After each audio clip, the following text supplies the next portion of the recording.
Captain Antifer by Jules Verne, recorded by Joe Denoya. Chapter 1. It is September 9th, 1831. The captain left his cabin at 6 o'clock. The sun is rising, or to speak more exactly, its light is illuminating the lower clouds in the east, for its disk is still below the horizon. A long, luminous effluence plays over the surface of the sea, which is broken into gentle waves by the morning breeze. After a calm night, there is every promise of a fine day. One of those September days in which the temperate zone occasionally rejoices at the decline of the hot season. The captain rests against the skylight of the poop, places the telescope in his right eye, and sweeps the horizon. Lowering the telescope, he approaches the man at the wheel, a gray-bearded, keen-sighted old man, who blinks as he looks at him. "When did you come on duty?" "At 4 o'clock, sir." The two men speak a language that no European would understand unless he had sailed in the Levant. It is a dialect of Turkish and Syriac. "Nothing new?" "Nothing, sir." "And you have sighted no ship since the morning?" "Only one, a large three-master, which would have crossed us on the opposite tack, and I left a point so as to leave her as far off as possible." "You did well. And now?" The captain looks searchingly round the horizon. "Ready about," he shouted loudly. The men on watch ran to their stations. The helm was put down, the sheets were shortened in, the ship came up in the wind and went off on the opposite tack toward the northwest. She was a brigantine of 400 tons, a merchant vessel used as a yacht. The captain had under his orders a mate and 15 men, whose jacket and cap and wide trousers and sea boots were those of the mariners of Eastern Europe. There was no name on the brigantine, either under the counter or the bow. There was no flag. To avoid any salute, the brigantine changed her course whenever the lookout reported a sail in sight. Was she then a pirate? For pirates were not unknown in those days in these parts, which feared pursuit. No. A search for arms on board would have been in vain, and it was not with so small a crew that the vessel would run the risk of so dangerous a trade. Was she a smuggler working along the coast or from one island to another? By no means. The keenest custom-house officer might have gone down into her hold, overhauled her cargo, dived into her packages, ransacked her cases, without discovering any dutiable merchandise. To tell the truth, she had no cargo at all. She carried provisions for several years in her hold, and in the lazarette there were 3 oak casks, strongly hooped with iron. The rest was mere ballast, heavy ballast, to enable her to carry so large a spread of canvas. Perhaps you may think that these 3 barrels contained powder or some other explosive. Evidently not, for none of the indispensable precautions were taken in entering the storeroom in which they were kept. Besides, not one of the sailors could have given you any information on the subject, neither on the brigantine's destination, nor on the motives which made her change her course whenever a ship appeared in sight, nor on the goings to and fro during the 15 months she had been at sea, nor even of her position at the present moment, sometimes under full sail, sometimes under hardly any at all, sometimes on an inland sea, sometimes on a boundless ocean. During this inexplicable voyage, what high lands had been sighted which the captain had immediately steered away from? What islands had been discovered which the helm at once had shifted to avoid? Looking at the logbook, you would have found the strangest changes of course which neither the caprices of the wind nor the appearances of the sky would possibly explain. That was a secret between the captain, a grizzling man of 46, and a personage of lofty mien, who at the moment appeared at the companion. "Nothing?" he asked. "Nothing, Your Excellency," was the reply. A shrug of the shoulders betraying some annoyance terminated this conversation of 4 words. Then the personage went down the steps and regained his cabin. There he stretched himself on a couch and abandoned himself to a kind of torpor. He could not have been more motionless if sleep had taken possession of him, and yet he was not asleep. He seemed to be under the influence of some fixed idea. He might be 50 years old. His tall stature, his powerful head, his abundant hair with the gray showing in it, his large beard spread over his chest, his black eyes and their keen glances, his proud but evidently gloomy physiognomy, the dignity of his bearing, indicated a man of noble birth. A large burnous braided at the sleeves, fringed with many-colored scales, enveloped him from shoulders to feet, and on his head he wore a greenish cap with a black tassel. 2 hours later, his breakfast was brought in to him by a boy. It was laid on a rolling table fixed to the floor of the cabin, which was covered with a thick carpet diapered with raised flowers.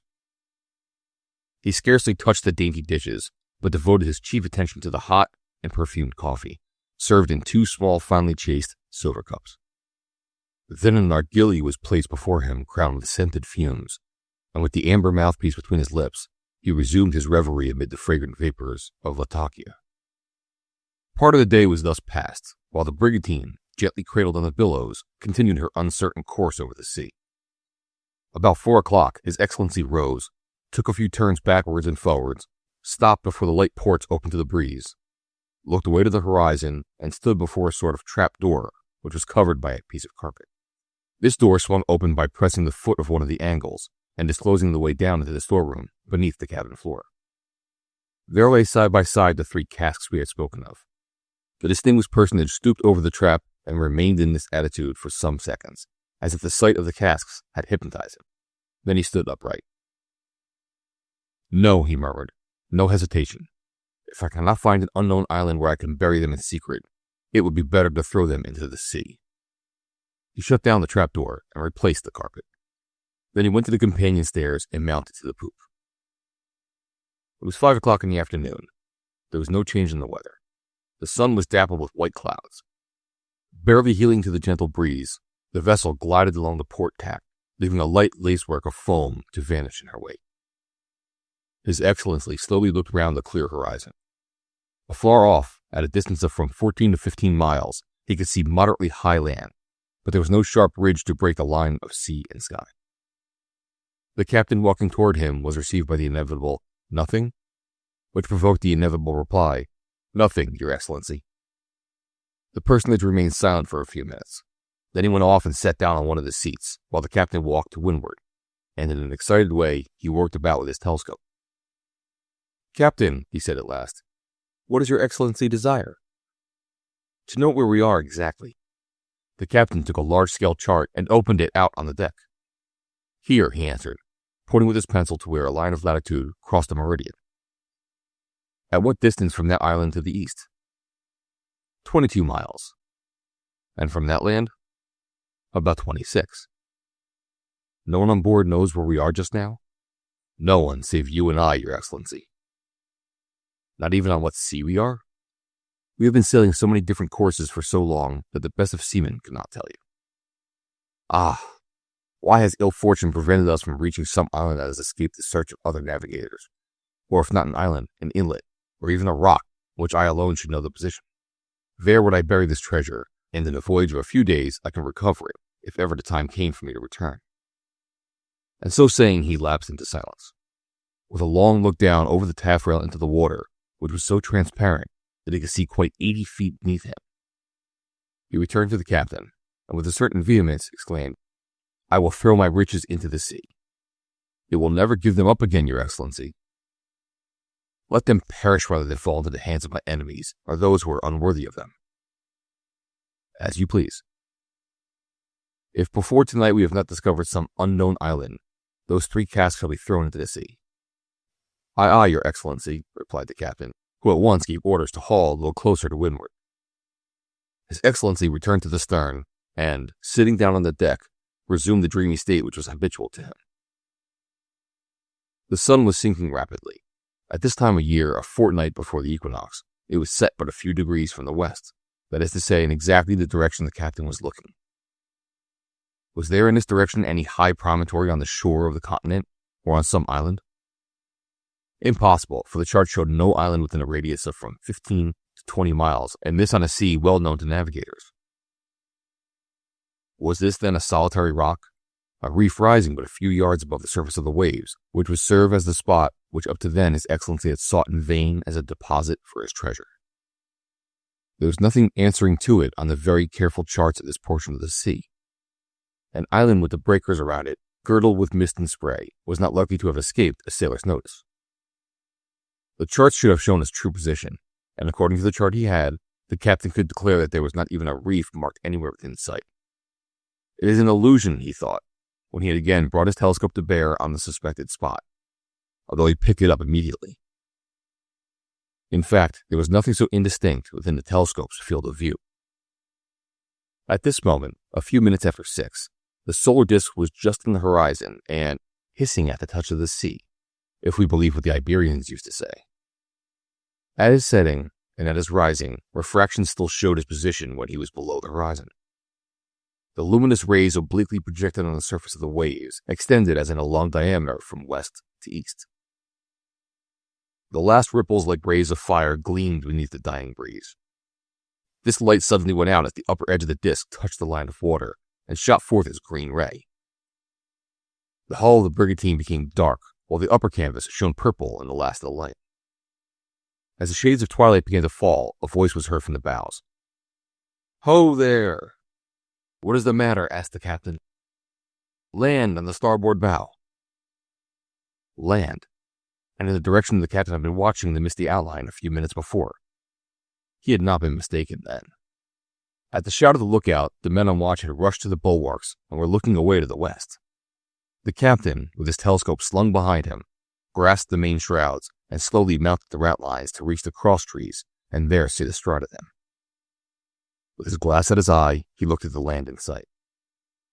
The lookout was not mistaken. 6 or 7 miles away was a small island, its lineaments standing out black against the sky. You would have said it was a reef of moderate height, crowned with a cloud of sulphurous vapor. 50 years later, a sailor would have said it was the smoke of a large steamer passing in the offing. But in 1831, no one imagined that the ocean would one day be plowed by these monsters of navigation. The captain had little time to look at it or think about it. The island was almost immediately hidden behind the evening mist. No matter, he had seen it, and seen it well. There was no doubt of that. The captain descended to the poop, and a distinguished personage, whom this incident had awakened from his reverie, made a sign for him to approach.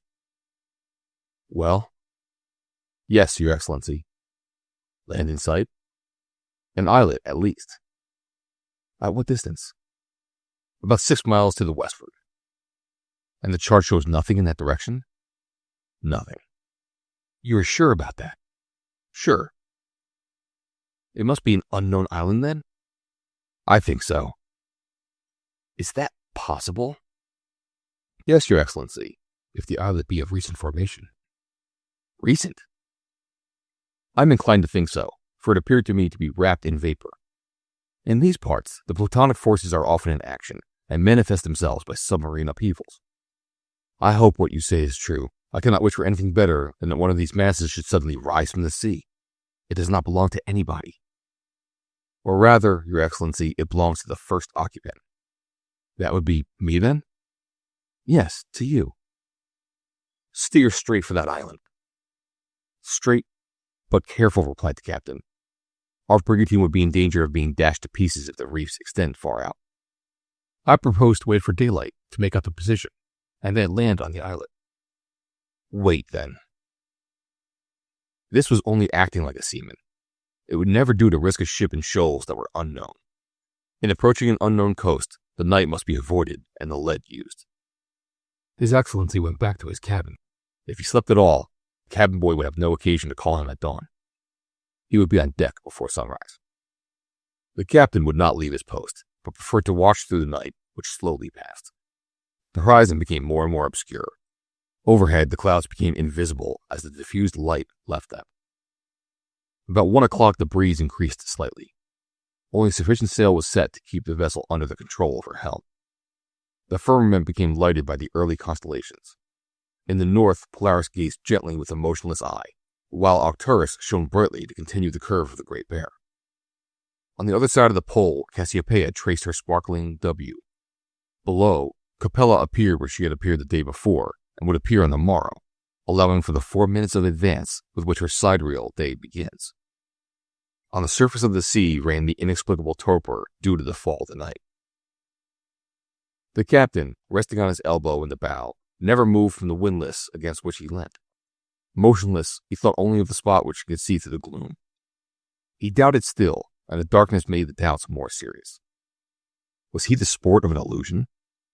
Was this really a new islet risen from the sea? Yes, certainly.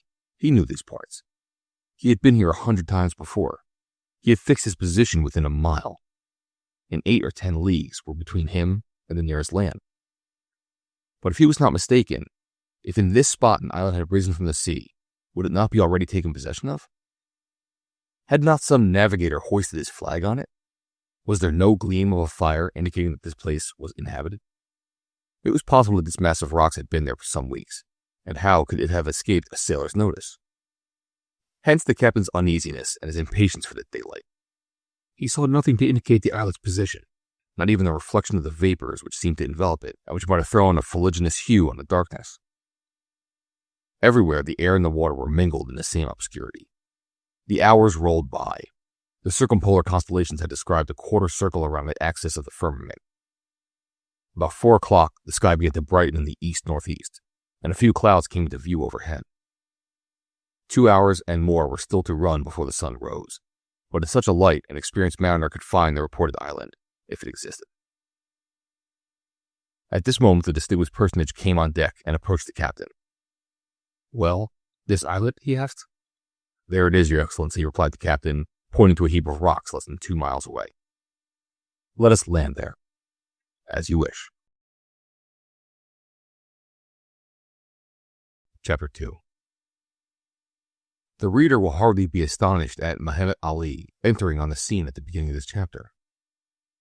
Whatever may have been the importance of the illustrious Pasha in the history of the Levant, he must inevitably have appeared in the story on account of the unpleasant experiences the owner of the brigantine had had with the founder of modern Egypt. At this epoch, Muhammad Ali had not begun, with the army of his son Ibrahim, the conquest of Palestine and Syria, which belonged to Sultan Mahmud, the sovereign of Turkey in Europe and Turkey in Asia. On the contrary, the Sultan and the Pasha were good friends, the Pasha having helped the Sultan successfully to reduce the Morea and overcome the attempt at independence of the little kingdom of Greece. For some years, Muhammad Ali and Ibrahim remained quietly in the Pakalik, but undoubtedly this state of vassalage, which made them mere subjects of the Porte, lay heavy on their ambition, and they were only waiting an opportunity for breaking the bonds which had existed for centuries. There then lived in Egypt a personage whose fortune, accumulated for many generations, made him one of the most important men of the country. He lived at Cairo. His name was Kamalik Pasha, and he it was whom the captain of the brigantine addressed as Excellency.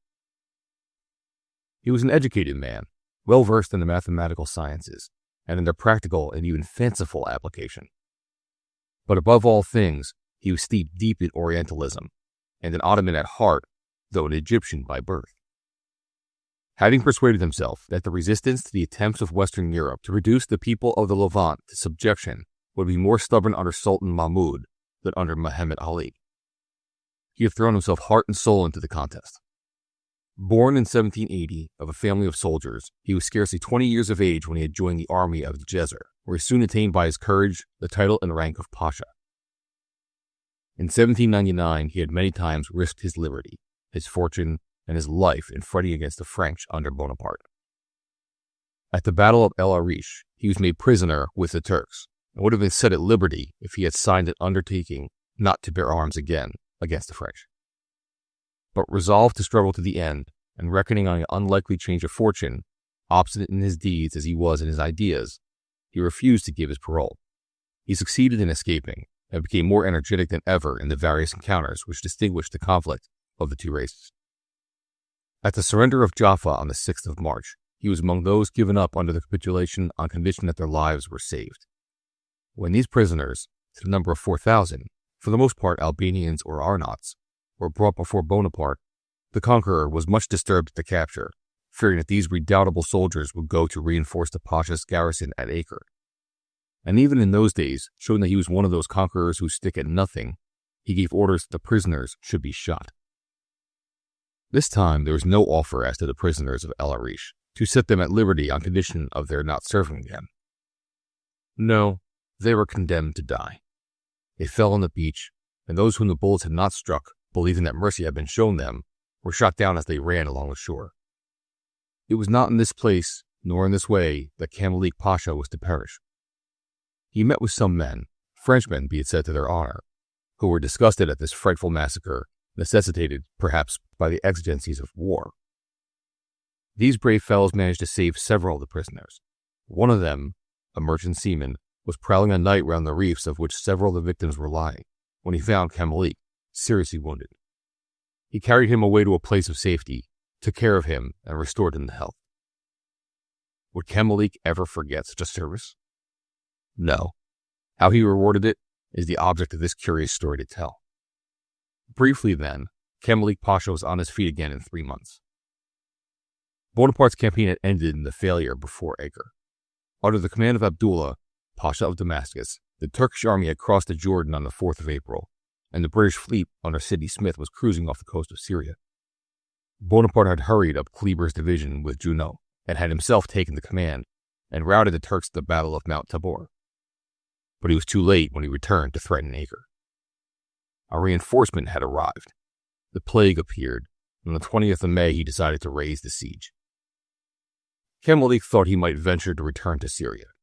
To return to Egypt, which was much disturbed at the time, would have been the height of imprudence. It was better to wait, and Camelique waited for 5 years. Thanks to his wealth, he was able to live in easy circumstances in the provinces beyond the reach of Egyptian covetousness. These years were marked by the entry on the scene of a mere son of the Aga, whose bravery had been remarkable at the Battle of Aboukir in 1799. Muhammad Ali already enjoyed such influence that he was able to persuade the Mamelukes to revolt against the governor Khosrow Pasha, to excite them against the chief, to depose Khurshid, Khosrow's successor, and finally in 1806 to proclaim himself viceroy with the consent of the Sublime Porte. 2 years before, Djezer, the protector of Camelique Pasha, had died. Finding himself alone, he thought there would be no danger in his returning to Cairo. He was then 27, and new inheritances had made him one of the richest men in Egypt. Having no wish to marry, being of a very uncommunicative nature, preferring a retired life, he had retained a strong liking for the profession of arms, and until an opportunity came for him to exercise his skill, he would find an outlet for the activities so natural to his age in long and distant voyages. But if Camelique Pasha was not to have any direct heir for his enormous fortune, were there not collaterals ready to receive it? A certain Murad, born in 1786, 6 years younger than he was his cousin. Differing in their political opinions, they never saw each other, although they both lived at Cairo. Camelique was devoted to the Turkish interest, and as we have seen, had proved his devotion to the cause. Murad opposed the Ottoman influence by his words and actions, and became the most ardent advisor of Muhammad Ali in his enterprises against Sultan Mahmud. This Murad, the only relative of Camelique Pasha, as poor as the other was rich, could not depend on his cousin's fortune unless a reconciliation took place. This was not likely. On the contrary, animosity, violent hate even, had made the abyss deeper between the only two members of this family. 18 years elapsed from 1806 to 1824, during which the reign of Muhammad Ali was untroubled by foreign war.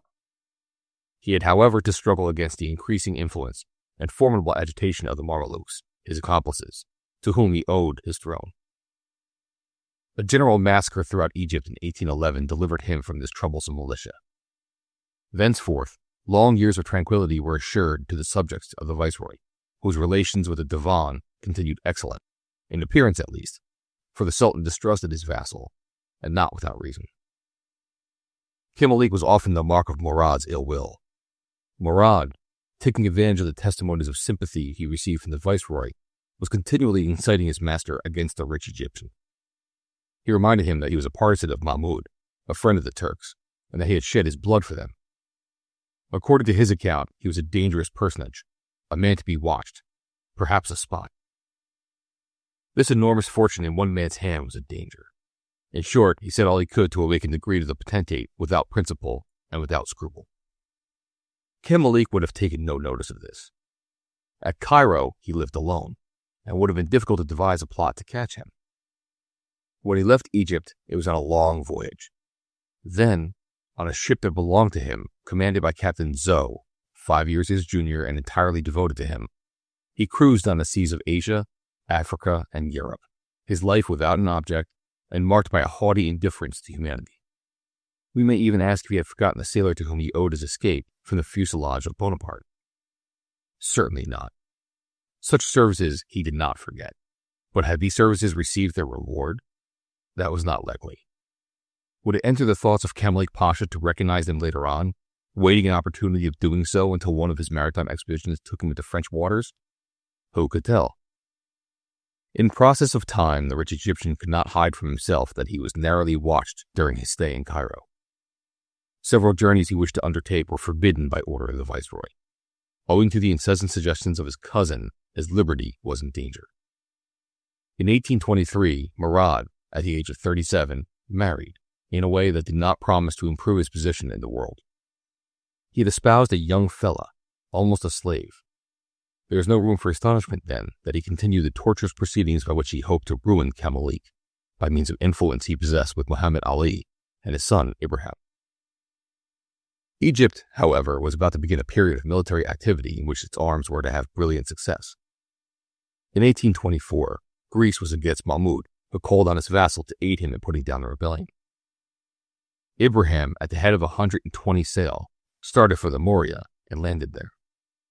The opportunity had come for Camilleek to have an object in life, to venture in the perilous enterprises which for 20 years he had abandoned, and with all the more ardor as it was to maintain the rights of the port, menaced by the rising of the Peloponnesus. He would have joined Ibrahim's army. He was refused. He would have served as an officer in the Sultan's troops. He was again refused. Was this not in consequence of the ill-omened influence of those whose interest it was not to lose sight of their millionaire relative? The struggle of the Greeks for independence was to end in the victory of that heroic nation. After 3 years, during which they were inhumanly treated by Ibrahim's troops, the combined action of the Allied fleets destroyed the Ottoman navy at the Battle of Navarino in 1827 and obliged the viceroy to recall his vessels and army to Egypt. Ibrahim then returned to Cairo, followed by Murad, who had been through the Peloponnesian campaign. From that day, Camilleek's position grew worse. Mahmud's hatred became all the more violent in 1829, owing to his having a son born of his marriage with a young fella. His family was increasing, and not his fortune. Evidently, his cousin's fortune must find its way into his hands. The viceroy would not refuse to sanction this spoliation. Such readiness to oblige is not unknown in Egypt, nor in other less oriental civilized countries. Saouk, it may be as well to remember, was the name of Murad's child.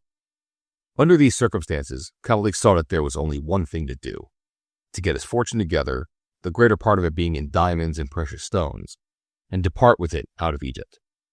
This he did with as much prudence as ability, thanks to the assistance of some foreigners at Alexandria, in whom the Egyptian did not hesitate to trust.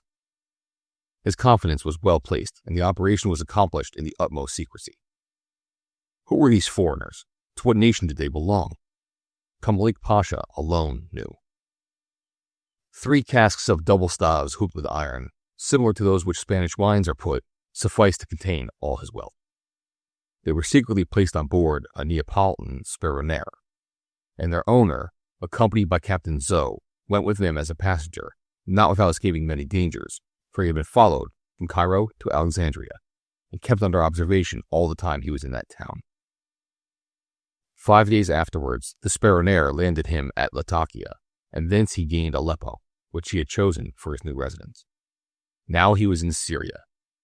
What had he to fear from Murad under the protection of this old general, Abdullah, now Pasha of Acre?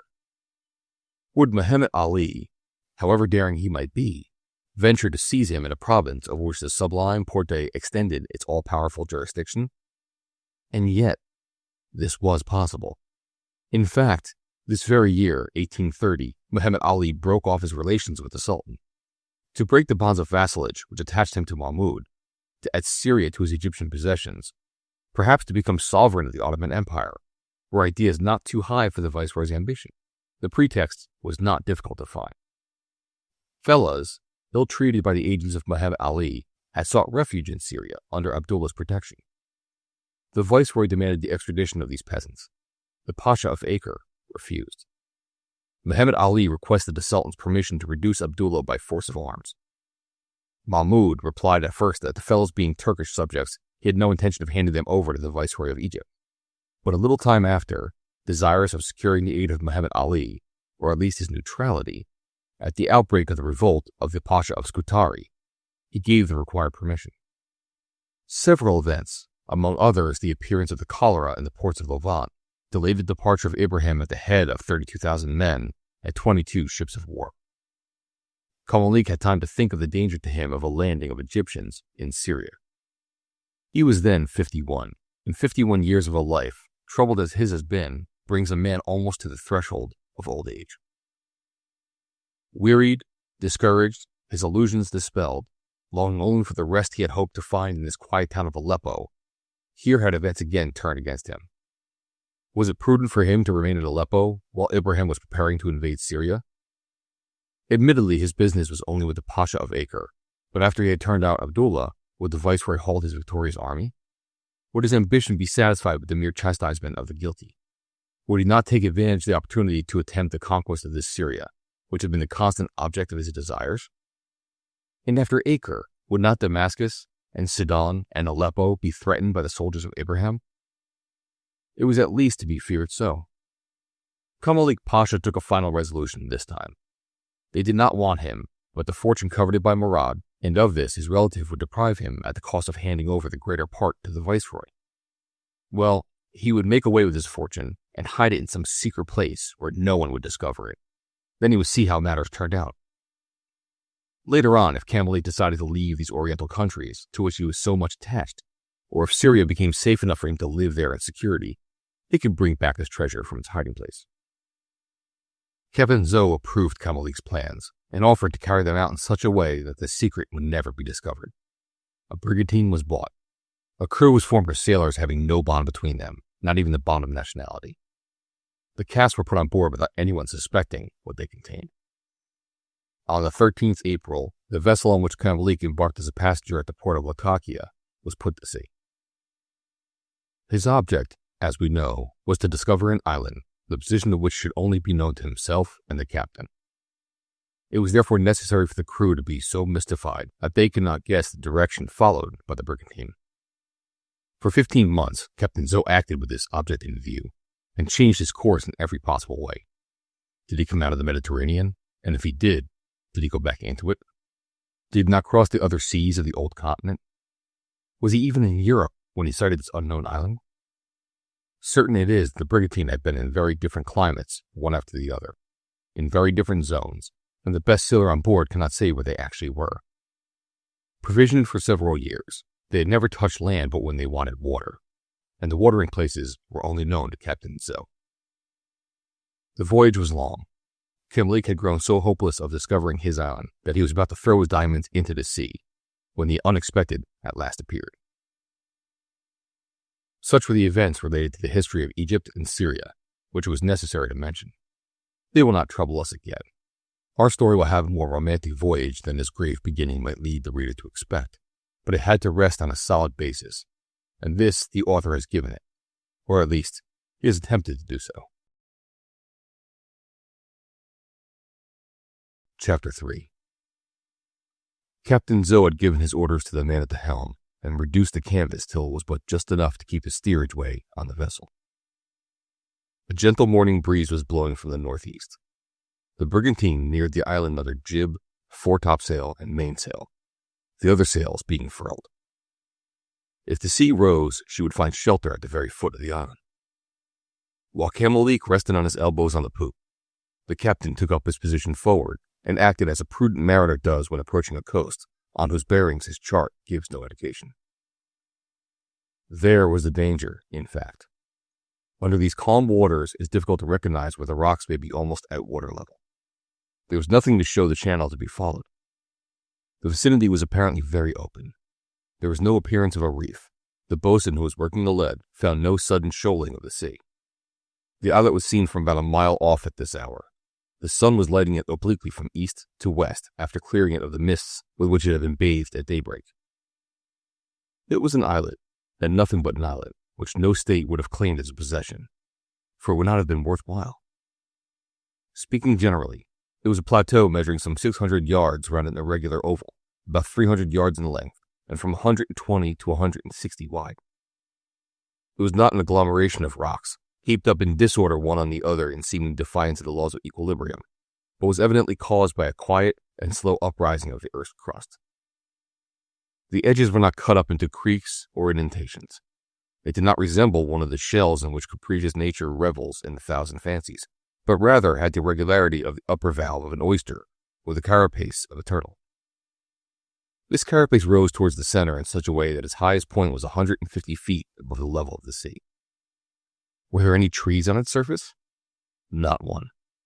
Any traces of vegetation? None. Any vestiges of exploration? Nowhere.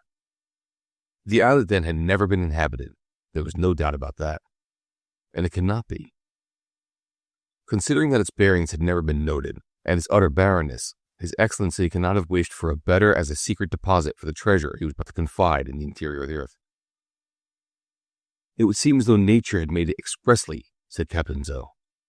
Slowly the brigantine approached it, gradually reducing sails as she did so. When she was within a cable's length of the shore, the order was given to let go the anchor. The anchor dropped from the cathead, and dragging the chain after it through the hull's hole, struck ground at 28 fathoms. The slope of the shore was thus very sudden, on this side at all events. A ship can come close up without risk of grounding, although it would be safer for her to remain at a distance. As the brigantine swung to her anchor, the boatswain furled the last sail, and Captain Zoe mounted the poop. "Shall I man a large boat, Your Excellency?" "No, the yawl. I would rather we two went alone." A minute afterwards, the captain, with 2 light oars in his hands, was seated in the bow of the yawl, the Pasha being in the stern. In a few moments the boat had reached the shore, where landing was easy. The grapnel was fixed firmly in a crack of the rock, and His Excellency took possession of the islet. No flag was run up, no gun was fired. It was not a state taking possession of it, but an individual who landed with the intention of leaving it in a few hours. Camelique and Captain Zoe remarked, to begin with, that the flanks of the island had no sandy base to rest on, but rose directly from the sea at an inclination of from 50 to 60 degrees. Hence, doubtless, its formation was due to an elevation of the bed of the sea. They commenced their explorations by going round the islet, walking over a sort of crystallized quartz, bare of all footprints. Nowhere did the shore appear to be worn by the action of the waves. On the dry and crystallized surface, the only liquid was water, left in crevices and depressions here and there by the last rains. There was not a trace of vegetation, not even a lichen or a marine moss, or any of those hardy plants sturdy enough to thrive among the rocks, where the wind may have scattered their germs. There were no mollusks, either living or dead, an anomaly truly inexplicable. Here and there were a few traces of birds, which could be accounted for by the presence of a few gulls, the sole representations of animal life in its vicinity. When the circuit of the islet was completed, Camelique and the captain walked toward the rounded elevation in the center.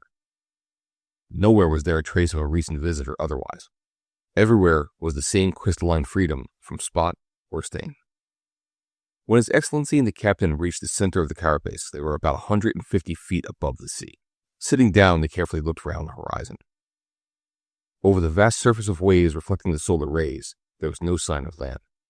The islet thus belonged to no group of Cyclades, no archipelago, however small. Captain Zoe, telescope in hand, searched in vain for a sail in sight. The sea was deserted, and the brigantine ran no risk of being seen during the few hours she would remain at her moorings. "You are certain of our position on this 9th of September?" asked the Pasha. "I am certain, Your Excellency, and to leave no doubt, I will take the position again." "That is important. But how do you account for this islet not appearing on the chart?" "Because in my opinion it is a very recent formation. In any case, it ought to be all the better for you that it is not on the chart, and that we are sure of finding it when you wish to return." "Yes, when these troublous times are over. What does it matter if these millions remain buried among these rocks for long, long years? Will they not be safer here than in my house at Aleppo? It is not here that the Viceroy or his son Ibrahim, or that rascally Murad, would come to steal them." "Leave this fortune to Murad? I would rather leave it at the bottom of the sea." "That would be a pity," said Captain Zoe. "The sea never gives back what you entrust to its depths. It is lucky that we found this islet. It at least will guard your riches and faithfully restore them." "Come," said Camelique Pasha, rising. "We must be quick about what we are about. It would be better if our ship were not seen." "I am ready." "No one on board knows where we are?" "No one, Your Excellency." "Not even in what sea of the old and the new world?" "We've been sailing the ocean for 15 months, and in 15 months a ship can travel great distances between the continents without our whereabouts being known." The Pasha and the captain returned to the yawl. As they embarked, the captain said, "When we have finished our work here, is it the intention of Your Excellency to steer straight for Syria?" That is not my intention. Before I return to Aleppo, I will wait until the soldiers of Ibrahim have evacuated the province and the country recovered its tranquility under Mahmud. You do not think that it will ever form part of the possessions of the viceroy? No, by the Prophet, no, exclaimed Kemalik, firing up at the suggestion. For a period, of which I hope to see the end, Syria may possibly be annexed to the domains of Muhammad Ali, for the ways of Allah are inscrutable. But that it should not return eventually to the rule of the Sultan, Allah would never permit. Where is your excellency going to reside when you leave these seas? Nowhere. When my riches are safe among the rocks of this island, there they will remain. We will continue to cruise about the world as we have done during the many years we have been together. As you please. In a few minutes afterwards, the Pasha and his companion had returned on board. About 9 o'clock, the captain took a first observation of the sun with a view of obtaining its longitude, that is to say, the time of the place, an observation which would be completed at noon when the sun passes the meridian, and when he would obtain his latitude. He brought out a sextant and took the altitude, and, as he had promised the Pasha, he fixed the position as accurately as possible. Meanwhile, he had given orders for the boat to be prepared. His men had to take with them the 3 casks from the lazarette, as well as the tools, picks and shovels, and the cement necessary for the burial of the treasure. Before 10 o'clock, everything was ready. 6 sailors, under the boatswain's orders, occupied the boat. They had no suspicions of what the casks contained, nor why they were going to bury them. It was none of their business, and they did not trouble about it in the least. They were sailors, accustomed to obey, mere machines as it were, working without asking the why and the wherefore. Kemalik and the captain took their seats in the stern, and reached the island in a few strokes of their oars. The first thing to be done was to choose a suitable spot for the excavation, not too near the shore within reach of the waves on stormy days, nor too high up to be subject to the risks of a landslip. A suitable place was found at the base of a steep rock on one of the southeastern capes of the island. At the captain's orders, the men landed the casks and tools and began the attack on the ground at this spot. It was heavy work. As the pieces of crystallized quartz were chipped out, they were carefully put into position so as to be used for filling the hole where the casks were buried. No less than 2 hours are spent in digging a hole some 5 or 6 feet wide and long. Kemalik remained at a distance, pensive and sad. Perhaps he was pondering if it would be better for him to sleep forever by the side of his treasure. And where else could he have found a safer shelter from the injustice and perfidy of man?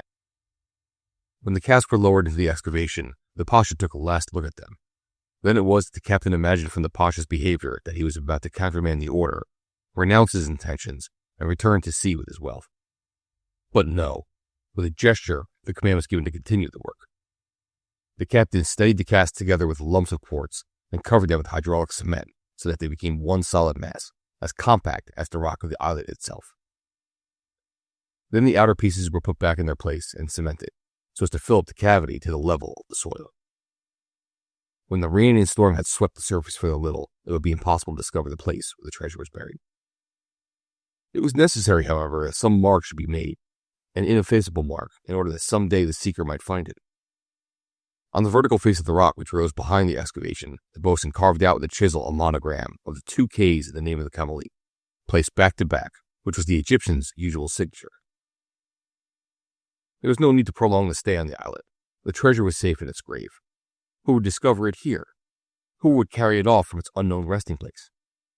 Here it was secure, and if Kamalik and the captain took the secret to their graves with them, the end of the world might come without anybody finding where the millions were hid. The boatswain ordered the men into the boat, whilst Excellency the captain remained on a rock by the shore. A few minutes afterwards, the boat came to fetch them, and brought them on board the brigantine, which had remained at anchor. It was 11:45. The weather was magnificent. There was not a cloud in the sky. In a quarter of an hour, the sun would have reached the meridian. The captain went in search of his sextant and prepared to take his meridian altitude. When he had taken it, he found from it the latitude, and then with the longitude, obtained by calculating the horary angle after the 9 o'clock observation, he obtained the position of the islet within half a mile or less. He had finished this and was prepared to go on deck when the cabin door opened. Kamalik appeared. "Have you got your position?" he asked. "Yes, Your Excellency." "Give it to me." The captain held up the sheet of paper on which was the working. Kamalik looked at it attentively, as if he would fix the position of the islet in his memory. "You will keep the paper," he said, and as to the logbook you have been keeping for the last 15 months in which you have recorded our course, no one will ever have that, Your Excellency. To be quite certain of that, destroy it at once. As you please. The captain took the book in which were registered the directions taken by the brigantine during her lengthy cruise on so many different seas, and he tore out the leaves and burned them in the flame of the lantern. Some hours were spent at anchor. About 5 o'clock, clouds began to appear on the western horizon, and through their narrow intervals the setting sun shot its streams of rays, which strewed the sea with scales of gold. The captain shook his head, like a sailor whom the appearance of the weather did not please. Your Excellency, he said, there's a strong breeze in those heavy clouds, perhaps a storm tonight. This islet affords no shelter, and before it is too dark, I should like to get a dozen miles to windward. And there's nothing to keep us here, said the Pasha. We will go then. For the last time, there is no need for you to verify your observations for latitude or longitude? No, Your Excellency. I am as sure of my position as I am of being my mother's child. Get under way, then. The preparations did not take long. The anchor left the ground and was hauled up to the cathead. The sails were set, and the vessel headed northwest. Kemalik watched the unknown islet as they left it until it disappeared in the shades of the night. But the rich Egyptian could find it again when he pleased, and with it the treasure he had buried in it. The treasure worth 4 million sterling in gold and diamonds and precious stones. Chapter 4.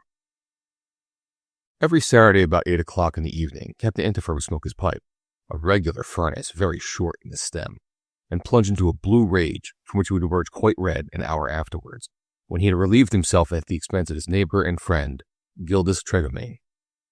And what caused this rage? Simply his not being able to find what he wanted on one of the maps in an old atlas. Confound this latitude, he would exclaim. If it even ran through the furnace of Beelzebub, I should have to follow it from one end to the other. And until he put his plan into execution, Captain Antifer dug his nails into the said latitude and punctured it with pencil points and compass prods until it was as full of holes as a coffee strainer. The latitude which had brought down Antifer's objurgations was written at the end of a piece of parchment which is almost as yellow as an old Spanish flag. 24 degrees, 59 minutes north. Above this, in a corner of the parchment, were these words in red ink: "Let my boy never find this." And Captain Antifer would exclaim, "Never fear, my good old father. I have not forgotten it, nor will I ever forget it. But may the 3 patron saints of my baptism bless me if I know what use it can ever be." It is the 23rd of February, 1862, and this evening Captain Antifer is behaving himself as usual. He is in a howling rage. He is swearing like a topman when a rope slips through his hands. He is grinding away at the pebble which he has in his mouth. He is pulling away at his pipe, which has gone out 20 times, and which he has lighted again and again from a box of matches. He has thrown his atlas into one corner, his chair into another. He has smashed a big shell on the mantelpiece. He is stamped so as to shake down flakes of whitewash from the ceiling. And in a voice accustomed to be heard above a roaring gale, he shouts, "Nanan! Enogate!" making a speaking trumpet out of a roll of cardboard. Enogate and Nanan, the one busy knitting and the other in front of the kitchen stove, judged it time to put a stop to their troubled domestic elements. One of the good old houses of St. Malo, built of granite, facing the Rue des Hautes Celles, a ground floor and 2 stories, each containing 2 rooms, and the upper one at the back, overlooking the road round the ramparts.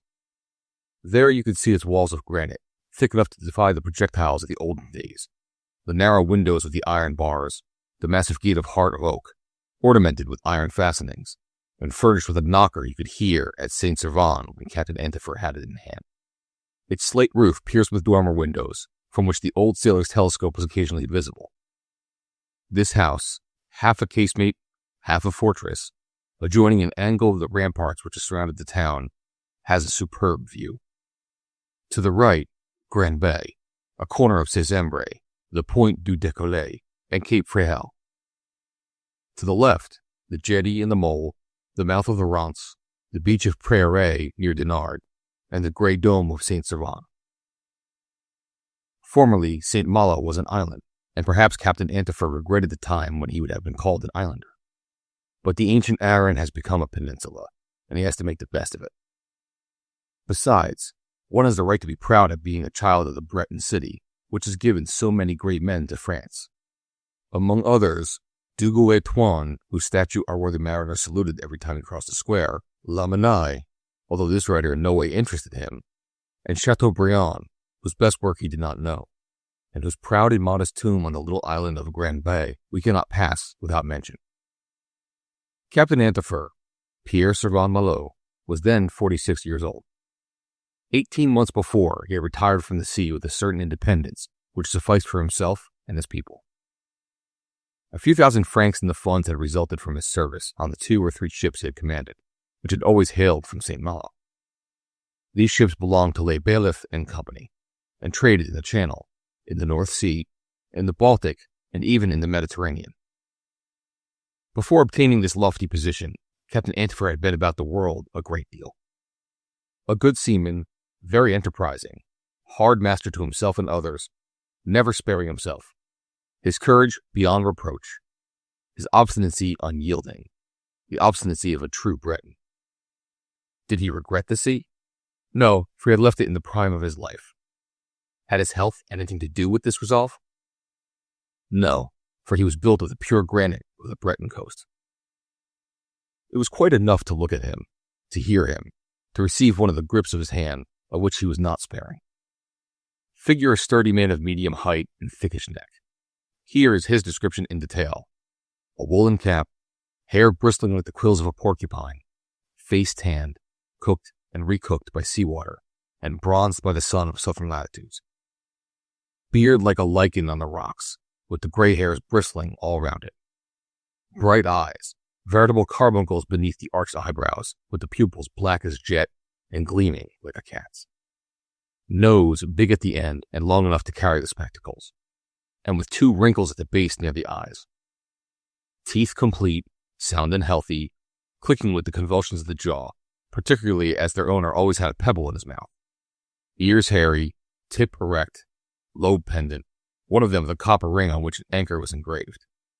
Body rather thin, set on nervous legs firm enough on their strong supports, and straddling at the most appropriate angle for dealing with the rolling and pitching of his ship at sea. Evidently a man of unusual strength, due to the muscles massed together like the rods in a Roman lictor's bundle.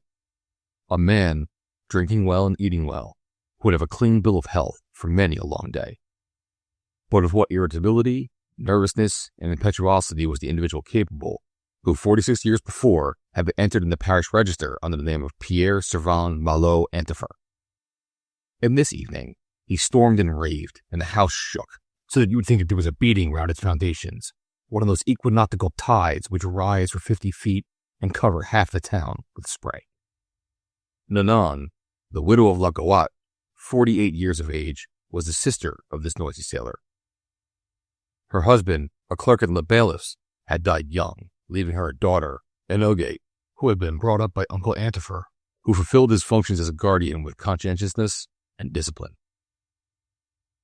Nanon was a worthy woman, loving her brother, trembling before him, and bending when he stormed.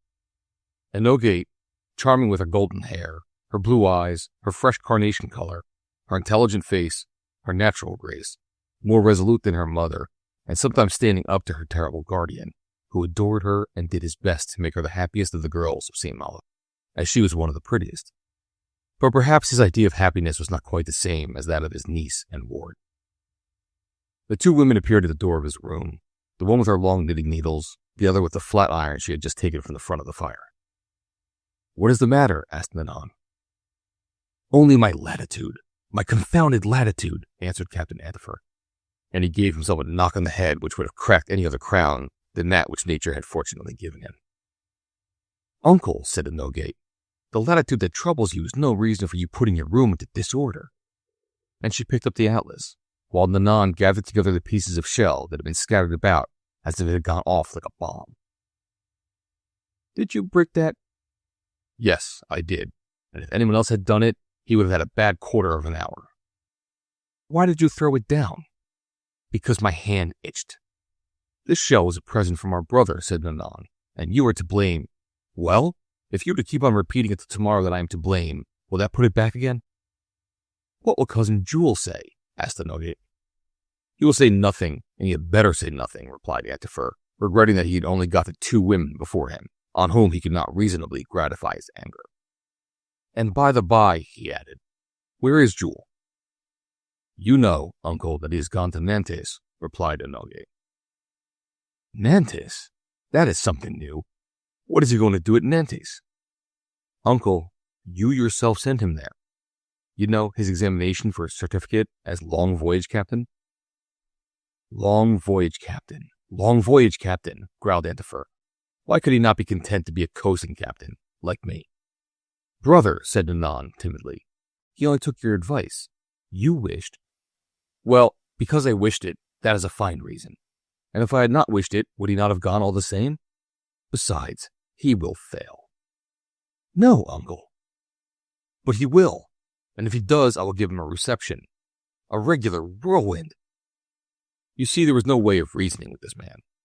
On the one hand, he did not want Jules to go up for the examination. And on the other, if he failed, the said pupil would catch it, as would those asses of examiners, those peddlers in hydrography. But Enoge had evidently a presentiment the young man would not be rejected. First of all, because he was her cousin. Then because he was an intelligent, studious young man. And then because he loved her and she loved him, and they were engaged to be married. And you imagine 3 better reasons than those? We may add that Jules was a nephew of Captain Antifer, who had acted as guardian to him until he became of age.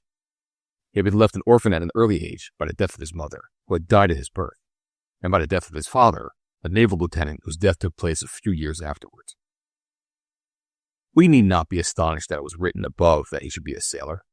That he would obtain his captain's certificate, Enoge did not doubt, nor did his uncle for that matter, although he was too bad-tempered to say so. And this was of all the more importance to the girl, as her marriage was to take place when he passed his examination.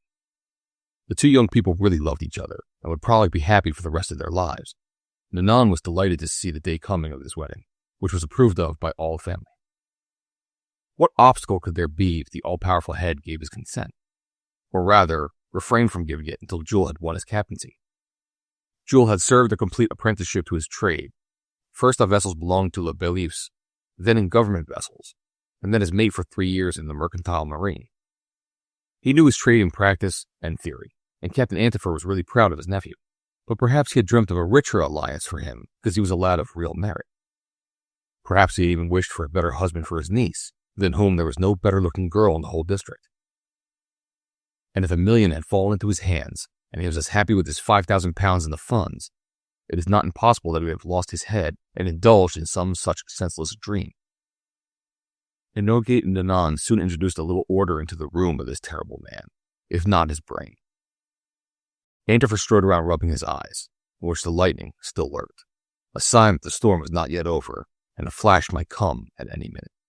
And when he looked at his barometer hung on the wall, his anger awoke again because the scrumptious and faithful instrument remained at fine weather. "And so Jules has not come back?" he asked, turning towards Enoge. "No, uncle."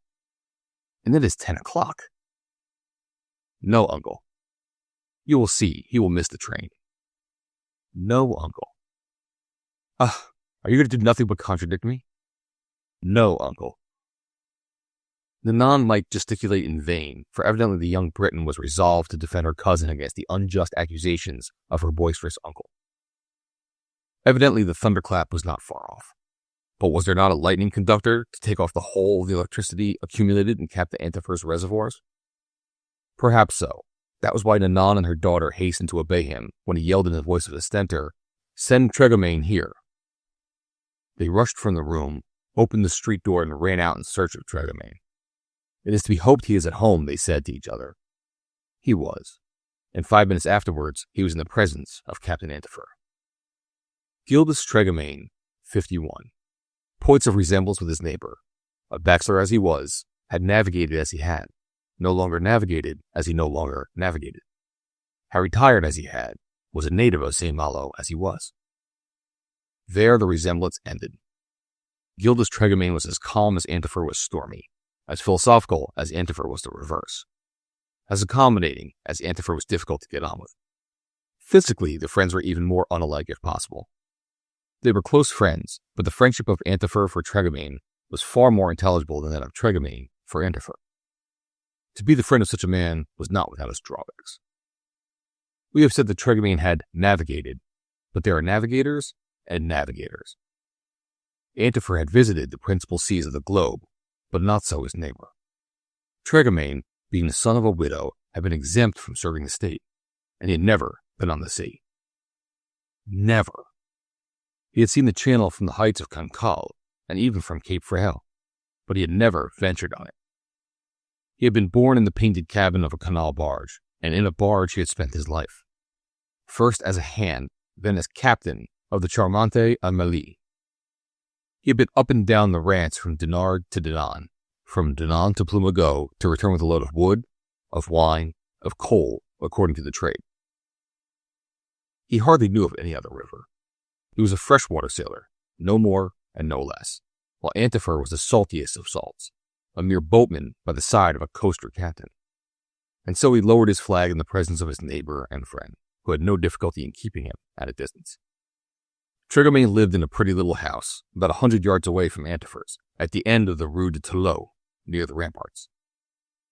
One view looked out to the sea, the other over the mouth of the Rance. He was a powerful man, of extraordinary breadth of shoulder, nearly a yard, 5 feet 6 inches in height, a body like a box, invariably wearing a huge waistcoat with 2 rows of bone buttons, a brown jacket, always very clean, with great folds in the back and at the armholes.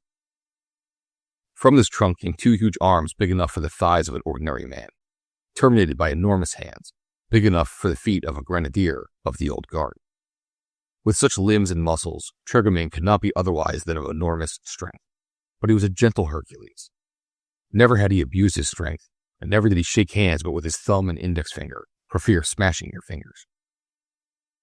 Strength was latent in him, and never went as far as blows, but manifested itself without effort.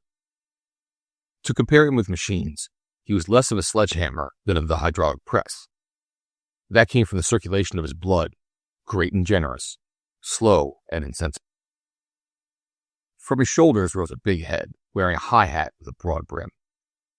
His hair was flat, his whiskers mutton chop, his nose curved, his mouth smiling, his lower lip projecting, his chin double and even treble, his teeth white, one incisor on the top row missing, teeth which had never been stained with the smoke of a pipe. Eyes limpid and kind under thick brows, color brick red due to the breezes of the Rance and not to the stormy gales of the ocean. Such was Gildas Tregamain, one of those obliging men to whom you can say, "Come at 12 o'clock, come at 2 o'clock, and they will always be there." He was also a sort of unshakable rock, against which the surges of Captain Antifer beat in vain. When his neighbor was in one of his whirlwind moods, he was sent for, and he came to placidly take all the buffetings of this tumultuous personage. And so the ex-captain of the Charmante Amélie was adored in the house, by Nanon, to whom he served as a rampart, but Jules, who had vowed eternal friendship for him, by Enoch, who did not hesitate to kiss his rounded cheeks and his wrinkled forehead, that incontestable sign of a calm and conciliating temperament, according to the physiognomist. As the boatman mounted the wooden staircase that led to the first floor, the steps groaned under the heavy weight. Pushing open the door, he found himself in the presence of Captain Antifer. Chapter 5. "So you have come at last."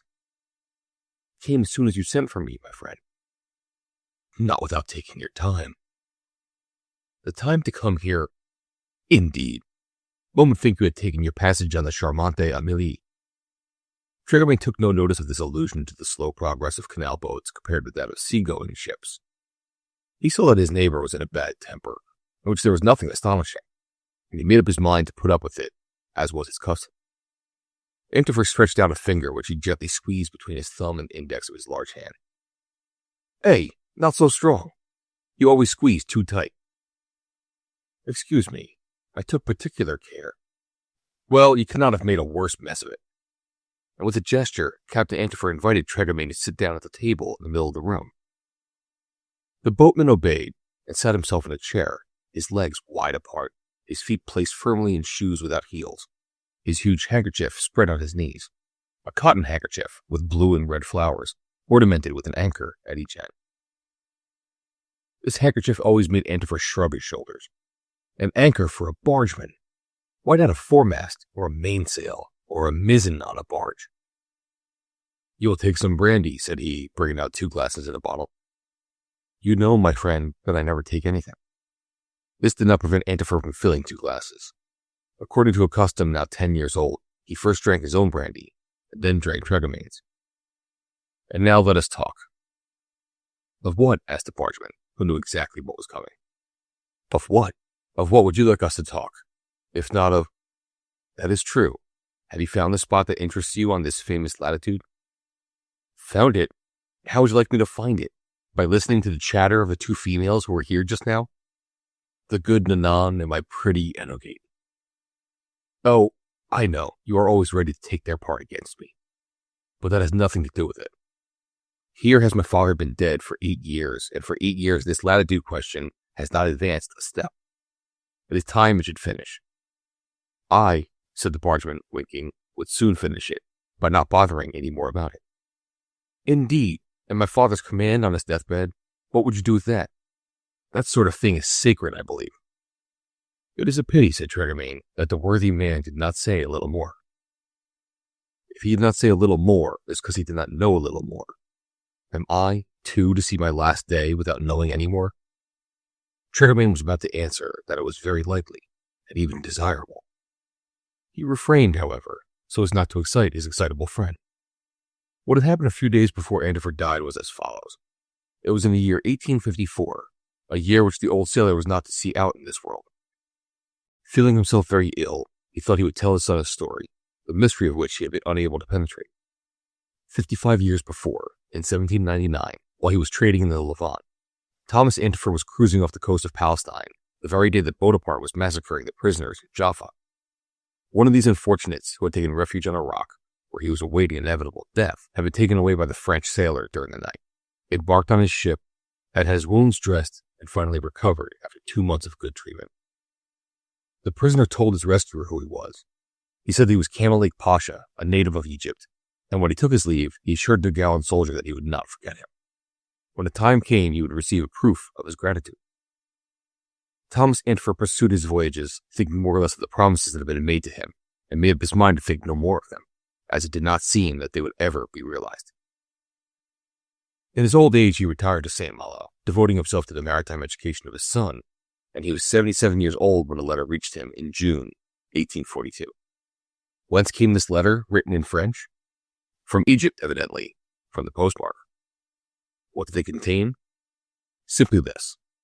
Captain Thomas Antifer is requested to note in his pocketbook this latitude 24 degrees, 59 minutes north, which will be completed by a longitude that will eventually be communicated to him. He will do well not to forget this, and to keep it secret. It is of considerable importance to him. The enormous sum in gold, diamonds, and precious stones that this latitude and longitude will one day be worth to him will only be just recompense for the services he formerly rendered to the prisoner of Jaffa. And his letter was signed with a double K in the form of a monogram. This is what it was that fired the imagination of the worthy man, the worthy father of his son.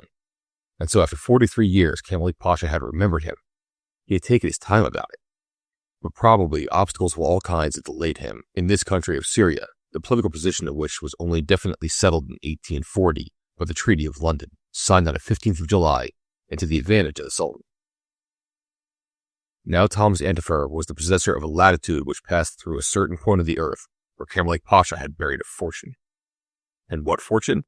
In his opinion, nothing less than millions. In any case, he had been required to keep the matter secret until the arrival of a messenger who would someday bring him the promised longitude. And so he spoke to no one about it, not even to his son. He waited. He waited for 12 years, and if he had had a Sister Anne on a tower, Sister Anne would have said nothing. But was it reasonable that he should carry his secret to the tomb with him, that he should reach the end of his life without having to open his door to the envoy of the Pasha? No, he could not believe it. He said to himself that this secret ought to be entrusted to him who would stand in his place, his son Pierre. And in 1854, the old sailor, then aged 81, thinking that he had only a few days to live, told his son and heir of Camel Lake's intentions. He made him promise, as he himself had done, never to forget the figures of this latitude, to carefully preserve the letter signed with a double K, and to await in all confidence the appearance of the messenger. Then the worthy man, wept for by his family, lamented by all those who knew him, was buried in the family grave. We know Captain Antifer. We can easily imagine with what intensity such a revelation worked on his mind and on his inflammable imagination. The millions his father had imagined, he multiplied by 10. Of Kamalik Pasha, he made sort of a nabob of the Arabian Nights. He dreamt only of gold and precious stones buried in Ali Baba's cave. But with his natural impatience, his characteristic nervousness, it was impossible for him to show the same reserve as his father. To remain a dozen years without saying a word, without confiding to anybody, without doing anything to discover what had become of the signatory of the letter with a double K, the father might be able to do this, but not the son. And so in 1855, during one of his voyages in the Mediterranean, having put in at Alexandria, he judiciously obtained as much information as he could concerning Kamalik Pasha. Had he existed? There was no doubt as to this, for the old sailor possessed a letter in his handwriting. Did he still exist? That was a serious question, to which Captain Antifer attached particular importance. The information was disconcerting. Kamalik Pasha had disappeared for 20 years, and no one knew what had become of him. Here was an obstacle for Captain Antifer to run into, but he did not sink, all the same. He might be without news of Kamalik, but there was no doubt Kamalik was living in 1842. The famous letter proved it. Probably he had had to leave the country, for reasons he was not obliged to reveal. Then the time came. His messenger, the bearer of the interesting longitude, would present himself, and as the father was no longer in the world, it would be his son who would receive him and give him a warm welcome, you may be sure. Captain Antifer returned then to St. Malo and said nothing to anybody, much as it might cost him. He continued at sea until his retirement in 1857, and since then he had lived in the midst of his family. But what an enervating existence! Occupationless, unemployed, always possessed with one fixed idea. These 24-hour degrees and these 59 minutes flew about his brain like so many tormenting flies. He can keep his tongue still no longer. He confided his secret to his sister, to his niece, to his nephew, to Gildas Tregame. And soon the secret, in part at least, was known all over town, and even beyond St. Servan and Dinard. It was known that an enormous fortune was to fall some day into the hands of Captain Antifer, and it would not fail to come to him. And there never came a knock at his door without his expecting to be greeted with these words: "Here is the longitude you have been waiting for." Years went by. The messenger of Kamalik gave no sign of life. No stranger had crossed the threshold of the house. Hence continual excitement on the part of Captain Antifer. His family had given up believing in the fortune, and the letter seemed to them merely a mystification. Tregamain, without letting it appear, looked upon his friend as a simpleton of the first water. But Antifer never faltered. Nothing could shake his conviction. The fortune was as surely his as if he had received it, and those who would say otherwise did so at the peril of a storm. And so the bargeman, when he found himself in his presence seated before the table, was firmly resolved not to provoke an explosion. "Look here," said Captain Antifer, looking him in the face. "Answer me without prevarication, for you always appear as though you did not understand me. After all, the skipper of the Charmante Amélie never had occasion to fix his position. It is not between the banks of Rance, a mere rivulet, that it is necessary to take altitudes, observe the sun, the moon, the stars, and in this pleasant way we may be sure it was Antifer's intention to show the immense difference between a coaster shipper and a bargee." The excellent Tregamain smiled and looked at the many-colored rays of the handkerchief on his knees. "Are you listening?" "Yes, my friend." "Well, once and for all, do you know exactly what a latitude is?" "Very nearly." "Do you know that it is a circle parallel to the equator? That is divided into 360 degrees, which means 2,160 minutes, or 1,029,600 seconds?" "Why should I not know it?" replied the smiling Tregamain. "And do you know that an arc of 15 degrees corresponds to an hour of time, and an arc of 15 minutes to a minute of time, and an arc of 15 seconds to a second of time?" "Would you like me to repeat it?" "No, that would be useless." "Well, I have this latitude of 24 degrees, 59 minutes north of the equator.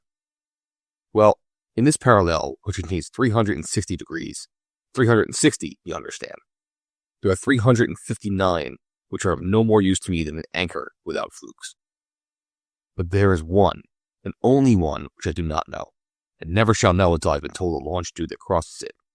And there, at that very spot, there are millions. Don't smile. I am not smiling, my friend. Yes, millions which are mine, which I have the right to dig up the day I find the place where they are buried. Well, replied the bargeman sweetly, you must wait patiently until the messenger comes with the good news. Patiently, patiently. What is there that flows in your veins? Syrup, I imagine. Nothing but syrup, replied Tregomain. And in mine it is quicksilver. There is saltpeter dissolved in my blood. I cannot rest. I eat myself. I devour myself. Really, you should take it calmly. Calmly? Do you forget that we are in 62? That my father died in 54? That he possessed the secret ever since 42? And that for 20 years we have been waiting for the word of the confounded charade? 20 years, murmured Tregomain. How the time passes. 20 years ago I was still in command of the Charmante Amélie. Who's talking about the Charmante Amélie? Asked Antifer. Are we talking about the Charmante Amélie, or the latitude in this letter? And beneath the bargeman's blinking eyes he tossed a famous letter, all old and yellow, on which figured the monogram of Camalik Pasha. Yes, this letter, this confounded letter, he continued. This diabolical letter, which I have sometimes been tempted to tear up to reduce to cinders. That might perhaps be wise, ventured the bargeman. See here, Tregomain, said Antifer, his eyes flashing, his voice ringing. Mind you never answer me like that again. Never. And if ever, in a moment of madness, I wish to destroy this letter, which is as good as a title deed from me, if ever I am unreasonable enough to forget that I owe to myself and mine, and you do not prevent me, I will prevent you, my friend. I will prevent you, Tregomain hastened to reply. Antifer, in great excitement, seized his glass of brandy, chinked it against that of the bargeman, and said, To your health, Captain. To yours, replied Tregomain, lifting his glass up to his eyes and then setting it back again on the table. Antifer became thoughtful, running his feverish hand through his hair, muttering to himself and grinding the pebble between his teeth. Suddenly he crossed his arms and looked at his friend. Do you know where this wretched latitude goes? How could I not do so? Asked the bargeman, who had submitted 100 times to this lesson in geography. Never mind. There are some things we cannot know too well. And, opening the atlas at the map of the world, look, he said in a tone that admitted of neither hesitation nor reply. Tregomain looked. You see St. Malo, don't you? Yes, and there is the Rance. Never mind the Rance. You will make me curse the Rance. Get on the meridian of Paris and run down to the 24th parallel. I run down. Traverse France, Spain, enter Africa, cross Algeria, reach the Tropic of Cancer, there above Timbuktu. I am there. Well now, we are on this famous latitude.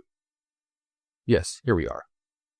Now run along to the east, cross Africa, walk across the Red Sea, stride through Arabia. Take your hat off to the Sultan of Muscat. Jump into India, leaving Bombay and Calcutta to starboard. Skirt the base of China. Run across Formosa, the Pacific, Sandwich Islands. Do you follow me? I am following you, replied Tregomain, wiping his head with his huge handkerchief. Well, here we are in America, in Mexico, then in the Gulf, then near Cuba. You jump the Straits of Florida, cross the Atlantic, skirt the Canaries, reach Africa, come up the Paris meridian, and return to St. Malo, after having made the tour of the globe on the 24th parallel. Yes, said the complacent bargeman.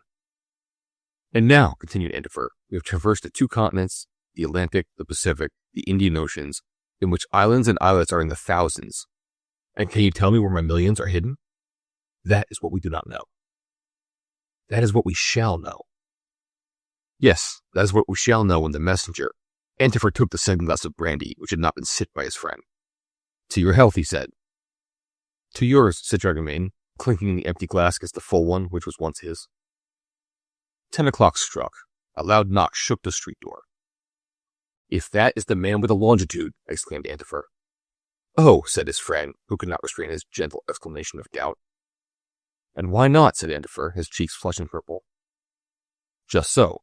Why not, replied the conciliating bargeman, thinking of the beginning of a salute for the bearer of good news. Suddenly shouts were heard on the ground floor. Shouts of joy, it is true, which, coming from the Non and Enogate, could not be addressed to an envoy of Camalik Pasha. It is he, repeated the 2 women. He, said Captain Antifer, and he was walking toward the stairs when the door of his room opened. Good evening, uncle, Good evening. This was said in a cheery, satisfied voice, which had the effect of exasperating the uncle in question. He was Jules. He had just arrived. He had not failed in catching the train from Nantes, nor in passing his examination, for he shouted, "Passed, uncle, passed." "Passed," repeated the woman and the girl. "Passed what?" replied Captain Antifer. "Passed his long voyage, Captain, with the maximum of marks." And as his uncle did not open his arms to him, he fell into those of Tregamain, who hugged him to his heart in a way that nearly squeezed the breath out of him. "You are suffocating him, Gildas," said Nanon. "I only just touched him," replied the smiling bargeman. Jules panted a little and recovered himself, and then, turning to Antifer, who was walking about feverishly, said, "And now, uncle, when shall the wedding be?" "What wedding?" "My wedding with my dear Energate," replied Jules. "Was it not agreed upon?" "Yes, agreed upon," said Nanon. "At least, unless Energate does not care for me now I am a captain." "Oh, Jules," answered the girl, holding out a hand in which the worried Tregamain, so he pretended, thought he saw her put her heart. Antifer did not reply, but seemed to be trying to find out which way the wind blew. "Come, uncle," said the young man, and he stood there, his face radiant, his eyes bright with happiness. "Uncle," said he, "did you not say that the wedding should take place when I passed, that we should fix the day as soon as I came back?" "I believe you did say so, my friend," ventured the bargeman. "Well, I have passed," said Jules, "and here I have come back, and if it is not inconvenient, uncle, we will fix it for the first week of April." Antifer started. "In 8 weeks? Why not in 8 days? In 8 hours? In 8 minutes? "Well, I should not object, uncle." "Oh, we must have a little time," said Nanon. "There are preparations, purchases to make." "Yes, I have to get a new coat built," said Tregamain, the future best man. "Then, shall we say the 5th of April?" asked Jules. "Be it so," said Antifer, who found himself driven beyond his last entrenchments. "Ah, my good uncle," said the girl, leaping onto his neck. "Ah, my dear uncle," said the young man. And as he embraced him on one side, with Energate embracing him on the other, it is not impossible that their cheeks met. "That is agreed," continued the uncle, "the 5th of April, but on one condition." "Oh, no condition." "A condition?" exclaimed Tregamain, who feared some further device on the part of his friend. "Yes, one condition." "And what is that?" asked Jules, beginning to frown. "If my longitude does not reach me before that." They all breathed again. "Yes, yes," they replied with one voice. And really, it would have been cruel to refuse this satisfaction to Captain Antifer. Besides, what likelihood was there that the messenger of Camleek Pasha, whom they had been expecting for 20 years, would make his appearance before the date fixed for the wedding of Jules and Energate? Chapter 6. A week went by. Of a messenger there was not even a shadow. Gildas Tregamain said he would not be just as much astonished to see the prophet Elijah return from the sky, but he took care not to express his opinion in this biblical form before Captain Antifer. As to Energate and Jules, they hardly gave a thought to the messenger of Camleek Pasha, who, as far as they were concerned, was a purely imaginary being.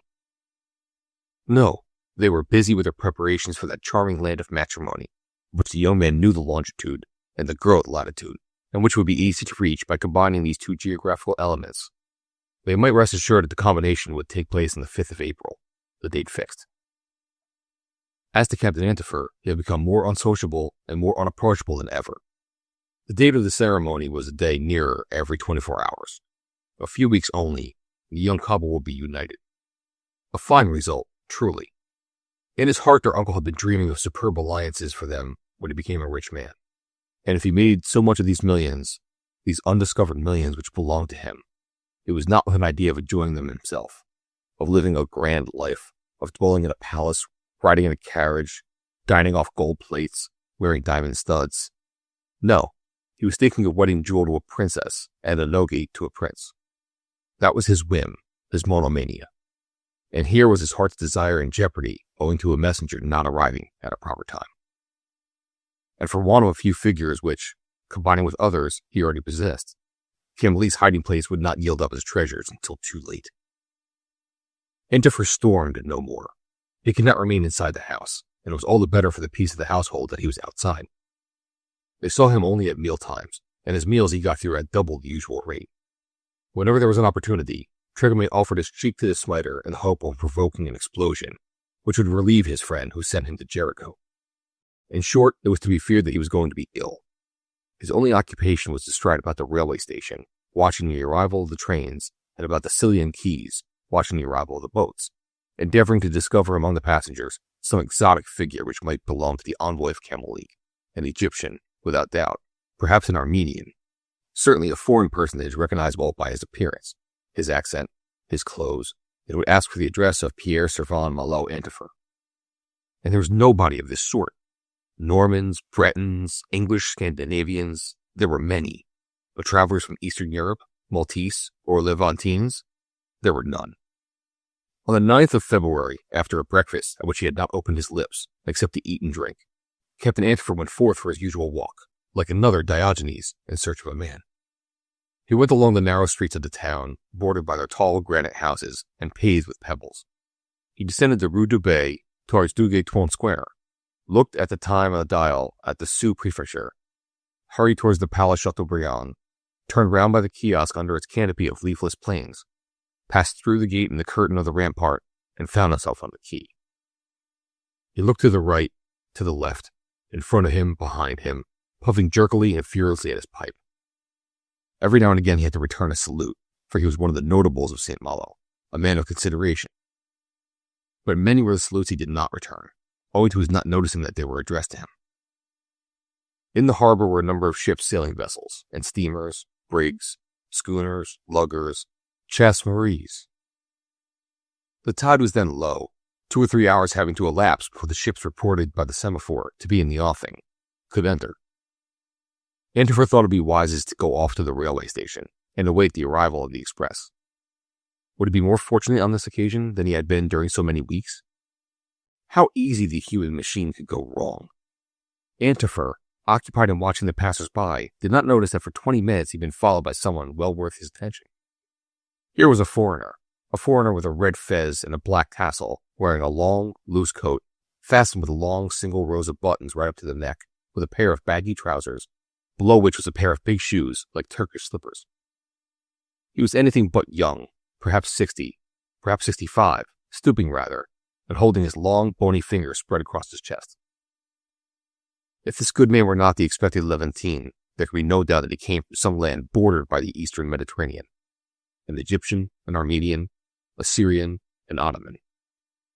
In short, the stranger followed Captain Antifer in a hesitating way, sometimes on the point of accosting him, sometimes stopping for fear of making a mistake.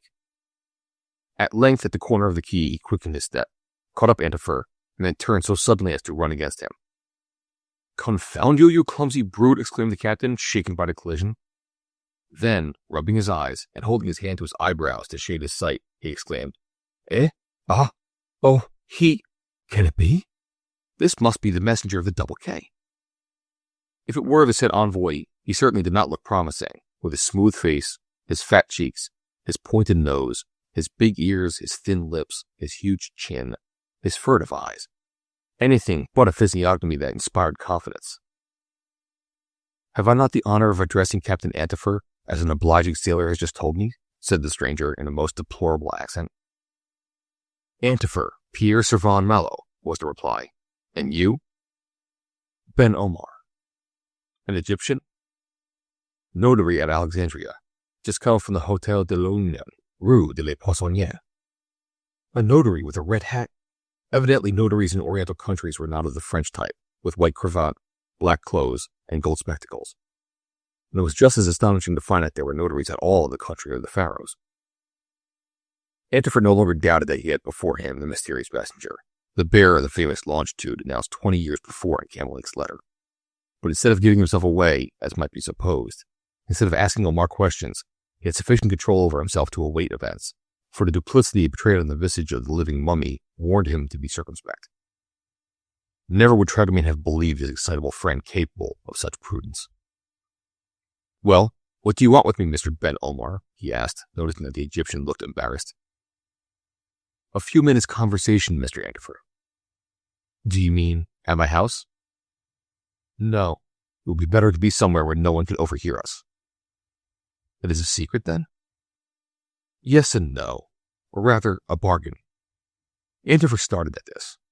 Evidently, if this individual had brought the longitude, he had no intention of delivering it gratis. Yet the letter signed with a double K said nothing about a bargain. Take care of the helm, he said to himself, and keep an eye on the way the wind blows. Then, addressing himself to his interviewer and pointing to a lonely corner at the end of the harbor, he said, "Come there. We shall be quite enough alone to talk of secret matters. But let us make haste, for it is cold enough to cut you through." They had not more than 20 yards to go. No one was on the vessels moored in the quay. The custom house officer on duty was half a cable length away. In a minute or so they were at the spot, and seated on the end of a spar. "Will this place suit you, Mr. Ben Omar?" asked Antifer. "Oh, very well."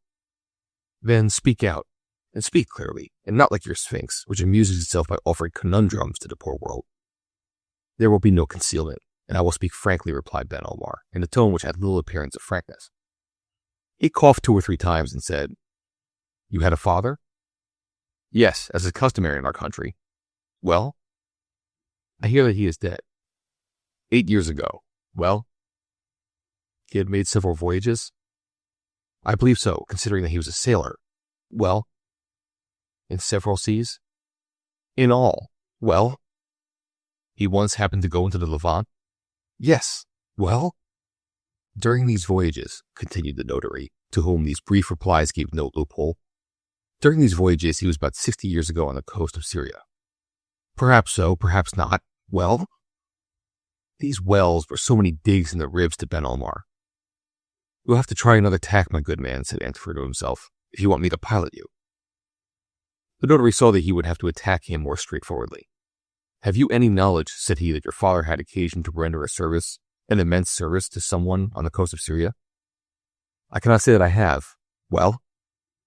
"Ah," said Ben Omar, much astonished at the reply. "And you do not know that he received a letter from a certain Camelic Pasha?" "A Pasha?" "Yes."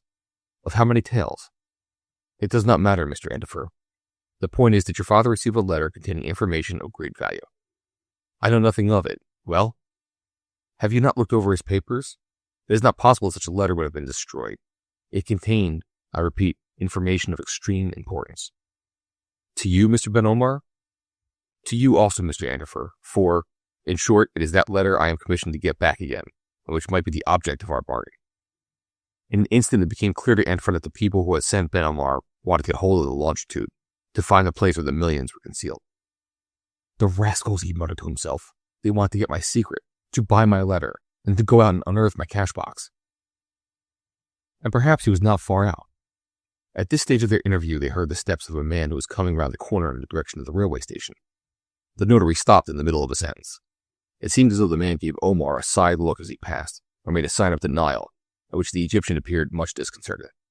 The man passed on and disappeared. He was a stranger, about 30 years old, in the Egyptian costume, of sallow complexion, black gleaming eyes, stature above the medium height, strongly built, determined looking, with anything but a pleasant expression about him. Did he and the notary know one another? Possibly. Were they not anxious that this should not be known just then? There was no doubt about that. Anyhow, Antifer did not notice this little bit of byplay. A look, a gesture, nothing more, and he continued the interview. "Now, Mr. Ben Omar," said he, "will you kindly explain why you want so much to get this letter, to know what it contains, so much that you are willing to buy it from me if I happen to have it?" "Mr. Antifer," replied the notary with some embarrassment, "I have had a certain Camelic Pasha among my clients. On his behalf—" "You have had, did you say?" "Yes, and as the representative of his heirs." "His heirs!" exclaimed Antifer with a movement of surprise that could not but astonish the notary. "He is dead, then?" "He is dead." "Steady," muttered Antifer, grinding the pebble within his teeth. "Camelic is dead. That is worth remembering, if they are up to any games." "And so, Mr. Antifer," asked Ben Omar, giving him a side look, "you have not got this letter?" "No." "That is a pity, for the heirs of Camelic Pasha, who wish to collect everything that can recall the remembrance of their beloved relative." "Ah, a matter of remembrance only. Dear kind hearts." "Simply so, Mr. Antifer, that these dear kind hearts, as you say, would not have hesitated to have offered you a considerable sum to obtain possession of this letter." "How much would they have given?" "What does that matter if you have not got it?" "You might as well say." "Oh, a few 100 francs." "Poof," said Captain Antifer. perhaps even a few thousand. Ha! Said Captain Antifer, whose patience was exhausted, and he gripped Ben Omar by the throat, dragged him toward him, and rolled out these words in his ear, with a shake between each. I have your letter. You have it? Your letter with the double K. Yes, the double K. That was my client's signature. I have it. I have read it and read it again, and I know, or rather I guess, why you want to possess it. Sir? And you are not going to get it. Do you refuse? Yes, I do, unless you buy it from me. How much? Asked the notary, digging his hand into his pocket to pick out his purse. How much? 50 millions of francs. What a jump Ben Omar gave as Antifer, with his mouth open, his lips up, his teeth showing, looked at him as he had never been looked at before. And then he dryly added, You can have it or leave it as you please. 50 millions, repeated the gasping notary. There is no bargain, Mr. Ben Omar. You will get no discount out of me. 50 millions? That is the price. They could be in cash or in note, or on a check on the Bank of France. The notary, abashed for an instant, gradually recovered his coolness. Evidently, this confounded sailor knew of what importance his letter was to the heirs of Cambaluc. In fact, did it not contain the information necessary in the search of the treasure? The scheme for getting possession of it had failed. Antifer was on his guard. The letter must be bought, or rather the latitude which would complete the longitude which Ben Omar knew. But it may be asked, how did Ben Omar know that Antifer had the letter? Was he the former notary of the rich Egyptian? Was he the messenger instructed by the last wishes of Cambaluc to bring Antifer to the longitude in question?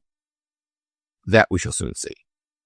But in any case, whether Ben Omar was or was not acting under the orders of the Pasha's heirs, he clearly understood that the letter would not be handed over without its price in gold. But 50 millions? Assuming a sly, coaxing air, he said, I think you said 50 millions? I did. That is one of the funniest things I ever heard in all my life. Mr. Ben Omar, would you like to hear funnier? Gladly. Ah, well then, you are an old thief, an old scoundrel from Egypt, an old crocodile of the Nile. Sir! There, I will stop. You are an old fisher in troubled waters, wanting to get at my secret instead of telling me yours, which is the only mission you were entrusted with. You suppose so. I suppose what is. No, what it pleases you to imagine. Enough, you consummate fool. Sir, I withdraw the consummate out of deference. And shall I tell you what you really want to know about the letter? Did the notary imagine that Antifer was going to commit himself? Anyhow, his two little eyes glowed like carbuncles as he waited. What you want to know, Ben Omar, is not what the letter says regarding the services rendered by my father. No, you want the 4 figures. You understand me well enough. The 4 figures. The 4 figures, murmured Ben Omar. Yes, the 4 figures it contains, and which I shall not hand over for less than 12.5 million each. That is all. We have said enough. Good morning. And sticking his hands into his pockets, Captain Antifer strode off, whistling a favorite air, of which nobody, not even himself, knew the origin, which was more like the howling of a dog than any of the melodies of Augur.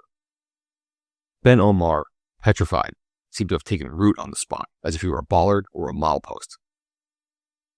He who had reckoned twirling the sailor round his finger as if he were a fellah, and Muhammad knows how he had dealt with the unfortunate peasants whose ill fortune had led them to his office, one of the best in Alexandria.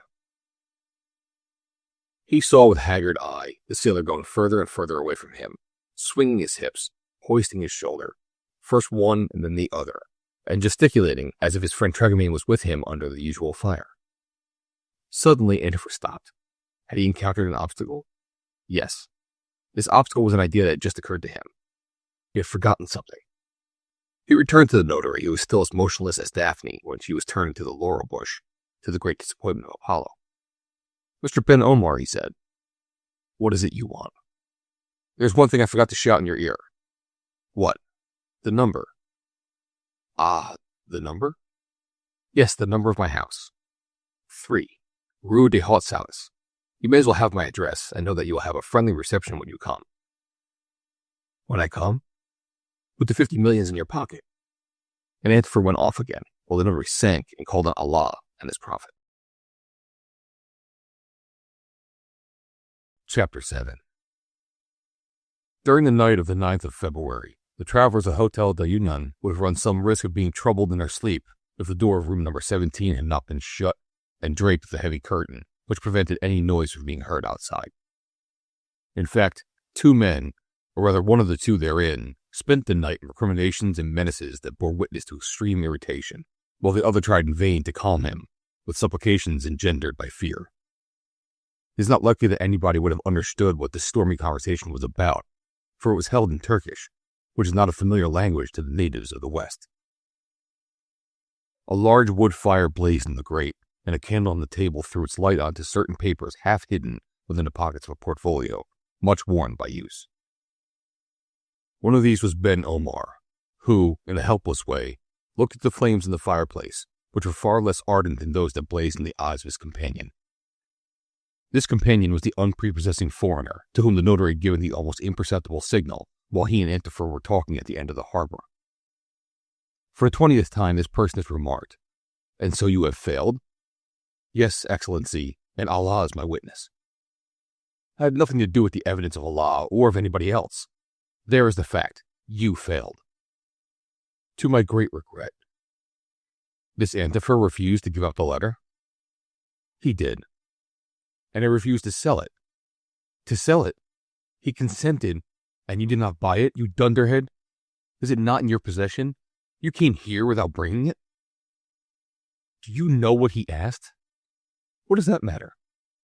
50 millions of francs. 50 millions? And there was a volley of oaths. "And so, you imbecile, this sailor knows of what importance this might be to him?" "There is no doubt of it." "May Muhammad strangle me, and you too," exclaimed the irascible personage, striding about the room. "Or rather, that is my business as far as you are concerned, for I hold you responsible for all the misfortunes that may happen." "But it is not my fault, Excellency. I was not in the secrets of Camalik Pasha." "You ought to have been, then. You ought to have found them out when he was alive. You were his notary." And then came another broadside of oaths. This terrible man was Saouk, the son of Murad, the cousin of Camalik. He was then 31.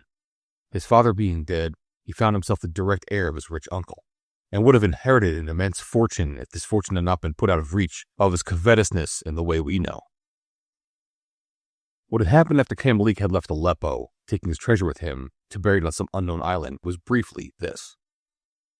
In October 1831, Ibrahim, with 22 ships of war and 30,000 men, had captured Gaza, Jaffa, Haifa, and Acre had fallen into his hands the year following, on the 27th of March, 1832.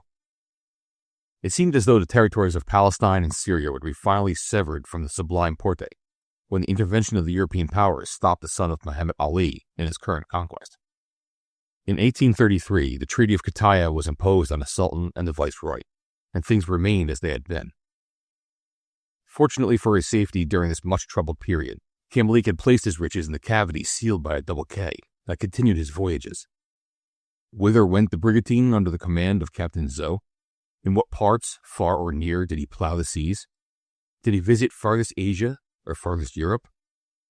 No one knew save his captain and himself, for none of the crew were allowed to land, and none of them knew whether they were in the west or the east, the north or the south, for such was their master's whim. But after their many peregrinations, Camalik was imprudent enough to return to the Levant.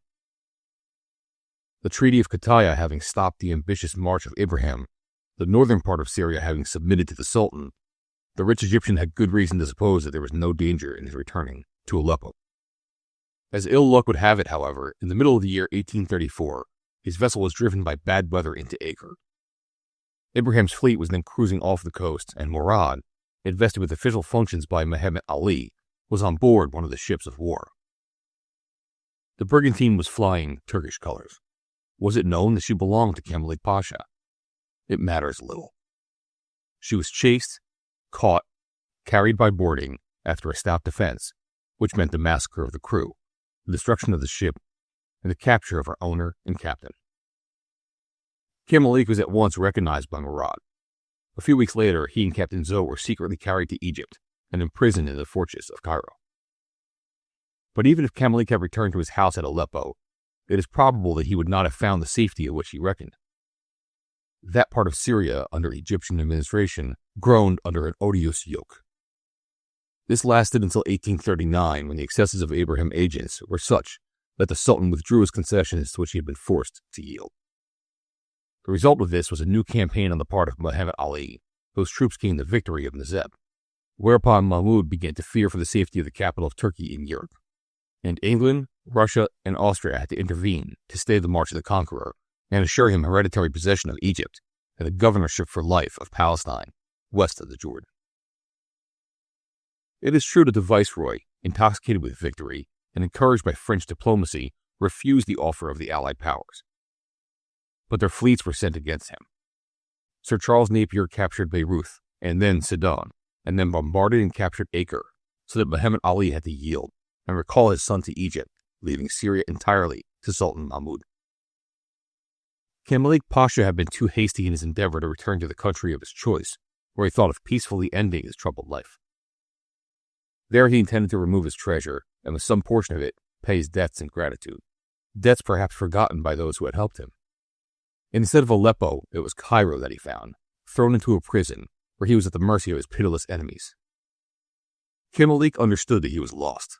The idea of regaining his liberty at the cost of his fortune did not occur to him, or rather such was the force of his character, and his indomitable determination never to abandon his wealth to the viceroy or Murad, that he contented himself with an obstinacy that could only be ascribed to Ottoman fatalism. The years he passed in solitary confinement, separated from Captain Zoe, whose discretion he never doubted, were anything but pleasant to him. In 1842, in the 8th year of his imprisonment, he managed, through the connivance of a jailer, to send away a few letters, one of them to Captain Thomas Antifer of St. Malo. An envelope containing his will also reached the hands of Ben Omar, who had formerly been his notary at Alexandria. 3 years afterward, Captain Zoe died, and Camalik remained the only one who knew where the treasure had been buried. But his health declined visibly, and the severity of his imprisonment could not but shorten a life which would have lasted for years beyond the walls of his cell. At length in 1852 he died, forgotten by those who had known him, without either menaces or ill treatment forcing him to reveal his secret. Next year his unworthy cousin followed him to the grave, without having enjoyed the immense riches he coveted, and which had led him to such criminal devices.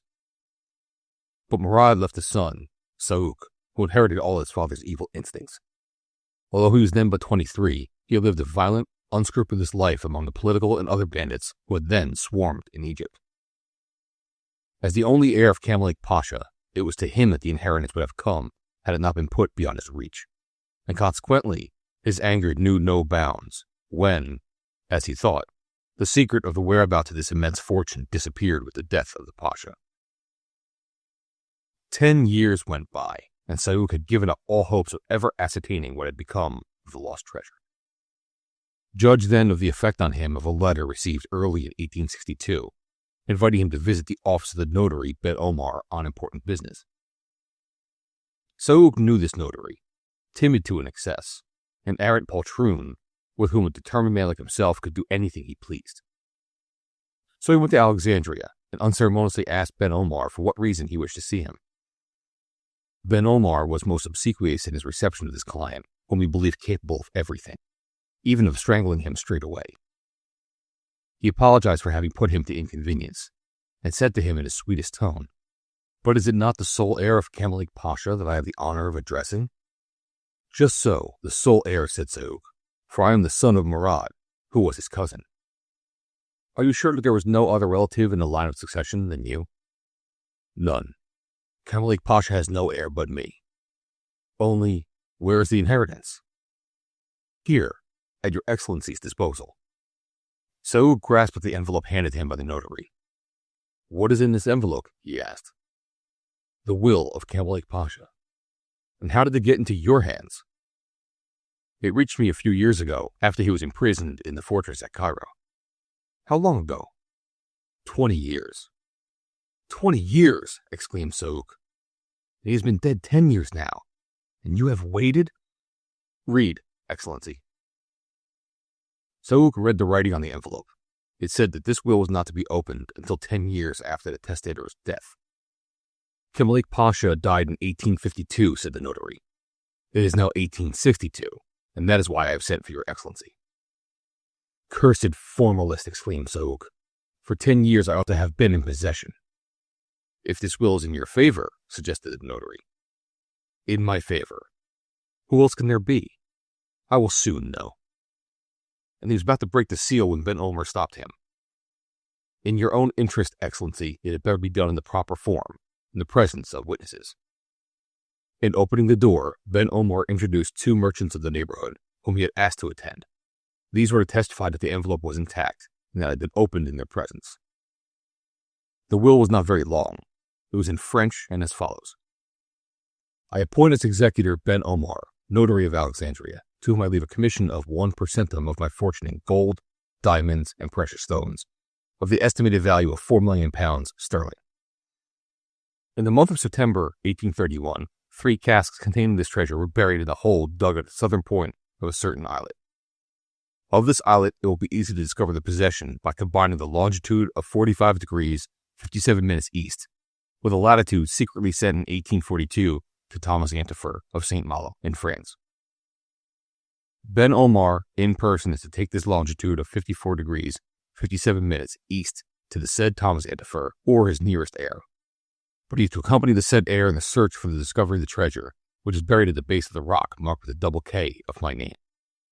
To the exclusion of my unworthy cousin Moran and his still more unworthy son Sauk, Ben Omar will hasten to put himself in communication with Thomas Antifer or his direct heirs, and with him follow the formal instructions that will be found in the course of the said search. Such is my last will, and I desire that it shall be respected in all its bearings and consequences.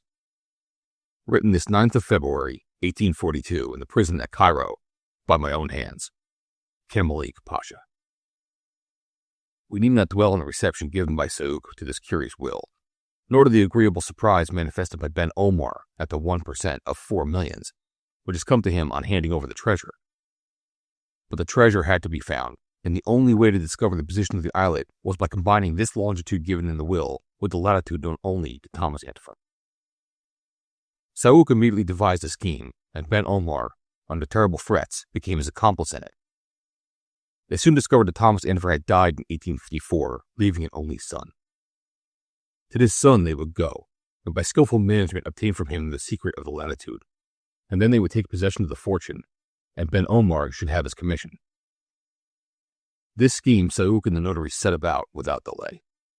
They left Alexandria, landed at Marseille, took the Paris Express, and then went on to St. Malo, where they had arrived that morning. Neither Sauk nor Ben Omar expected that there would be any difficulty in obtaining from Antifer the letter, of which they knew the value, which contained the precious latitude, and they were prepared to buy it if necessary. We know how the attempt had failed. We shall not be astonished, therefore, at the irritation which His Excellency displayed at his endeavoring to hold Ben Omar responsible for his ill success, at the noisy scene in the hotel, from which the unfortunate notary feared he would never emerge alive. "Yes," said Sauk, "it is your bungling that has caused it all. You did not know what you were about. You let yourself be played with by this sailor. You, a notary. But do not forget what I told you. Woe to you if Kamalik's millions escape me.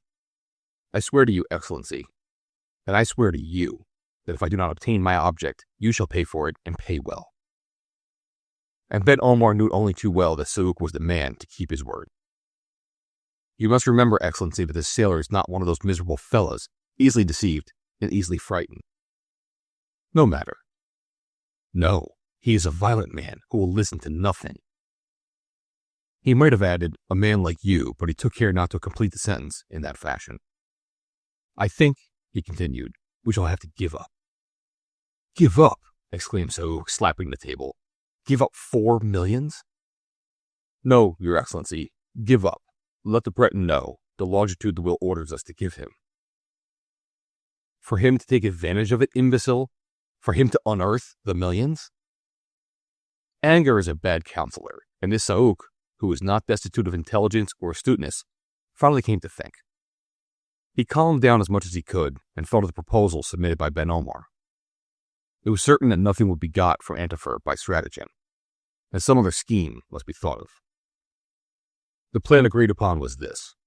His Excellency and his very humble servant would call in the morning on Captain Antifer, give him the longitude and learn from him in exchange what was the latitude. When the information was obtained, Sauk would endeavor to forestall the sailor, and if he could not do this, he would accompany Antifer during the search and endeavor to carry off the treasure. If, as was probable, the islet was situated in some distant part of the world, the plan had many chances of success, and the affair would end Sauk's advantage. When this plan had been definitely agreed upon, Sauk added, "I rely on you, Ben Omar, to be straightforward. If not, you can rely on me, Your Excellency, but you promised me my commission." "Yes, for according to the will, the commission is due to you, on the express condition that you do not leave Antifer for an instant during the journey." "I will not leave him." "Nor will I. I will accompany him." "In what capacity? Under what name?" "As the chief clerk of Ben Omar, and under the name of Nazim." "You?" And this "you" was said in the tone of despair that indicated only too clearly what violence and misery Ben Omar anticipated. Chapter 8. When Captain Antifer reached the door of his house, he opened it, entered the dining room, and sitting down at the corner of the fireplace began to warm his feet, without saying a word. Enogate and Jules were talking near the window, but he took no notice of their presence. Nanan was busy cooking in the kitchen, and he did not worry as usual by asking a dozen times if it would soon be ready. Evidently, Antifer was deep in thought, but it would not do to tell his sister and his nephew and niece what had happened at his interview with Ben Omar, the notary of Kamalik Pasha. During the meal, he said nothing. He even refrained from any second helpings, and contented himself with prolonging his dessert by mechanically disposing of several dozen periwinkles, which he extracted from their greenish shells by means of a long, copper-headed pin. Several times Jules spoke to him, but he answered not a word. Enogate asked him what was the matter, as he did not seem to hear. "Brother, what ails you?" asked Nanan, and he rose to retire to his room. "I've got a wisdom tooth coming through," he replied, and each of them thought it would not be too late if it could make him wise in his old age. Then, without lighting his pipe, which he was so fond of smoking night and morning on the rampart, he went upstairs without saying good night to anybody. "Uncle is troubling about something," remarked Enogate. "Has he had any news?" said Nanan, as she cleared the table. "Perhaps we had better send for Tregamain," replied Jules. The truth is that Captain Antifer was more uneasy and anxious than he had ever been since he had been expecting the indispensable messenger. Had he not failed in presence of mind, in acuteness during his interview with Ben Omar? Had he done right in being so categorical and reserved with this fellow, instead of winning him over, of discussing the main points of the business, of trying to bargain with him? Had he done wisely in calling him a rascal, a crocodile, and so on? Would it not have been better, without showing so much caution as to his own interests, to have temporized, to have appeared disposed to hand over the letter, to have pretended to have been ignorant of its importance, instead of asking 50 million francs for it? Of course, it was worth it. There was no doubt about that. But it would have been wise to have acted more circumspectly. And if the notary declined to submit to a similar reception? If he strapped up his portmanteau, left St. Malo, and returned to Alexandria, how would the problem be solved? Would Captain Antifer have to go to Egypt after his longitude? And so when he went to bed, he administered to himself quite a shower of hard knocks. He did not close his eyes during the night. The next morning he had firmly resolved to go in search of Ben Omar, to apologize for his rudeness, to enter into an arrangement at the expense of a few slight concessions. But as he was reflecting on all this, and dressing himself, about 8 o'clock, the bargeman gently pushed open the door of his room. The nun had sent for him, and he had come, the excellent man, to offer himself to his neighbor's blows. "What brings you here?" "The flood, friend," said Tregamain, hoping that this maritime locution would provoke a smile. "The flood," replied Antifer sternly. "Well, the ebb is just taking me out." "You're getting ready to go out?" "Yes, with or without your permission." "Where are you going?" "Where it suits me to go." "Nowhere else, of course. But you do not wish me to know what you're going to do?" "I'm going to repair a mistake." "And to make it worse, perhaps?" This reply, although given as a general observation, made Antifer uneasy, and so he decided to let his friend know what had happened. Continuing his dressing, he told of his meeting with Ben Omar, of the notary's attempts to gain possession of the latitude, and his offer to sell the letter for 50 millions of francs. "He should have made you an offer," observed Tregamain.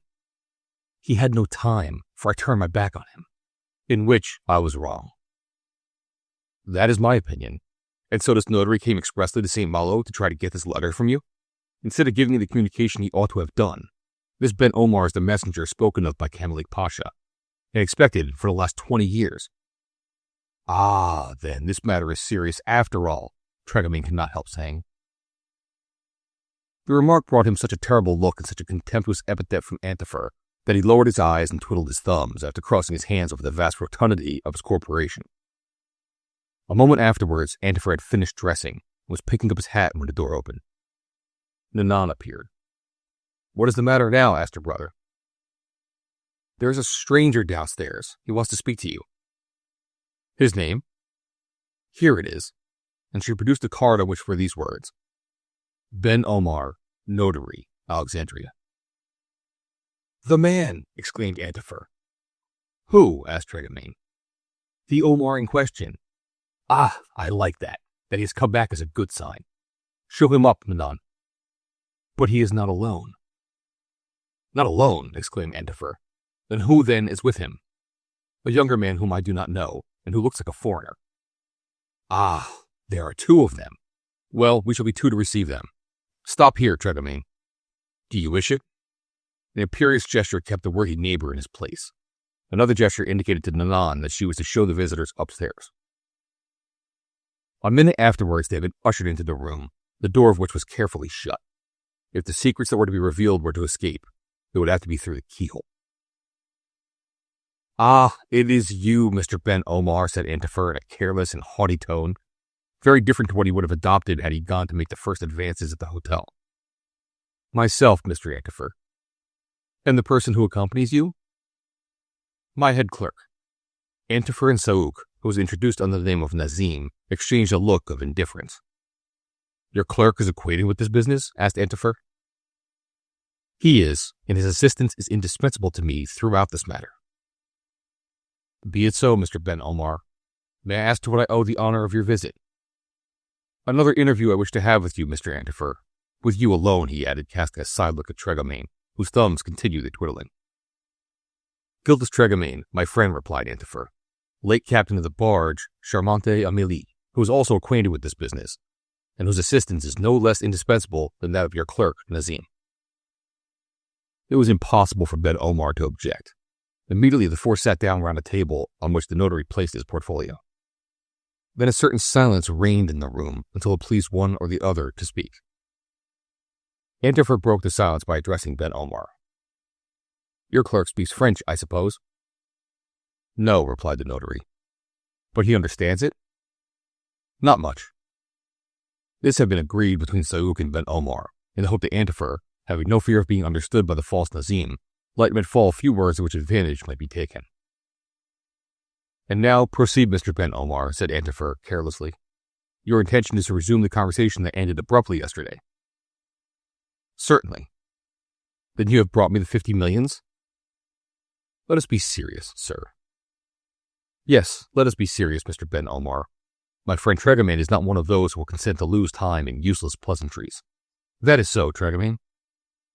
Never had the bargeman a more serious countenance, a more composed demeanor, and when he enveloped his nasal appendage in the folds of his flag, we mean handkerchief, never had he produced more magisterial trumpetings.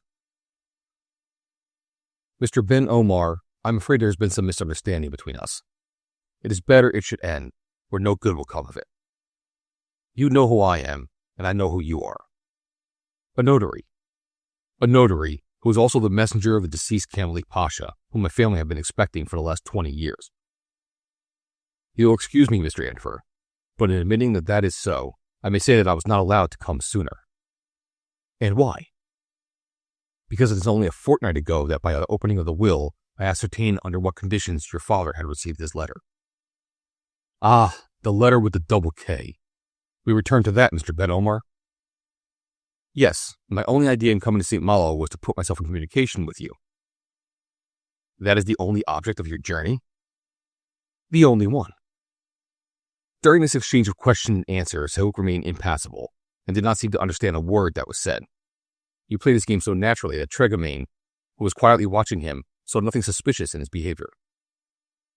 Then, Mr. Ben Omar, said Antifer, I have for you the most profound respect. As you know, I would not say an unkind word to you. Really, this was sublime. What about rascal, mummy, crocodile, etc., etc.? But, he continued, I cannot help observing that you just lied. Sir! Yes, lied like a steward's mate when you asserted that your journey had no other object than to know what was in my letter. I swear, said the notary, lifting his hand.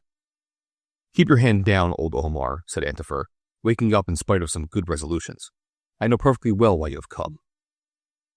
Believe me, and on whose behalf you have come. Nobody, I assure you.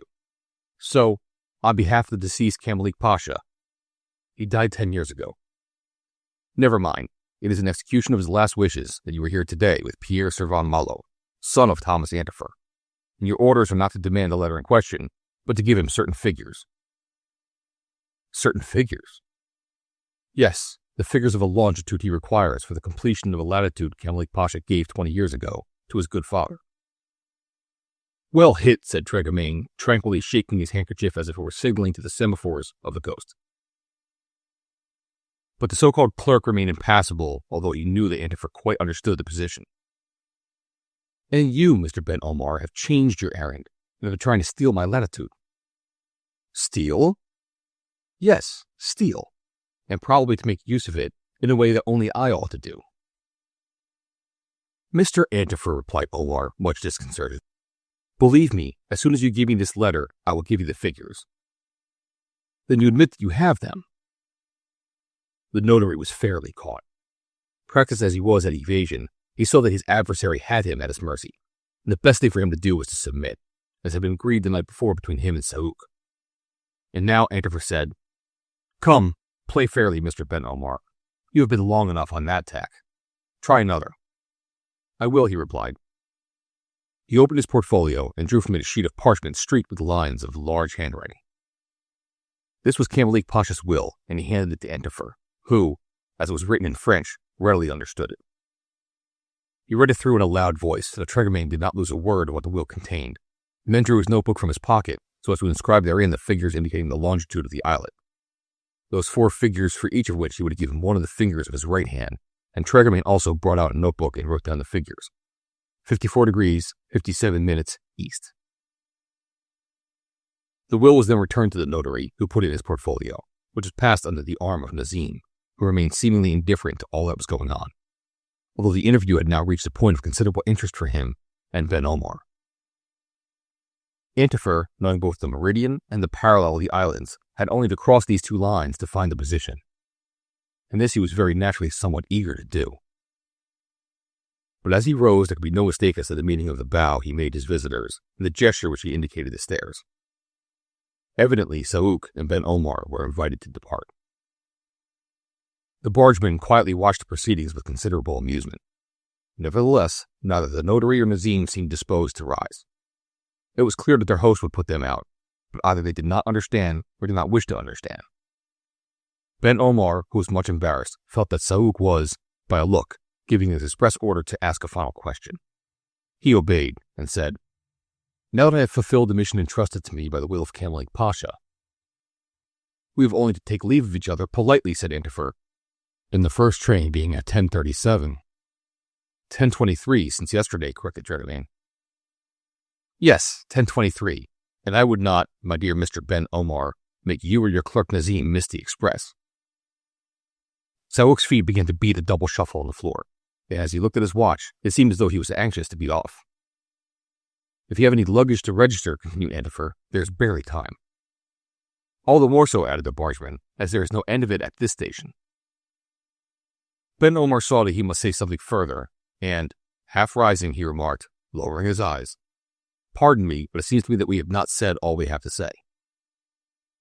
Quite the contrary, Mr. Ben Omar. As far as I'm concerned, I have nothing more to ask you. But I have a question to ask, Mr. Antifer. I am surprised, Mr. Ben Omar, but if you think so, what is it?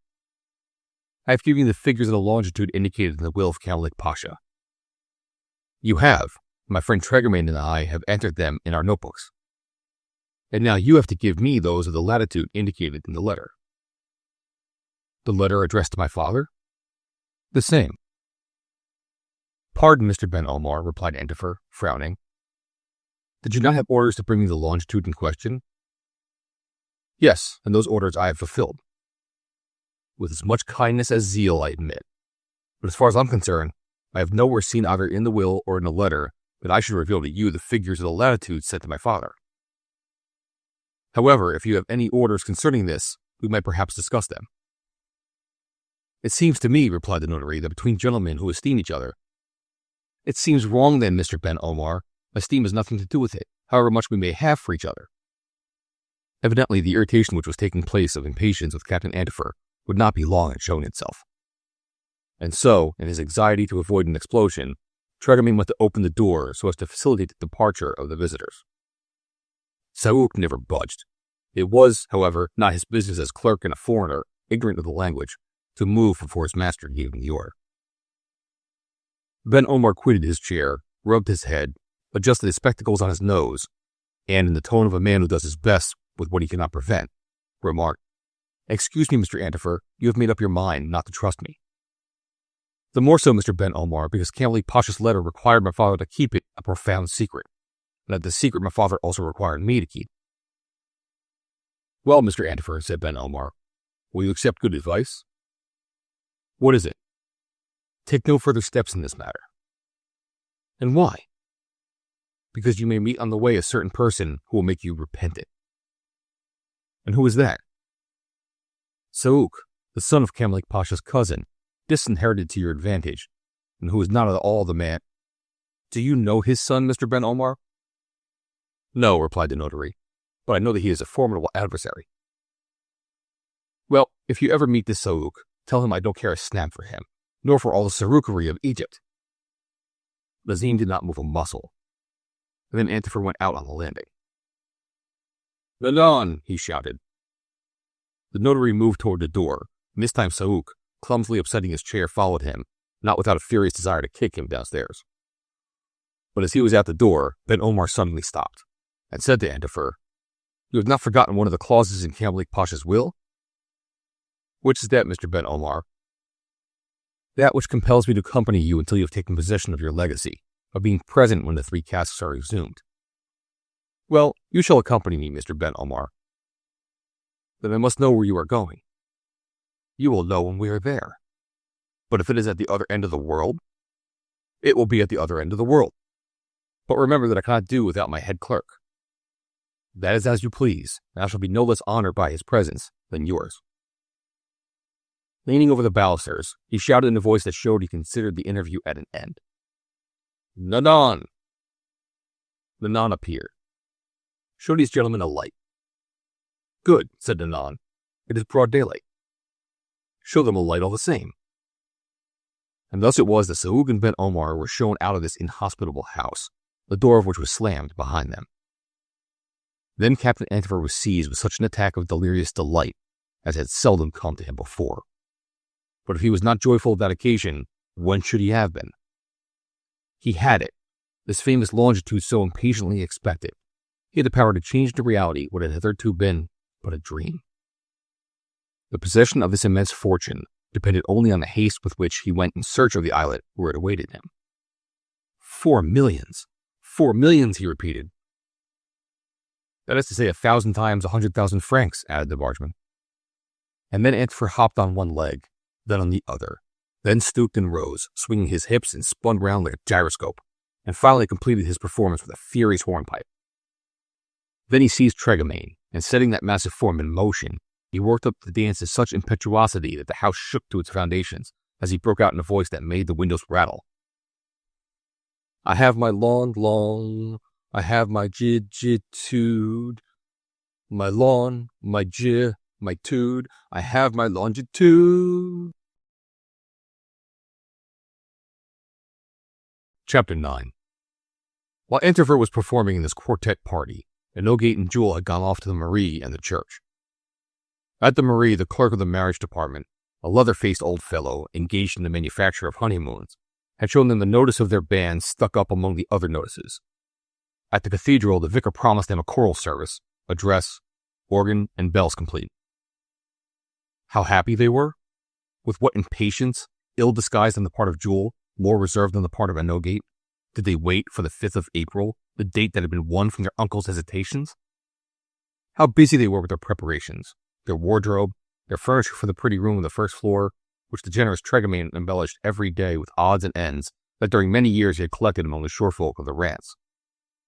Was he not their confidant, and could they have found a better, a safer depository of their hopes and future projects? And 20 times a day would the old bargeman repeat, "I would give a lot for the marriage to be over." "And why, my good Gildas?" the girl would ask, a little uneasy. "Friend Antifer is so singular when he gets astride of his hobby, and goes prancing among his millions." That, too, was Jules' opinion. When you depend on an uncle, an excellent man but somewhat unsettled, you are sure of nothing until the yes has been uttered before the Marie. And as is usual among sailor families, there is no time to lose. Either they would have to remain unmarried or be married as soon as possible. Jules was under orders to sail as first mate of one of the bailiff's largest ships, and then for what months, for what years even, he might be on the seas, thousands of miles from his wife and children, if God blessed their union.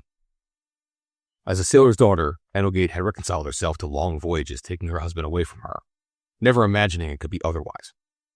And therefore all the more reason for not losing a day, as their lives would consist of so many during which they would be separated. It was of their future that they were talking about when they returned from their walk. To their surprise, they saw 2 strangers come out of the house in the Rue des Hautes Salles and move off, gesticulating furiously. Had these people been to call on Captain Antifer? Jules had a presentiment that something unusual had occurred. And any doubt as to this was removed when he and Enogate heard the noise overhead and the improvised song, the last lines of which could be heard on the further ends of the ramparts. Had their uncle gone out of his mind? "What is the matter, aunt?" asked Jules. "Your uncle is dancing, my children," said Nanon. "But he cannot shake the house like this." "No, that is Tregamain." "What? Is Tregamain dancing too?" "Probably not to annoy uncle," said Enogate. The 3 went upstairs, and very naturally supposed that Antifer had gone mad when he saw him capering about and yelling at the top of his voice, "I have my long, I have my jid-jid-tude." And then Tregamain, joining in, puffing as if he were in danger of a stroke of apoplexy. "Oh yes, his longitude." A revelation suddenly enlightened Jules. Those 2 strangers who had left the house, was this the untoward messenger of Kamalik Pasha who had arrived at last? The young man turned pale, and stopping Antifer in the middle of the step.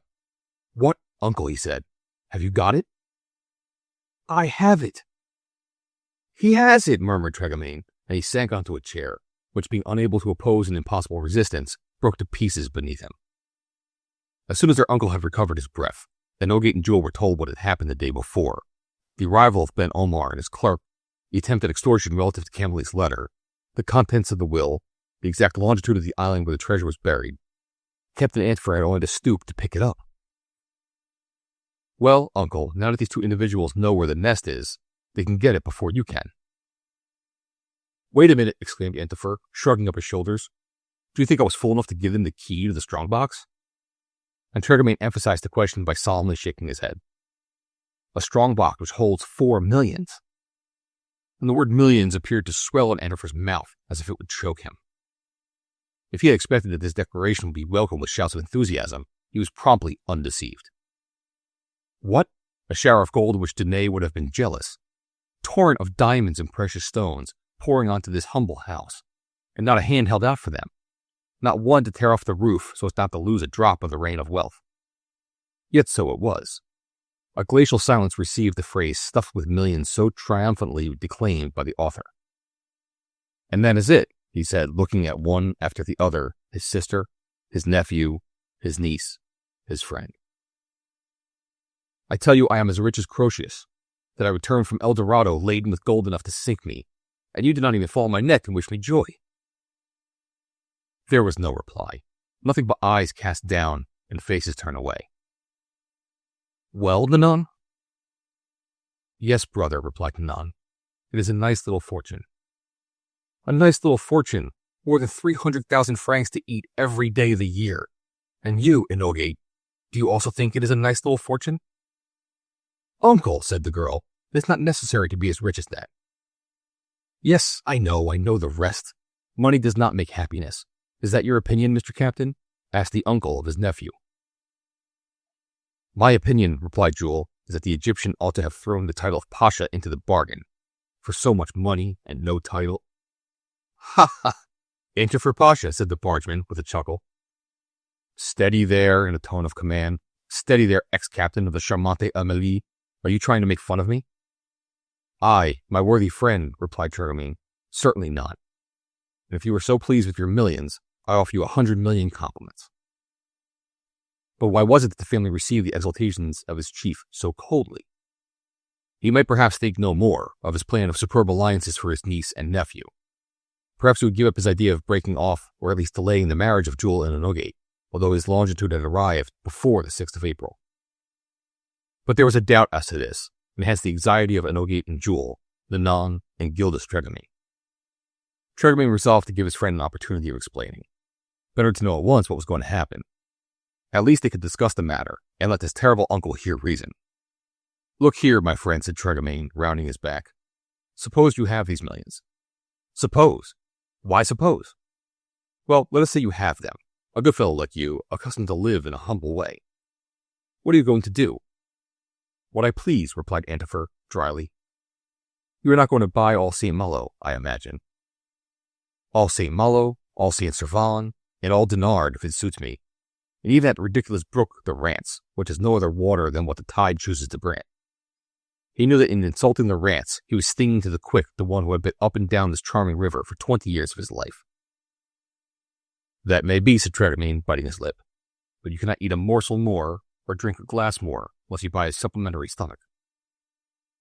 I will buy what I like, Mr. Freshwater Sailor, and if anyone says no to me, if I find any opposition among my own people. This was addressed to the lovers. I will eat my millions. I will dissipate them. I will turn them into smoke, into dust, and Jules and Onogate shall have none of the two each. I intend one day to leave them. Better say the 4 to both, my friend. Why? Because they're going to get married. This touched the burning question. Hold there, bargeman, said Antifer in the voice of a stentor. Up you go to the main royal and take a look around. This was the way of sending Tréguier about his business. Figuratively be it understood, for to hoist such a mast to the top of any mast would have been impossible without the aid of a capstan. Neither Nanon, nor Jules, nor Onogate dare interfere in the conversation. The young captain got so white that he was evidently hardly able to master his indignation. But the bargeman was not one to desert anybody in the open sea. Approaching his friend, he said, However, you made a promise. What promise? To consent to their marriage. Yes, if the longitude did not come, and as the longitude has come, all the more reason for assuring their happiness. Exactly, and therefore Onogate shall marry a prince, if she can find one, and Jules a princess. There are none to marry, replied Tréguier, who could argue no more. You could always find one when you have a dowry of 2 millions to offer. Then you had better search. I will search, and I will find, and in the Almanach de Gotha too. He meant to say Almanach de Gotha, this obstinate, intractable coaster, possessed with the idea of mingling the blood of potentates with the blood of the Antifers. But not wishing to prolong a conversation which might end badly, resolved to yield in no respect in this marriage question, he let it be understood, very clearly, that he wished to be left alone in his room, and not to be disturbed by anybody before dinner. Tréguier judged it prudent not to withstand him, and all 4 went downstairs. They were all in despair, and the girl was crying. This was almost more than Tréguier could bear. I don't like people to cry, he said, not even when sorrow comes to them, my little one. But, said she, all is lost. Uncle will never give in. This enormous fortune has turned his head. Yes, said Nanon, when my brother gets an idea into his head. Jules did not speak. He strode about the room, crossing and uncrossing his arms, opening and shutting his hands. Suddenly, he exclaimed, After all, he is not master. I have no need of his permission to marry. I am of age. But Onogate is not, said the bargeman, and as her guardian, he can object. Yes, and we are all dependent on him, said Nanon, bowing her head. My advice, said Tréguier, is not to impose him directly. It is not impossible that this mania will pass away, particularly if we seem to give in to him. You ought to be right, said Onogate. We shall gain more by gentleness than violence. At least I hope so. Besides, said the bargeman, He's not got the millions yet. No, said Jules, and in spite of his latitude and his longitude, he may come to grief before he lays his hands on them. It will take a good deal of time. A good deal, murmured the girl. Yes, dear Inogate, and there may be delays. Ah, the confounded uncle. And the confounded brutes who have come from the confounded Pasha, growled Anon. I should have welcomed them with the broomstick. They would have managed to see him all the same, said Jules, and this Ben Omar, who has a commission on the business, would never have left him alone. Then, uncle is going away? Asked Inogate. Probably, said Tregamain. Now he knows where the island is. I will accompany him, said Jules. You, Jules? Exclaimed the girl. Yes, it must be so. I should like to be there to prevent his committing some stupidity, to bring him back if he stays away too long. Well thought of, my boy, said the bargeman. Who knows where he may have dragged, running after this treasure, and as to what dangers he may be exposed. Inogate felt as sad as ever, but she understood him. Jules' resolve was dictated by good sense. Perhaps the length of the voyage might be shortened by it. The young captain did his best to console her. He would write to her often, he would tell her all that happened. Nanan would not leave her, nor would Tregamain, who would see her every day, who would teach her resignation. Depend on me, my girl, said the bargeman, much moved. I will teach you not to dwell on it too much. You don't know the adventures of the Charmante Amélie? No, Inogate did not know them, for he had not yet dared to recount them for fear of Captain Antifer. Well, I will tell you them. They are very interesting. The time will pass.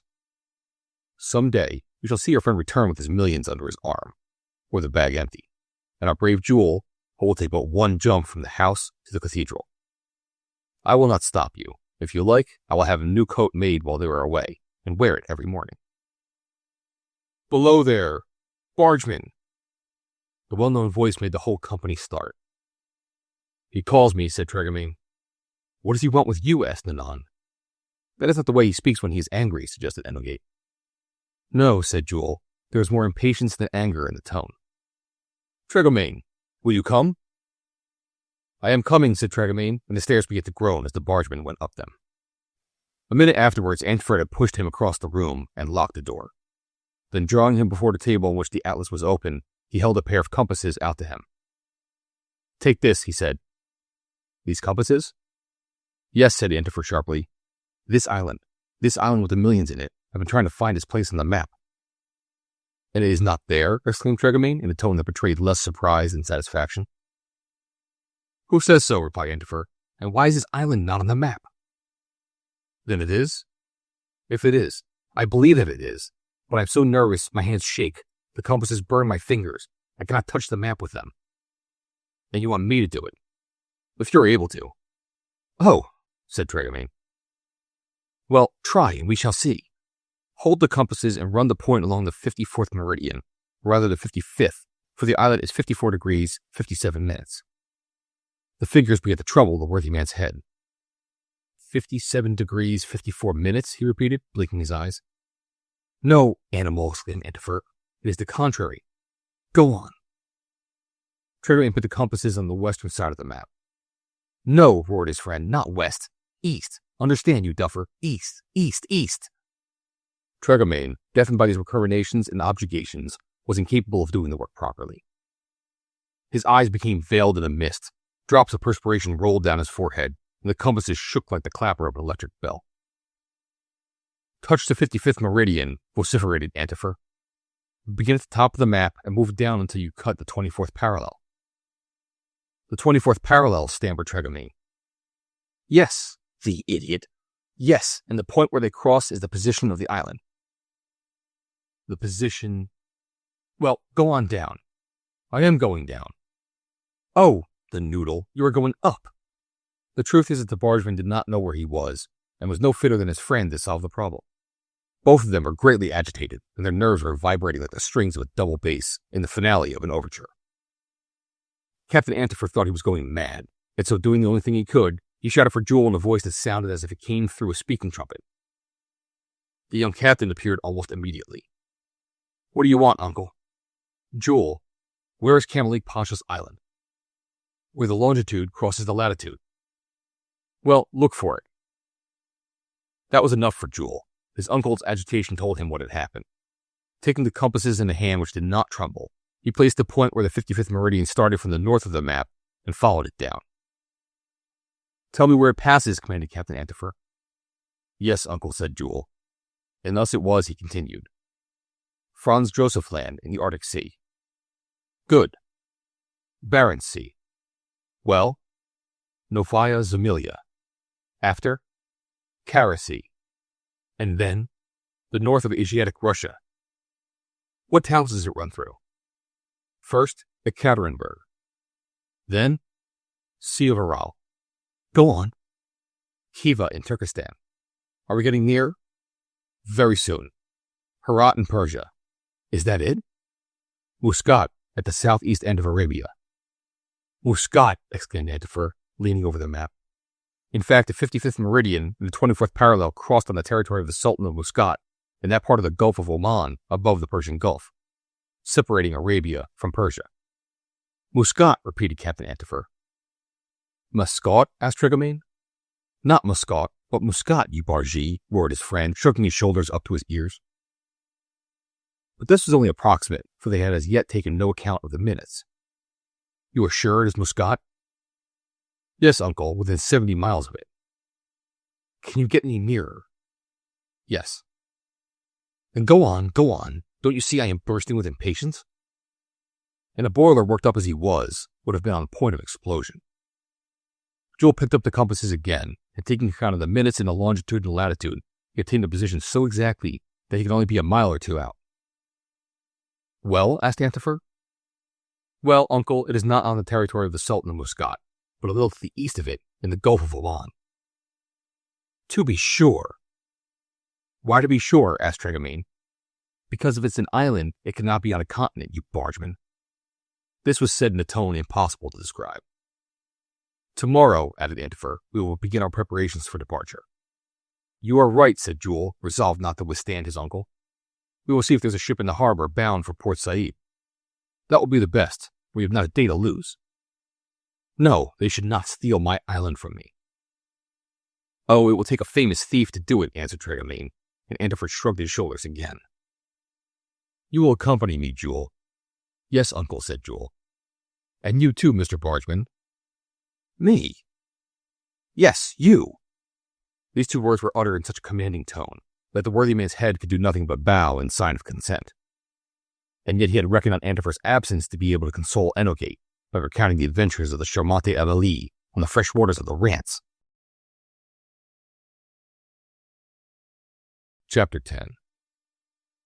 On the 21st of February, the steamer Steersman left St. Malo at the morning tide.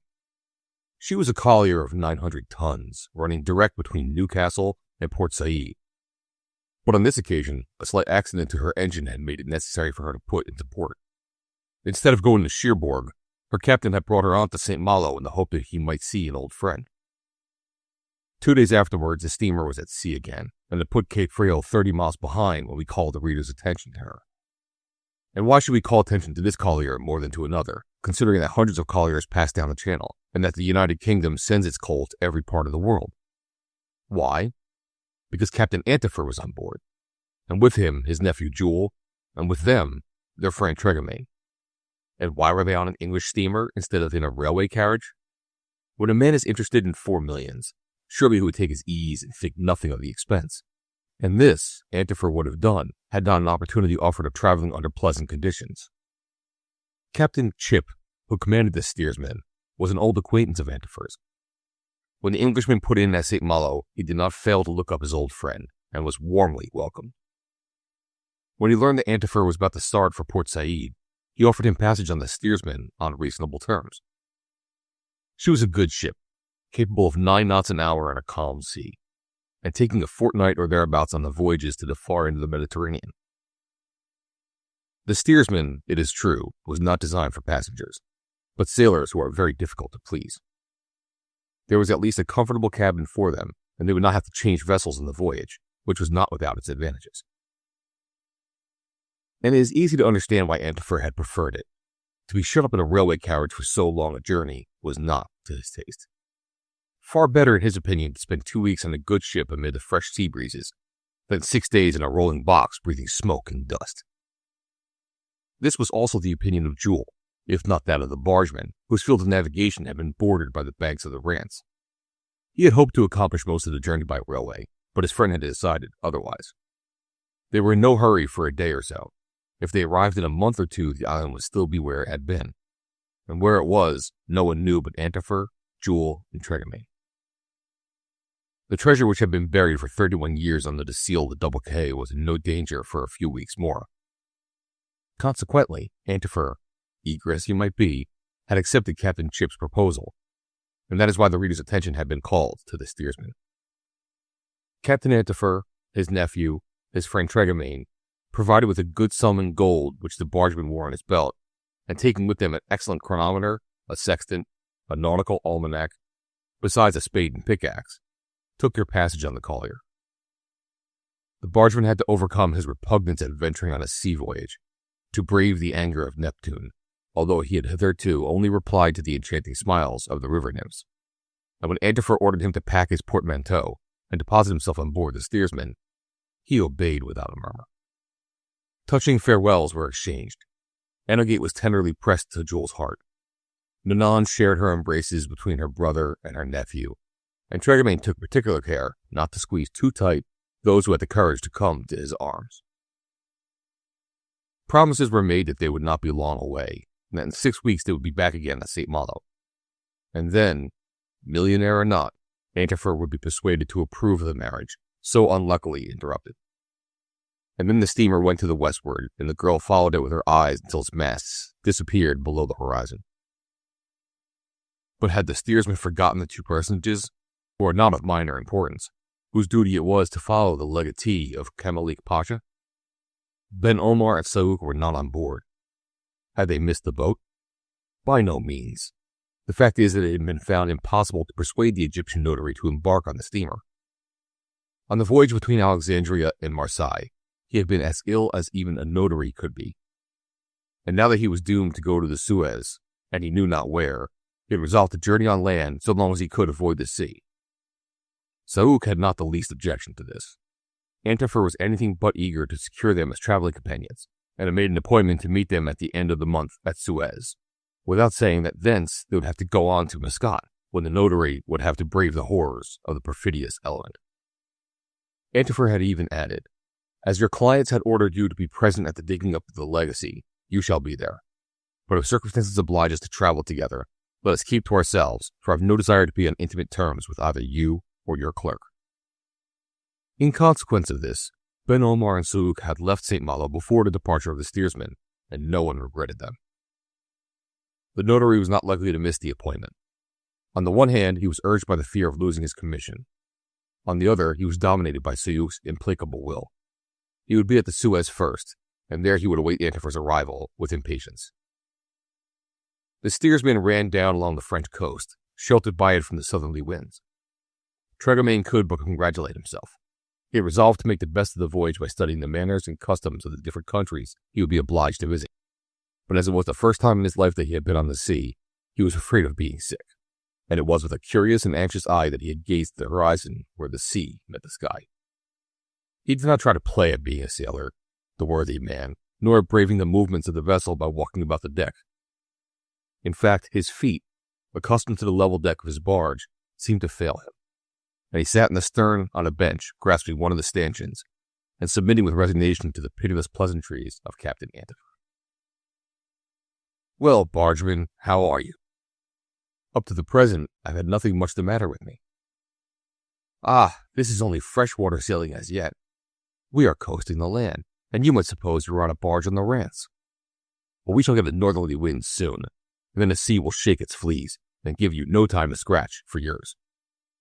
"Friend, I have no fleas." "It is a way of speaking.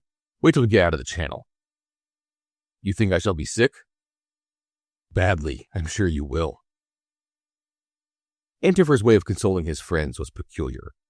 Jules tried to remove the depressing effect of his prognostics by observing, "My uncle exaggerates. You will be no more sick than a porpoise?"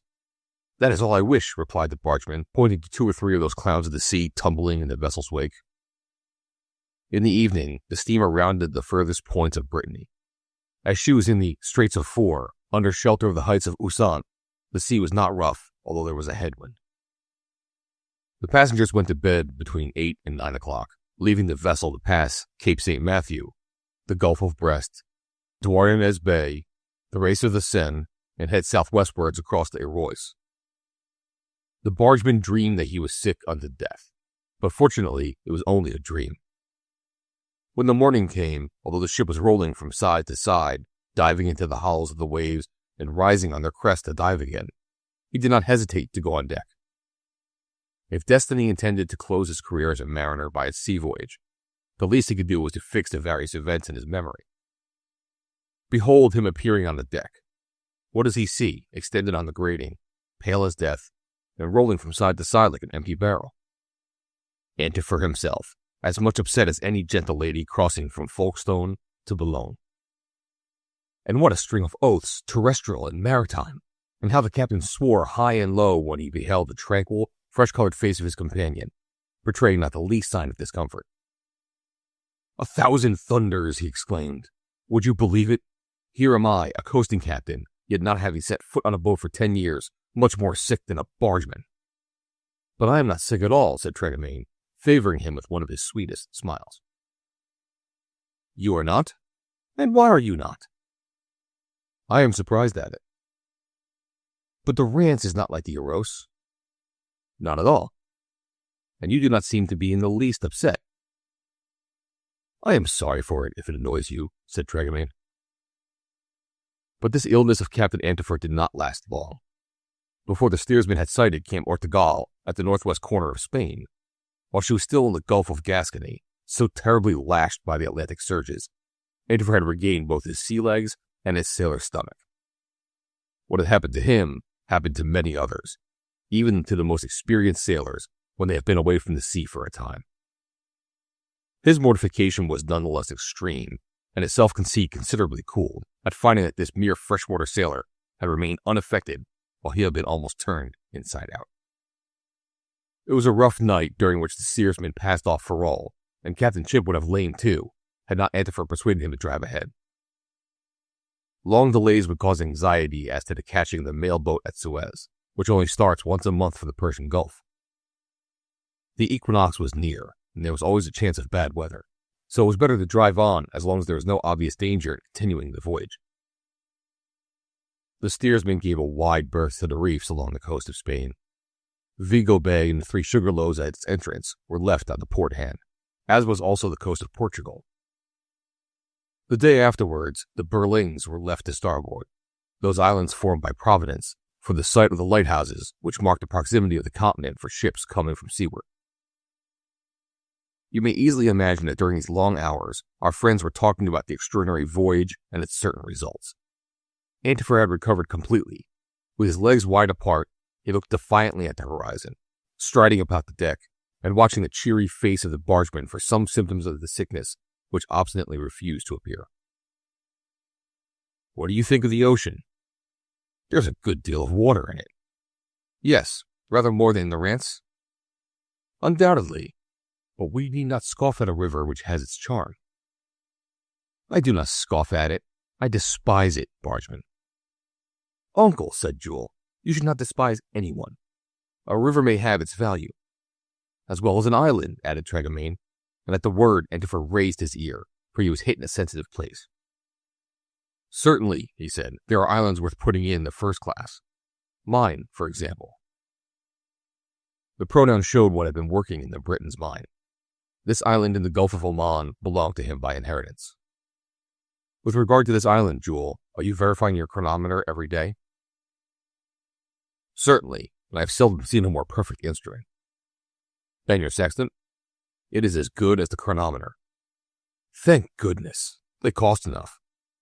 "They're going to bring us 4 millions, judiciously insinuated Tregomain. "We could hardly look at their price." "Quite so, Mr. Bargeman.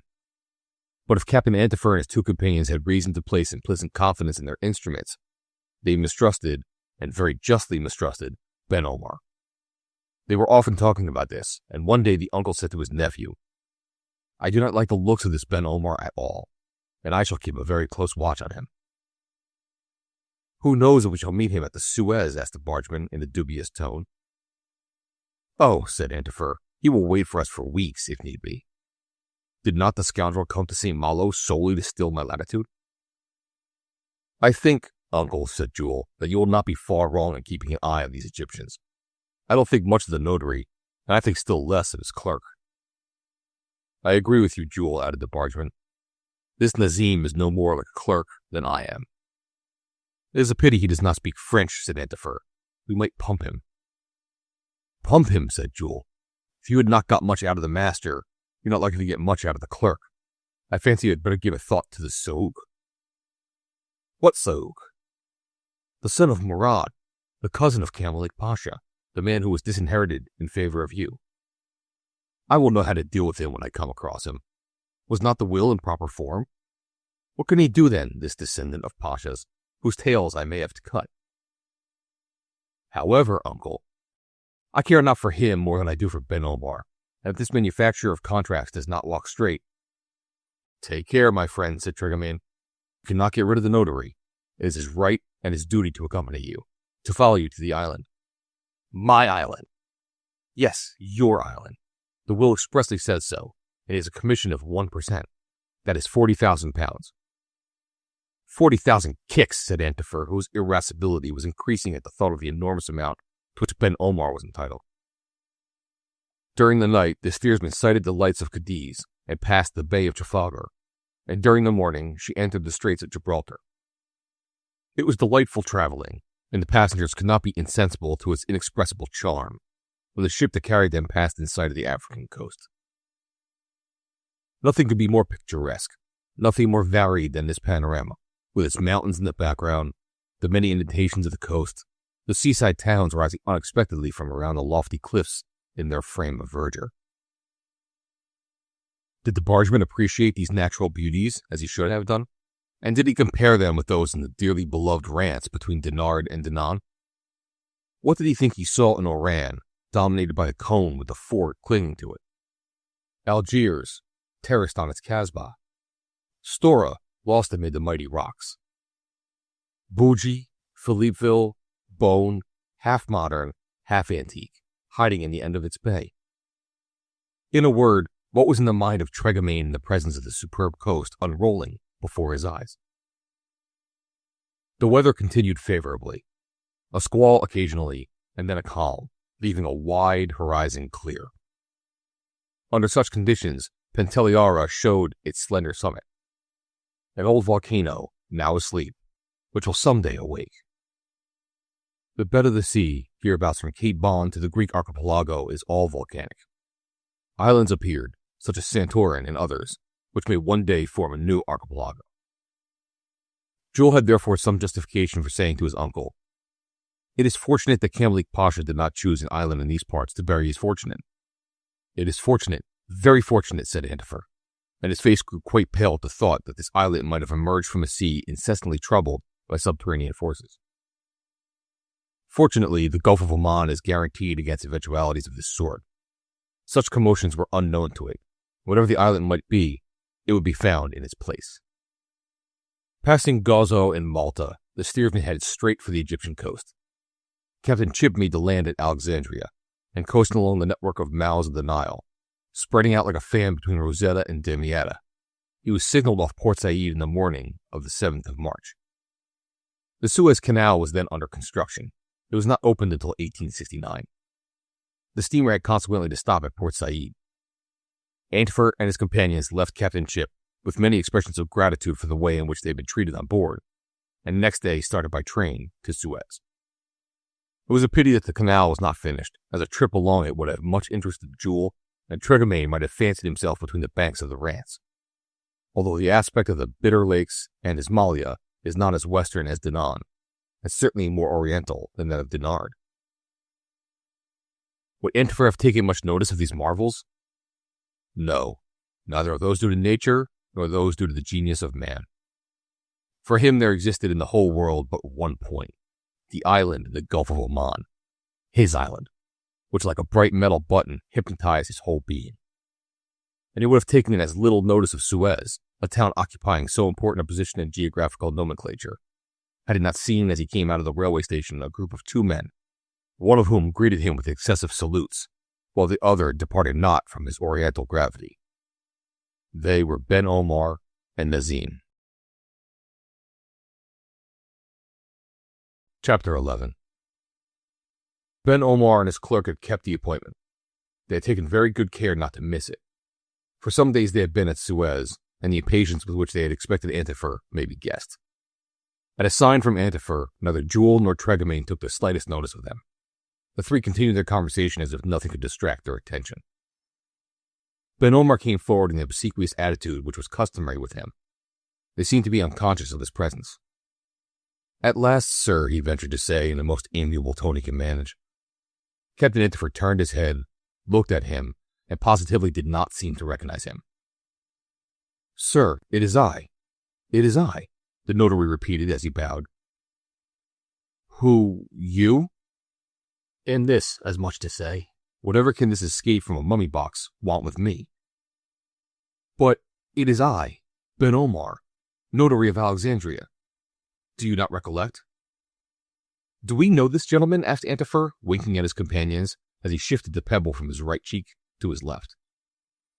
"I think I do," said Tregomain, taking pity on the notary's embarrassment. "It is Mr. Ben Omar. We once had the pleasure of meeting."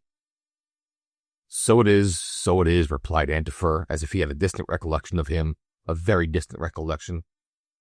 "I remember Ben Omar. Ben Omar. That is it. Ah, well, what are you doing here?" "What am I doing here? But I've been waiting for you, Mr. Antifer." "Waiting for me?" "Certainly. Have you forgotten the appointment for us to meet at Suez?" "Appointment? And what for?" asked Antifer, in such a tone of surprise that the notary was completely taken aback. "What for? Why, the will of Kamalik Pasha, the millions he left you, the island." "You mean to say my island, I believe." "Yes, your island. I see you are beginning to remember, and as the will imposed on me the true obligation of—" "I understand, Mr. Ben Omar. Good morning. Good morning." And without another word, he shrugged his shoulders as an intimation for Jules and the bargeman to follow him. But as they were going away from the station, the notary stopped them. "Where are you going to stay at Suez?" he asked. "In some hotel, I suppose," replied Antifer. "Will the hotel suit you or my clerk and I have put up?" "Either that one or another. It does not matter. For the 48 hours we have to stay here." "48 hours?" asked Ben Omar, in a tone of evident uneasiness. "Have you not reached the end of your voyage?" "Not the least in the world," replied Antifer. "We have got another sea passage." "A sea passage!" exclaimed the notary, turning as pale as if a ship's deck were oscillating beneath his feet. "A sea passage, which, if you please, we will take on board the Oxus, which runs to Bombay." "Bombay?" "And which starts from Suez the day after tomorrow. I advise you to take your passage in her, as your company is forced upon us." "Where, then, is the island?" asked the notary, with a gesture of despair. "It is where it is, Mr. Ben Omar." And therefore Antifer, followed by Jules and Tregomain, walked into the nearest hotel, where their luggage, which was not extensive, was soon brought to them. A minute afterwards, Ben Omar had rejoined Nazim, and an observer could not fail to have noticed that the so-called clerk gave him anything but a respectful welcome.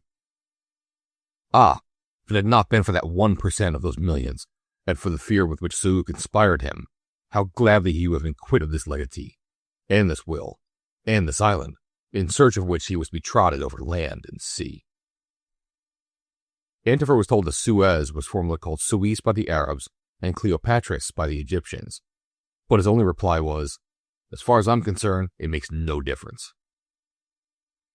It hardly occurred to this impatient personage to visit the few mosques, old buildings without anything special about them, 2 or 3 places, the most curious of which was the grain market, or to look at the house facing the sea where General Bonaparte lodged.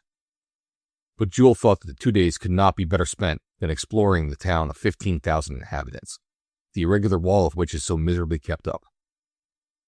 He and Tregomain spent their time in wandering about the streets and lanes, and exploring the roadstead, where 500 ships can find good anchorage in from 8 to 10 fathoms, well sheltered from the north-northwest winds, which prevail all the year round. Suez had a certain amount of oversea trade even before the canal was projected, thanks to the railway running to Cairo and Alexandria.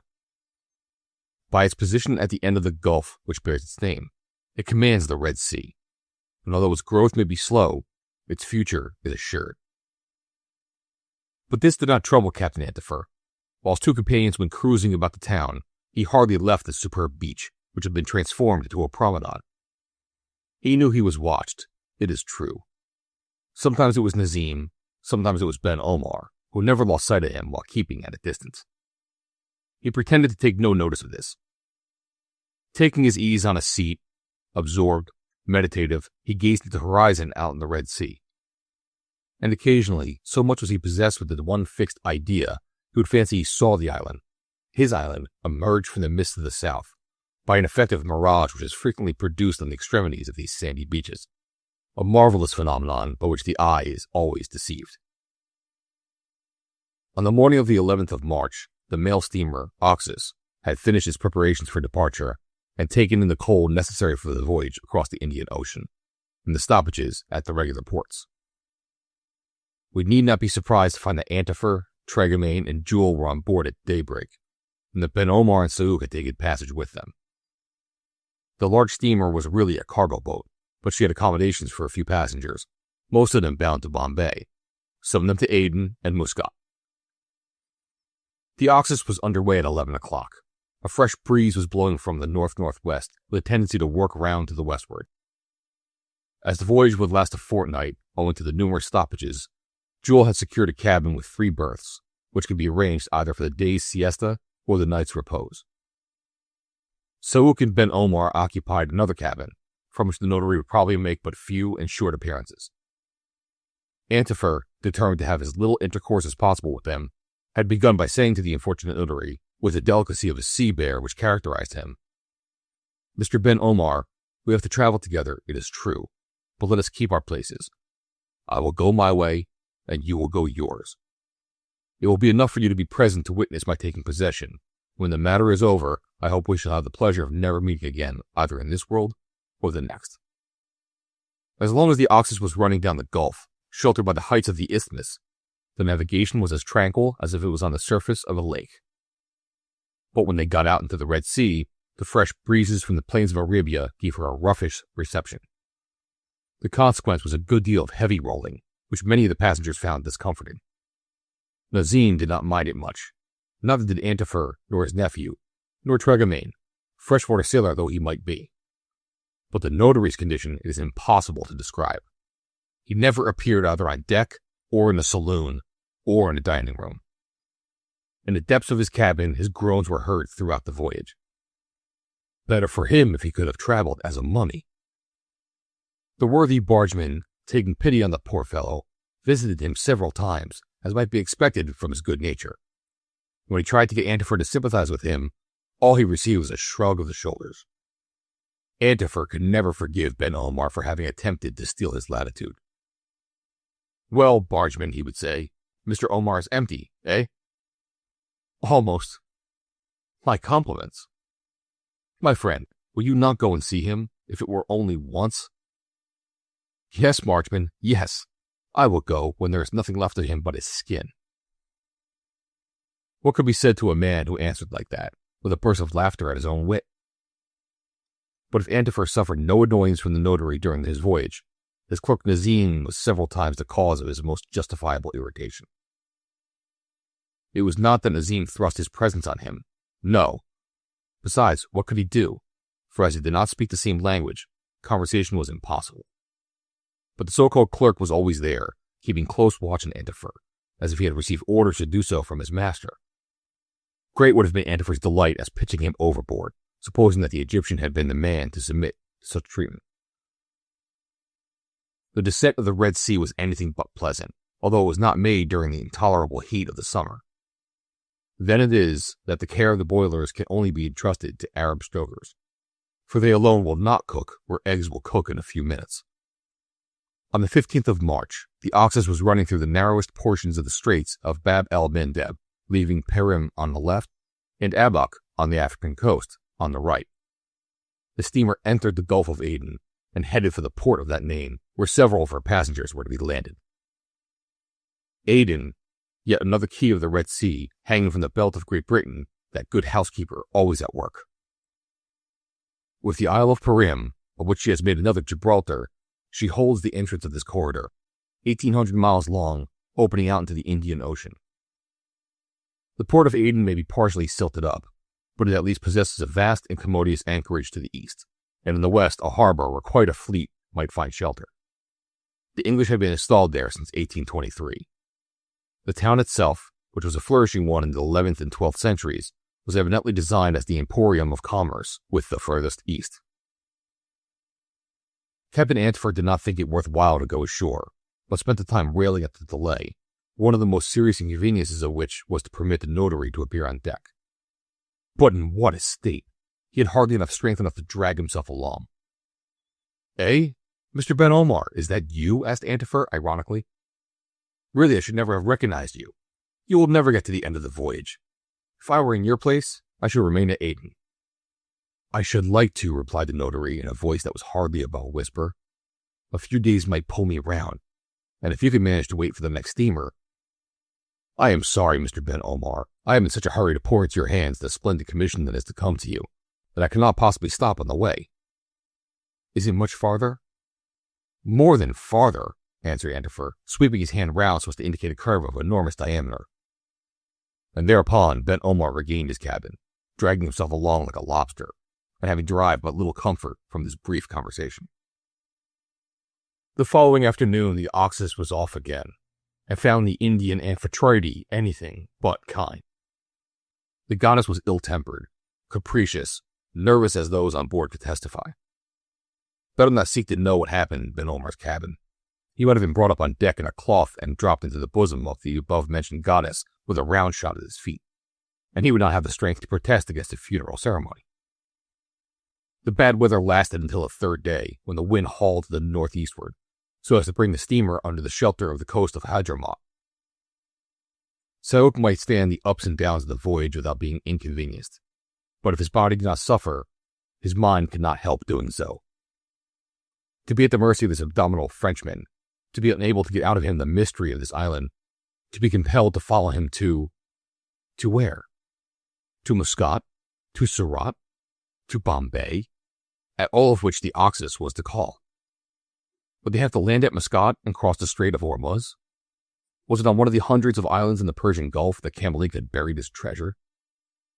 This ignorance, this uncertainty kept Saouk in a state of perpetual exasperation. He would have dragged the secret from Antifer's very vitals if he could. Often would we catch a few words exchanged between Antifer and his companions. As he was supposed not to know French, there was no reason for their being careful when he was by. But it had all ended in nothing. The pretended clerk was justly regarded with suspicion, even with aversion. It was with repulsion that he inspired them, and the instinctive, unreasonable sentiment was felt as much by his companions as by Antifer himself. When Saouk came near them, they moved away, and this he noticed only too well. On the 19th of March, the Oxus stopped for 12 hours at Brabat, on the Arab coast. From this point, she continued along the coast of Oman so as to get up to Muscat. 2 days afterwards, she had doubled Cape Ras el Had. 24 hours later, she had reached the capital of the Sultanate. Captain Antifer seemed to be nearing the end of his voyage. And it was time. The nearer he drew toward his goal, the more nervous, the more unsociable he became. All his life was centered in this island, this mine of gold and diamonds which belonged to him. To him it was an Ali Baba's cave which had been transferred to him by law in the very country of the Arabian Nights, whither Cambaluc Pasha's fancy had led him. "Do you know," said he one day to his companions, "that if the fortune of this worthy Egyptian had been in ingots of gold, I should have had a good deal of trouble in getting it to St. Malo?" "So I should think," said Jules. "But," returned Trégamain, "if we filled our bags, our pockets, and our hat case—" "There's a bargeman's notion for you. He fancies he can put $1 million in his pocket." "I fancy, my friend. But you have never seen $1 million in gold?" "Never, not even in a dream." "Do you know what it weighs?" "I know nothing about it." "Well, I do, for I've had the curiosity to calculate. Tell us. An ingot of gold worth 1,000,000 would weigh about 17,775 pounds avoirdupois, and 4 millions would consequently weigh over 71,000 pounds. Ah, said the bargeman, you must have made it too much. Do you know how many men it would take to carry those 4 millions? How many? Why, 323.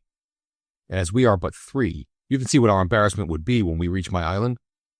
Fortunately, my treasure is chiefly composed of diamonds and precious stones. Uncle is right, said Jules. And I might add, said Dragomain, that his excellent Pasha could not have arranged matters more conveniently. Oh, these diamonds, exclaimed Antifer. These diamonds are easily sold among the Paris and London jewelers. What a sale, my friends, what a sale. Not all, though, not all. You will only sell a part of them? Yes, bargeman, yes, replied Antifer, his face convulsed, his eyes glowing like fire. Yes, and first I will keep one for myself, a diamond worth 40 or 50,000 pounds, say, and I will wear it in my shirt. In your shirt, friend, said Dragomain? You will be simply dazzling. No one will be able to look you in the face. And Enoge shall have another, added Antifer. That is a little gem to make her pretty. No prettier than she is now, Jules hastened to remark. Quite so, quite so. And there shall be a third diamond for my sister.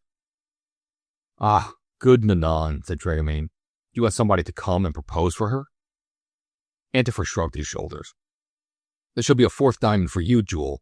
A fine stone you can wear as a pin. Thank you, uncle. And you shall have a fifth, old man. Me? They had to be put on the figurehead of the Charmante Amélie. No, bargeman, on your finger. A ring, a signet ring.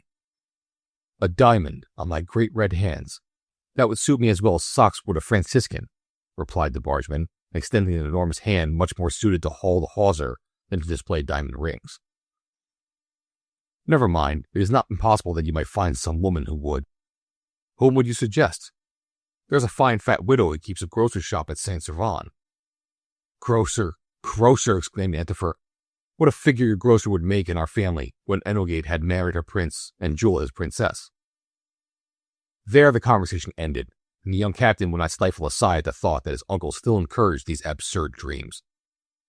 What would bring him back to sanity if misfortune, yes, misfortune, willed it that he should become possessed of these millions on the island? Positively he will go out of his mind if these last much longer, said Dragomain to Jules when they were alone.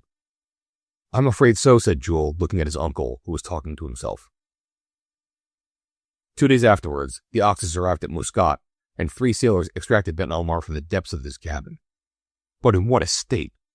He was reduced to a skeleton, or rather to a mummy, for the skin still hung on the bones of the unfortunate notary.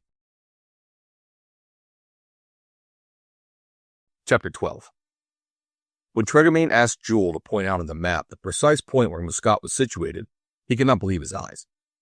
The ex-captain of the Rance barge transported to this place, so far, so very far, to the seas of the Asiatic continent. And so, Jules, we are at the end of Arabia? He asked, adjusting his eyeglasses. Yes, at the southeast extremity. And what is that gulf there, finishing like a funnel? That is the Gulf of Oman. And this other, which looks like the leg of a salt marsh? That is the Persian Gulf. And the strait that unites them? Those are the Straits of Ormuz. And our friend's island? Ought to be somewhere in the Gulf of Oman. If it is there, replied the bargeman, taking care that Antifer was not within earshot. The Sultanate of Muscat, lying between the 53rd and 57th meridians, and the 22nd and 27th parallels, extends to about 350 miles in length and 180 in breadth. To this should be added the stretch of the Persian coast from Lauristan to Moghazan, another stretch of coast from Ormuz to Kistrim, and certain settlements on the coast of Africa. With the addition of these, its area is about the same as that of France, and it has 10 millions of inhabitants: Arabs, Persians, Hindus, Jews, and a large number of Negroes. The Sultan is consequently a sovereign of a certain amount of importance. In ascending the Gulf of Oman, the Oxus had coasted a desolate, sterile shore bordered with high perpendicular cliffs. Behind them rose a few hills, about 1,500 feet high, the outlying spurs of the range of Jebel Akdan, which runs up to 3,000 feet.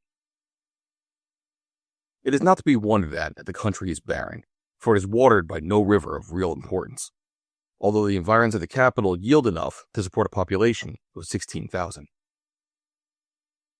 There's plenty of fruit: grapes, mangoes, peaches, figs, pomegranates, watermelons, citrons and lemons, and dates are in profusion. The date tree is the chief tree of the district. By it, the value of property is estimated, and people talk of an estate of 3,000 or 4,000 date trees as we do one of 200 or 300 acres. There is all the more trade in the Sultanate, owing to the Sultan being not only the chief of the state and the high priest of religion, but the chief merchant of the district. Under his flag are 2,000 ships, whose total tonnage exceeds 37,000, and is a navy of 100 vessels armed with several hundred guns. His army consists of 25,000 men, and his revenue almost amounts to £1,000,000. His power is absolute in the country, which was conquered by Albuquerque in 1507, and afterwards threw off the Portuguese yoke. Having recovered its independence a century ago, it has been supported by the English, who probably hope, after the Gibraltar of Spain, the Gibraltar of Aden, the Gibraltar of Perim, to form the Gibraltar of the Persian Gulf, and finish by Gibraltarizing all the straits of the globe. Had Captain Antifer and his companions any political object in coming to Muscat? Not the least. Were they interested in the country? Not at all, for their attention was concentrated on one of the islands in the Gulf. But had they no opportunity of studying the state of affairs in the Sultanate? Yes, for their intention was to enter into communication with the representative of France in this corner of Arabia. Antifer thought it advisable to call on the agent at once. The police of the country, who are well organized, would probably have their suspicions regarding the arrival of 3 strangers at Muscat, unless some plausible reason could be given for the voyage. But it would never do to give the real reason. The Oxus was due to start for Bombay within 48 hours. Antifer, Tregamain, and Jules landed immediately. They did not trouble themselves about Ben Omar and Nazim, but left them to find out their movements and accompany them when they began their search in the Gulf. Our 3 friends followed a guide to an English hotel across the squares and streets of this modern Babylon. Their luggage followed. How carefully they carried the sextant and the chronometer bought at St. Malo, particularly the chronometer, which Antifer would entrust to no one but himself. By its aid, the longitude of the famous island was to be determined. With what punctuality he had wound it up every day. What precautions he had taken to save it from the shocks that might interfere with its regularity. When the travelers had taken their rooms, they went off to interview the consular agent, who was much surprised to see 3 Frenchmen appear at his door. He was a Provençal, of some 50 years of age, his name being Joseph Bard. His business was in white and manufactured cottons, in Indian shawls, in Chinese silks, in gold and silver embroideries, all of them articles in much request among the wealthy Orientals. Among Frenchmen, particularly when one of them is a native of Provence, acquaintance is soon made. Antifer introduced himself and his companions. After shaking hands and offering refreshments, the agent asked his visitors the object of their voyage. "I do not often receive a visit from my countrymen," he said, "and it is a pleasure to welcome you. Anything I can do for you, I will." "We are much obliged to you," answered Antifer, "for you can be very useful to us in giving us some information regarding the country." "Is this merely a pleasure trip?" "Yes and no. We are all of us sailors. My nephew, long voyage captain, Gildas Tregamain, and old commander of the Charmante Amélie." And this time, to his friend's extreme satisfaction, he spoke of the barge as if it were a frigate. "And I am a coasting captain," he added. "We have been sent out by an important house at St. Malo to open a branch establishment, either at Muscat or at one of the ports in the Gulf of Oman, or in the Persian Gulf." "Sir," said Bard, only too glad to have something to say about the matter, which would certainly add to his profits, "I can but approve of your plans and offer you my services towards making them successful." "In that case," said Jules, "we would ask if our branch had to be better opened at Muscat or at some other town on the coast." "At Muscat by preference," said Bard. "The place is daily increasing in importance by its communications with Persia, India, Mauritius, Reunion, Zanzibar, and the coast of Africa." "And what are its exports?" asked Tregamane. Dates, raisins, sulfur, fish, copal, gum arabic, shells, rhinoceros horn, oil, coconuts, rice, millet, coffee, and sweets. Sweets? Asked the bargeman, licking his lips with the tip of his tongue. Yes, sir, replied Bard. Sweets they call kuwa in this country, which are made of honey, sugar, gluten, and almonds. We will taste them. As much as you would like, said Antifer. But let us return to the question. It was not to eat sweets that we came to Muscat. Monsieur Bard has currently told us the chief articles of commerce. To which I should add the pearl fishery in the Persian Gulf, said the agent, which fishery is of the annual value of 320,000 pounds. You should have seen the disdainful pout with which Antifer greeted this. Pearls to the value of 320,000 was but a trifle to a man who possessed 4 million pounds in precious stones. True, said Bard, the pearl trade is in the hands of the Hindu merchants, who will admit of no competition. Not even from Muscat? Asked Jules. Not even from Muscat, where the merchants are not particularly pleased at seeing strangers establish themselves. Jules took advantage of this remark to give the conversation another turn. As Muscat is in 50 degrees 20 minutes east and 23 degrees 28 minutes north, it followed that the island they were in search of was beyond it. Evidently, they must leave Muscat on pretense of discovering a favorable place for his imaginary branch establishment, and what Jules did was to remark that it would be wise to visit the other towns of the Sultanate before settling on Muscat. And he then asked what these towns were. There's Oman, said Bard. To the north of Muscat? No, to the southeast. And in the north or northeast?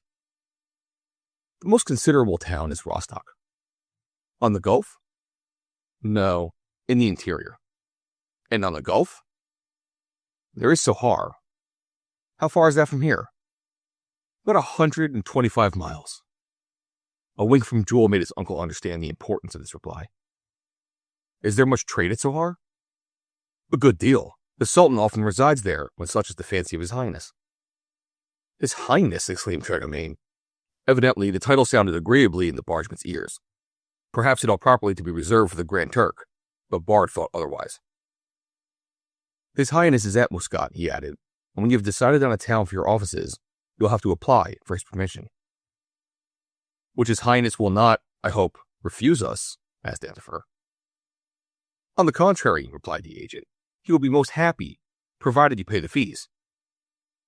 Antifer indicated by a gesture that he was prepared to pay for the privilege right royally. And how do we get to Sohar? Asked Jules. By caravan. By caravan, ejaculated the bargeman, evidently uneasy.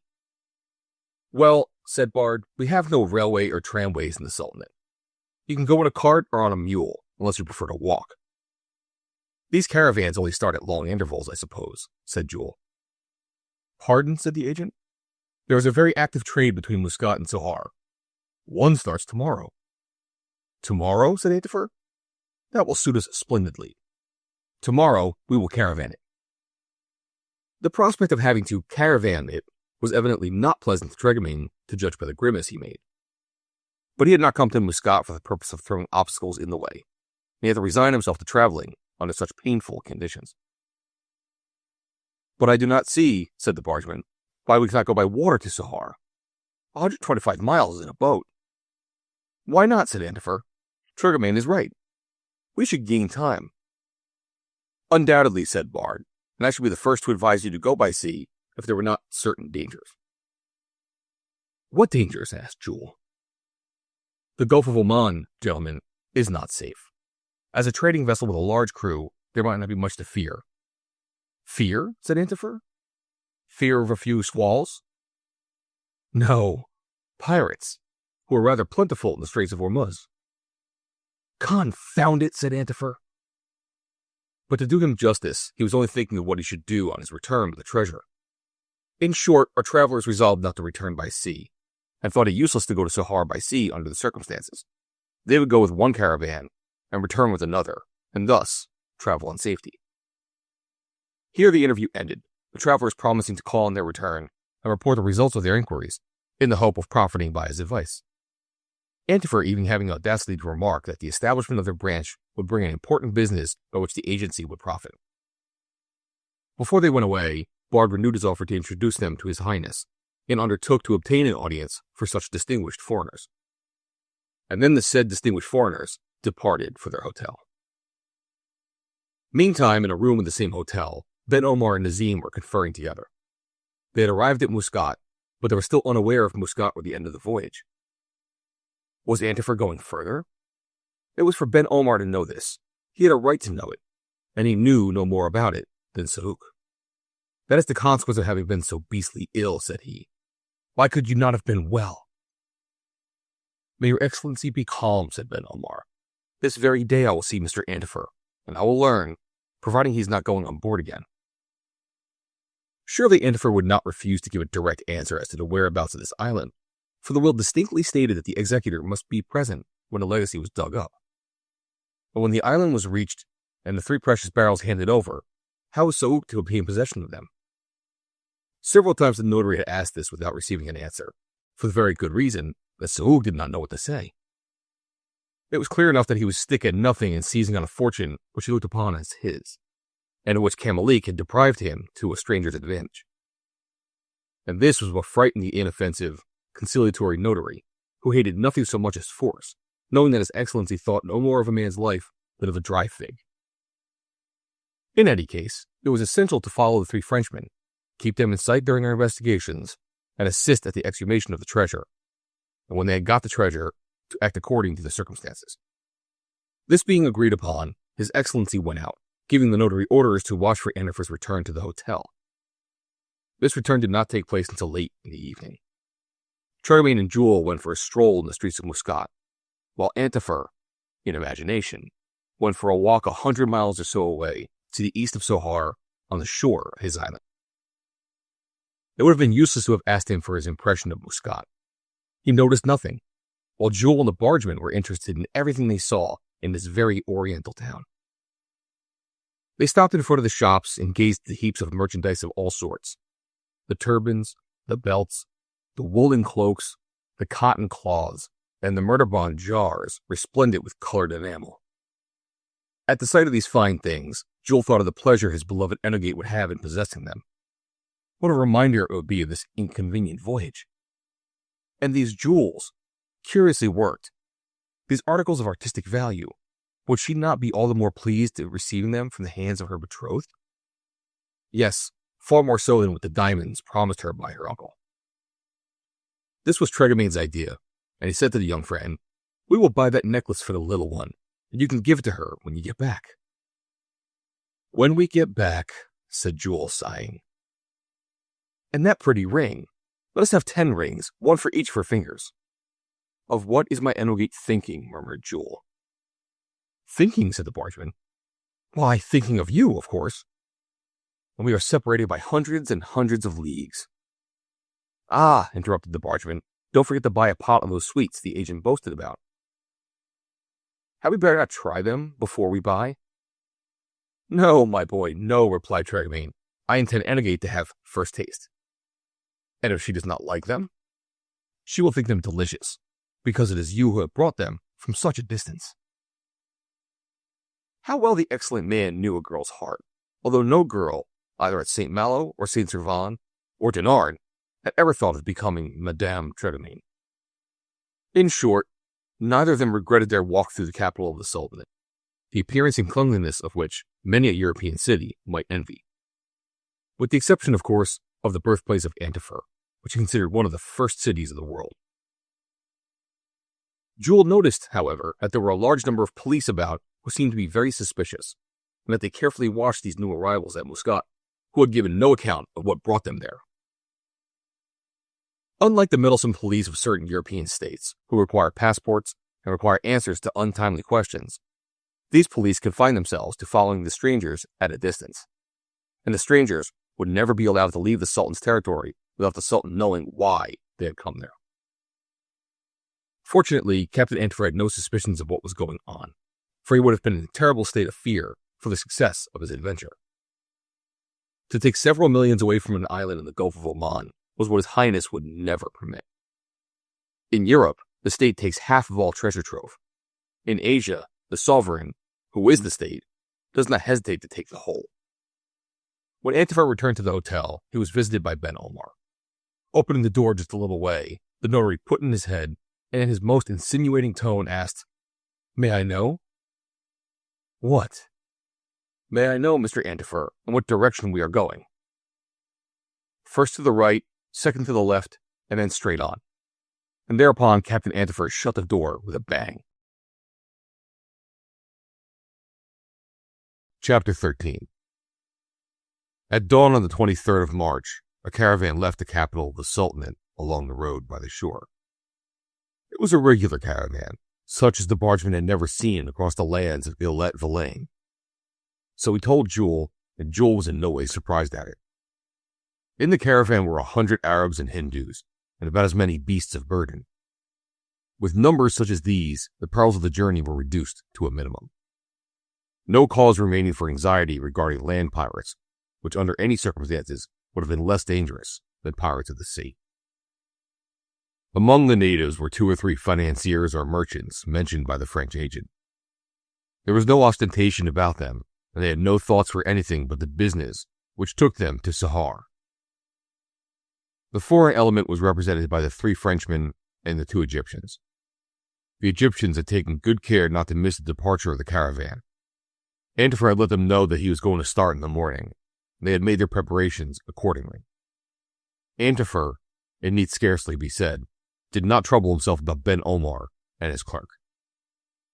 It was their business to follow him, and not his to take care of them. He had made up his mind to appear as though he did not know them.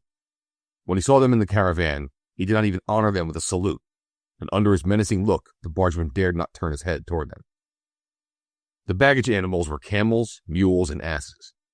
No vehicle was possible over this rough ground, where there was no definite road, and which was here and there a stretch of marsh. 2 sturdy mules carried the uncle and his nephew. These had been obtained from the Muscat Jews, at a good price, of course, but for no price had it been found possible to find a mule that would carry such a weight as gilded tregamine, and an animal of more strength and resistance had to be provided. "Do you know that you are rather a nuisance?" said Captain Antifer politely, as a mule after mule was tried in vain. "What would you have, my friend? I'm not obliged to accompany you. Leave me at Muscat, where I will wait." "Never. I cannot let myself be carried in several pieces." "Have you any objection to try a camel?" asked Jules. "None at all, if you'll find a camel that will carry me." "That is an idea," said Antifer. "You would do very well on one of those camels." "So justly called ships of the desert," answered Jules. "Then let me have a ship of the desert," said the accommodating bargeman. And thus it came about that Tregamine appeared on this occasion perched on top of a colossal specimen of one of these ruminants. This in no way displeased him. In his place, anybody else would have been as proud. If he had any feeling of this sort, he did not show it, keeping himself busy in guiding his ship aright, and saving himself from as many useless lurches as possible. With the speed of the caravan increased, the animal's gait would probably become rather trying. But the bargeman was so well developed in the critical points as to be proof against discomfort of this nature. In the rear of the caravan rode Saouk on a quiet mule. Near him, and doing his best to keep up with him, was Ben Omar on a donkey so small that his feet almost touched the ground. Never would the notary have consented to bestride a mule. There was such a risk of his falling too far. Besides, these Arab mules are high-spirited and capricious, and require a strong hand to keep them under control. The caravan would accomplish its 36 miles a day with a rest of a couple hours at noon. In 4 days it would reach Sahar if nothing occurred to delay it. A journey of 4 days appeared interminable to Captain Antifer, spurred on with the desire to reach his island. But there his adventurous journey would be at an end. And yet why did he become more nervous and more anxious as he approached the decisive moment? His companions could not get a word out of him, and were reduced to talking between themselves. From the top of his camel, swaying from one hump to the other, the bargeman remarked to Jules, "Between you and me, do you believe in this treasure of Kamalik Pasha?" Replied Jules. "It certainly seems to me rather fantastic. Suppose there isn't an island?" "If there isn't an island, there won't be a treasure, and my uncle will be like that famous Marseille captain who set out for Bourbon, and as he could not find Bourbon, returned to Marseille. It will be a terrible blow, Jules, and I'm not sure that his brain will stand it. But the bargeman and his young friend did not talk like this in Antifer's hearing. What would have been the use of it? Nothing would have shaken the convictions of this obstinate man. Never did it enter his mind to doubt that there were diamonds and other jewels of enormous value buried by Kamalik Pasha in the island whose exact position he had been informed. All his anxiety was with regard to the difficulties he might meet within bringing his campaign to a successful close. The outward journey was relatively easy. Once at Sahar, they would procure a boat, discover the island, and dig up the 3 casks. There was nothing in that to trouble a resolute man like Antifer. What could be easier than to travel in this caravan, and what could be easier than to bring the treasure from the islet to Sahar? But to return to Muscat, these barrels of gold and precious stones would have to be carried on camelback like all the other goods along the coast. And how was this to be done without attracting the attention of the custom house, without having to pay enormous duties? Who could say but what the Sultan might seize upon them and declare himself absolute proprietor of all the treasures discovered on his territories? Captain Antifer called it his island, but the island did not belong to him. Kamalik had not given it to him, and undoubtedly the island belonged to the Sultanate of Muscat. Here were reasons enough for perplexity, to say nothing of the difficulties of transport on the return, the shipping of the goods in the mailboat for Suez. What an absurd idea for the rich Egyptian to have buried his riches in an island in the Gulf of Oman. Were there not hundreds more, thousands more scattered over the seas, amid, for instance, the innumerable islands of the Pacific, which were quite away from observation, which belonged to no one, where the legatee could have entered into possession without awakening any suspicion? But so it was, and it was impossible to change it. There was the island in the Gulf of Oman. What a pity it was that they could not tow it to St. Malo. That would have simplified matters considerably. Captain Antifer, then, was naturally anxious, and his anxiety showed itself by paroxysms of internal rage. And a deplorable traveling companion he was, always muttering to himself, riding apart, and giving his mule many an unmerited cut with his whip. To speak the truth, it was a wonder that the too patient animal did not kick and throw his rider. Jules guessed what was troubling his uncle, but dared not say anything. Trégamain, from the height of his 2-humped camel, was also aware of what was passing in his friend's mind. To reason with him was out of the question. All that could be done was to look at him and nod at each other significantly. The first day's journey was not productive of extreme fatigue. The temperature, however, was high. The climate of southern Arabia, just in the Tropic of Cancer, is very trying to Europeans. A burning wind, generally from the mountains, blew across a fiery sky. The sea breeze is powerless to overcome it. The heights of Jebel Akdan rise in the west like a screen, and appear to reflect the solar rays as if it were an immense receiver. When the hot season is at its height, the nights are suffocating and sleep impossible. But the chief reason why there is not so much to endure in the first 2 days was that the caravan journeyed across the wooded plains that bordered the coast. There is nothing of the aridity of the desert about the environs of Muscat. Vegetation exists there in abundance. Fields of millet are under cultivation when the ground is dry, and fields of rice when the water pools ramify the liquid veins over the surface. And there's no lack of shade under the forest of banyans, and among the mimosas which produce gum arabic, the exportation of which is on a large scale. In the evening, the camp was pitched on the bank of a small river, fed by the mountains to the westward. The animals were unharnessed and left to graze as they please, without even being hobbled, so accustomed are they to those regular halts. To mention only the personages in this story, the uncle and nephew left their mules grazing on the common pasture, where Saouk left his as soon as he arrived. The bargeman's camel knelt like a Mussulman at the hour of prayer, and Trégamain alighted, giving his mount a caress on the muzzle as he did so. Ben Omar's donkey pulled up suddenly, and, as the notary did not move as quickly as he might, it gave a jump and a kick, and sent him flying off over its tail. The notary fell full length with his face towards Mecca, but probably thought more of cursing his donkey than of praying to Allah and his prophet. An uneventful night was passed on the usual halting ground of the caravans. A start was made as soon as it was light in the morning, and the advance towards Sohar resumed. The country became more open. Away to the horizon stretched vast plains where sand began to replace the herbage. It seemed like the Sahara, with all its inconveniences, scarcity of water, absence of shade, fatiguing traveling. For the Arabs, accustomed to these caravan marches, it was but an ordinary journey. They accomplished long distances in the very height of the summer during the most overwhelming temperatures, but how would the Europeans support this trial? We hasten to say that they did so without damage, even the bargeman, whose mast would have melted a few weeks later in the heat of the tropical sun. Rocked by the regular swing and elastic step of his camel, he slept in peace between the humps. Firmly seated, he seemed to be so like an integral part of the animal that there was no fear of his falling. He had now discovered that his obliging mount knew the difficulties of the road better than he did, and had given up attempting to guide it.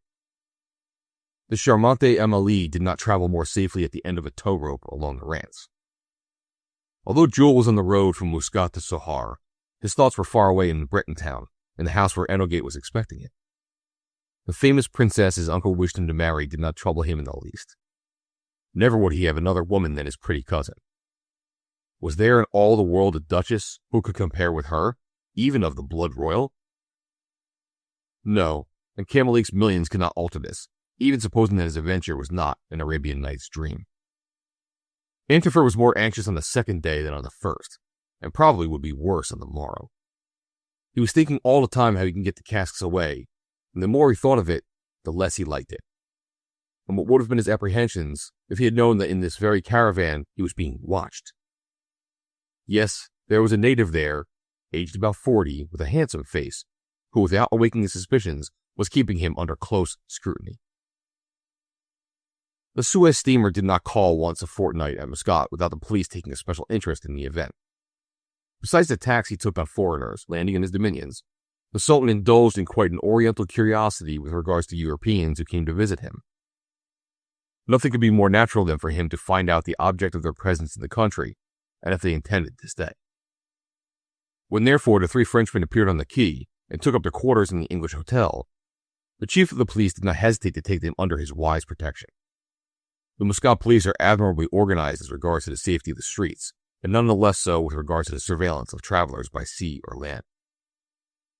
They never asked if their papers are in order, for every scoundrel is sure to have them all right. Nor do they ask questions to which answers would be easy. But they never lose sight of the newcomers. They keep them under observation. They shadow them with a discretion, a reserve, and a tact which do justice to the intelligence of these Orientals. Hence it came about that Antifer was under the eye of an emissary of the police, whose order was to follow him wherever he went. Without ever asking a question, this policeman would succeed in finding out what these Europeans were doing in the Sultanate. If they found themselves in difficulties among the people whose language they did not know, he would offer his services, and furnished with the information he obtained, the Sultan would prevent the departure of the visitors until nothing could be gained by keeping them any longer. This arrangement would seriously interfere with Captain Antifer's plan. To unearth a treasure of such value, to bring it to Muscat, to ship it for Suez was difficult enough. But if His Highness was to know all about it, the difficulty would be insurmountable. Fortunately, Antifer did not know of this complication ahead. The present burden of his cares was almost too much for him. Never did he suspect that a policeman had his eye on him. Neither had his companions noticed among the caravan this quiet, discreet Arab who watches them without saying a word to them. But if this maneuver had escaped them, it did not escape the Souk. The so-called clerk of Ben Omar spoke Arabic, and had entered into conversation with several of the merchants going to Sohar. These people, to whom the policeman was not unknown, made no mystery about him. Souk suspected that the man was watching Antifer, and this made him uneasy. If he did not want Camelique's millions to go to Antifer, he certainly did not want them to fall in the hands of the Sultan of Muscat. It is worth noting that the detective had no suspicions of the two Egyptians, and never supposed that they were bound on the same errand as the three Europeans. Travelers of their nationality often came to Muscat, and there was nothing to be feared from them, which shows that the police are not perfect, even in the Sultanate of His Highness. After a fatiguing day, broken by a midday halt, the caravan encamped at a little before sunrise by the side of a half-dry lagoon, one of the natural curiosities of these parts. Here was a tree under which the whole caravan could take shelter, a shelter that would have been much appreciated during a rest at noon. The rays of the sun could not have pierced the dome of these immense masses of foliage, extending like a veil 15 feet above the ground. "A tree such as I have never seen before," said Jules, when his mule stopped of itself under the first branches. "And such as you will probably never see again," said the bargeman, rising between the humps of his camel, which had just knelt down. "What do you say, uncle?" asked Jules. The uncle said nothing, for the reason that he had seen nothing of that which had excited his nephew's surprise. "I fancy," said Tregamain, "that at St. Paul de Leon, in a corner of Brittany, we have a phenomenal vine which has some celebrity." "Quite so, but it cannot be compared with this tree." "No, and the vine of St. Paul de Leon, extraordinary as it might be, would have been a mere shrub by the side of this vegetable giant." It was a banyan, a fig tree if you'd rather call it so, with a trunk that was at least 100 feet in circumference. From this trunk, like a tower, rose an enormous 10-fold ramification, the branches of which crossed and intercrossed, and forked and developed until they covered more than an acre. An immense parasol against the solar rays, an immense umbrella against the showers, impenetrable to the fires as to the waters of the sky. If the bargeman had had the time, for he had the patience, he would have given himself the satisfaction of counting the branches of this banyan. How many were there? This could not but pique his curiosity. It was satisfied, and in this way. As he was examining the lower branches of the banyan and counting on his fingers, he heard behind him 10,000. The words were pronounced with a strong Oriental accent. Jules knew English and entered into conversation with the Arab who had given the information. The Arab was no other than the detective. Finding a good opportunity for entering into communication with them, he had taken advantage of it. In the course of conversation, he informed Jules that he was employed as interpreter to the British legation at Muscat, and obligingly offered his services to the 3 Europeans. Jules thanked the native and informed his uncle of this fortunate circumstance for the negotiations at Sohar. Good, said Antifer. "Arrange with the man and tell him that we'll pay him handsomely." "On condition that we find something to pay him with," murmured the incredulous Tregamain. But if Jules congratulated himself on this meeting, Saouk probably thought otherwise. To see the detective in communication with the Frenchman was to inspire him with a surfeit of anxiety, and he decided to watch the proceedings of his native very closely. And then if Ben Omar could find out whether they were going, if the voyage was near its end. Was this island in the Gulf of Oman, the Straits of Hormuz, or the Persian Gulf? Were they to seek for it along the Arabian coast, or on the Persian side? How were they to begin operations, and how long would these last? Was Antifer going to embark again at Sohar? As he had not done so at Muscat, it seemed as though the island must be beyond the Straits of Hormuz.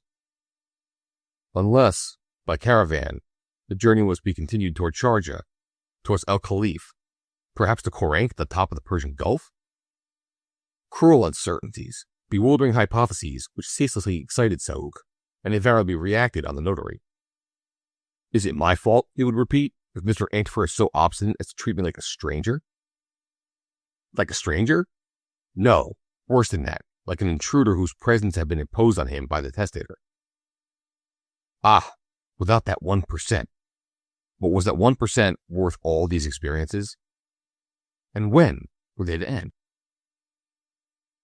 Next day, the caravan crossed an interminable plain, a sort of desert without an oasis. The fatigue was extreme during this day and the 2 that followed, fatigue due mainly to heat. The bargeman thought he was going to dissolve like one of those icebergs that drift from the northern seas to southern latitudes. Without exaggeration, he lost 1/10 of his weight, to the evident satisfaction of his 2-humped mount.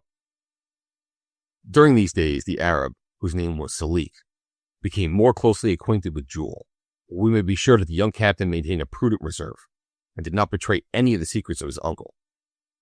The search for a town on the coast favorable for the establishment of a branch business, that is to say, the fable already imagined for the benefit of the French agent at Muscat, did duty again for the pretended interpreter. The caravan entered Sohar during the afternoon of the 27th of March, after a journey of 4 days and a half. Chapter 14. It was fortunate that our 3 Europeans had come to Sohar on business and not on pleasure. The town is not worth a tourist's attention, and the visit is not worth the voyage. The streets are clean enough. The squares are sunny enough. There is a watercourse that just about supplies the wants of the few thousand inhabitants when their throats are parched by the ardor of the dog days. There are a few houses scattered about, which are lighted from an interior court in the Oriental way. There is a good-sized building of no particular style with which the Sultan has to content himself when he takes his 2 or 3 weeks holiday in the north of his kingdom. However unimportant it may be, Sohar nonetheless exists on the shore of the Gulf of Oman, and the best proof that can be given of this is that its geographical position had been determined with all the desirable precision. It is in longitude 54 degrees 29 minutes east, and in latitude 24 degrees 37 minutes north.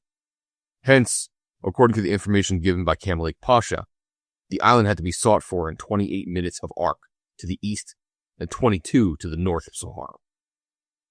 Hotels are not numerous at Sohar. There is only a sort of caravanserai in which a few rooms, or rather cells, arranged in a circle, are each furnished with a bed. And there it was that the interpreter Salik, always so useful, took Captain Antifer and his 2 companions. It need hardly be said that, fatigued by their day's journey, Jules and Tregamain's only wish was for a good supper and 12 hours sleep to follow. But it was not easy to get Antifer to join them, reasonable as the suggestion might be.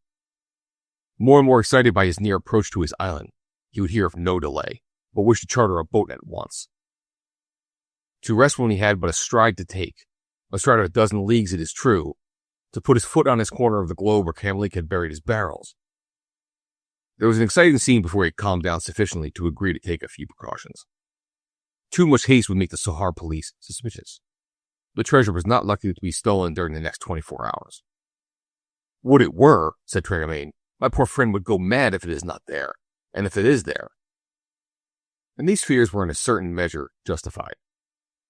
But if Captain Antifer, deceived in his hopes, was in danger of going mad, a similar deception might affect Saouk as to produce no less terrible consequences. The false Nazim might indulge in excesses of violence from which Ben Omar would not escape without damage. His impatience was as feverish as that of Antifer, and it may be safely affirmed that there were at least 2 travelers that night who knew no sleep in the cells of the caravanserai. They were advancing toward the same object by different roads. One was waiting for daylight to find a boat. The other was thinking of securing a score of resolute scoundrels who, for a good price, could be hired to carry off the treasure during the return from Sohar. Day came at last, this memorable day, the 28th of March. To take advantage of Salik's offers was evidently the best thing to do, and to Jules it fell to make the best terms he could with this obliging Arab, who, more suspicious than ever, had passed the night in the court of the caravanserai. Jules was in some difficulty in explaining his wants to Salik. Here were 3 strangers, 3 Europeans, who had arrived the night before, and were in a hurry to obtain a boat. What they wanted was a sail. What other pretext could be given? A sail in the Gulf of Oman, which would at least last 24 hours.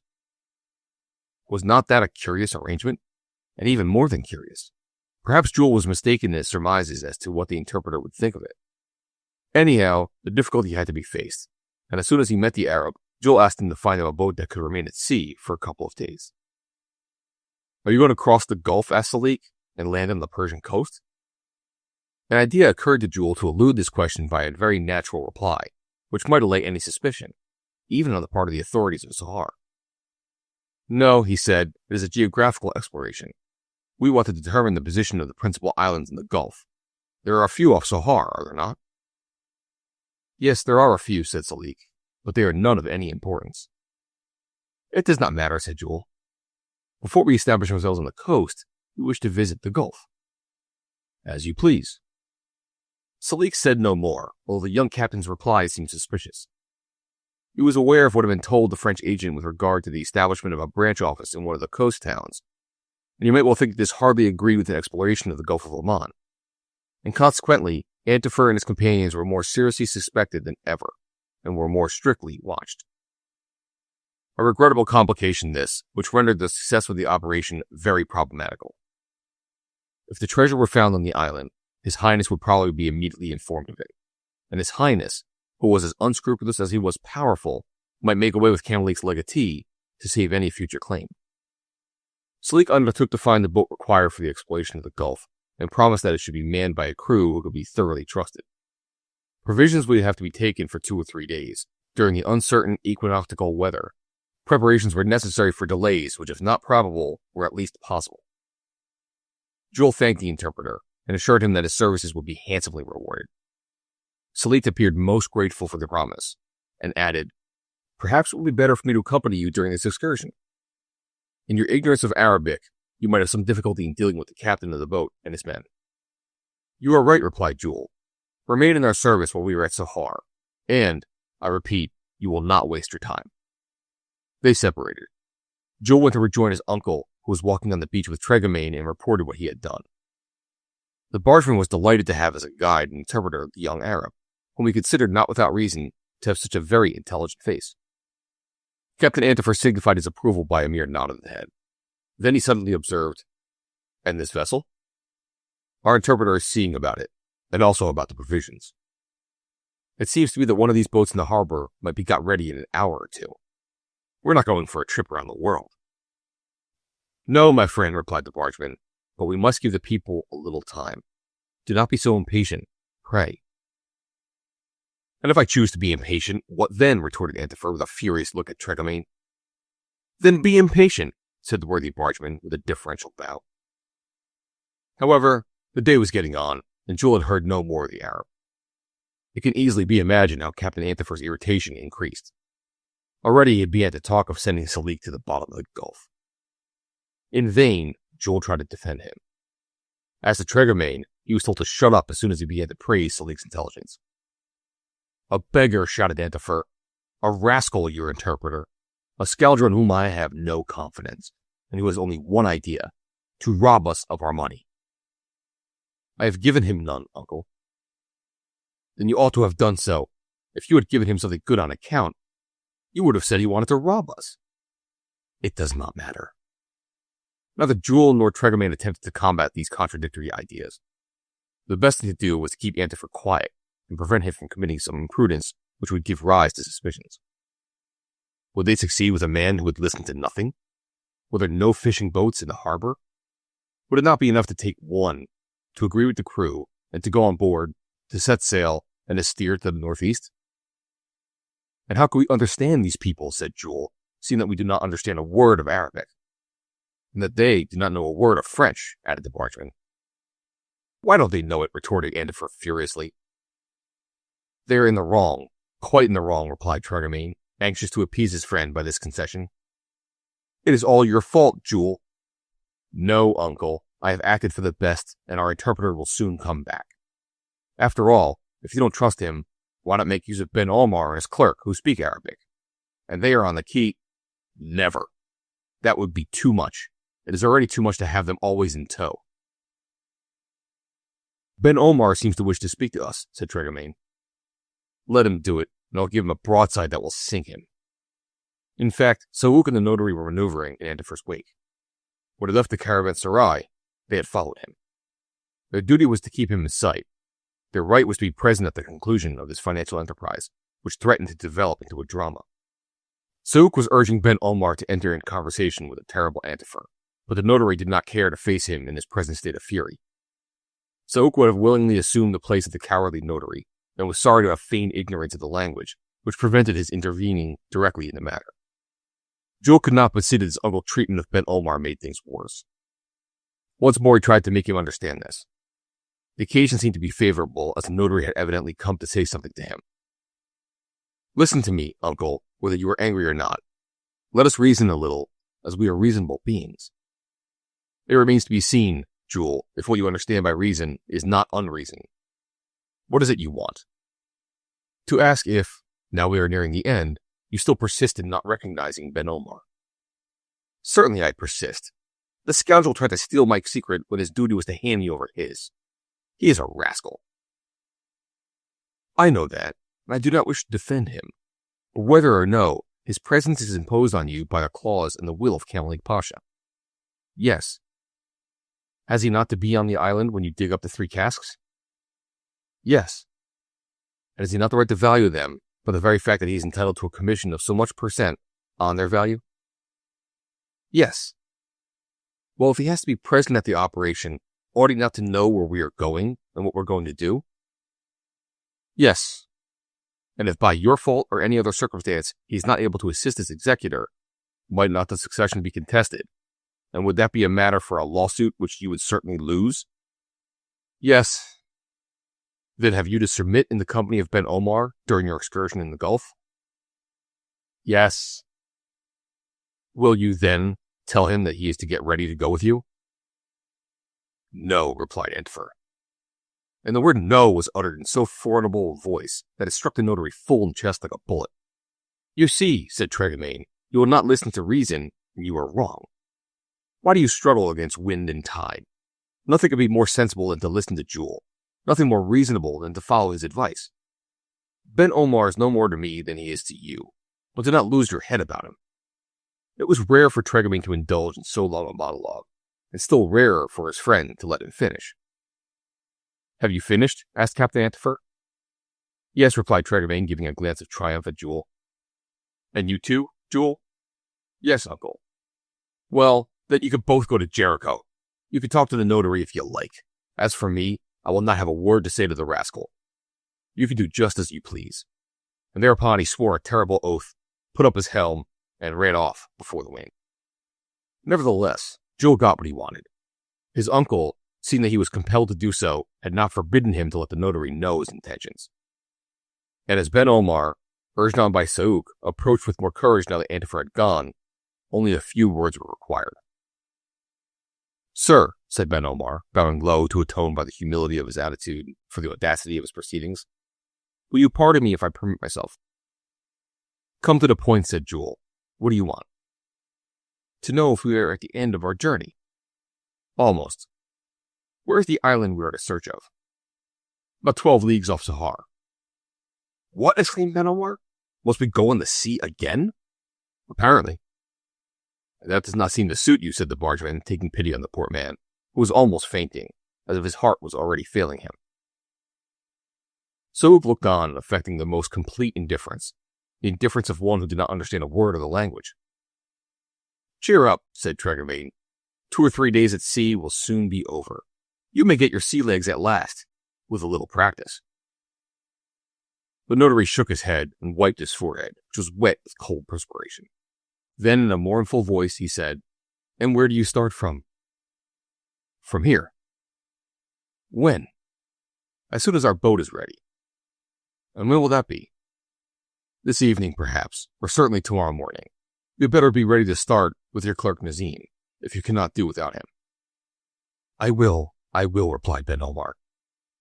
And may Allah help you, added the bargeman, giving free vent to his natural kindness in the absence of Captain Antifer. Ben Omar and Saouk had nothing more to learn except the position of the famous island, but as the young captain had not given it to them, they retired. When Jules said that the boat would be ready that evening or the next morning, was he not rather premature? So Tregamain remarked. In fact, it was 3 o'clock in the afternoon, and there was no sign of the interpreter. Jules and Tregamain were getting anxious. If they had to dispense with his services, what difficulty there would be in dealing with the Sohar fishermen and having to make themselves understood by gestures. How could they manage in such a manner with regard to the cargo, the object of the expedition, the direction in which they were to go? As a last resource, it is true, Ben Omar and Nazim knew Arabic, but to call on their assistance was hardly desirable. Fortunately, Salik kept his promise. About 5 o'clock, as the bargeman and Jules were returning to the caravanserai, he appeared on the scene. At last, exclaimed Jules. Salik apologized for the delay. It was not without difficulty that he found a boat, but he had to promise high terms for it. It does not matter, said Jules. Can we go to sea this evening? No, said Salik. The crew will not be complete until too late. Then we start at daybreak. Agreed. I will come for you to the caravanserai, added Salik, and we will go out with the tide. And if the breeze lasts, we shall make a good course of it, said Tregamain. A good course, indeed, for the wind was blowing from the west, and it was in the east that Captain Antifer had to look for his island. Chapter 15. In the morning, before the gulf had been gilded by the sun's first rays, Salik knocked at the door of the rooms in the caravanserai. Captain Antifer, who had not slept an hour, was on foot in a moment, and Jules was with him almost immediately. "The boat is ready," announced Salik. "We follow you," said Jules. "And the bargeman?" exclaimed Antifer. "You see, he sleeps like a porpoise between two waters. I will go and give him a shake that will wake him." And off he went to the resting place of the said porpoise, who was snoring with both hands closed. But the shake from that vigorous arm soon opened his hands and his eyes also. Meanwhile, Jules, as had been agreed, went to inform the notary and Nazim. They were both ready, Nazim having some difficulty in restraining his impatience. Ben Omar, very pale and very unsteady on his feet. When Salik saw the two Egyptians appear on the scene, he could not restrain a movement of surprise, which did not escape the young captain. And was not this astonishment justified? Here were these people, of such different nationalities, not only knowing each other, but going to embark together for an exploration of the Gulf? Surely that was enough to provoke the detective's surprise.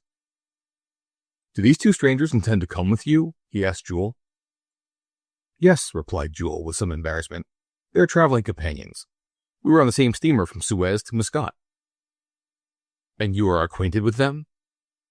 "Certainly. That they have been kept apart from us is due to my uncle being in such a bad temper." Evidently, Jules was making matters worse by his explanations. After all, he was not obliged to say anything to Salik. The Egyptians came because he chose that they should come. Salik said no more, although the matter seemed more mysterious than ever, but he decided to keep as close a watch on the Egyptians as on the Frenchmen. Captain Antifer now appeared, towing along the bargeman, like a tug bringing out a merchantman. And we might continue the metaphor by describing him as a merchantman just beginning to set sail, for he was still half asleep. We need scarcely say that Antifer would take no notice of Ben Omar or Nazim. He hurried along, with Salik at his side, the others following him, toward the harbor. At the end of the jetty lay a perm, a two-masted vessel, moored bow and stern, her mainsail in the brails. All that was wanted was to set it, ease away the sheet and the mizzen sheet, and be off to sea.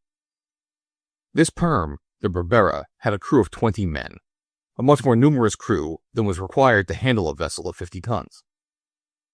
Jules noticed this, but took care to say nothing, and he soon noticed that of these 20 men, only half appeared to be sailors. In fact, these were Sohar police, embarked under Salik's orders. Under such circumstances, no man of sense would have given half a crown for the 4 millions of Cambalik's legatee. That is, if he found them on the island. 3 of the passengers jumped on board the Berbera with the agility of sailors. But to tell the truth, the perm gave a sensible list to port under the weight of the bargeman. There would have been some difficulty in getting the notary on board, for his heart failed him, and Nazim had to catch him around the body and hoist him in. As soon as the rolling began, Ben Omar fled to the house in the stern, and there began to weep and groan. The instruments were embarked with many precautions, particularly the chronometer which Trevelyan carried in a handkerchief, of which he held the 4 corners. The captain of the perm, an old, rough-looking Arab, slackened off the hawsers, set sail, and at Jules' orders, interpreted by Salik, headed off to the northeast. They were now on the direct road to the island. With the wind in the west, they ought to be there in 24 hours. But nature delights in troubling men. The breeze was favorable, but overhead the clouds were driving across the sky. Something else was required than to run to the northeastward. The island had to be reached, and to do this, the 2 observations of latitude and longitude were necessary. The first in the forenoon, the second when the sun passed the meridian. To take the altitude, the solar disk must deign to show itself, and on this occasion, the capricious luminary obstinately refused to appear. Captain Antifer strode up and down the deck of the Berbera in a desperate state of feverish agitation, watching the sky much more than he did the sea.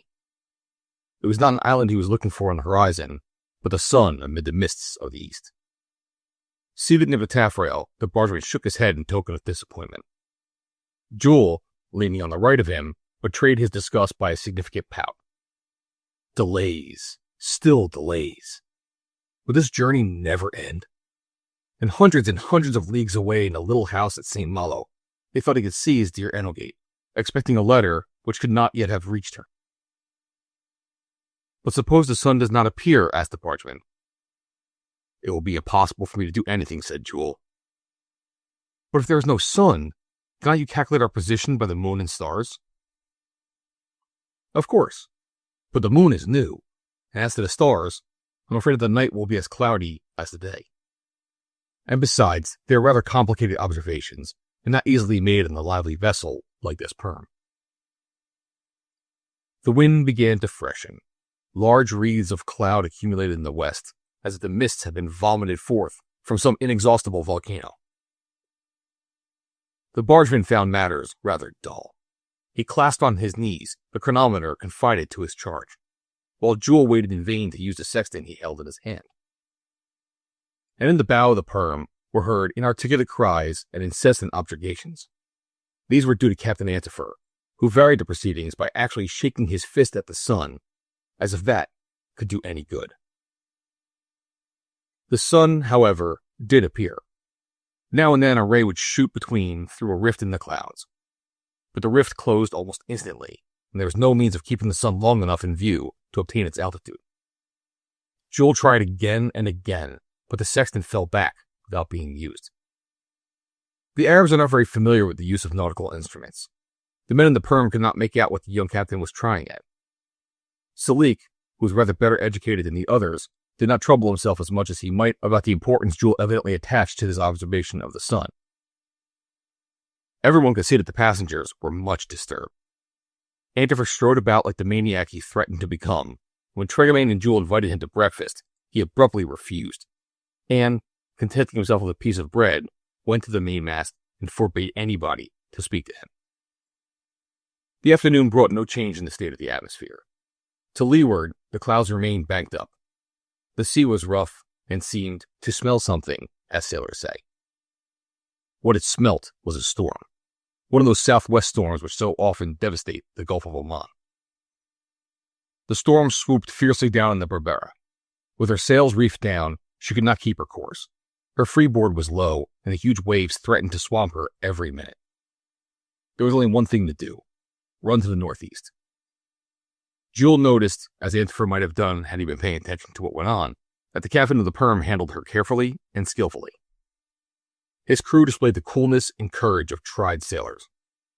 It was not the first time that these brave fellows were struggling against a storm in the Gulf, but it was only part of the crew who seemed to be accustomed to these furious tempests. The rest were extended on the deck and showed themselves very uncomfortable at the behavior of the Perm. Evidently, these men had never been to sea before. The idea occurred to Jules that the police were following his uncle. That Salik, perhaps, decidedly matters looked bad for the legatee of Camel Pasha. So could not be otherwise than furious with this bad weather. If the storm lasted some days, no observation would be possible, and how could they determine the position of the island? Finding it useless to remain on deck, he took refuge in the cabin, where Ben Omar was being rolled from side to side like a cask which had broken its seizings.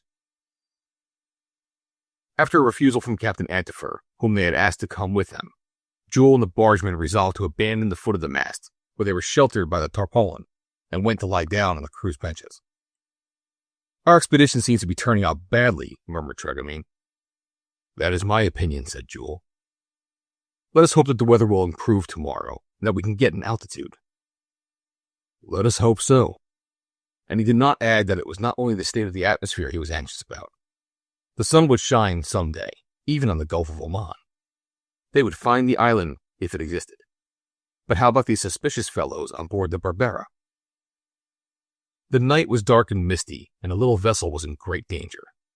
Not so much from her buoyancy, which kept her rising to the waves and escaping their foaming crests, as from the sudden bursts of wind, which would often have capsized her had it not been for the seaman-like ability of her old captain. After midnight, the wind began to moderate, owing to a persistent fall of rain. Perhaps a change of weather was preparing for the morning.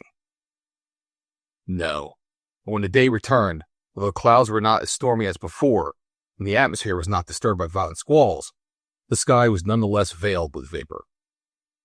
To the abundant showers of the night succeeded the fine rain of low clouds, which, having no time to form itself into large drops, pours down in sheets of mist. When Jules arrived on deck, he could not restrain a gesture of disappointment.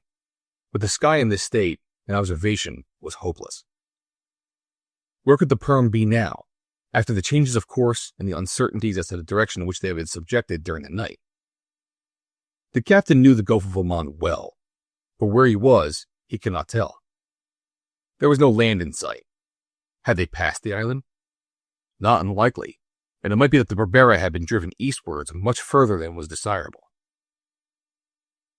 Antifer had left his tarpaulin and posted himself in the bow.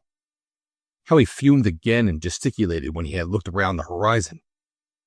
But he had not said a word to his nephew and remained standing near the starboard cathead. But if Jules took care to say nothing to his uncle, he had to submit to several questions from Salik, to which he could only reply evasively. The interpreter approaching him said, "The day promises badly, sir." "Very badly." "You cannot use your instrument for looking at the sun?" "I'm afraid not." "What will you do then?" "I will wait." "I would remind you that the Perm only carries provisions for 3 days, and if the bad weather continues, we shall have to return to Sohar." "Exactly." "In that case, will you give up your project of exploring the Gulf of Oman?" "Probably, or at least we'll put it off until a better season." "Will you wait at Sohar?" "At Sohar or at Muscat, it does not matter which." The young captain maintained a well-justified reserve now that he suspected Salik, who failed to obtain the information he wanted. The bargemen appeared on deck almost at the same time as Sauk. One made a pout of disappointment, the other a gesture of anger at seeing the mists that formed the horizon 2 or 3 cable lengths from the Berbera. "Nothing moving?" asked Tregamain, shaking Jules' hand. "Nothing." "And our friend?" "He's over there, forward." "If he is not taking a header overboard," murmured Tregamain, and it was always his fear that Antifer would end in this way. The morning passed under such conditions as these. The sextant remained in its box as useless as if it had been a lady's necklace in its case. Not a solar ray pierced the thick curtain of mist. At noon, the chronometer, which Tregamain had brought up for conscience sake, could not fix the longitude by showing the difference of time. The afternoon was just as unfavorable, and although an account was kept of the course, the whereabouts of the Berbera were but imperfectly known.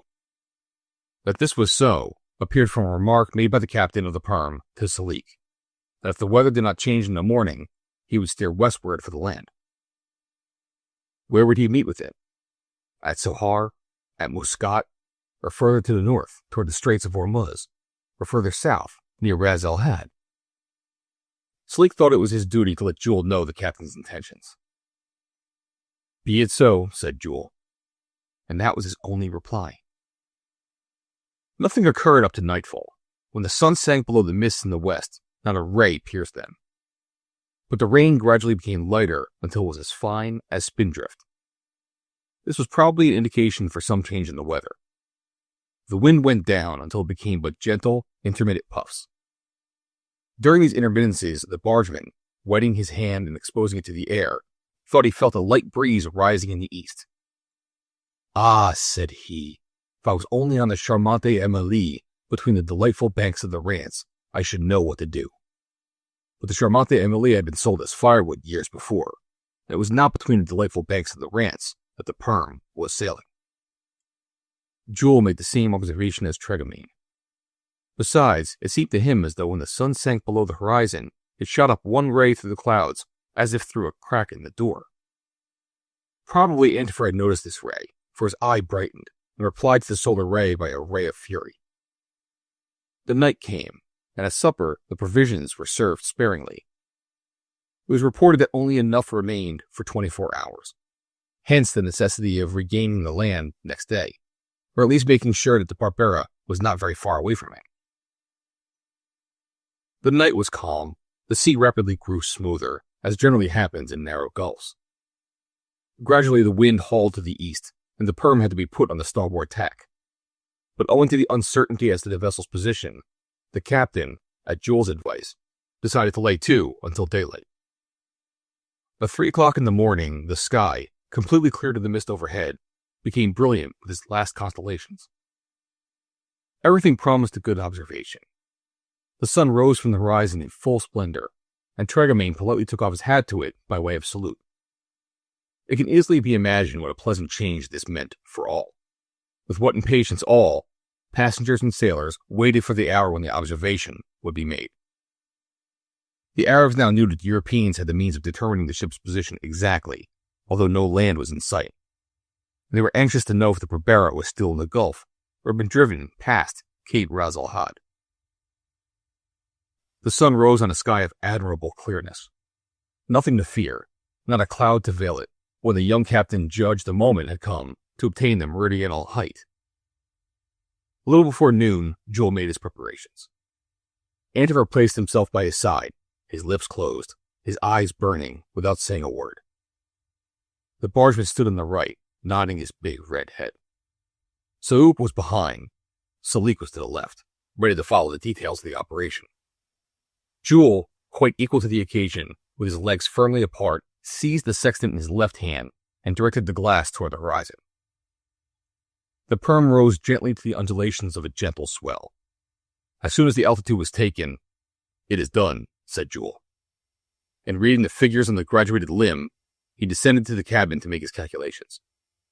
20 minutes afterwards, he returned to the deck and reported the result of his observation. The Perm was in latitude 25 degrees, 2 minutes north. She was consequently 3 minutes further to the south than the latitude of the island. To complete the operation, it was necessary to measure the horary angle. Never had the hours appeared longer to Captain Antifer, to Jules, to the bargeman, to Saouk. It seemed as though the much-desired moment would never come. Meanwhile, the Berbera was given a more southerly course, at Jules' request. At 2:30, the young sailor took a series of altitudes, while the bargeman noted the time of the chronometer. The calculations gave the longitude at 54 degrees, 28 minutes. The Perm was a minute too far to the east for the long-sought island. Almost immediately there was a shout, one of the arrows pointing to a blackish mound about 2 miles to the west. "My islet!" exclaimed Antifer. And it could only be the islet, for there was no other land in sight. And Antifer began to twitch and jump as if he had seen Vitus's dance. So the Tregamain had to interfere and hold him in his powerful arms. Immediately the Perm was steered straight for the island. The slight breeze from the east took her there in half an hour. Reckoning the distance run since the observation, Jules satisfied himself that the island agreed with the position given by Kamalik Pasha. The latitude bequeathed by Thomas Antifer to his son was 24 degrees, 59 minutes north. The longitude brought to St. Malo by Ben Omar was 54 degrees, 57 minutes east. And as far as the eye could range, there was no other land in sight. Chapter 16. There it was then, this island, which Antifer valued at 4 millions or more, and he would not have taken 6 pence off, even if the Rothschilds had proposed to buy it of him. To look at it was but a naked, barren mass, without verdure, without culture. A rocky heap, oblong in form, and about 2,000 yards in circumference. Its shore was capriciously indented. Here capes, there creeks, and no great depth. Nevertheless, the Perm found shelter in one of the creeks, which opened to the west and was sheltered from the wind. The water was very clear. The bottom could be seen 20 feet down, a floor of sand strewn with submarine plants. When the Berbera was moored, the very gentle undulation of the surge hardly moved her. But little as it was too much for the notary to wish to remain a minute more on board. He had dragged himself along the deck, he had gained the bulwarks, and was just about to jump ashore when Captain Antifer seized him by the shoulder and roared in a voice of thunder, "Stop there, Mr. Ben Omar. I go first, if you please." And whether he liked it or not, he had to wait until the intractable captain had taken possession of his island, which he did by forcibly impressing on the sand the sole of his sea boots. Ben Omar was then allowed to join him, and what a long sigh of satisfaction he gave when he felt the ground firm once more. Tregamain, Jules, and Saouk were soon at his side.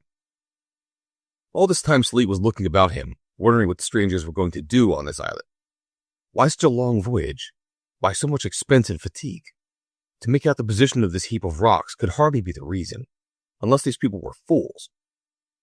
And although Antifer seemed somewhat of a madman, Jules and the bargemen were evidently in the full enjoyment of their reason, and yet they were assisting in this exploration. And then the two Egyptians mixed up in such an adventure. Salik had more reason than ever for suspecting the proceedings of these strangers, and he was preparing to leave the vessel and follow them onto the island, when Antifer made a sign that was understood by Jules, who said to Salik, "There is no need for you to come with us. We have no need of an interpreter here." Ben Omar speaks French as if he were a native of France. "It is well," was Salik's reply. Annoyed though he was, the detective did not enter into any discussion on the point. He had entered Captain Antifer's service, and it was his business to obey orders. And this he resigned himself to, resolving to intervene with his men if, on their return from their exploration, the strangers brought anything on board the Perm with them. It was about 3:30 in the afternoon. There was plenty of time to take possession of the 3 casks, if they were in the indicated place, which Antifer did not doubt. It was agreed that the Berbera should remain in this creek. At the same time, the captain, through Salik, informed Jules that he could not stay more than 6 hours. The provisions were nearly exhausted. It was urgent to take advantage of the easterly winds so as to reach Sahar at daybreak. Antifer made no objection. A few hours would be sufficient for him to bring his operation to a close. What had he to do? Not even to search over this very small island, yard by yard. According to the letter, the precise spot where the treasure was deposited was on one of the southerly promontories at the base of a rock, recognizable by the monogram of the double K. The pickaxe would soon reveal the 3 barrels that he could roll on board the Perm. He had arranged to work without witnesses, save the indispensable Ben Omar, whose presence was imposed upon him, and his clerk Nazim. As the crew of the Berbera would have nothing to be anxious about as to what the barrels contained, the return to Muscat by caravan was the only thing that presented any difficulty. But that could be dealt with later on. Captain Antifer, Tregamain, and Jules in one group, and Ben Omar and Nazim in another, we had to climb the slopes of the island, whose mean altitude measured 150 feet above the level of the sea. A few flocks of sea ducks flew off at their approach, quacking out their protests against the intruders who were violating their home. Probably no human being had set foot on the island since the visit of Camel Pasha. Antifer carried his pickaxe on his shoulder. He would not give it up to anyone. The bargeman carried the mattock. Jules indicated the course, compass in hand. The notary had some difficulty in keeping in front of Saouk. His legs still shook, although he no longer had the Perm's deck under his feet. But we need not be astonished at finding that he had recovered his intelligence, forgotten the trials of the voyage, and thought not of the return. The ground was pebbly. Its surface was not easy walking. In working round some of the hillocks that were difficult to cross, the center of the islet was reached. When the group had attained the culminating point, they sighted the Perm with her flag fluttering in the breeze. From this point, the outline of the island was easily visible.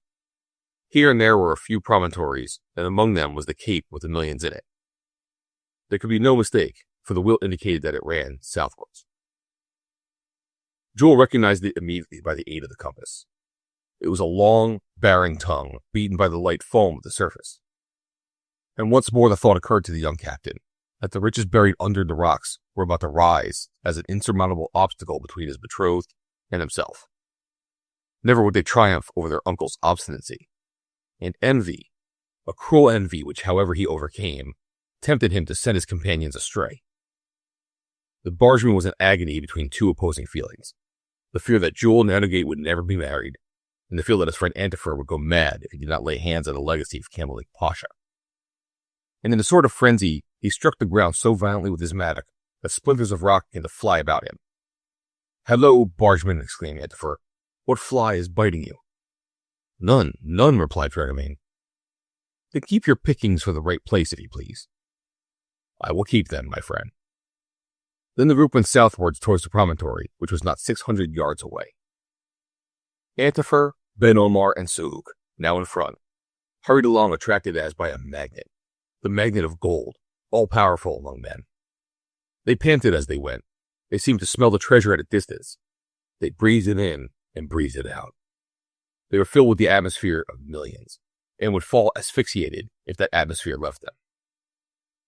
In 10 minutes they had reached the point which ran out into the sea, and it was at its end that Camel had marked the rock with a double K. Antifer's excitement was such that he fainted. If Tremaine had not caught him in his arms, he would have fallen in the heap. The only signs of life were a few spasmodic starts. "Uncle! Uncle!" cried Jules. "My friend!" cried the bargeman. Soak's expression no one could mistake. It said as clearly as possible, "May this Christian dog die, and I shall again become the sole heir of Camalik Pasha." Ben Omar's physiognomy appeared to say just the contrary. "If this man dies, and he alone knows where the treasure is, away goes my commission." But the accident had no such sorrowful result.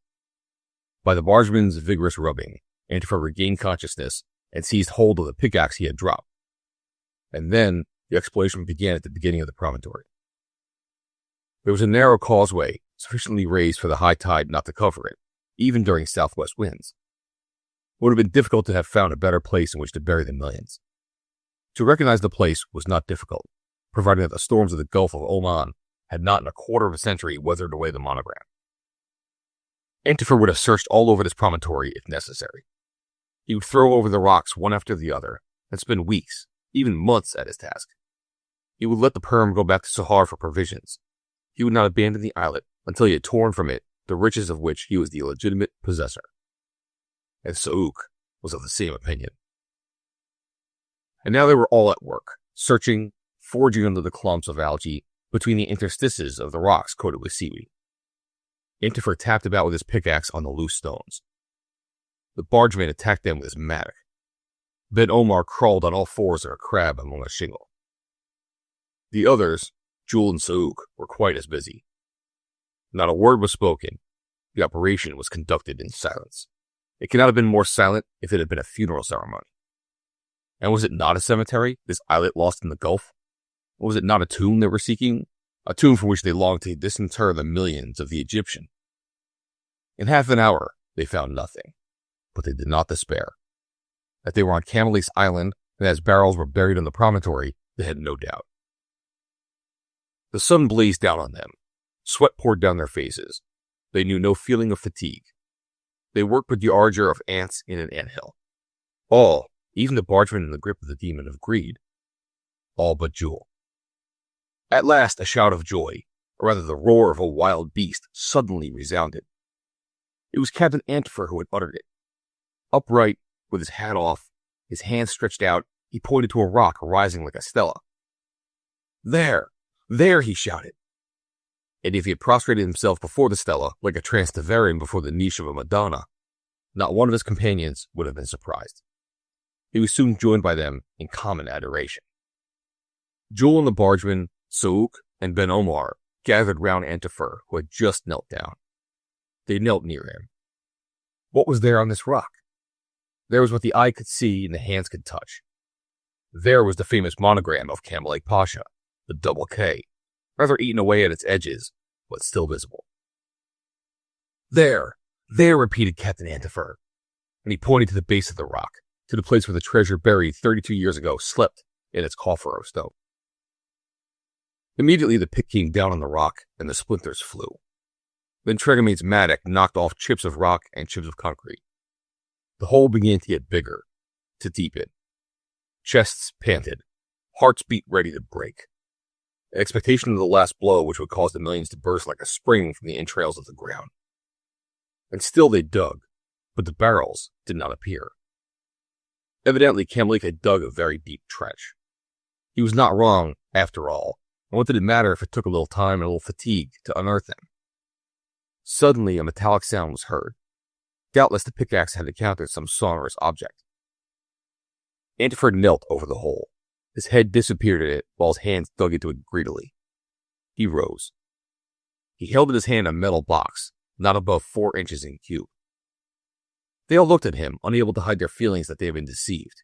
And doubtless, Tremaine expressed the thoughts of all when he exclaimed, "If there are 4 millions in that, may the—" "Silence!" vociferated Captain Antifer. And again he felt about in the excavation, picking at the last fragments of rock, seeking to meet with the casks. Labor in vain. There was nothing here. Nothing but the iron box, and aside of which there stood in relief the double K of the Egyptian. Had then Captain Antifer undergone such fatigues for nothing?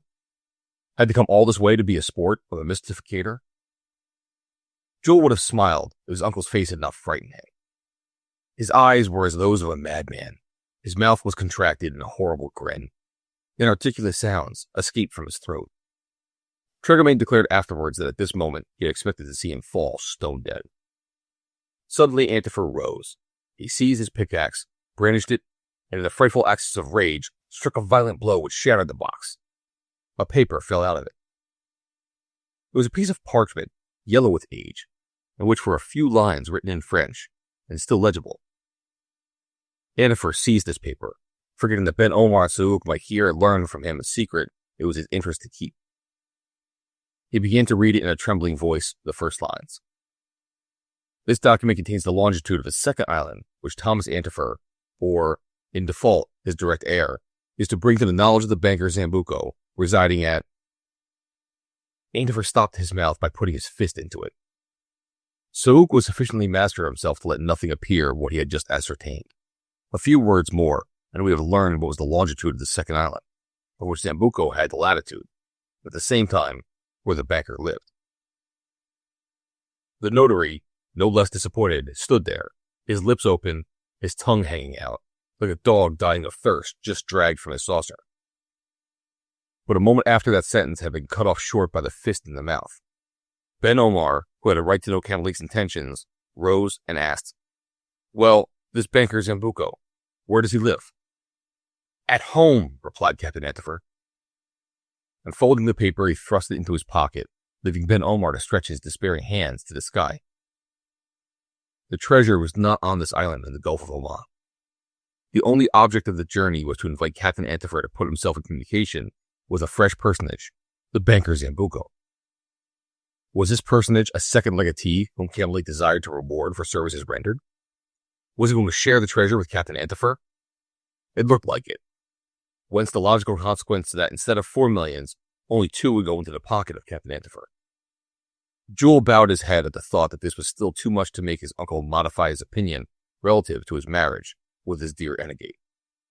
And, in fact, Jules had divined what was passing in Antifer's mind. For what Antifer remarked by way of conclusion was, "Well, Enegate will have to marry a duke instead of a prince, and Jules will have to marry a duchess instead of a princess." Chapter 17. Dreary had been the house at St. Malo since Captain Antifer had left it, and the days and nights had been spent in anxiety by mother and daughter. Jules' empty room made all the house empty. At least, so thought Enegate. And then her uncle was not there, nor was her friend Tregermain. It was the 29th of April. 2 months had elapsed since the steersman had left with 3 travelers on their adventurous campaign in quest of the treasure. How had the voyage ended? Where were they then? Had they attained their object? "Mother, mother," said the girl, "they will never come back again." "Yes, my child, they will. Have confidence. They will come back," the old Breton would answer. "But all the same, they would have done better not to have left us." "Yes," murmured Enegate, "and just as I was going to be his wife." Captain Antifer's departure had created an immense sensation in the town. People had been so accustomed to see him strolling, pipe in mouth, along the streets and on the ramparts. And then there was Gildas Tregermain walking at his side, but just a little behind him, his legs bowed, his loose coat always in creases at the armpits, his face always placid and beaming with kindness. And Jules, the young captain, whose native town was as proud of him as he was of Enegate. Where had the 3 gone to? No one had any idea. They all knew that the steersman had taken them to Port Said, but only Enegate and Nanan were aware that they were going down the Red Sea to venture into the northern boundaries of the Indian Ocean. Antifer had wisely kept his secret, for he did not want Ben Omar to get wind of the position of the famous island.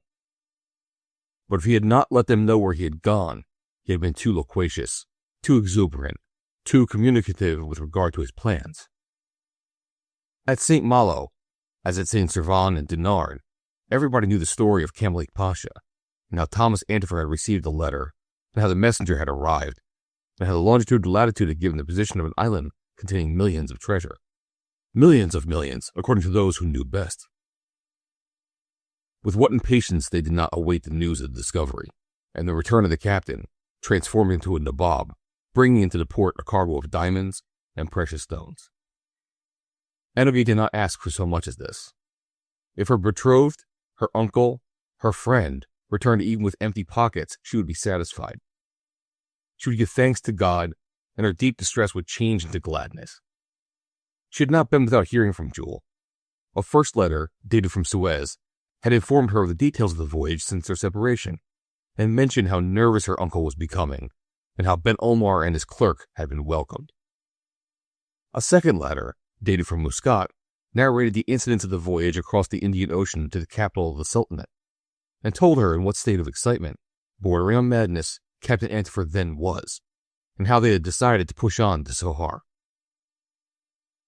And again did she read these letters, which did not confine themselves to relating the impressions of the voyage, or reporting her uncle's excited state, but expressed all the annoyance of her betrothed at being separated from her on the eve of their marriage, at being so far away from her, and told of his hope of an early return, to gain her uncle's consent, even if they came back with their hands full of millions. Over and over again did Nanan and Enoge read these letters, to which they could not reply, that consolation being denied them, and indulged in all the comments they suggested. They counted on their fingers the days during which the absent ones would have to remain in those distant seas. They crossed out day after day on the almanac hanging on the wall. And after the receipt of the second letter, they abandoned themselves to the hope that the second half of the voyage would be devoted to the return. A third letter arrived on the 29th of April, about 2 months after Jules' departure. Seeing that it bore the postmark of Tunis, Enoge felt her heart beat with happiness. The travelers, then, had left Muscat. They returned to European seas. They were nearing France. In 3 days they might be at Marseille. 3 days at the outside, and to reach St. Malo by express, 26 hours. Mother and daughter were seated in one of the rooms of the ground floor, after shutting the door on the postman. No one could disturb them. They can give free vent to their feelings. As soon as they had wiped away the tears that rose in their eyes, Enoge opened the envelope, drew forth the letter, and read in a loud voice, pausing between each sentence for it to be understood, as follows. La Goulet, Regency of Tunis, 22nd April, 1852. My dear Enoge, I embrace you and your mother first of all, then for yourself, then for myself. But we are far away from one another, and when this interminable voyage will end, I know not. I've already written twice to you, and you should have had my letters.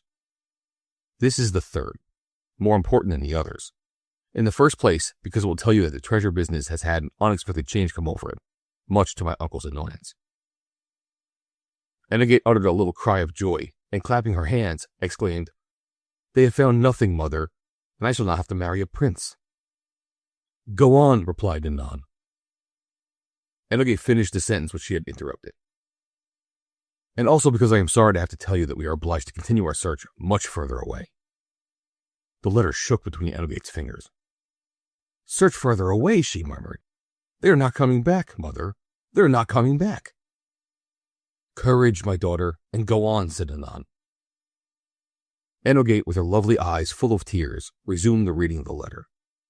Jules briefly related what had happened on the island of the Gulf of Oman, how instead of the treasure, they found a document, and this document the mention of a new longitude. Then Jules added, Judge, my dear Enoge, of my uncle's disappointment, of the rage he was in, and also of my disgust. Not that we have not taken possession of the treasure, but that our departure for St. Malo was further delayed. I thought my heart would have broken. Enoge had much trouble in restraining the beatings of her own, and by her own feelings understood what Jules had had to suffer. Poor Jules, she murmured. And poor you, murmured Nanan. Go on. Enoge continued, in a voice changed by emotion. In fact, this confounded longitude Kamalik Pasha requested us to bring to the knowledge of a certain Zambuco, a banker at Tunis, who was in possession of a certain latitude. Evidently, it is in another island that the treasure has been buried. Probably, the Pasha had also contracted a debt of gratitude toward this personage, who had formerly helped him, as had grandfather Antifer. The legacy has to be shared between 2 legatees, which reduces the share of each to a half. And on this account arose the extravagant anger you may imagine. Not 4 millions, but 2. Well, I shall be only too pleased if those to whom the generous Egyptian owed debts of gratitude become so numerous, that so little comes to uncle that he will have nothing to say against our marriage. Enogate continued. When our uncle read the document, he was so astounded that the figures of the new longitude and the address of him with whom he had to communicate for discovering the position of the island almost escaped him. Fortunately, he restrained himself in time. Our friend, Tregamain, with whom I often spoke about you, my dear Enogate, accomplished a most remarkable grimace when he learned that he had to go in search of a second island. My poor Jules, he said, is this Pashi Pasha having a lark with us? Is he going to send us to the world's end? Will it be at the world's end? That is what we want to know at the moment of writing. In fact, if our uncle has kept from us the information contained in the document, it is because he mistrusts Ben Omar. Ever since his rascal endeavored to get the secret out of him at St. Malo, he has held him in suspicion. Perhaps he has not been wrong, for as far as I am concerned, his clerk, Nazim, seems to be as doubtful. I do not like this Nazim, neither does Tregamain. I can assure you that our notary, Kaluk, would not have him in his office.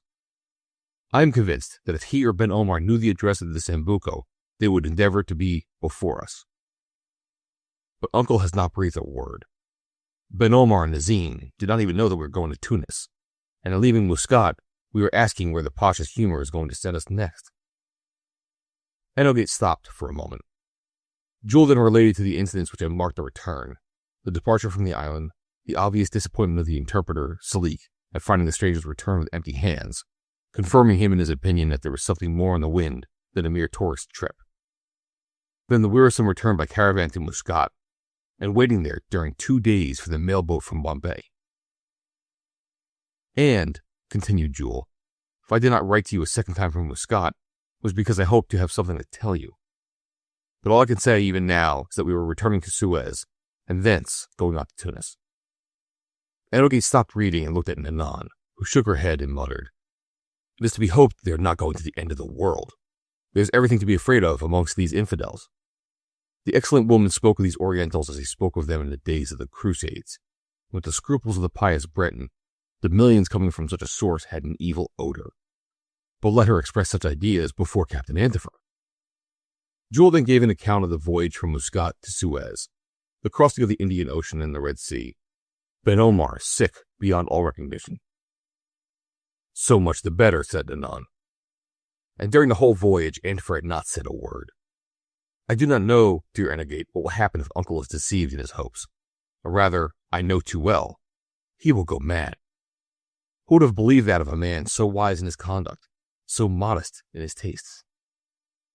The prospect of being a millionaire. But how many heads would be able to resist it? Yes, we too, of course. That's because our life is centered in our hearts. From Suez we reached Port Said, where we had to wait for the departure of a trading steamer for Tunis, where lives this banker Zambuco, to whom uncle has to communicate this exasperating document. But when the latitude of the one and the longitude of the other have determined the position of the new island, where are we to look for it? That is the question, and in my opinion, it is a serious one, for on it depends our return to France, and you. Enogate let fall the letter, which her mother picked up. She could read no more. She saw the absent ones carried thousands of leagues away, exposed to great perils in terrible countries, perhaps never returning at all. And this cry escaped her. Oh, uncle, uncle, what misery you bring to those you love so much. Forgive him, my daughter, replied Nanan, and pray God to protect him. There were a few minutes of silence, during which the women united in the same prayer. Then Enogate resumed. We left Port Said on the 16th of April. We were bound direct for Tunis. At first, we kept near the Egyptian coast, and what a look Ben Omar gave us as we sighted the harbor of Alexandria. I thought he would have gone ashore and resigned all claim to his commission. But his clerk intervened, and in their language, of which we did not understand a word, he made him listen to reason. Somewhat roughly, it seemed to me. It is clear that Ben Omar is in fear of this Nazim, and I am wondering if this Egyptian is really the man he says he is. He is so much like a bandit. Whoever he may be, I'm going to keep a good watch on him.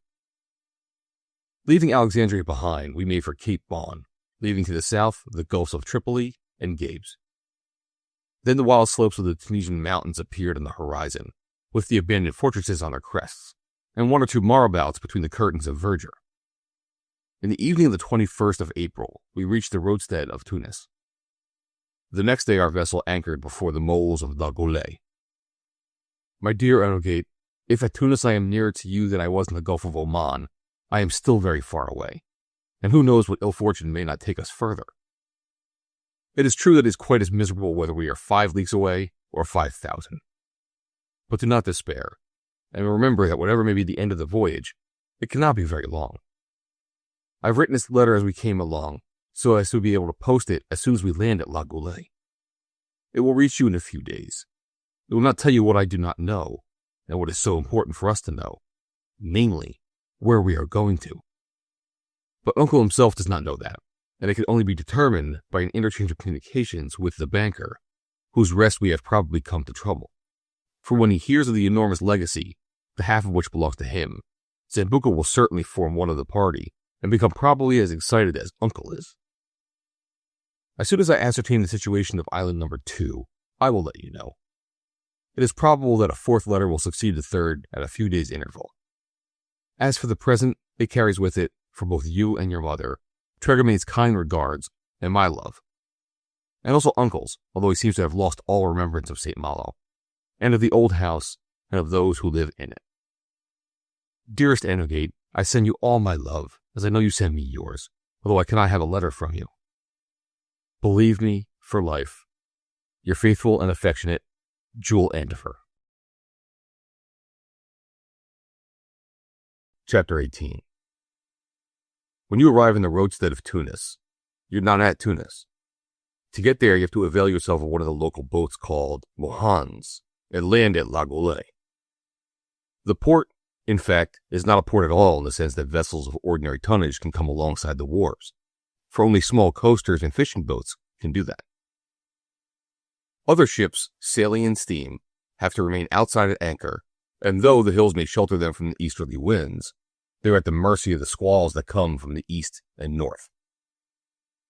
A harbor there is absolutely necessary, accessible for all ships, even ships of war, and this can be made either by enlarging that of Bizerta on the northern coast of the Regency, or by making a channel through Lake Bahira. And when Captain Antifer and his companions had reached La Goulet, they were still not at Tunis. They had to go by the Rubentino Railway, belonging to an Italian company, which runs by the side of Lake Bahira, passing at the foot of the little hill of Carthage on which rises the chapel of St. Louis. When our travelers had left the quay, they found a sort of town, through which ran a wide road with governor's house, Catholic church, cafes, private houses, in fact everything European in character. They had to go as far as the palace on the shore, which the Bey formerly occupied during the bathing season, to discover the first indication of Oriental color. But the Oriental color did not trouble Captain Antifer, nor did the legends of Regulus, Scipio, Caesar, Cato, Marius, or Hannibal. Did he even know the names of these great personages? He had heard of them, probably, as the good Tregame had heard of the glories of his native town, and that was enough for his self-esteem. Jules alone could have abandoned himself to these historic souvenirs if he had had not quite enough to think about in the present. It was with him, as they say in the Levant, it was of the absent-minded man.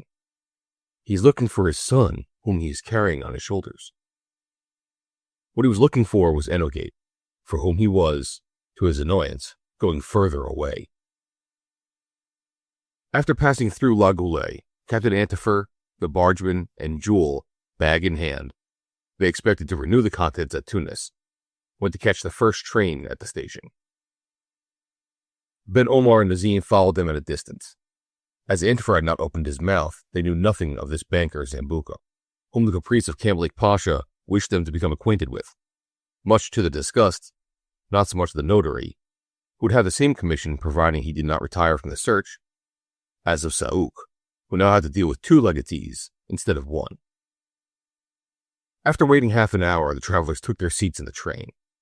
They waited a few minutes at the station, whence they could see the slope of the Carthage Hill and the monastery, renowned for its archaeological museum, and in 40 minutes they reached Tunis.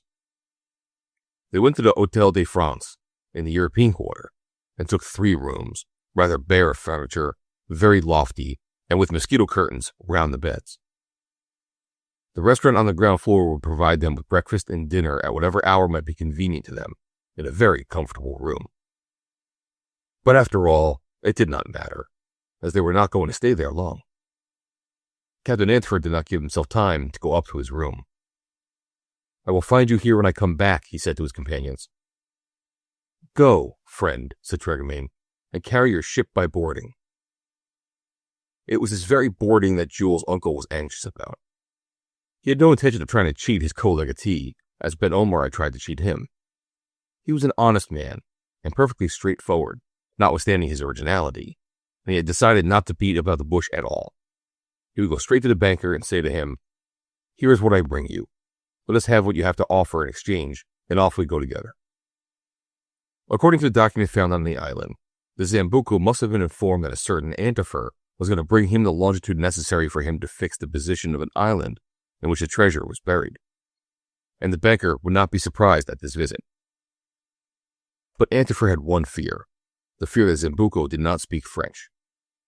If he knew English, Jules could act as interpreter. But if he knew neither of these languages, he would have to call in another interpreter, and then they would be at the mercy of a third party with regard to this secret worth 4 millions. On leaving the hotel, Captain Antifer, without saying where he was going, had asked for a guide, and he and this guide disappeared at the turning of one of the streets, which opened onto the Place de la Marine. "As he does not want us," said the bargeman as he moved off, "let us go for a walk and begin by posting my letter," said Jules. And these two, after leaving the post office, which is next to the hotel, went down towards the Bab el Bahar, so as to walk around the city by the crenellated walls, which is 2 good leagues in length.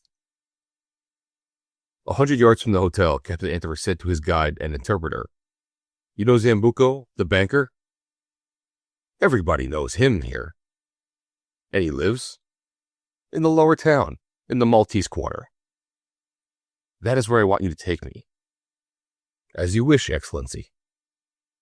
In these Oriental countries, they call you Excellency as if it were Sir. Antifer hurried towards the lower town, rest assured that he took not the slightest notice of the curiosities of the road. Here, one of those mosques that are in hundreds at Tunis, which is dominated by their elegant minarets. There, some Roman or Saracen ruin. There, a picturesque square sheltered by the foliage of fig trees or palms. Then narrow streets with the houses looking into each other, rising, falling, bordered by gloomy shops where laces and drapery and odds and ends are heaped together anyhow. No, Antifer only thought of this visit imposed on him by Camel Pasha, and the reception he was about to have. He had little doubt of that. When you bring a man 2 millions of money, you need to have but little fear that you will not be well received. After a half-hour's walk, the Maltese quarter was reached. It was not the cleanest part of this town of 150,000 souls, which does not shine by excess of cleanliness, particularly in its old portions. At the end of a street, or rather a lane of this commercial quarter, the guide stopped before a house of mediocre appearance. Built on the model of all Tunisian habitations, it was a big square block with a terrace, without external windows, and a courtyard, one of those patios of Arab fashion from which the rooms were lighted. The aspect of this house did not give Captain Antifer the idea that its owner was swimming, as he expressed it, in opulence, and he thought that this was all the better for the success of his plans. "Is this where Zambuco the banker lives?" "This is his house." "And is this his banking house?" "It is." "Has he any other house?" "No, Excellency." "Is he supposed to be rich?" "He is worth many millions." "Phew," went Captain Antifer. "And as greedy as he is rich," added the guide. "Phew, phew," went Captain Antifer. And thereupon he sent back the guide to the hotel. We need hardly say the Zouk had followed them, taking care not to be seen. Now he knew where Zambuco lived. Could he get any advantage out of this banker? Was there an opportunity for arriving at an understanding with him in order to oust Captain Antifer?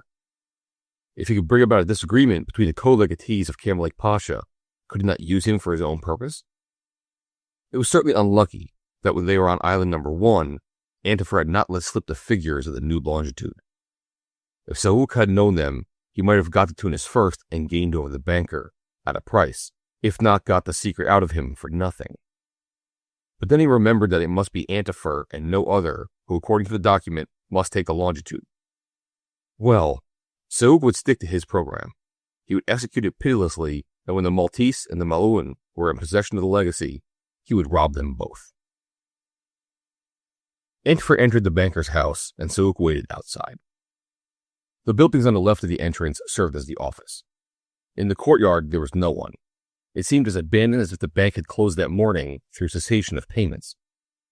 But rest assured, the Zambuco was not the sort of banker to fail. He was a man of middle height, about 60 years old, thin and nervous.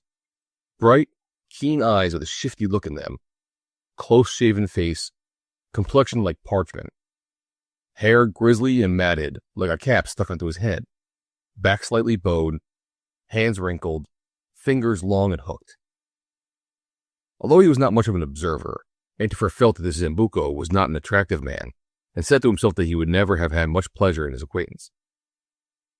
In fact, the banker was merely a sort of usurer, lending on pledges, who ought to have been born a Jew, and who was of Maltese origin.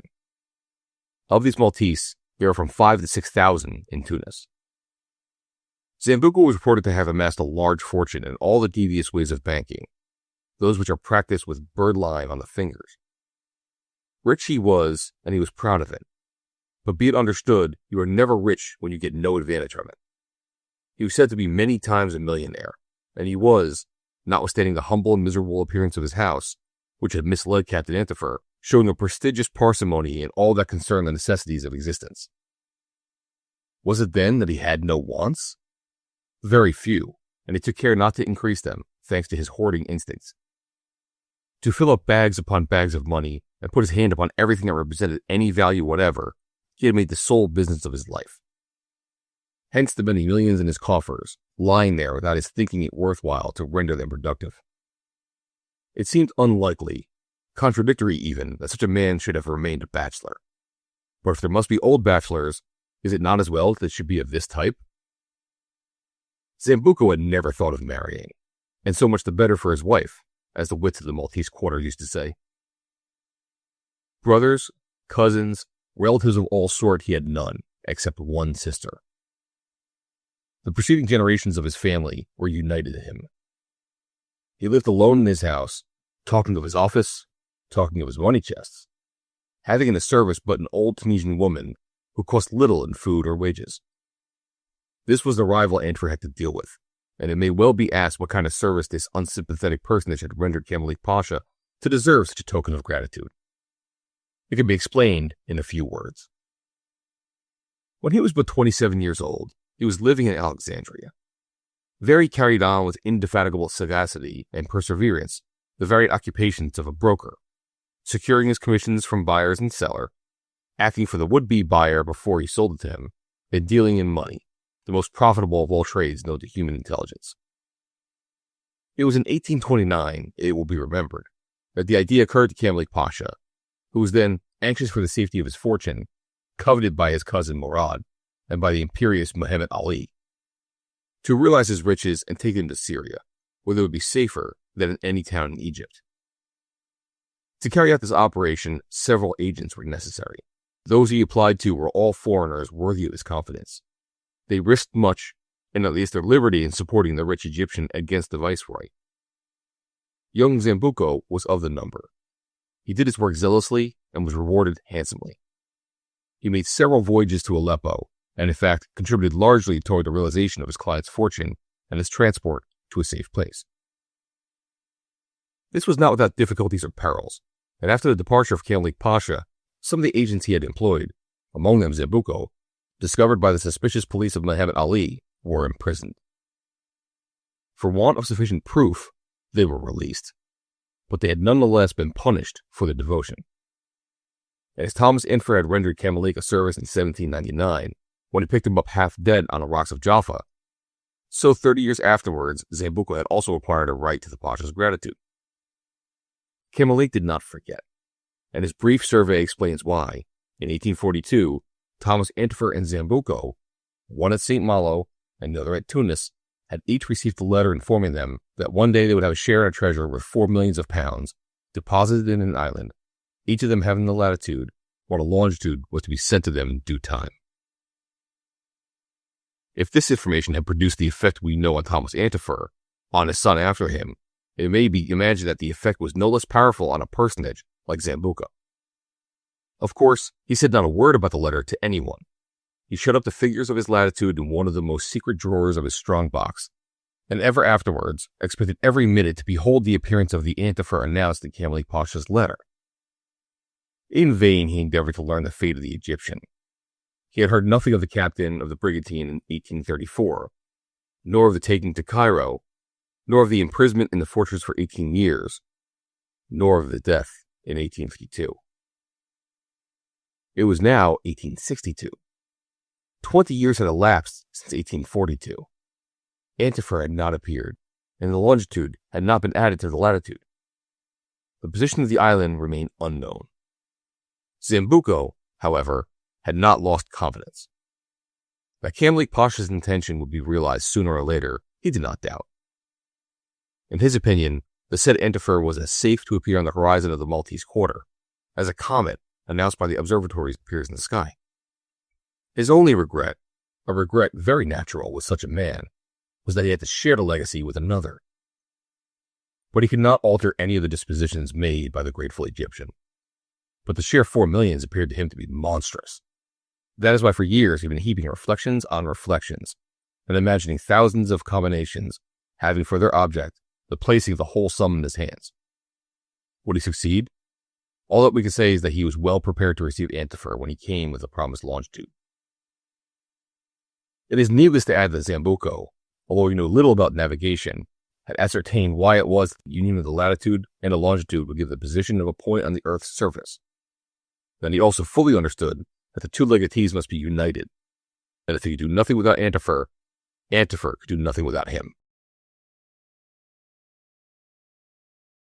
Chapter 19. Can I see Zambuco the banker? Yes, if it is on business. It is on business. What name? Say a stranger. That will be enough. It was Captain Antifer who asked, and the replies were from a peevish old native, seated at the bottom of a narrow office, divided into two parts by a partition with a barred window.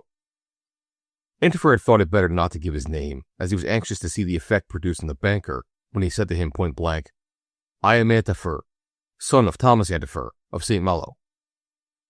A minute afterwards, he was introduced to the interior of a room without any curtains, the walls whitewashed, the ceiling black with lamp smoke, the only furniture a safe in one corner, a writing table in another, and a table and two stools. Before this table was seated the banker. The two legatees of Kamalik Pasha were face to face. Without rising, Zambuco adjusted with his finger and thumb the large round spectacles resting on his nose, and only just lifting his head, said, with an accent that would have done credit to any native of Languedoc or Provence, "To whom have I the honor of speaking?" To Captain Antifer, replied the personage, expecting that these three words would provoke a shout from Zambuco, a leap from the chair, and a brief reply, "You, at last!" But the banker did not leap, nor did he shout. The expected reply did not come from his lips, but an attentive observer would have noticed a sudden gleam in his eyes, which instantly were hid by the falling eyelids. "I tell you that I am Captain Antifer." "I heard you." "Pierre Servan Malo Antifer, son of Thomas Antifer, of St. Malo, Illet Villaine, Brittany, France." "You have a letter of credit on me?" asked the banker, without the slightest alteration in his voice. "A letter of credit?" "Yes," replied Antifer, quite disconcerted at the coolness of his reception. "A letter of credit for the amount of 4 millions. "All right, hand it over," replied Zambuco, as indifferently as if it related to only a shilling or so. Antifer simply collapsed. What? For 20 years, this phlegmatic banker had known that he was to have a share of this enormous treasure the day a certain Antifer came to bring it to him, so to speak, and he did not even flinch before this messenger of Kamalik Pasha. Not a sign of surprise, not a gleam of satisfaction. Was there a mistake in this document from island number 1? Was it somebody else that was meant? Was this the man who had the latitude of island number 2, or was it somebody else? The disappointed co-legatee shuddered from head to foot. The blood rushed to his heart, and he barely time to sink onto one of the stools. The banker, without the slightest effort to help him, looked at him through his spectacles with just the slightest suspicion of a smile at the corner of his mouth, and it seemed as though these words would have escaped him if it had not been careful to restrain them. That sailor is not strong, meaning not difficult to manage. Antifer recovered himself. Wiping his face with his pocket handkerchief, he rose. You are really Zambuco, the banker? He asked, slapping his big hand on the table. Yes, the only one of the name in Tunis. And you were not expecting me? No. My arrival has not been announced to you? And how should it have been? By the letter of a certain pasha. A pasha? But I receive hundreds of letters from pashas. Kimalik Pasha of Cairo. I don't remember him. Zambuco's object was to get Antifer to give himself away completely, so that he would offer to sell the longitude without being told the latitude. At the name of Kimalik, he looked as though the name was not quite unknown to him. He seemed to be trying to remember. Let me see, he said, adjusting his spectacles. Kimalik Pasha of Cairo? Yes, replied Antifer, a sort of Egyptian Rothschild who possessed an enormous fortune in gold, diamonds, and precious stones. Ah, I remember. And who informed you that half of his fortune would come to you? You are right, Mr. Antifer, and I ought to have the letter somewhere. What? Somewhere? Do you not know where it is? Oh, nothing is lost here. I will find it. And at this reply, the attitude of Captain Antifer, the gesture of his two hands stretched out like claws, indicated pretty clearly that he would twist the banker's neck if the letter could not be found. You see, Mr. Zambuco, he continued, endeavoring to control himself, your coolness is embarrassing. You speak to this matter with an indifference. Pooh, said the banker. Why? Why pooh, when it is about 4 millions of money? Zambuco's lips gave a disdainful pout. He seemed to think of a million as he might think of an orange skin. Ah, the brute. He must be 100 times a millionaire, thought Captain Antifer. But here the banker turned the conversation on another track, with the object of learning what he did not yet know, the chain of events which had led to this visit, and so, in a doubting sort of way, he wiped his spectacles with the corner of his handkerchief and said, Do you really believe in this story of the treasure? Do I believe in it? I should think I did. And then he related how in 1799 his father had saved the Pasha's life, how in 1842 a mysterious letter had arrived at St. Malo, announcing the deposit of the treasure on an island that had to be searched for. How he, Antifer, had received from his dying father the secret known to him alone. How for 20 years he had waited for the messenger with the longitude. How Ben Omar had brought him the will, which enabled him to discover the island in the Gulf of Oman. How he and his nephew Jules and his friend Tregermain, with Ben Omar and his clerk, had found the island off Sohar. And how instead of the treasure, they had there found a box in which was a document giving the longitude of a second island, which Antifer was to communicate to Zambuco, the banker at Tunis, who possessed the latitude which would enable them to determine the position of this new island. However indifferent he might seem, the banker had listened to this recital with extreme attention. A slight trembling of his long fingers indicated his excitement. When Antifer, who was breathing with great gulps, had finished, the banker simply remarked, Yes, quite so. There seems to be no doubt as to the existence of this treasure. What object had Kimalik Pasha in acting in this way? And indeed, the object was not very clear. You might imagine, said Antifer, that... But first, Mr. Zambuco, did you have any dealings with the Pasha? Did you ever render him any service? Certainly, a very great service. And when? When he thought of realizing his fortune. He then lived in Cairo, where I then resided. Well then, it is clear. He wished to associate in the discovery of the treasure the two persons to whom he desired to show his gratitude. You, and me in the place of my father. And why no others? Suggested the banker. Ah, do not say that, exclaimed Antifer, bringing his fist down on the table. There are enough already. 2 are too many. Just so, replied Zambuco. But one more explanation. why does this Alexandrian notary accompany you in your search? A clause in the will gives him a commission on condition that he assist in person at the handing over of the legacy where it is taken out of the ground. And what is the commission? 1%. 1%? Ah, the rascal. The rascal, that is exactly the word for him, exclaimed Antifer. And believe me, I have let him know it. On this point, the co-legatees were quite agreed. Now, said Antifer, that you know the whole story, there is no reason, I suppose, why we should not be frank with one another. The banker remained impassible. I have got the new longitude found on island number 1, continued Antifer, and you ought to have the latitude of island number 2. Yes, replied Zambuco with a certain hesitation. Then why did you pretend, when I told you my name, that you knew nothing about this story? Because I did not wish to give myself away to the first who came. You might be an intruder, Mr. Antifer, and I wish to be sure you are not. As you have the document which instructs you to put yourself in communication with me, I have it. Let me see it. One moment, Mr. Zambuco.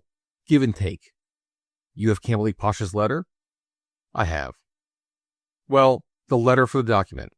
Let the exchange be made in order and reciprocally. Quite so, replied the banker, and rising, he walked to the safe and turned over the papers in the drawers with a deliberation that made Antifer furious. Why these inexplicable proceedings? Did Zambuco wish to imitate Ben Omar at St. Malo and endeavor to get Antifer's secret out of him? Not so, for that was impossible with a man so resolved not to part with the goods without cash down. But the banker had a plan long and carefully thought out, which, in the event of success, would retain Camilleek's millions in his family. A plan that required, as an indispensable condition, that his co-legatee was a widower or a bachelor. Clicking the lock of his safe, he turned round for a moment and asked in a voice that trembled a little, Are you a married man? No, Mr. Zambuco, and that is a social condition on which I congratulate myself morning and evening. The last part of the reply provoked a frown from the banker, who resumed the search among the papers. Had Zambuco a family then? No. His only relative was a sister we have mentioned. Talisma Zambuco lived very quietly at Malta on an allowance from her brother. She was then 47 years of age and had never had an opportunity of being married, first because her beauty, intelligence, and fortune left something to be desired, and secondly because her brother had not found a husband for her in default of any suitor putting in an appearance on his own account. But Zambuco had made up his mind that his sister should marry some day. And whom? Why, this very Antifer who had been expecting for 20 years, and who would do very well for a husband, provided that he was a widower or a bachelor. Once the marriage had taken place, the millions would remain in the family, and Talisma Zambuco would lose nothing by having waited. She was entirely dependent upon her brother, and any husband offered by him would be received by her with closed eyes. But would Antifer consent to close his and marry this ancient Maltese?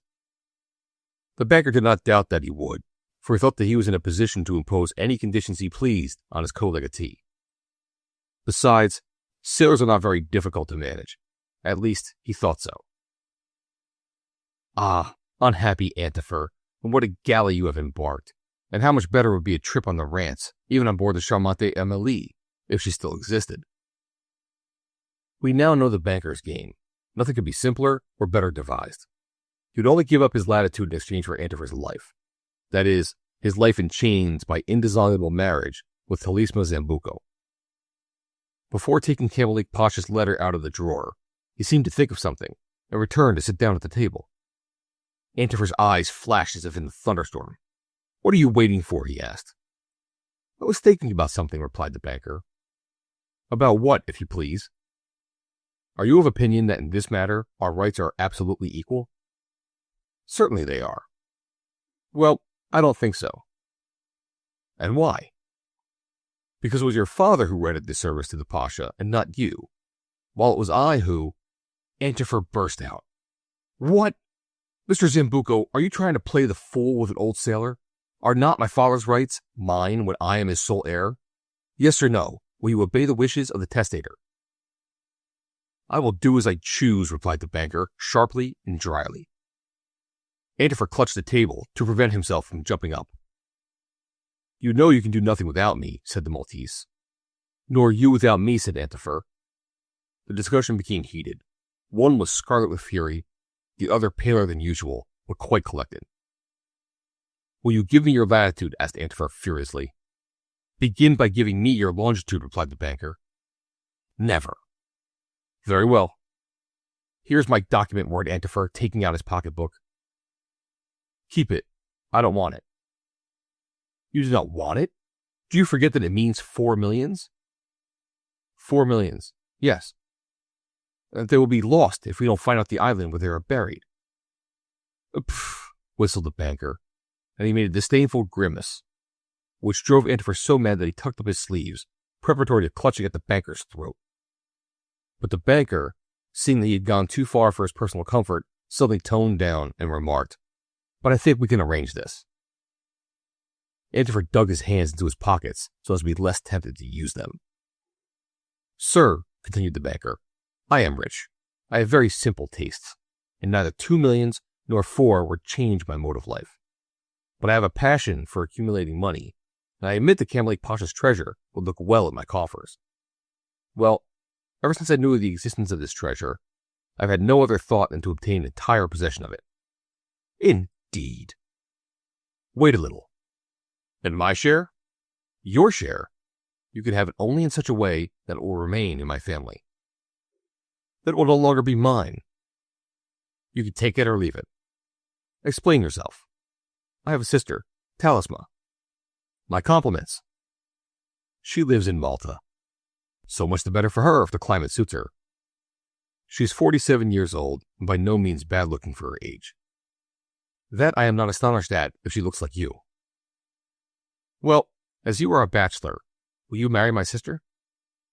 Marry your sister, yelled Antifer, his face a vivid scarlet with congestion. Yes, marry her, continued the banker, in a decided tone that admitted of no reply. By that union, your 2 millions on one side and my 2 millions on the other would remain in my family. Mr. Zambuco, answered Antifer. Mr. Antifer, is this proposal serious? Nothing could be more serious, and if you decline to marry my sister, everything is at an end between us, and you can return to France. A dull rattling was heard. Antifer was choking. He tore off his cravat, he clutched his hat, he rushed across the courtyard, he ran down the street, gesticulating and behaving himself like a madman.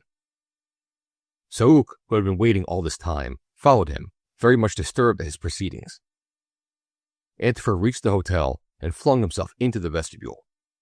Seeing his friend and his nephew in a little room adjoining the dining room, he rushed up to them and roared, "The wretch! Do you know what he wants?" "To kill you?" asked Tregamain.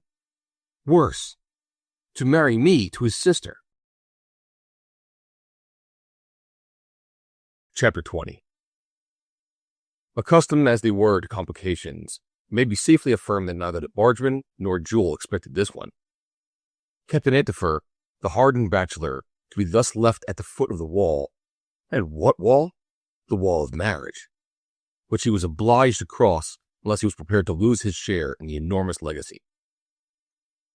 Jules begged his uncle to give them the details of what had occurred, and he told the story amid broadsides of explosive exclamations, which unfortunately could not reach Zambuco under shelter of his house in the Maltese quarter. Here was this old boy of 46 to be married to a girl of 47, and become a species of Oriental, a sort of Antifer Pasha. Tregamain and Jules were absolutely dumbfounded, and looked at each other in silence. But the same thought, doubtless, occurred to both. Away with the millions, said the bargeman to himself. Away with the obstacle to my marriage with Enogate, said Jules to himself. That Captain Antifer would agree to Zambuco's demands, that he would consent to become the banker's brother-in-law, was quite inadmissible. He would never submit to this absurdity, even for a million millions. Nevertheless, Antifer strode backwards and forwards from one end of the room to the other. Then he stopped, sat down, looked at his nephew and his friend in the face, and then turned his eyes away. It was painful to see him, and if ever Tregamain thought he was going out of his mind, it was then. He and Jules tacitly resolved to do nothing to irritate him, whatever he might say. At length he spoke, furiously and jerkily. 4 millions, lost by this rascal's obstinacy. He deserves to be guillotined, hanged, shot, stabbed, poisoned, impaled, all at the same time. He refuses to give me his latitude if I don't marry. Marry this monkey-faced Maltese. Would you see me the husband of this talisman? Certainly not. His friends would not see him, and the introduction of such a sister-in-law and aunt into the bosom of the honorable family of Antifer would be one of the most unlikely events anyone could imagine. Tell me, Bargeman, my friend, has anyone the right to leave 4 millions hidden in a hole when he's only to take one step to pick them out? I'm not prepared to answer that question, replied Tregamain evasively. Ah, you are not prepared, shouted Antifer, throwing his hat into a corner. Well, are you prepared to answer this one? What? If an individual loads a boat, say a barge, a Charmante Amélie, if you will. Tregamain felt that the Charmante Amélie was going to have a bad time of it. If he loads that old carcass with 4 millions in gold, and if he publicly announces that he's going to scull her in the open sea, so as to sink those millions, you think the government would let him do so? Come now, speak. I do not think so. Yet that is what this Master Zambuco has got into his head. He has but to say one word to save his millions and mine, and he's obstinately silent. Never heard of a more abominable rascal, said Tregamain in a tone of anger. Look here, Jules, uncle, if we report him to the authorities, we might do that as a last resource. Yes, for the authorities can do what a private individual cannot do. They might torture him, put him on the rack, roast his feet at the fire, and that would bring him to reason. That is not a bad idea, uncle. Excellent, Jules, and to pay this fellow out, I would give up my share and hand it over to the public. That, said the bargeman, would be fine, noble, generous, worthy of a Frenchman, worthy of a real Antifer. In making the proposal, Jules' uncle had probably gone further than he intended, for he gave Tregamain such a terrible look that the bargeman stopped short in his outburst of admiration. 4 millions! 4 millions! Repeated Captain Antifer. I will kill this Zambuco. Uncle! My friend! And really in his state of exasperation, it was to be feared that Antifer would attempt some unfortunate violence, for which he would not be responsible, owing to the attack of mental alienation. But when Tregamain and Jules tried to calm him, he repulsed them fiercely, accusing them of conspiring with his enemies of helping Zambuco, of not wishing to smash him like a sneak of a steward. Leave me alone, he growled. Leave me alone. And picking up his hat, he jerked open the door and rushed out of the room. The others, thinking he was off to the bankers, ran after him to prevent a disaster, but were much relieved to see him hurrying up the grand staircase to his bedroom, where he locked himself in. That is the best thing he could do, said Tregamain, nodding his head. Yes, poor uncle, replied Jules. After such a scene, they had very little appetite for dinner. When it was over, they left the hotel to breathe a little fresh air on the banks of the Bahira. As they went out, they met Ben Omar, accompanied by Nazim. Was there any objection to their telling the notary what had happened? Certainly not. When he heard of the conditions the banker required, Ben Omar's remark was, he ought to marry Miss Zambuco. He has no right to refuse. No, he has no right to. This was also the opinion of Saouk, who would not have hesitated to contract any marriage whatever, if the marriage would bring him such a dowry. Tregamain and Jules turned their backs on them and went down the nearest street. A fine evening with a fresh sea breeze had brought the people of Tunis out to take the air. Jules and his companions walked toward the wall, went through the gate and along the lake for 100 yards or so, and sat down at a table at the Café Weena, where they discussed a flask of Manuba and talked matters over. Nothing could be simpler as far as they were concerned. Captain Antifer would never consent to Zambuco's terms. Consequently, he would have to give up all thoughts of discovering island number 2. Consequently, they would leave Tunis by the next mail steamer. Consequently, immense satisfaction at returning to France by the shortest road. This was evidently the only possible solution. They would be none the worse for returning to St. Malo without Kamalik Pasha's big bag. Then what was the good of His Excellency's ingenuities? About 9 o'clock, Tregamain and Jules returned to the hotel. As they went to their rooms, they stopped for a moment before Antifer's room. He was not asleep. He had not even gone to bed. He was walking about talking to himself and could be heard gasping, "Millions, millions, millions." Triggerman made a sign to show that he must have gone wrong in his head, and then wishing one another good night, they separated, very uneasy. In the morning, they were up early. It was only their duty to go and see how Antifer was, to ask him what he intended to do. Surely he can only intend to pack his portmanteau and clear out from Tunis. Jules had ascertained that the steamer which had put in at La Goulet was going to start that evening from Marseille. What would Jules have given to have had his uncle safe on board, shut up in his cabin, and 20 miles away from the African coast? He and Triggerman went along the passage to Antifer's room. They knocked at the door. There was no reply. Jules knocked more loudly. The same silence. Was his uncle sleeping the sleep of a sailor, whom not even the reports of 24-pounders can awaken? Or rather, had he, in a moment of despair, Jules ran downstairs to the porter's lodge 4 steps at a time. Triggerman clung to the rail to save himself from rolling to the bottom. "Captain Antifer?" "He went out early," replied the porter to Jules' question. "And he did not say where he was going?" "He did not." "Has he got to that scoundrel Zambuco?" asked Jules, dragging Triggerman out. "But if he has, it is because he consents," murmured the bargeman, raising his hands to the sky. "It is not possible," said Jules. "No, it is not possible. Fancy him returning to St. Malo, to his house in the Rue des Hauts-Salés, with Talisman Zambuco on his arm, bringing little Enegate, a Maltese aunt. A monkey, as my uncle called her. And as anxious as they could be, they sat down at the cafe facing the hotel, where they can watch for his return. It is said that the night brings counsel, and it is not said that the counsel is necessarily good. It was only too true that Antifer had gone out very early in the morning, hurried to the Maltese quarter, and reached the banker's house as quickly as if he had a pack of hounds at his heels. Zambuco was accustomed to rise with the sun and go to bed when it set. Consequently, he was in his armchair, with the table in front of him and the safe behind him, when Antifer was introduced to his presence. "Good morning," he said, adjusting his spectacles, so as to get his visitor well in the middle of the glasses. "Is that your last word?" asked Antifer, by way of beginning the interview. "My last. You refuse to give me Camelique Pasha's letter unless I marry your sister." "I refuse." "Then I will marry her." "I knew that. A woman who brings you 2 millions as a dowry. Why, a Rothschild's son would be only too happy to become the husband of Talisman." "Well, I shall only be too happy," said Antifer, with a grimace he took no pains to hide. "Come then, brother-in-law," said Zambuco, and he rose as he would go in to fetch her. "Is she here?" asked Antifer. His face was like that of a condemned man on the morning of his execution, when the jailer says to him, "Now then, courage, please. Today's the day."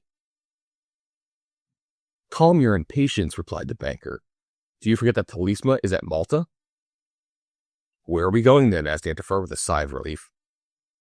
"To the telegraph office." "So as to send her news?" "Yes, and to receive her reply."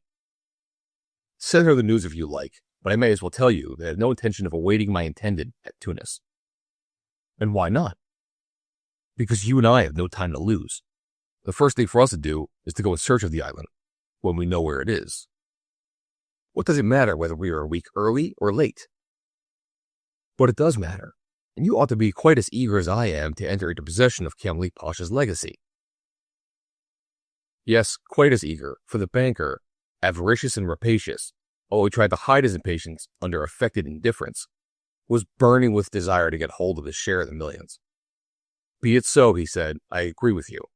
I will not send for my sister until I return, but I must let her know the happiness which awaits her.'" "Yes, which awaits her," replied Antifer, without thinking of the kind of happiness that was reserved for her who had waited so many years for the husband of her dreams. "Only," continued Zambuco, "we must have a regular engagement. Write it out, and I will sign it." "With a forfeit of non-completion?" "Agreed. How much the forfeit?" "Let us say the 2 millions which will be your share." "All right, be quick about it," replied Antifer, resigned to becoming Talisman's husband, as he could not escape that happiness. The banker took out a sheet of white paper, and in his large handwriting drew out a contract to marry in all due form. It was stipulated that the share received by Captain Antifer as legatee of Camalik Pasha should be handed over, in its entirety, to Talisma Zambuco in the event of his refusing to marry her within a fortnight of the discovery of the treasure. And with a furious flourish, Antifer signed this contract, which the banker placed in one of the drawers of his safe. At the same time, he took out a faded yellow paper, the letter he had received from Camalik 20 years before. Antifer had taken out of his pocketbook another paper quite as faded and yellow. This was the document found on island number 1. What a scene for a painter. The two legatees looking at each other like duelists about to cross swords, their arms stretched out just a little, their fingers trembling at the contact of these papers they turned to hand over with regret. "Your letter?" said Antifer. "Your document?" said Zambuco. The exchange was made. It was time. The two men's hearts were beating so violently that they had nearly broken.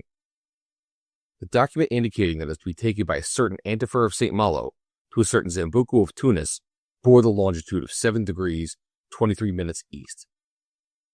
The letter announcing that the said Zambuco of Tunis would one day receive a visit from the said Antifer of St. Malo bore the latitude of 3 degrees 17 minutes south. All that was wanted was to cross these two lines on a map to discover the position of island number 2. "You have doubtless an atlas?" asked the banker. "An atlas and a nephew," replied Antifer. "A nephew?" "Yes, a sea captain who will take charge of this matter for us." "Where is this nephew?" "At the Hotel de France." "Come along then, brother-in-law," said Zambuco, putting on a broad-brimmed hat. "Come along," said Antifer. Off they went to the hotel. As they passed the post office, Zambuco said he would go in and send a telegram to Malta. Antifer made no objection. The least he could do was to let the lady know that her hand had been solicited by an officer of the French Marine, and with her brother's consent, under most acceptable conditions as to a fortune and family. The telegram having been paid for, the two legatees came out into the street, when Tremaine and Jules caught sight of them, and hurried to meet them. When he noticed them, Antifer's first movement was to turn away his head. But mastering this inopportune weakness, he introduced his companion in an imperious voice. "The banker Zambuco." The banker gave his future brother-in-law's companions anything but an agreeable look. Then Antifer added, "Jules, my nephew. Tremaine, my friend." Then, at a sign, they all moved toward the hotel, avoiding as they passed Ben Omar and Nazim, who they did not seem to know, mounted the stairs and entered Antifer's room and locked the door. Antifer took out of his bag the atlas he had brought from St. Malo. He opened it at the map of the world and, handing it to Jules, said, 7 degrees 23 minutes east and 3 degrees 17 minutes south. Jules could not help a gesture of annoyance. Latitude south? Camalik Pasha was going to send them across the line? Ah, his poor little Energate. Tremaine hardly dared to look at him. "Well, what are you waiting for?" asked his uncle, in a tone which the young captain could only obey. He took the compasses, and following the 7th meridian, with the 23 minutes added on, he ran down to the equator. Running along the parallel 3 degrees 17 minutes, he stopped where it intersected the meridian. "Well," said Antifer, "whereabouts are we?" "In the Gulf of Guinea." "And more exactly?" "In Mayumba Bay." "Tomorrow morning," said Antifer, "we will take the diligence for Bone, and at Bone we will take the train to Oran." This was said in the tone of a man-of-war captain, ordering to beat to quarters when the enemy is in sight. Turning to the banker, he said, "You will accompany us, of course?" "Of course." "To the Gulf of Guinea?" "To the end of the world, if necessary." "Well, be ready to start." "I shall be ready, brother-in-law." Tremaine uttered an involuntary "ah" at this qualification, so new to his ears. He was so astounded that he was unable to reply to the ironical salute with which the banker honored him as he retired. When the three were alone, "And so you have consented?" said Tremaine. "Yes, Bargeman. What then?" What then? No one could say anything, and that was why Tremaine and Jules thought it best to keep silent. 2 hours later, the banker received a telegram from Malta. Talisma Zambuco informed him that she was the happiest of sisters, and expected to be the happiest of wives. Chapter 21. Antifer and his companions left Tunis at break of day. The banker was with them, and so was Ben Omar and his clerk, a veritable caravan of 6 persons, knowing now where this irresistible appetite for millions was taking them. There was no need now to make any mystery of the matter with Ben Omar, and consequently, Saouk was not unaware that island number 2 was in the Gulf of Guinea. "A long way this time," said Jules to Ben Omar, "and if you are afraid of the fatigues of the voyage, you are quite at liberty to give it up. And really it is a good many hundreds of miles by sea from Algiers to Luango." Ben Omar, however, had no hesitation about going, for Saouk would have permitted none. And besides, there was the magnificent commission glittering before his eyes. Thus on the 24th of April, Antifer, dragging with him Tregamain and Jules, and Saouk dragging with him Ben Omar, and Zebuco dragging himself, occupied their places in the coach or diligence which runs between Tunis and Beaune. Perhaps they might not exchange a word, but at least they would travel together. Let it not be forgotten that the evening before, Jules had written another letter to Enogat. In a few days, the girl and her mother would know for what part of the globe Antifer was bound in search of his famous legacy, now reduced by 50%. It was not too much to reckon that this second voyage would last a month, that Enogat would see her lover again in the middle of May. How Enogat would despair when she received this letter. If she could only have hoped that at Jules' return, all the difficulties would be smoothed over, and our wedding take place without delay. But what could she expect with such an uncle?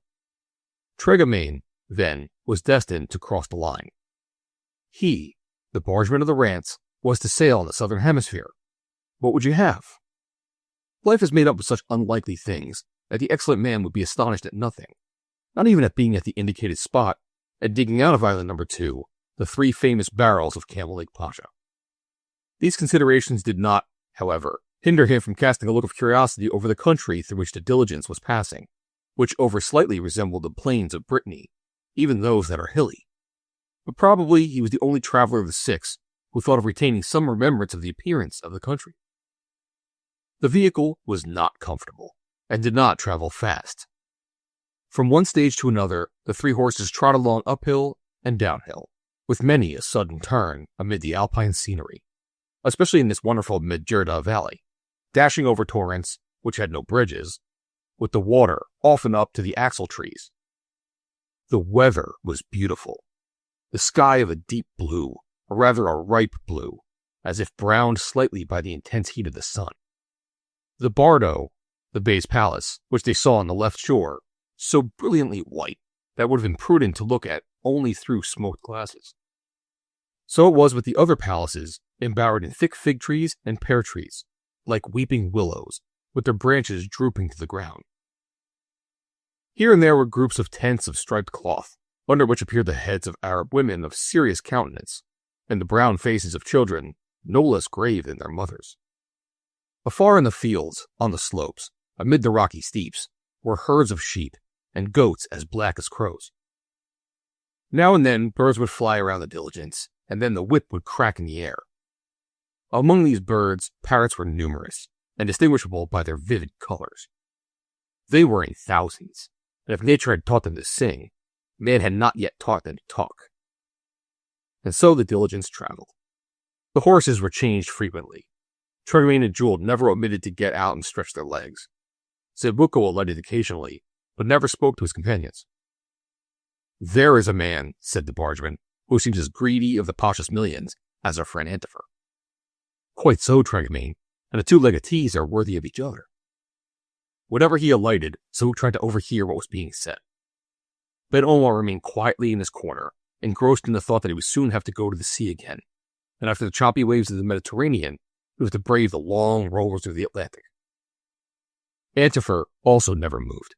He sat with his thoughts concentrated on this island number 2, this rock lost amid the burning African waters. Before sunset, there appeared a group of mosques, marabouts, white domes, slender minarets. This was Taberka, encircled by a frame of verdure, and which remains intact its aspect as a Tunisian town. The diligence stopped here for some hours. The travelers alighted at a hotel, or rather an inn, where they were served with a not particularly appetizing repast. As to visiting the town, it was not to be thought of. Of the 6, there was only the bargeman, and perhaps Jules if he asked him, who would have had such an idea. Besides, Captain Antifer ordered them, once and for all, not to go far away, for fear of occasioning delay, and they took care to do as they were told. At 9 o'clock the journey was resumed, the night fine and starlight, but it was not without danger that vehicles venture across the deserted districts between sunset and sunrise. For there are dangers from the bad state of the roads, dangers from robbers, Cremiers and others, dangers from attack by wild beasts.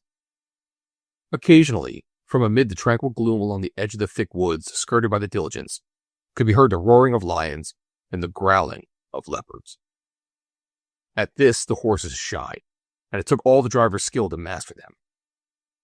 The cries of the hyenas were heard unheeded. The zenith grew paler towards 4 o'clock in the morning, and a diffused light grew strong enough for the details of the landscape to be gradually visible. But the horizon was not extensive, only the gray hills and long undulations thrown on the ground like an Arab cloak. The valley of the Majorda lay curving at their feet, with its yellow river, sometimes a smooth stream, sometimes a troubled torrent, flowing among the oleanders and flowering eucalyptus. The country is varied and mountainous in this part of the Regency, bordering on Crumeria. If the bargeman had traveled in the Tyrol, he might have thought himself among the wilder portions of the Alps, if it had not been for the lesser heights of the hills. But he was not in the Tyrol, nor in Europe, from which he was daily going further. And then the corners of his mouth would rise, which rendered his physiognomy more pensive, and his thick eyebrows would fall, which made him look more uneasy. Now and then, he and Jules would look at each other, and these looks were quite a silent conversation. In the morning, Antifer asked his nephew, "Where shall we get to before night?" "Gardemeo." "And when shall we be at Beaune?" "Tomorrow evening." The gloomy Antifer resumed his habitual silence, or rather his thoughts were lost in that uninterrupted dream which led him from the Gulf of Oman to the Gulf of Guinea, and rested on the only point of the terrestrial spheroid which could interest him. And then he thought to himself that other eyes besides his own were fixed on this point, those of the banker Zambuco. In truth, these two beings, of races so different, of habits so opposite, who ought never to have met in this world, seemed to have become of one mind, as if they had been linked together like galley slaves with the same chain. Only the chain was of gold. The forests of fig trees became thicker and thicker. Now and then Arab villages emerged from the glaucous greenery with which the castor oil trees tint their flowers and leaves. Sometimes there appeared a drèche or two on the sloping sides of the mountains. Here tents arose, and sheep fed on the banks of the torrent. Then a station for changing horses would appear, generally some miserable stable where men and beasts lived together promiscuously. In the evening, they reached Gardemeo, or rather the wooden cabins surrounded by a few others, which 20 years afterwards was to form one of the stations of the railway from Beaune to Tunis. After a halt of 2 hours, too long for the rudimentary dinner furnished by the inn, the diligence resumed its journey along the windings of the valley, sometimes skirting the Majorda, sometimes crossing the brooks, of which the waters often rose over the travelers' feet as they sat in the coach, toiling up hills so steep that the horses could hardly draw the load, dashing down slopes with a rapidity that the brake could hardly check. The country was magnificent, particularly in the environs of Motars, but no one could see anything in the very dark, misty night, and everyone was being overcome by the longing for sleep after 43 hours of such jolting. The dawn had appeared when Antifer and his companions arrived at Sucaris, at the end of a tiresome winding on the flank of a hill, which united the town to the road along the valley. A comfortable hotel welcomed the weary travelers. This time, the 3 hours they rested did not appear too long, and certainly would have appeared too short if they wanted to visit the picturesque town. Antifer and Zambuco, of course, protested against the time lost at this halting place, but the coach was not due to start until 6 o'clock in the morning. "Calm yourself," said Tregamain to his irritable companion. "We shall be at Beaune in time to catch the train tomorrow morning." "And why not, with a little more haste, catch it tonight?" retorted Antifer. "There is not one," said Jules. "Suppose there is not. Is that any reason for us remaining in this hole?" "Here, my friend," said the bargeman. "Here's a pebble I picked up for you. Yours ought to be nearly worn out by this time." And Tregamain handed him a charming specimen of Majorda gravel, the size of a green pea, which was soon being ground between the Malouin's teeth. The bargeman then asked him to accompany them only to the principal square. He refused point blank, and drawing the atlas out of his bag, he opened it at the map of Africa and plunged into the waters of the Gulf of Guinea at the risk of drowning his reason. Tregamain and Jules went for a stroll on the Place de Gast, a vast quadrilateral planted with a few trees, bordered with houses of very oriental aspect, with cafes already open at that early hour, which were crowded with natives. At the first rays of the sun, the mists dispersed, and a fine day, warm and bright, announced itself. As he walked, the bargeman was all eyes and ears. He tried to hear all that was going on, although he understood nothing. He strove to see what was happening in the interiors of the cafes and in the shops, although he bought nothing and drank nothing. As wayward fortune had sent him on this unlooked-for voyage, the least he could do was to bring away a few lasting impressions. And thus he spoke. "No, Jules, we cannot keep on traveling as we are doing. We stop nowhere. 3 hours at Sucaris, 1 night in Beaune, 2 days on the railway with short stoppages at the stations. What have I seen of Tunis? What shall I see of Algeria? I admit it is only common sense. But say that to my uncle and see what he'll say to you. This is not a pleasure journey, but a business one, and who knows how it will end. In a hoax, I think." "Yes," continued Jules, "why should not island number 2 contain a document referring us to island number 3? And so on to island number 4 and island 5 and all the islands in the sea," said Tregamain, nodding his big head. "And you will follow my uncle?" "I?" "Yes, you. You cannot refuse him anything." "That is true. The poor man troubles me much, and I am afraid his head—" "Well, Tregamain, as far as I'm concerned, I draw the line at island number 2. Does Enegate want to marry a prince? Do I want to marry a princess? Certainly not. Besides, now we have to share the treasure with this crocodile of a Zambuco. It is only a question of a duke for her and a duchess for you." "Do not laugh, Tregamain. I was wrong, my boy. It is no laughing matter. And if we have to prolong this search—" "Prolong?" asked Jules. "No. We go to the Gulf of Luango, but beyond, never. I shall know how to make my uncle return to St. Malo." "And if he refuses?" "If he refuses, I will leave him there and then.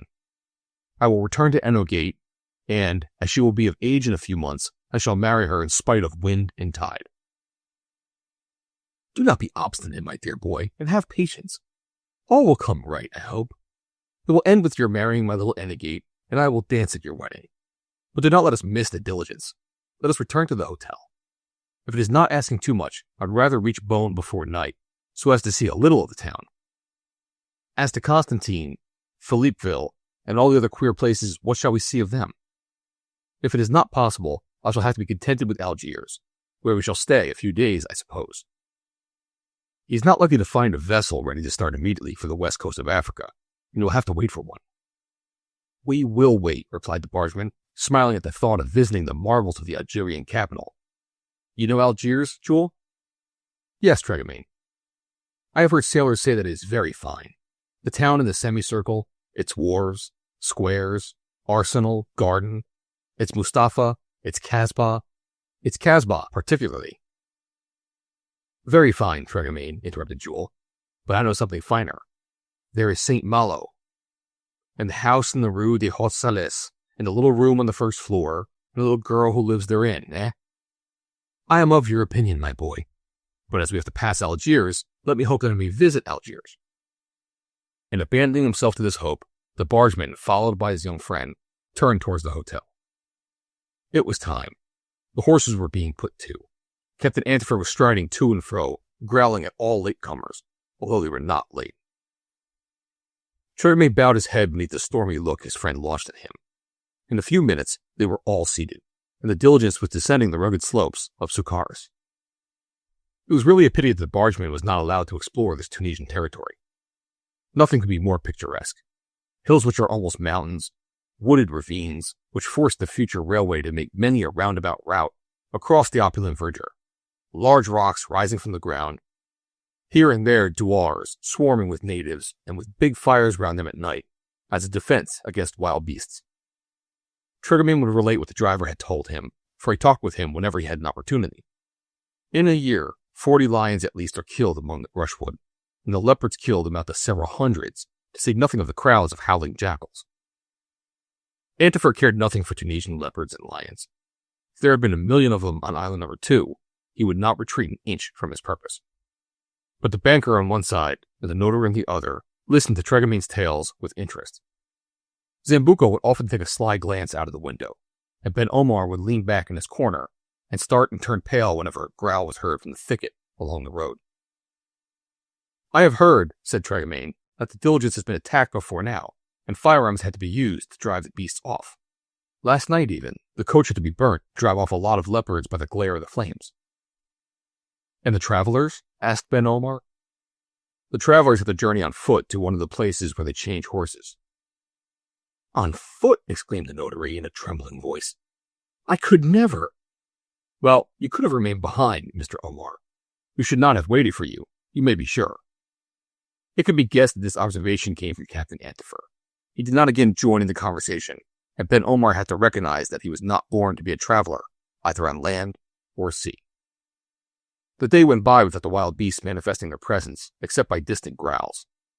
But to his great disgust, Tregamine had to make up his mind that it would be night before the diligence reached Beaune. It was 7 o'clock in the evening when they passed Hippo, a locality that is famous as being linked with the imperishable name of St. Augustine, and curious on account of its deep reservoir, where the old Arabs indulged in their incantations and sorceries. 20 years later, they would have seen the founding of the basilica and the hospital, which have risen from the ground under the powerful hand of Cardinal de la Vigérie. As they entered Beaune, a deep darkness enveloped its promenade along the shore, its harbor terminating the sandy point to the westward, the clumps of trees which shade the quay, the modern city with its large square, its Kasbah, which might have given the bargemen a foretaste of the Kasbah of Algiers. The travelers chose a hotel in the chief square, had their supper, and went to bed at 10 o'clock, ready for the journey next morning. And that night, thoroughly tired out by 60 hours in the diligence, they all slept, even the terrible Antifer. Chapter 22. Captain Antifer thought he would find a railway between Beaune and Algiers, but he had arrived 20 years too soon.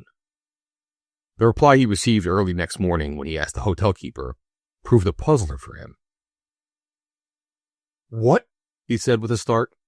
"Is there no railway from Beaune to Algiers?" "No, sir," said the facetious hotel keeper, "but there will be one in a few years' time if you want to wait." Doubtless Ben Omar would have asked nothing better, for it would probably become necessary to go by sea to avoid delay. But Antifer had no intention of waiting. "Is there no boat announcing the sail?" he asked in an imperious voice. "Yes, this morning." "Let us go on board." And at 6 o'clock, Antifer left Beaune on a steamer with 2 companions of his choice and the 3 necessity had imposed on him. We need not dwell on the incidents of this short voyage of a few hundred miles.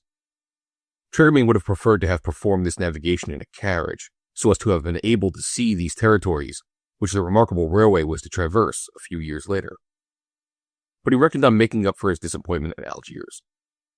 If Antifer imagined that as soon as he arrived he would find a vessel starting for the west coast of Africa, he would be deceived, and would have to exercise a little patience. Meanwhile, what delightful walks Tregamine would have in the environs.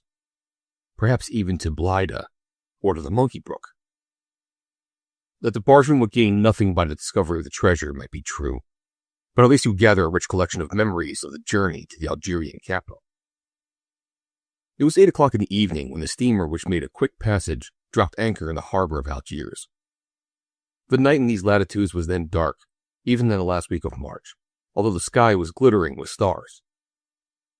The confused mass of the town rose gloomily toward the north, rounded by the Kasbah. This Kasbah so greatly desired.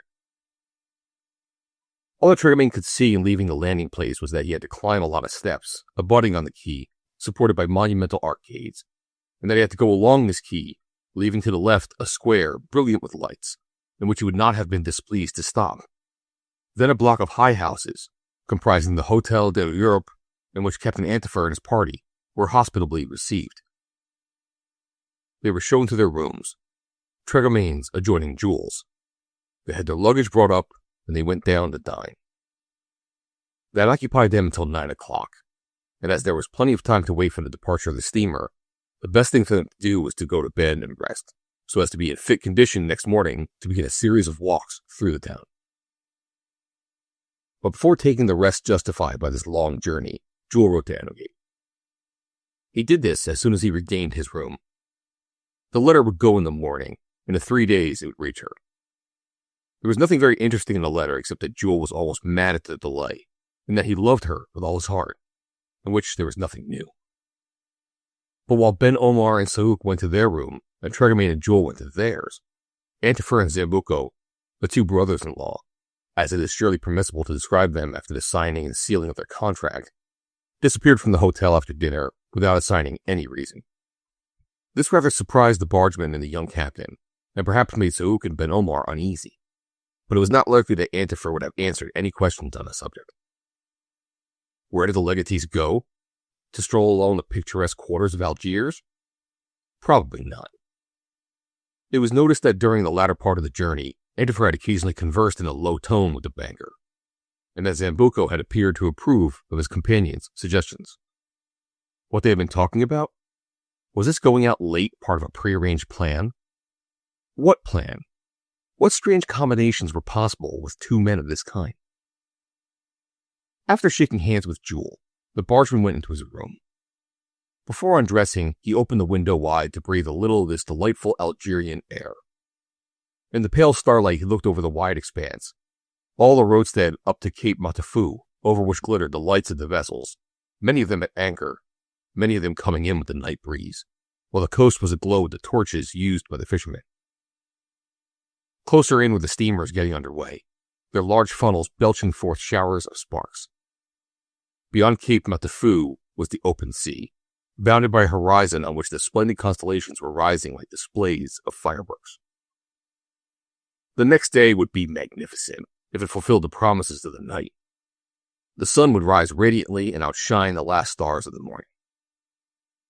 How pleasant, thought Tregamain, will it be to visit this noble town of Algiers, to have a few days' rest after this diabolical rush from Muscat, and before being hoaxed again at island number 2. I have heard of Moisey's restaurant at Point Cascade. Why should we not go tomorrow and have a good dinner at this Moisey's? At this moment came a loud knock at the door, just as 10 o'clock was about to strike. Is that you, Jules? Asked Tregamain. No, it is Antifer.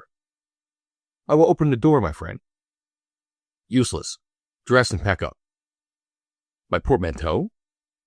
We start in 40 minutes. In 40 minutes? And mind you are not late, for the steamers don't wait as a rule.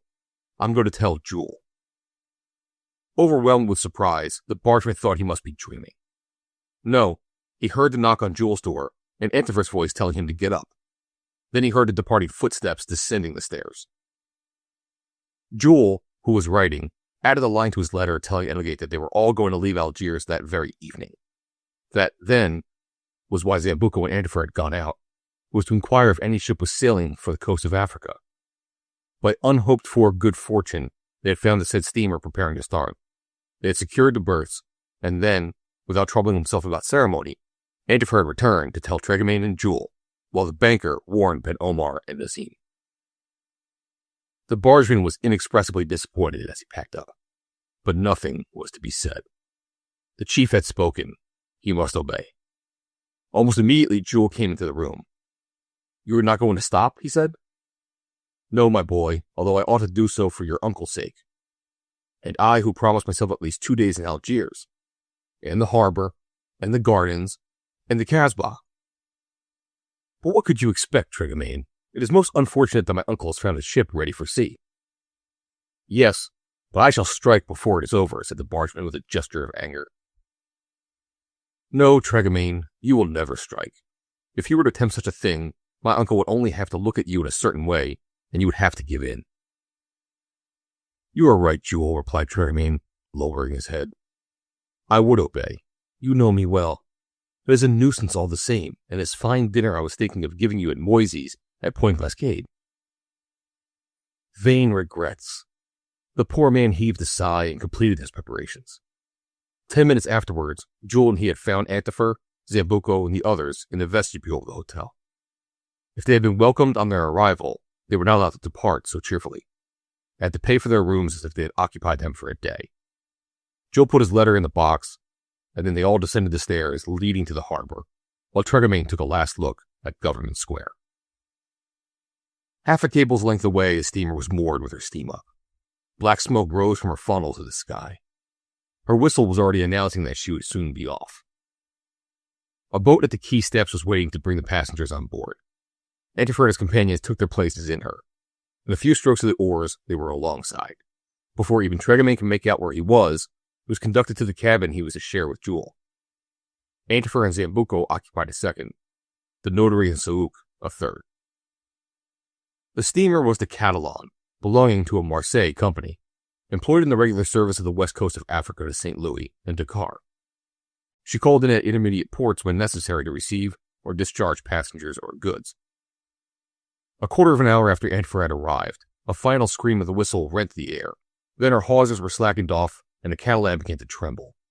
Her screw spun round violently, beating up a streak of foam on the surface of the sea, and she glided round the vessels at anchor, took the channel between the arsenal and the jetty, and headed to the westward. A vague mass of white houses greeted the bargeman's eyes. This was the Casbah, of which he could only make out the general outline. A cape jutted out from the coast. This was Point Pascat, the point on which was the restaurant of Moisey, who made those succulent bouillabaisses. And that was all Tregomain brought away with him to remind him of his stay in Algiers.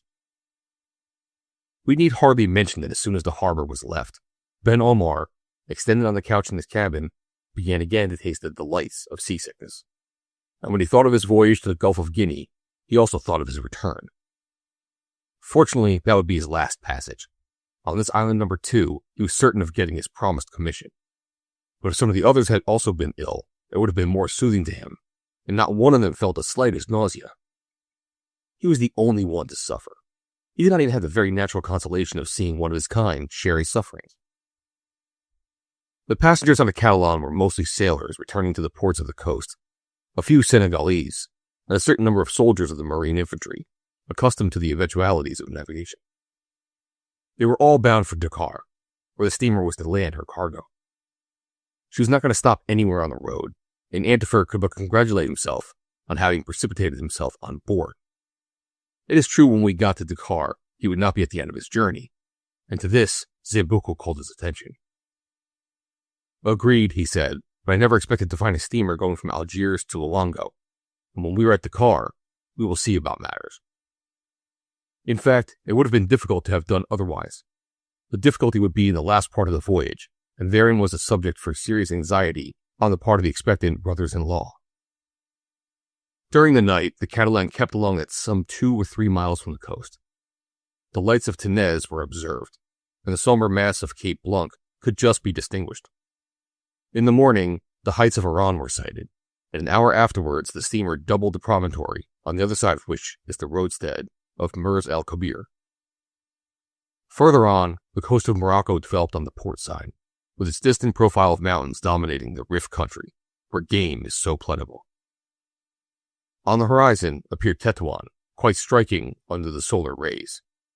Then, a few miles to the west, Ceuta planted on its rock, between 2 creeks, like a fort commanding one of the swing doors of the Mediterranean, the key to the other swing doors being kept by Great Britain.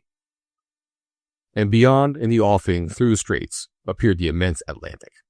The wooded slopes of the coast of Morocco could be plainly made out.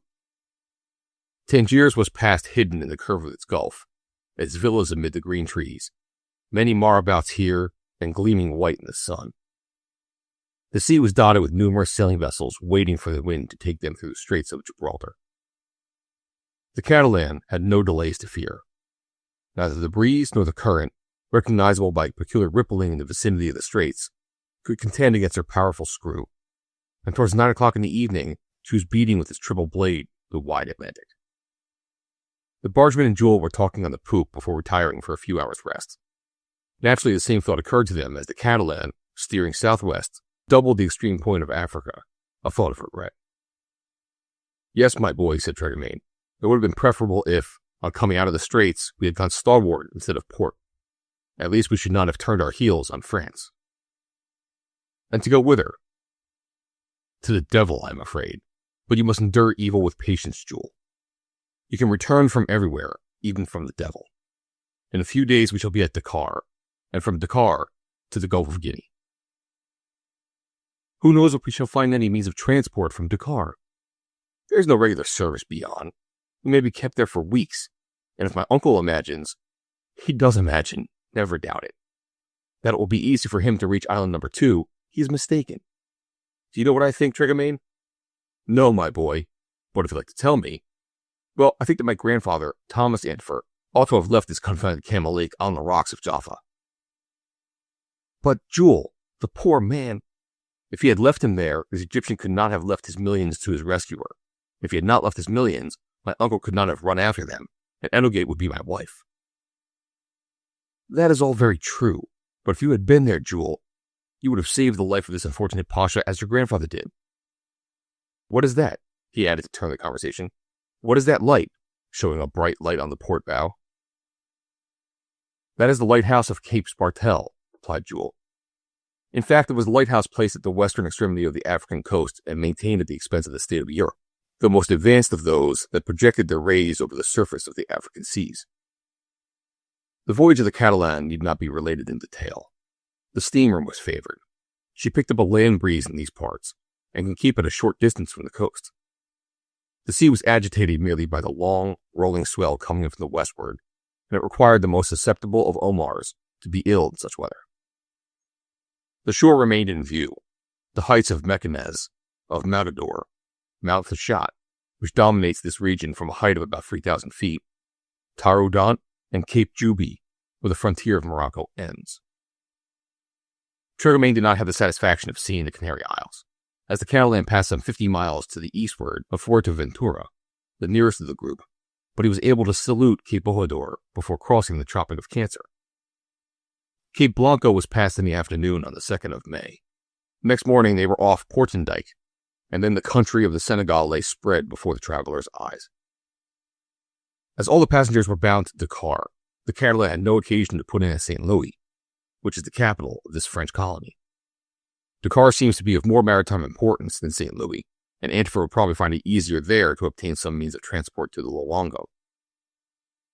At length, on the 5th, about 4 in the morning, the Catalan doubled the famous Cape Verde, situated in the same latitude as the islands of this name.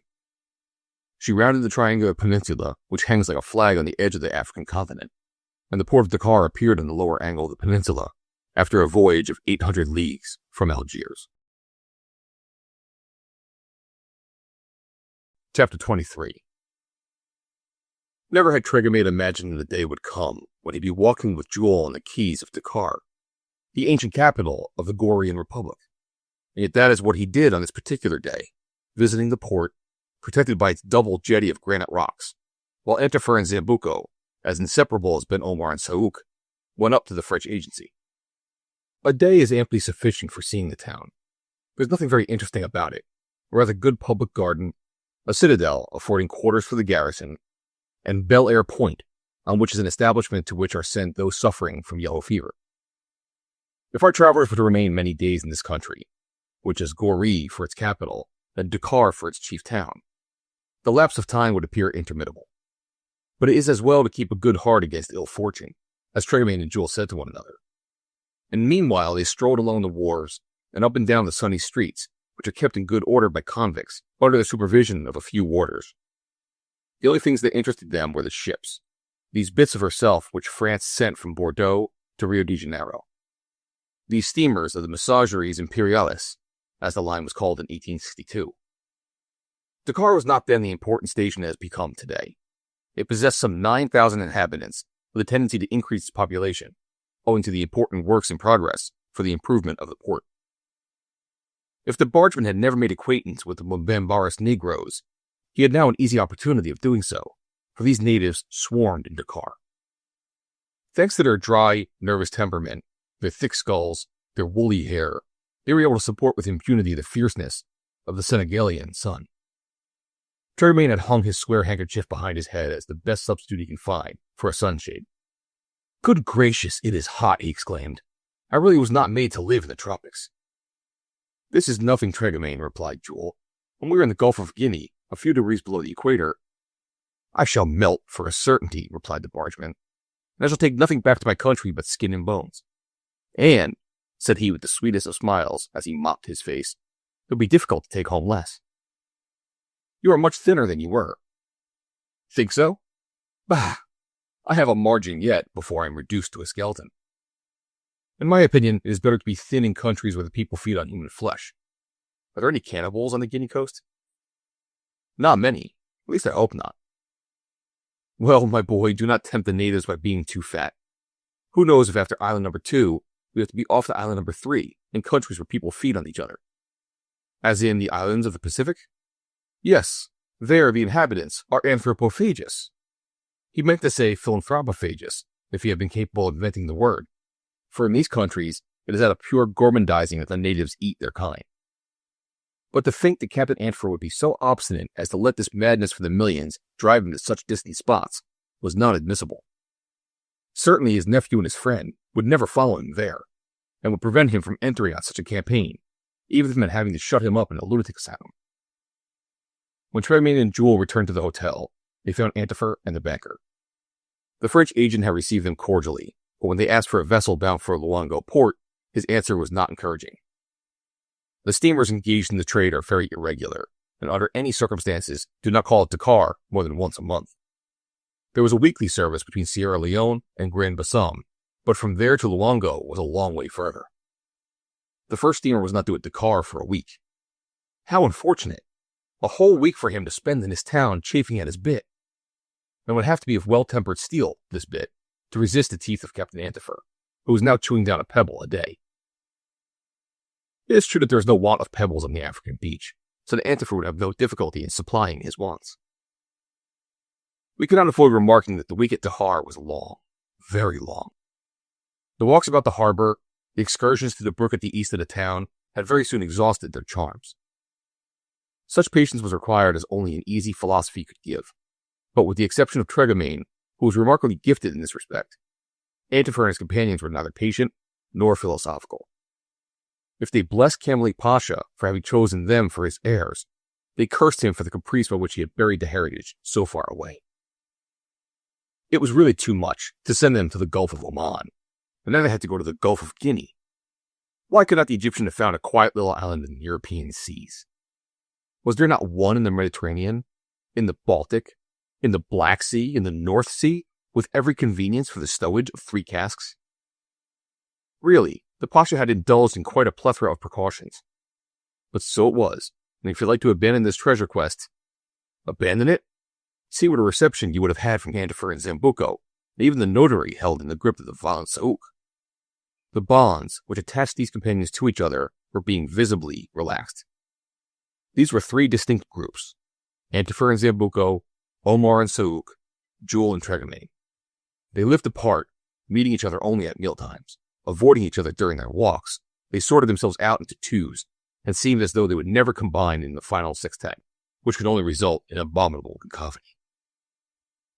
As regards the Jules and Tremayne group, we know the usual subject of the conversation: the infinite prolongation of the voyage, the gradual widening of the separation between the lovers, the fear that so many researches and fatigues could only end in a hoax, the state of Antifer's sanity. All of them causes of regret for the bargeman and Jules, but made up their minds not to withstand him and to follow him to the end.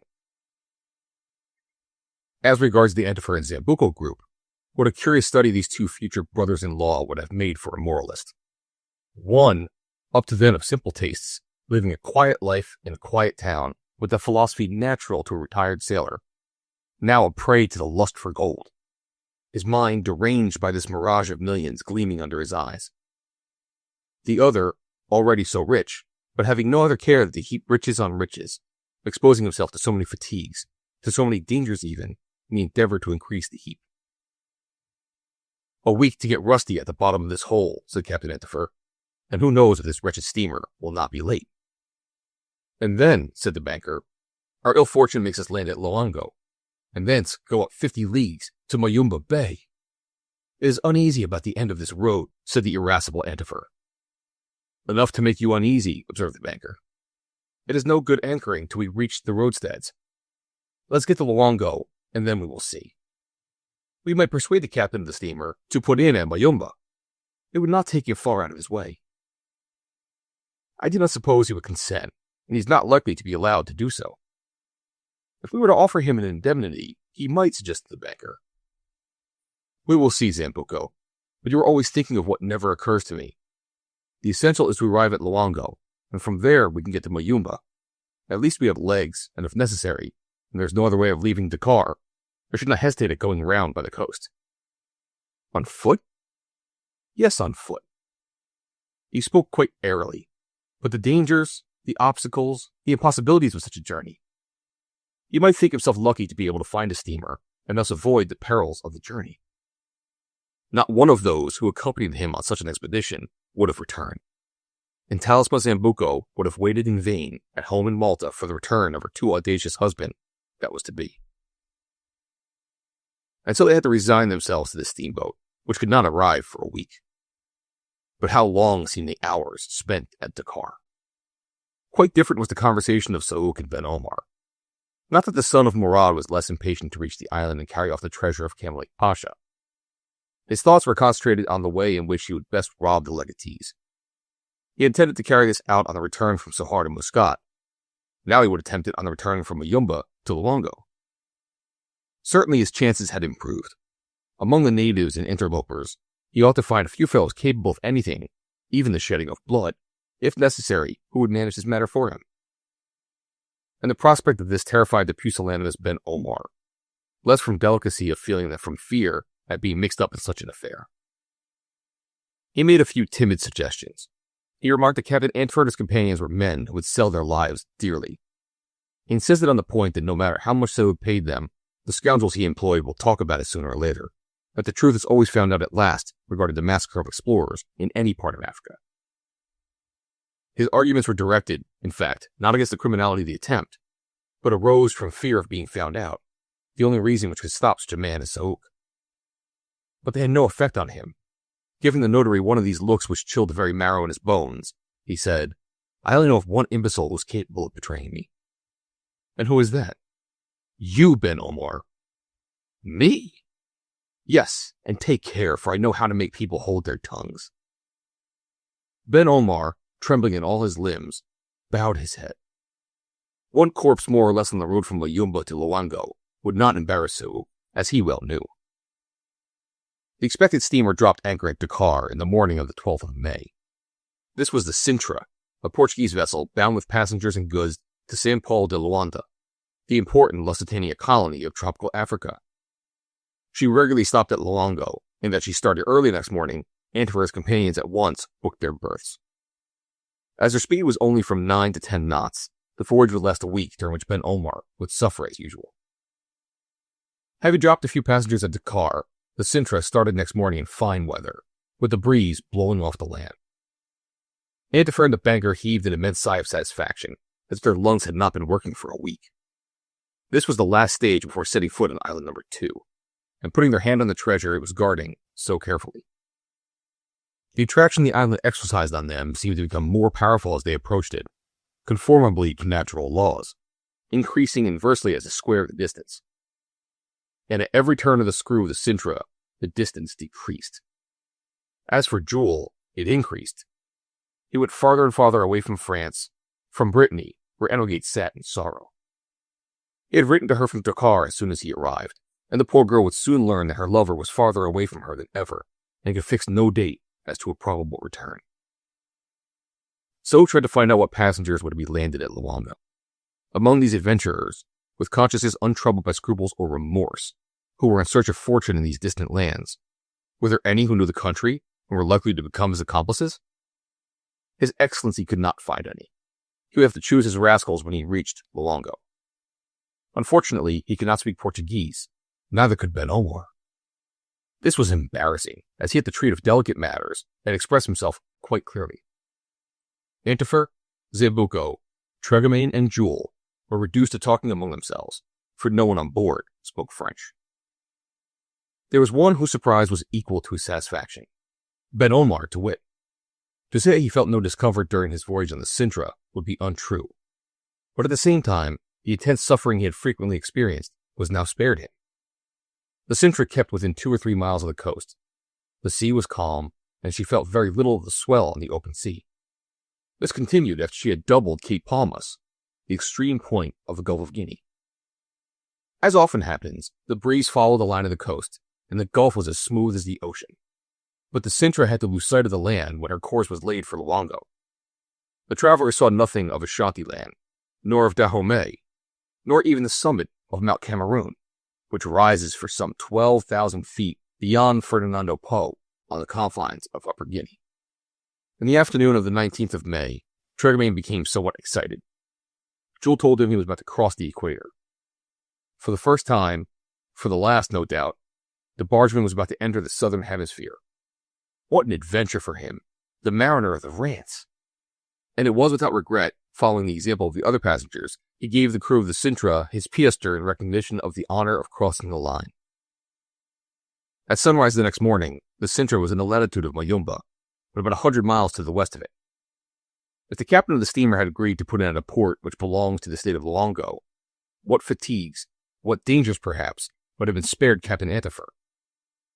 Such a call would have saved him an extreme difficult journey along the coast. Urged by his uncle, Jules tried to argue the matter with the captain of the Sintra. The Portuguese knew a few words of English, as what sailor does not? And Jules, as we know, spoke his language fluently. He introduced the proposal to stop at Mayumba. It would take the steamer only 2 days out of her way. The expenses would be paid for the delay, the coal, the provisions, the indemnity to the owners of the Sintra, etc. Did the captain understand Jules' proposal? Certainly, when it was explained on the chart of the Gulf of Guinea. Sailors soon understand each other in such matters. Nothing was easier than to steer eastwards so as to land this half-dozen passengers at Mayumba, provided the passengers were willing to pay. But the captain refused. He was freighted for Luongo. He would go to Luongo. From Luongo, he was bound to San Paulo de Luanda. And to San Paulo de Luanda, he would go, and nowhere else, even if they bought the ship for her weight in gold. Such were the expressions he used, which Jules clearly understood, and translated to his uncle.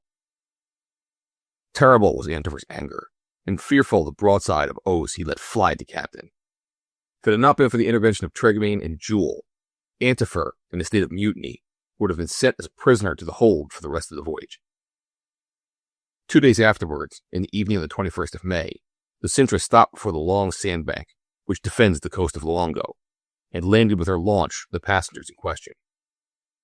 A few hours afterwards, she was off again on her way to San Paulo, the capital of the Portuguese colony. Chapter 24. Next day, beneath the baobab tree, which sheltered them from the fiery rays of the sun, 2 men were in conversation. As they had come up the principal street of Luongo, where they had met by the greatest chance, they had recognized each other with many gestures of surprise. One had said, "You, here?" "Yes, here," the other had replied, and I signed from the first, who was Saúl. The second, a Portuguese man, Barroso, had followed him out of the town. Although Saúl did not speak the language of Barroso, Barroso spoke the language of his excellency, for he had lived for some time in Egypt. 2 old acquaintances these. Barroso was one of the band of adventurers under Saúl when he was engaged in every kind of depredation, without being troubled by the agents of the viceroy, thanks to the influence of Moran, his father, the cousin of Kamalik Pasha. When the band had been broken up, after 2 or 3 outrages too bad to be overlooked, Barroso had disappeared. Returning to Portugal, where there was no scope for his particular abilities, he had left Lisbon to work in a factory at Luongo. At this period, the trade of the colony, almost ruined by the abolition of the slave trade, was reduced to the export of ivory, palm oil, ground nuts, and mahogany. At the moment, this Portuguese, who had been a sailor, and was then about 50, commanded a small vessel named the Porto Alegre, engaged in the coasting trade. Barroso was possessed of a conscience so utterly devoid of scruples, and an audacity acquired in his old trade that made him just the man Saúl wanted for his criminal machinations. When they reached the foot of this baobab, which the arms of 20 men could not have encircled, though it was nothing compared with the banyan of Muscat, they could talk without fear of being overheard, of anything they pleased that threatened the safety of Antifer and his companions. To begin with, they told each other how they had spent their lives since the Portuguese had left Egypt, and that Saúl came to business without beating about the bush. Although he took care not to let Barroso know the immense amount of treasure he was anxious to get hold of, he did not fail to tempt his cupidity with the bait of a considerable sum to be gained. "But," added he, "to help me, I want a man, resolute, courageous." "You know me, Excellency," replied the Portuguese, "and you know that I will stop at nothing." "If you have not changed." "I have not changed." "Know then that there are 4 men we must get rid of, and perhaps a 5th if I find it necessary to disembarrass myself of a certain Ben Omar, whose clerk I'm supposed to be, under the name of Nazim. One more makes little difference. In this case, certainly, and he will give you no trouble. What are you going to do?" "This is my plan," replied Saouk, after looking about to see that he would not be overheard. 3 of these men are Frenchmen, a certain Captain Antifer, his friend, and his nephew, and a Tunisian banker named Zambuco, just landed at Luango to take possession of a treasure deposited on one of the islands of the Gulf of Guinea. "Whereabouts?" "Near Mayumba Bay," replied the Egyptian. "Their intention is to travel up the coast to that town, and I think it would be easy to attack them as they are returning with their treasure, to wait for the steamer from St. Paul to Dakar." "Nothing easier," said Barroso. "I can find a dozen trusty fellows, always ready for business, who would be glad to assist you for an agreed sum." "I was sure of it, Barroso, and in these desert places we would be certain to succeed." "Of course, but I have a better plan to propose." "What is that?" "I am in command of a vessel of 150 tons, taking goods from one port to another along the coast. My ship is going to start in a couple of days for Baraka, on the Gaboon, a little to the north of Mayumba." "Ah, we might take advantage of that. Antifer would be only too pleased to take passage in her to avoid the fatigues and dangers of a land journey." "You can land us at Mayumba, deliver your goods at the Gaboon, and return to pick us up. And while we are on the passage to Luango—" "That is understood." "How many men have you on board?" 12. "You can trust them?" "As myself." "And what are you taking to the Gaboon?" "A cargo of groundnuts and 6 elephants bought by a house at Baraka, which are to be sent on to a menagerie in Holland." "You do not speak French?" "No." "Do not forget that I am not supposed to speak it or to understand it. I will tell Ben Omar to make the proposal to you, and Antifer will not hesitate to accept it." There could be no doubt of this, and there was every reason to fear that the 2 legatees would disappear with their companions during the return voyage across the Gulf of Guinea. And who could hinder the crime? And who would find out the authors? Luango is not under Portuguese rule, like Angola and Benguela. It is one of the independent kingdoms of the Congo, bounded by the Gaboon on the north and the Zaire on the south. But at this period, from Cape Lopez to Zaire, the native kings recognized the sovereign Luango and paid him tribute, generally in slaves. Such were Kassange, Tomba, Libolo, and other vassals reigning over the much divided smaller territories. Society is regularly constituted among these Negroes. At the head, the king and his family, then the princes, that is, the sons of a princess, who alone can transmit nobility, then the husbands of the princesses, who are suzerains, then the priests, the fetishes, or yangas, of whom the chief is Chitome by divine right, then the courtiers, the merchants, the retainers, that is to say, the people. As to slaves, there are many. There are too many. They are no longer sold to foreigners, it is true, owing to the consequences of European intervention in abolishing the trade. But although the king of Luango is the monarch of a country that rejoices in independence, it does not follow that its roads are sufficiently guarded, and that travelers are free from peril. And so it would have been difficult to find a territory more favorable, or a sea more suitable for a foul action. This it was that made Jules so anxious, at least with regards to the land journey. If his uncle thought little about it, upset as he was, the young captain could not contemplate without serious alarm this land journey of 120 miles along the coast to Mayumba Bay. He thought it his duty to tell the bargeman of this. "What would you do, my boy?" replied Trégamain. "The cork is drawn, and we must drink the wine." "In fact," continued Jules, "it was only a promenade between Muscat and Sahar, and then we were in good company. Could we not make up a caravan of natives at Luango? I would no more trust these niggers than I would the hyenas and leopards and lions of the district." "Ah, are there plenty of these beasts?" "Plenty of them, to say nothing of lentas, which are venomous vipers.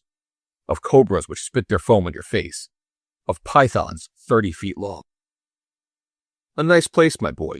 Really, this excellent pasha could not have chosen a more convenient one.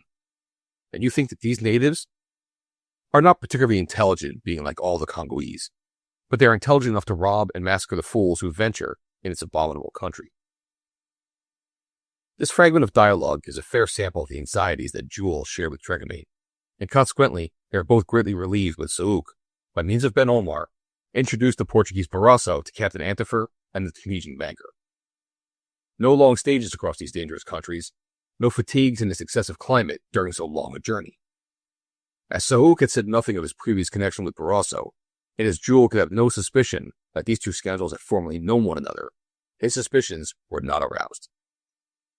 The voyage was to be by sea to Mayumba Bay. The weather was fine. They would be there in 2 days. The vessel would land the passengers, go on to Baraka, embark them on their return, and they would all go back to Luango for the next steamer to take them to Marseille.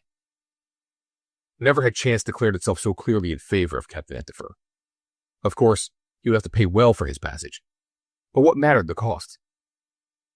There were 2 days to wait at Luango, until the half-dozen elephants sent up from the interior were shipped on board the Porto Alegre.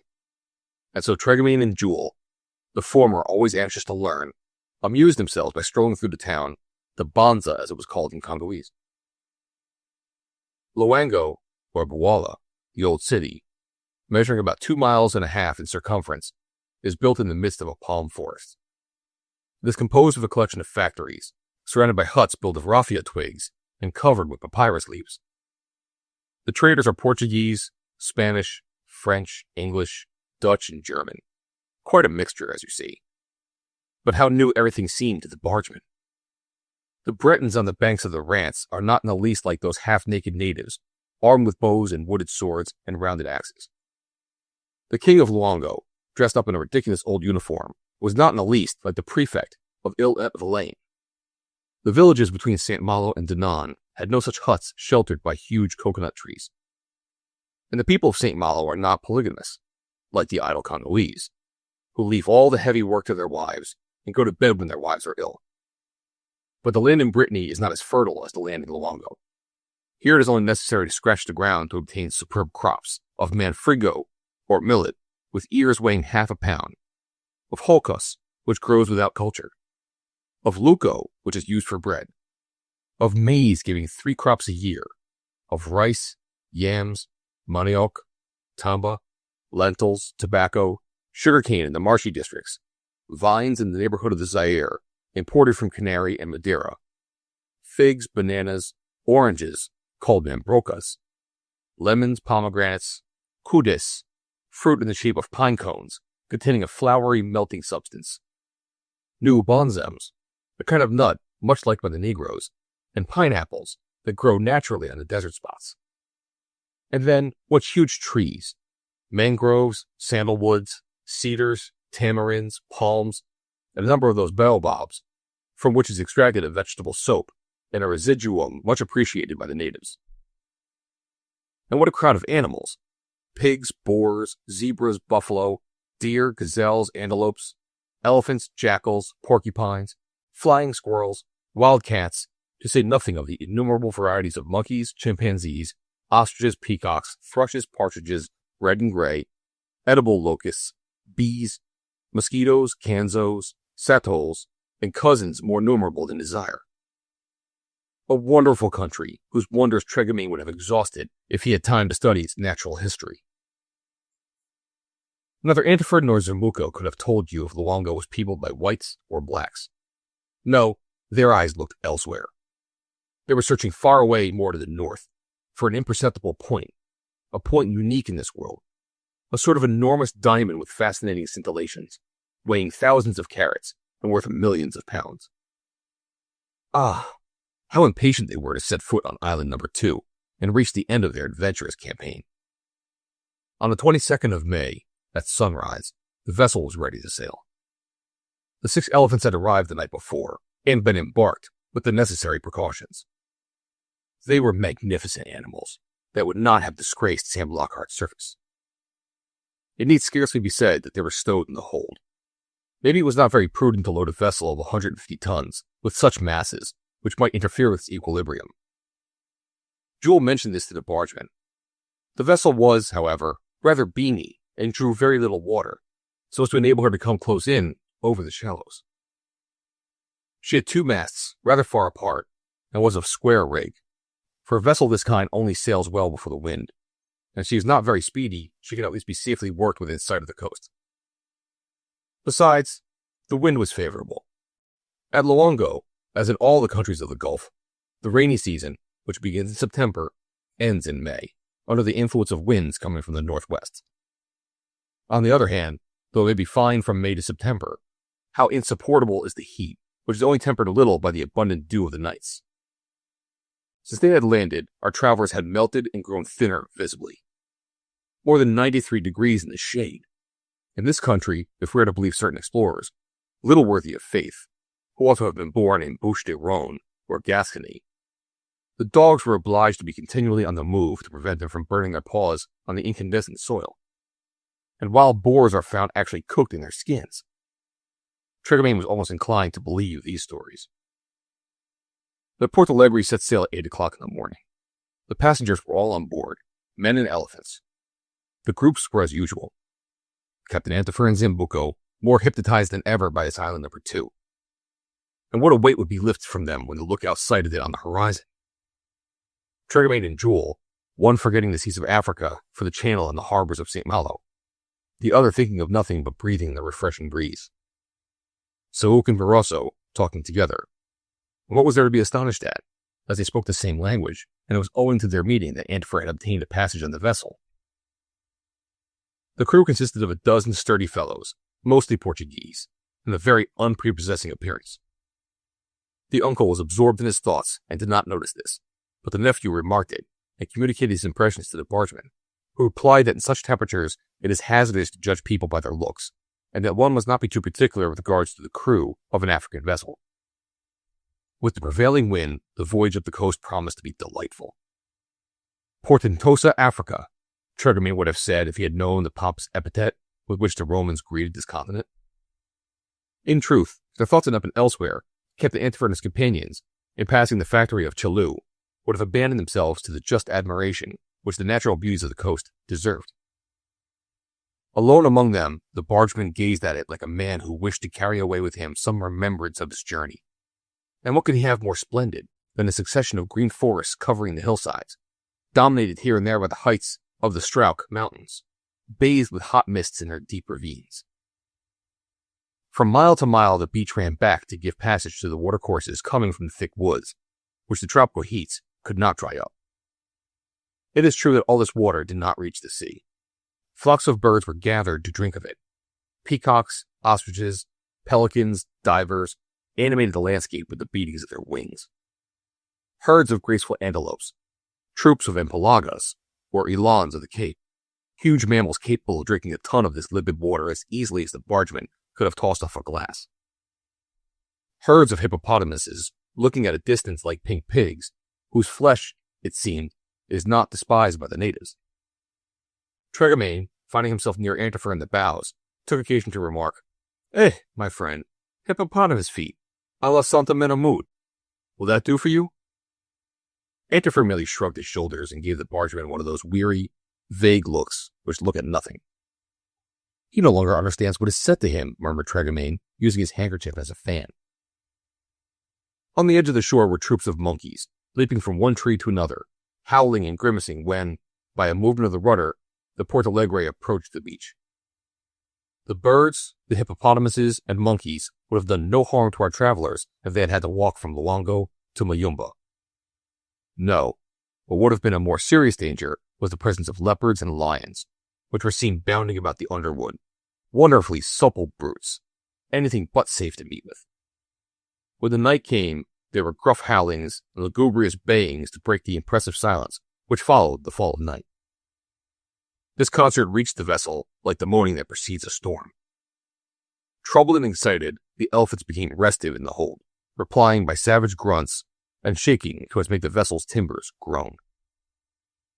Decidedly, the cargo was likely to cause uneasiness to the passengers. 4 days elapsed. Nothing occurred to break the monotony of the voyage. The fine weather continued. The sea was a dead calm, and Ben Omar felt no discomfort. There was no pitching, no rolling, and although the Porto Alegre was heavily laden, she was almost insensible to the long undulations of the surge, which died out in a light surf on the beach. For his part, the bargeman never imagined that a voyage at sea could be so quiet. One would think we were on the Charmante Amélie, between the banks of the Rance, he said to his young friend. Yes, objected Jules, with this difference, that there was not on the Charmante Amélie a captain like this Barroso, and a passenger like this Nazim, whose intimacy with the Portuguese seems to me more and more suspicious. And what do you think they are meditating, my boy? Replied Tremaine. It will be too late, for we ought to be near our goal. In fact, at sunrise on the 27th of May, after doubling Cape Bonda, the Porto Alegre was within 20 miles of Mayumba. This Jules ascertained from Ben Omar, who at his request asked Sauk, who asked Barossa. They would arrive, then, that very evening in this little port of the Luango country. Already the coast began to curve in behind Point Matuti, describing a large bay at the end of which the town was hidden. If island number 2 existed, if it occupied the place indicated in the document, it ought to be somewhere in this bay. And consequently, Antifer and Zambuco kept their eyes at the telescope, the glass of which they rubbed again and again. Unfortunately, the wind was light, the breeze almost gone. The Porto Alegre was hardly making 2 knots an hour. About 1 o'clock she rounded Point Matuti. There was a shout of joy on board. The future brothers-in-law had simultaneously sighted a series of islets in the bay. Surely the one they were in search of was one of the series? But which? That they would find out next day when they observed the sun. 5 or 6 miles to the east, Mayumba appeared on a spit of sand between the sea and the Benya Brook, with its factories, its houses luminous among the trees. In front of the beaches were a few fishing boats, like large white birds. How calm was the surface of the bay! A canoe could not have been more tranquil on the surface of a lake. What shall we say, on the surface of a pond, or even on a large bowl of oil? The rays of the sun poured vertically down. Tregamine streamed like a fountain in a park on a festival day. The Porto Alegre drew nearer, thanks to a few intermittent puffs from the west. The islands in the bay became more distinct. There were 6 or 7 of them, like baskets of verdure. At 6 o'clock in the evening, the vessel was abreast of this archipelago. Antifer and Zambuco remained standing in the bows. Sauk, forgetting himself a little, could not hide his impatience, and justified by his manner the suspicions of Jules. These 3 men devoured with their eyes the first of these islands. Did they expect to see it spout up a shower of millions from its flanks as from a crater of gold? If they had known that the island in which Kamalik Pasha had buried his treasure was composed only of sterile rocks and bare stones, without a tree, without a shrub, no doubt they would have cried in despair, "No, it is not that one yet." But since 1831, there had been 31 years which nature had time to cover the island with masses of verdure. The Porto Alegre approached it slowly, so as to round its northern point, her sails barely filled with the dying evening breeze. If the wind fell altogether, they would have to anchor and wait for the daylight. But, suddenly, a lamentable groaning was heard at the bargeman's side. He turned to see what it was. It was Ben Omar. The notary was pale. He was livid. His heart was in his lips. He was seasick. What? In such calm weather? In this sleepy bay without a furrow on its surface? Yes, and there was nothing surprising in the poor man being fearfully sick, for the vessel had begun to roll in a most absurd and inexplicable manner. She rolled to port, then to starboard in a most violent fashion. The crew rushed forward and rushed aft. Captain Barroso also ran. "What is it?" asked Jules. "What is the matter?" asked Tregamine. Was it some submarine eruption, the shocks of which threatened to sink the Porto Alegre? Neither Antifer nor Zambuco nor Sauk seemed to notice what was happening. "Ah!" exclaimed Jules. "The elephants!" Yes, it was the elephants who were making the ship roll. Under the influence of some inexplicable caprice, the idea occurred to them to bear all together, alternating on their hind feet and their forefeet. They made the vessel rock, and it seemed to please them, as it pleases the squirrel in his gyratory course in his revolving cage. But what squirrels, these huge pachyderms! The rolling increased. The taffrails nearly touched the water. The vessel was in danger of filling first on one side, then the other. Barroso and a few of the crew hurried down into the hold. They tried to calm the monstrous animals. There were shouts and blows, but no result. The elephants, brandishing their trunks, raising their ears, waggling their tails, got more excited. And more, the Porto Alegre rolled, until the water came pouring into her. It did not take long. In 10 seconds, the sea had reached the hold, and down she went, while the screams of the foolish elephants were drowned in the abyss. Chapter 25. At last I have been shipwrecked, said Tregamain next morning. When the Porto Alegre had gone down, in 15 or 20 fathoms, the islet in Mayumba Bay, toward which she was nearest, became the refuge of those she carried. Nobody had perished in this extraordinary catastrophe. No one was missing from the roll call amongst the passengers or her crew. They had all helped each other. Antifer had held up Zambuco. Sauk had held up Ben Omar. They had only a few strokes to make to reach the rocks of the islet. Only the elephants had disappeared amid the element for which nature had not created them. They were drowned. After all, it was their fault. It does not do to make a boat into a seesaw. Antifer's first remark on landing had been, "In our instruments? In our charts?" Unfortunately, then the loss was irreparable. Neither the sextant, nor the atlas, nor the nautical almanac had been saved, the disaster taking place in a few seconds. Fortunately, the banker and the notary and the bargeman carried in their belts the money required for the voyage, and there would be no difficulty in this respect. Neither had Tregamain had any difficulty in supporting himself in the water, the weight of the liquid displaced by his volume being greater than that of his body, and he tranquilly drifted ashore on the surge like a cetacean. It was easy to get dry. The clothes had only to be laid out in the sun for half an hour to become as dry as a bone. But there was a rather disagreeable night to be passed under the trees, every man abandoning himself to his own reflections. A day had arrived in the neighborhood of island number 2, there could be no doubt. But how were they to determine the exact spot where 3 degrees 17 minutes south latitude crossed 7 degrees 23 minutes east longitude, now that Jules had no sextant or chronometer and could not take an altitude? And so each of them, according to his character and aspirations, remarked to himself, "Zambuco, this is sinking in sight of port." Antifer, "I shall not go away until I have ransacked every island in this bay, if it takes me 10 years to do it."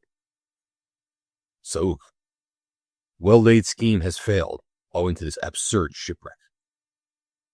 Barroso, "And those elephants were not insured." Ben Omar, "Allah protect us. My commission will have cost me dear if I ever get it." Jules, "There is nothing now to prevent me going back to Europe, to Anagate." Tregamain, "Moral, never go to sea on a ship with a cargo of facetious elephants." Nobody slept very much that night. The shipwrecked ones might not suffer from cold. In what way would they, next morning at breakfast time, reply to the cravings of their hungry stomachs?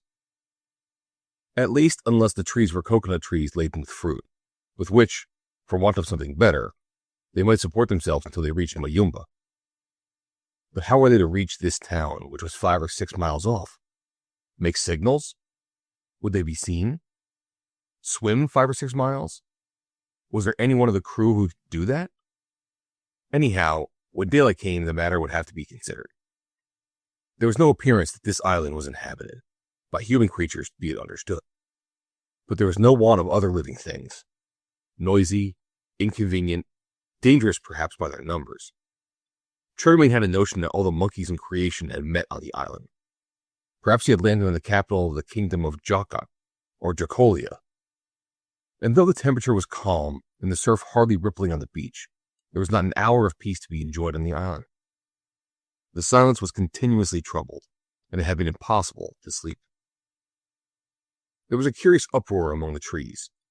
It seemed as though a troop of Congolese were playing on tom-toms. There was much running backwards and forwards under the branches and among the branches, with guttural cries from husky sentinels, the darkness of the night preventing anything being seen. When daylight came, the mystery was revealed. The island served as a refuge for a tribe of chimpanzees, and although they had trouble to sleep, Tregemane could not but admire these magnificent specimens of the anthropoid family. They were the very jocos or buffon, able to do many things ordinarily reserved for human hands and intelligence. Tall, strong, vigorous, prognathism of the face little marked, the ridges of the eyebrows almost normal. It was by distending their stomachs and rubbing them vigorously that they produced the drumming noise. There were about 50 of these chimpanzees who had taken up their abode on the island, but how they had got there from the mainland, how they had found sufficient food there, we leave to others to explain. Jules was not slow to discover that the island, measuring about 2 miles long and a mile wide, was covered with trees of a different kind common in tropical latitudes. No doubt these trees produced edible fruit, which gave the chimpanzees their means of existence. But the fruits, the roots, the vegetables on which the chimpanzees fed, men could feed on also. Of this, Jules, the bargemen, and the sailors all once took advantage. After a shipwreck, after a night without food, it is pardonable to be hungry and to seek for something to eat. The ground produced, in their wild state, a quantity of these fruits and roots. To eat them raw, however, is not very satisfying, unless you have the stomach of a chimpanzee. But you are not forbidden to cook them if you have the means of doing so. When you have a few matches, that is possible, if not easy. Fortunately, Nazim had renewed his supplies at Luongo, and the brass box in which he kept them had not got wet inside. And consequently, almost as soon as the day broke, a wood fire was crackling under the trees of the encampment. The company was gathered round this fire. Antifer and Zambuco were as angry as ever. Doubtless, anger is nourishing, for they refused to share in the rudimentary breakfast, to which were added a few handfuls of the nuts the Guineans thought so much of. The chimpanzees also regaled themselves, and probably did not look kindly on these invaders on their island, these strangers who were attacking their reserves. Soon they began to draw in, and some of them capering about, the others at rest, but all grimacing violently, formed a circle round Captain Antifer and his companions. "We must be on our guard," said Jules to his uncle. "These chimpanzees are powerful fellows, 10 times more numerous than we are, and we are without arms." Antifer was not likely to care much about chimpanzees. "You are right, my boy," said the bargeman. "These fellows do not seem to be acquainted with the laws of hospitality, and their attitude is threatening." "Is there any danger?" asked Ben Omar. "The danger of being knocked to pieces," replied Jules seriously. At this reply the notary would have fled, but it was impossible. Barroso, however, placed his men so as to repel any attack. Then Saouk and he began to talk privately, while Jules watched them. The subject of their conversation may be guessed. Saouk could not disguise his irritation at the thought of this unexpected shipwreck, having wrecked his plan. Another must be devised. As they had arrived in the vicinity of island number 2, no doubt the treasure of Kamalik Pasha would be found on one of the islands in Mayumba Bay, either this or another one. But nothing could be done as yet. This was clear enough to the two scoundrels, so worthy of understanding each other. Of course, Barroso would be well paid by his accomplice for the losses he had undergone, and the value of the vessel, her cargo, and the evidence would be restored to him. The main point was to get to Mayumba as soon as possible. A few fishing boats had just come away from the coast. They could be easily distinguished. The nearest was being sailed within 3 miles of the island. The wind was light, and she would not be in sight of the encampment for 3 or 4 hours, when they could signal for her. Before the day was over, they could all be installed in one of the factories of the town, where they could but receive a hearty welcome and liberal hospitality. "Jules! Jules!" This appeal suddenly interrupted the conversation between Saouk and the Portuguese. It was Captain Antifer who had made it, and it was followed by another. "Gildas! Gildas!" Jules and the bargemen, who had gone to the beach to watch the maneuvers of the fishing boats, returned in reply to Antifer. Zambuco was with him, and Ben Omar, at a sign, approached. Leaving Barroso to return to his men, Saouk came gradually nearer the group, so as to hear what was being said. As he had to be careful to let it be supposed that he did not understand French, nobody took much notice of his presence. "Jules," said Captain Antifer, "listen, for the time has arrived to come to a decision. He spoke in a harsh, jerky voice, like a man in a paroxysm of irritability. The last document tells us that island number 2 is situated in Mayumba Bay. Now, we are in Mayumba Bay, are we not? There is no doubt of it. But we have no longer our sextant and chronometer, for this clumsy Tregamain, to whom I was fool enough to trust them, had lost them. My friend, said the bargeman. I would rather have got drowned than lost them, replied Antifer harshly. And so would I, added the banker. Indeed, Mr. Zambuco, retorted Tregamain with a gesture of indignation. Well, they are lost, continued Captain Antifer, and for want of the instruments, it would be impossible, Jules, to determine the position of island number 2. Impossible, uncle, and in my opinion, the only wise thing to do is to go to Mayumba in one of those boats, return to Luongo by land, and embark on the first steamer that puts in. That, replied Antifer, never. And the banker, like a faithful echo, repeated, never. Ben Omar, looking from one to the other, shook his head, as idiots do, and Saouk listened without seeming to understand. Yes, Jules, we will go to Mayumba, but we will stay there instead of returning to Luongo. We will stay there as long as it is necessary, understand me well, to visit the islands in the bay, every one of them. What? There are not many of them, 5 or 6. If there were 100 or 1,000, I would search them one after the other. Uncle, that is not reasonable. Most reasonable, Jules. One of them contains the treasure. The document indicates the position of the point where it is buried by Camalik Pasha. Confound the fellow, murmured Tregamain. With the will and the patience, continued Antifer, we shall end by discovering the spot marked by the double K. And if we do not find it, asked Jules. Do not say that, Jules, exclaimed Antifer. For the sake of heaven, do not say that. And in a paroxysm of indescribable fury, his teeth ground the pebble between his jaws. Never had he been near an attack of congestion of the brain. Jules did not think worthwhile to say any more, in face of such obstinacy. The search, which he thought would end in nothing, could not take much more than a fortnight. When Antifer had convinced himself that there was nothing to hope, he would, whether he liked it or not, have to return to Europe. So he replied, Let us be ready to embark in that fishing boat as soon as it comes ashore. Not without searching this island, replied Antifer. Why should we not begin with this one? The observation was logical. Who knew if the treasure seekers had not reached their goal without the aid of sextant and chronometer? Not very likely, you say. Perhaps so. But considering all the disappointments and fatigues and perils, why should not the goddess of fortune have shown herself propitious to her adorers? Jules did not venture an objection. The best thing to do was to lose no time. The island might be searched before the fishing boat reached them. As soon as she came near the rocks, it was to be feared that the crew of the Porto Alegre would want to go on board in their haste to get a substantial meal in the factories of Mayumba. Why should they compel these men to submit to a delay, the cause of which could not be explained to them? To inform them of the existence of the treasure would be to put them in possession of the secret of Camalik Pasha. Nothing could be more reasonable, but when Antifer and Zambuco, accompanied by Jules and Tregamain, the notary and Nazim, were leaving the camp, would not Barroso and his men be rather surprised, or would they not be tempted to follow them? This was a serious difficulty.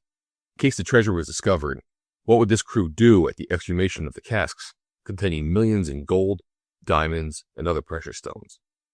Might it not lead to scenes of violence and robbery with this mob of adventurers, not one of whom was worth the rope to hang him? Double as numerous as Antifer and his companions, they could soon overpower them, knock them about, and murder them. Certainly their captain would not try to restrain them. He would be more likely to lead them on, and claim the lion's share in the business.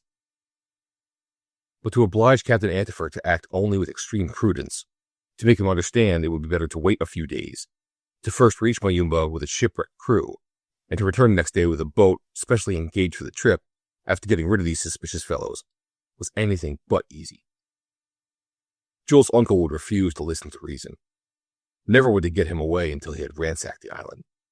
No consideration would stop him. The bargeman was promptly sent to the right about when he offered these very observations to his intractable friend. The only reception he got was a broadside in 2 words. Come on. I entreat you. Remain if you like. I can do without you. A little prudence. Come, Jules. And he had to obey. Antifer and Zambuco left the camp. Treadway and Jules followed them.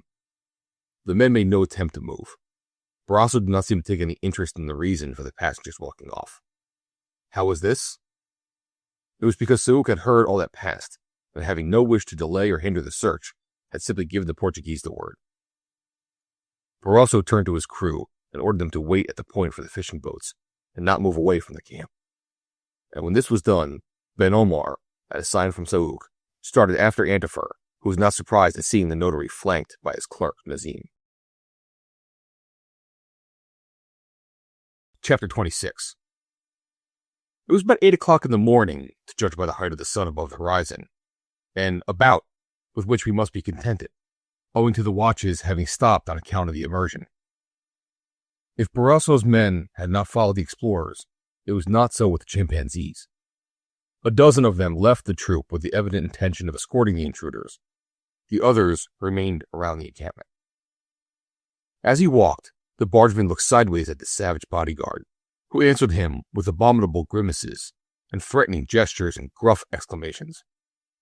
Evidently, he thought, these brutes are talking amongst themselves. I am sorry I cannot understand them. It would be a pleasure to converse in their language. An excellent opportunity, this, to make philological observations and ascertain if, as Garner the American says, the higher apes have vocal sounds expressive of their different ideas, such as wh for food, she for drink, eek for take care. In fact, if in the simian tongue a and o are missing, I is rare, e little used, and u and ou are the fundamental vowels. It would not have been forgotten that the document found on the island in the Gulf of Oman gave the particulars of the island in Moyuma Bay, and mentioned the position in which the sign of the double K marked the site of the treasure. On the first island, it was on a promontory to the south that the search had to be made and was made. On the second island, on the contrary, it was on one of the northern capes that one of the rocks bore the monogram. It was on the southern side that the shipwreck had occurred. Consequently, the exploring party had to march northward a distance of about a couple miles. There is nothing surprising in the two legatees being in advance of the group. They walked quickly, without exchanging a word, and would have allowed none of their companions to get in front of them. Every now and then, the notary gave an uneasy look at Sauk. He had no doubt but that he had arranged some villainy with the Portuguese captain. There was one thought he could not get rid of, that if Antifer lost the treasure, his commission would probably go the same way. Once or twice he tried to talk to Sauk, but Sauk, with gloomy eye and angry look, feeling himself perhaps watched by Jules, did not reply. In fact, Jules' mistrust was greatly increased when he noticed how Ben Omar treated Nazim. Even in an Alexandrian office, it is not customary for the clerk to command and the notary to obey, and there could be no doubt that it was with these two personages. The bargeman thought of nothing but the chimpanzees. Now and then his good-looking face would respond to their grimaces. His eye would close, his nose turn up, his lips protrude. Nonan and Enogate would certainly not have recognized him when he abandoned himself to these simian distortions. Enogate. Ah, poor child. Assuredly at this moment she was thinking of Jules, for she was always thinking of him. But that this very day he had been shipwrecked and was marching amid an escort of chimpanzees. Never, no, never could she have imagined that. In this latitude, at this time of year, the sun describes a semicircle from east to west as it passes near the zenith. Consequently, the rays it projects in these countries are not oblique, but perpendicular. The torrid zone is well named, for the zone is literally torrified from dawn to eve. And these jokers do not seem to be warm, said the bargeman looking at the chimpanzees. It is enough to make you wish you were an ape. To avoid the solar rays, it might have been worthwhile to advance under the trees, but their trunks began to branch so low down that the forest seemed impenetrable. Unless you were an ape, as Tregerman wished to be, and could travel among the branches, it would have been impossible to have found a passage. And so it was along the shore that Antifer went, skirting the creeks, avoiding the high rocks rising here and there like menhirs, and stumbling over the stones where you could not find any on the sandy beach clear of the rising tide. Is it not a difficult road, hard to the feet and rough to travel, which leads to fortune? He might sweat blood and water if necessary, but it would not be too much if he was to be eventually paid at the rate of £1,000 for every step he took in approaching his goal. An hour after they left camp, they had only gone a mile. That is, half as far as they wanted. From this place, the northern points on the island were visible. 3 or 4 ran out from the rest. Which was the right one? Unless they were exceptionally fortunate, they would probably have to search them all under the terrific meridian heat. The bargeman was quite done up. "Let us rest a moment," he entreated. "Not a moment," replied Captain Antifer. "But, uncle," said Jules, "Tregamain is visibly melting." "Let him melt." "Thank you, my friend." At this reply, Tregamain, who did not want to remain behind, resumed his march. It took another half hour before they reached the place where the 4 points branched out. The difficulties of the road increased. Some of the obstacles appeared insurmountable. What an indescribable chaos of shingle and ridges of quartz. Really, the place had been well chosen, and Camalik had a happy knack of hiding treasure, which might have been envied by the monarchs of Basora, Baghdad, and Samarkand. Here ended the wooded part of the island. Evidently, the chimpanzees had no intention of going further. They did not willingly leave the shelter of trees, and the sound of roaring waves has no attraction for them. When the escort stopped at the edge of the trees, it was not without manifesting intentions that they were anything but conciliatory with regards to the strangers who were pursuing their explorations toward the extremity of the island. What howls they uttered! One of them picked up some stones and threw at them. As the others followed his example, there was some danger of Antifer and his companions being stoned to death. And this is probably what would have happened if they had been imprudent enough to reply, as they were not equal to their aggressors either in strength or number. "Do not reply! Do not reply!" shouted Jules, seeing Tregamain and Saouk picking up some stones. "Nevertheless," said the bargeman, whose hat had been knocked off by a stone. "No, Tregamain, no. Come further away, and we shall be safe. They will not come any further after us." This was the best to do. 50 yards more and they'd be out of range of the stones. It was then 10:30. To the north, 3 points ran out into the sea for 150 or 200 yards. It was the longest one, to the northwest, that Antifer and Zambuco decided to visit first. Nothing could be more barren than this mass of rocks, some of them firmly buried in the sand, others scattered and rolled about by the sea during the bad weather. No trace of vegetation, not even of lichens coating the humid blocks, not even a scrap of seaweed, so abundant on the shores of the temperate zones. There was nothing to fear with regard to the monogram of Camalik Pasha. If it had been inscribed on one of these rocks 31 years before, it would certainly be found intact. Our explorers began their search exactly as they had done that on the island in the Gulf of Oman. It may hardly be believed, but the two legatees were so possessed by their passion that they seemed to suffer no fatigue from their trying march under the burning sun. And Saouk, in the interest of his master, for who would have imagined it was for his own sake, set to work with indefatigable zeal. The notary sat between 2 rocks, and neither moved nor spoke. If they discovered the treasure, there would be time enough for him to intervene and claim the commission to which, being present, he was entitled by the provisions of the will. And he certainly would not be overpaid, considering the tribulations he had undergone during 3 long months. We need hardly say that by Captain Antifer's orders, Jules remained near him, and began a methodical examination of every foot of the ground. "It is not very likely," he said to himself, "that we shall find the millions here. First, it is necessary that the treasure is buried on this island, and not on one of the other islands of the bay. Secondly, it must be buried on this point. Thirdly, we have got to find among the massive rocks one that bears double K. But if all these circumstances combine, if it is not a hoax on the part of the abominable Pasha, if I put my hand on the monogram, would it not be better to say nothing about it? My uncle would then give up this deplorable idea of marrying me to a duchess and Annegate to a duke. Well, no. My uncle would never recover from such a blow. He would go out of his mind. My conscience would tell me I had acted dishonorably. I must go on with this thing." And while Jules was indulging in these reflections, the bargeman was seated on a piece of rock with his arms swaying, his legs hanging down, his cheeks streaming, puffing like a seal come to the surface after prolonged immersion. The investigations proceeded without result. Antifer, Zambuco, Jules, and Sauk hunted about, patting all the rocks which by their position might bear the precious monogram.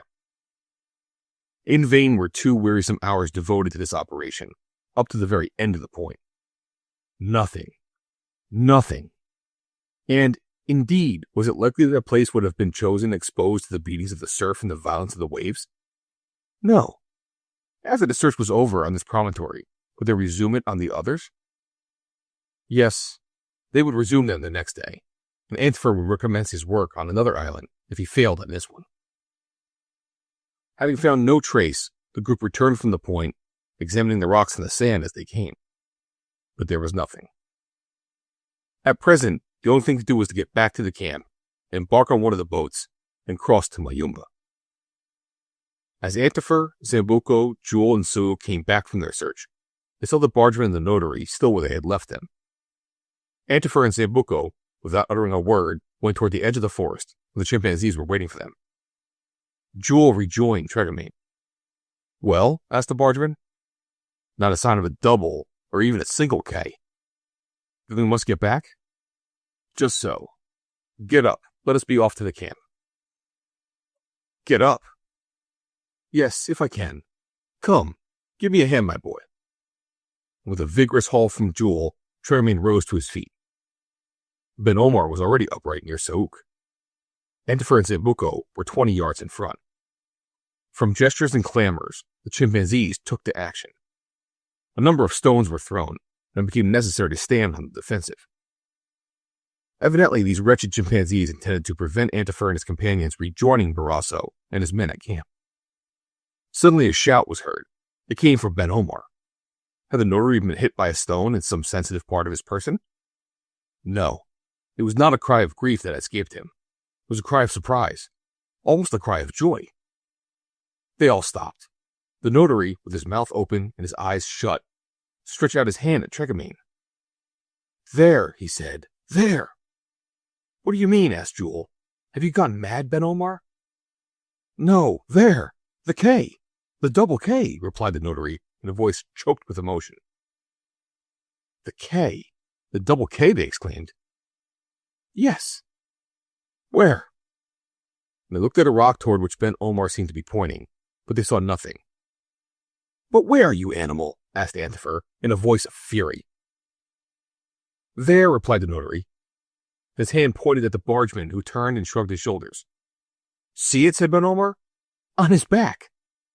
In fact, on Tregamine's jacket, there was a clear enough impression of the double K. Probably the rock against which he had been leaning bore the monogram, of which the worthy man had taken an impression on his back. Antifer gave a great leap, seized the bargeman by his arm, and ordered him to return to the place where he had been sitting. The rest followed, and in less than a minute they were in front of a block of stone, on which the much sought-for monogram was perfectly legible.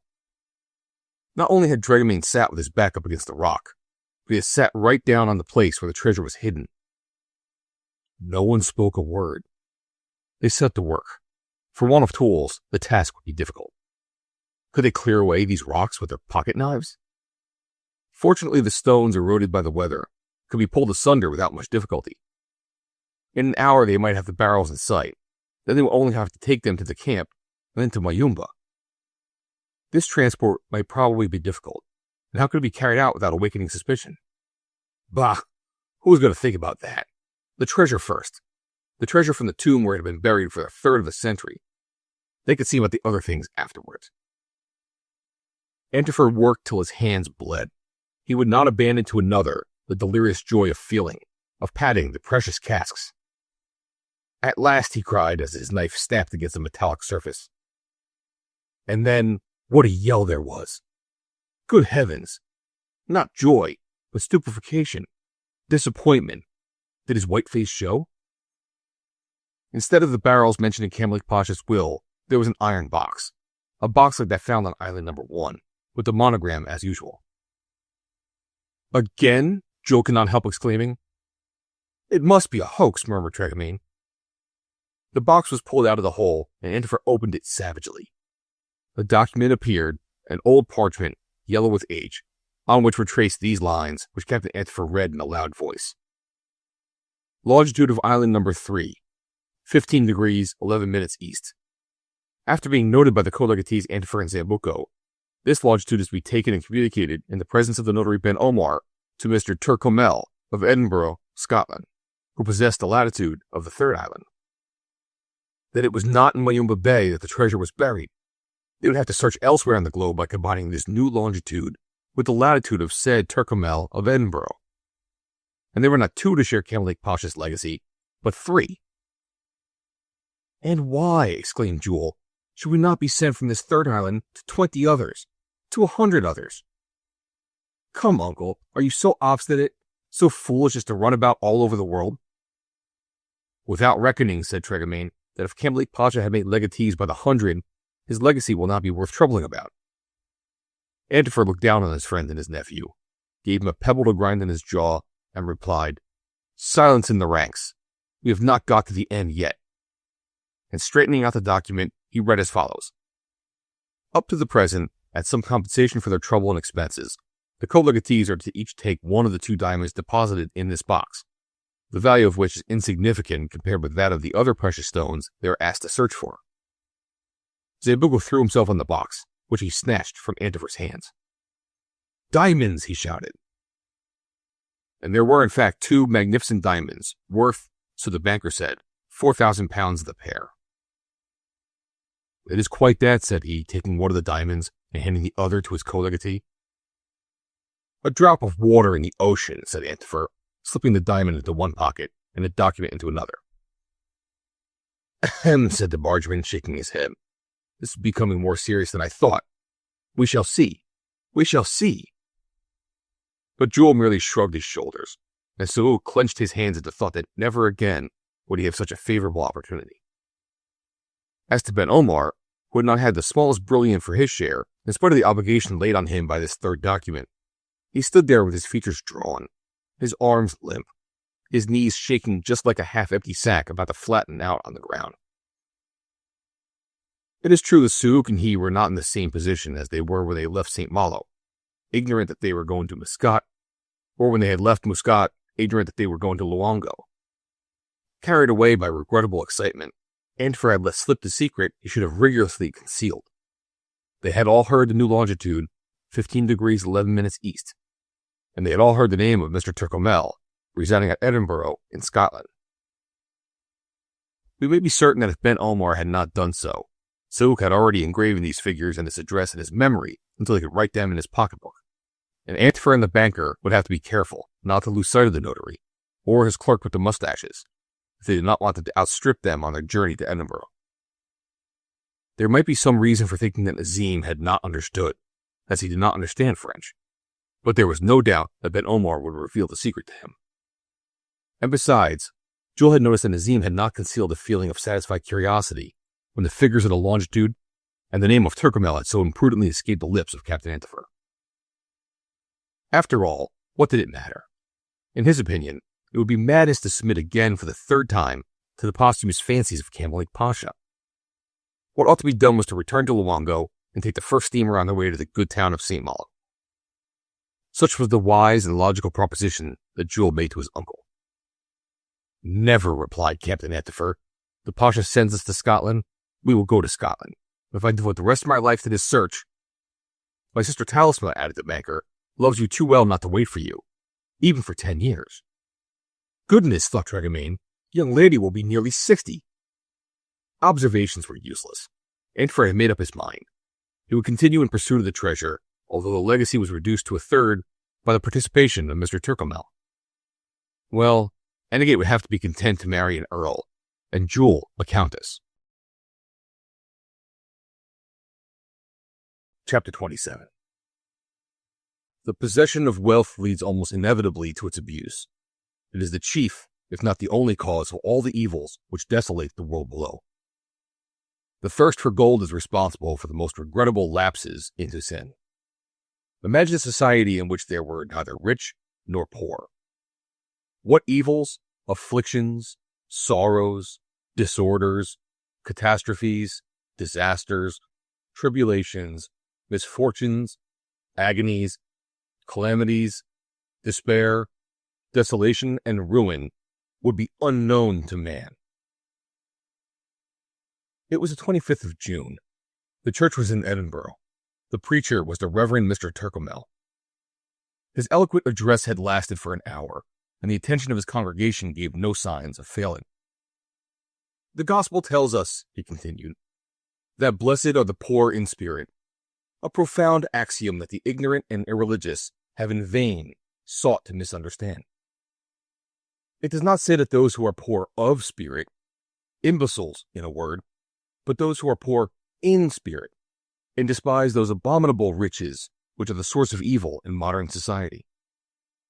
The gospel tells us to despise wealth, and if unfortunately we are afflicted with a superfluity of wealth, if silver is stored in your treasure chests, if gold flows into you, if diamonds and precious stones cling to your necks, your arms, your fingers like an unhealthy eruption, if you are among those whom men call happy in this world, although I think you are thereby unhappy, I say to you that your malady requires instant and energetic treatment if you wish to be saved." And the preacher, continuing, told his hearers that their only chance of safety lay in giving their riches over to destruction. He did not say, "Distribute your wealth among the poor, give to those who have none." No, what he preached was the destruction of this gold and these diamonds and title deeds and bonds and shares, either by burning them in the fire or casting them into the water. In short, the Reverend Mr. Turcomel would have no compromise with the habits and customs of the world in which he lived. In appearance, he was a man of about 50, tall, thin, smooth-faced, with piercing eyes and a voice as penetrating as that of a preaching friar. Throughout the city, he was well known. There were some who thought he was inspired. The people crowded to his sermons. Hearers, he had many. Proselytes, he had none. They listened, but they acted not. Among his listeners on this occasion were 5 strangers who knew nothing of English and would have known nothing of his discourse if a 6th stranger had not explained it to them. The 6 were, of course, Captain Antifer and Zambuco, Ben Omar and Sauk, Tregomain and Jules. We left them on the island in Mayumba Bay on the 28th of May. We meet them again here in Edinburgh on the 25th of June. What has happened between these dates? After the discovery of the second document, all that could be done was to abandon the island to the chimpanzees, to avail themselves of the boat which had been attracted by the signals of the shipwrecked crew. Captain Antifer and his companions had returned along the shore, escorted by the chimpanzees, more demonstrative than ever, howling, growling, and grimacing, and every now and then assailing the explorers with volleys of stones. The camp was reached at last. A word or two from Sauk to Barroso told him that the plot had failed. It was impossible to steal treasure from those who had no treasure to steal. The boat moored in a little creek near the camp, took on board all the survivors of the Porto Alegre. 2 hours later, she dropped anchor off the sandy spit on which stands Mayumba.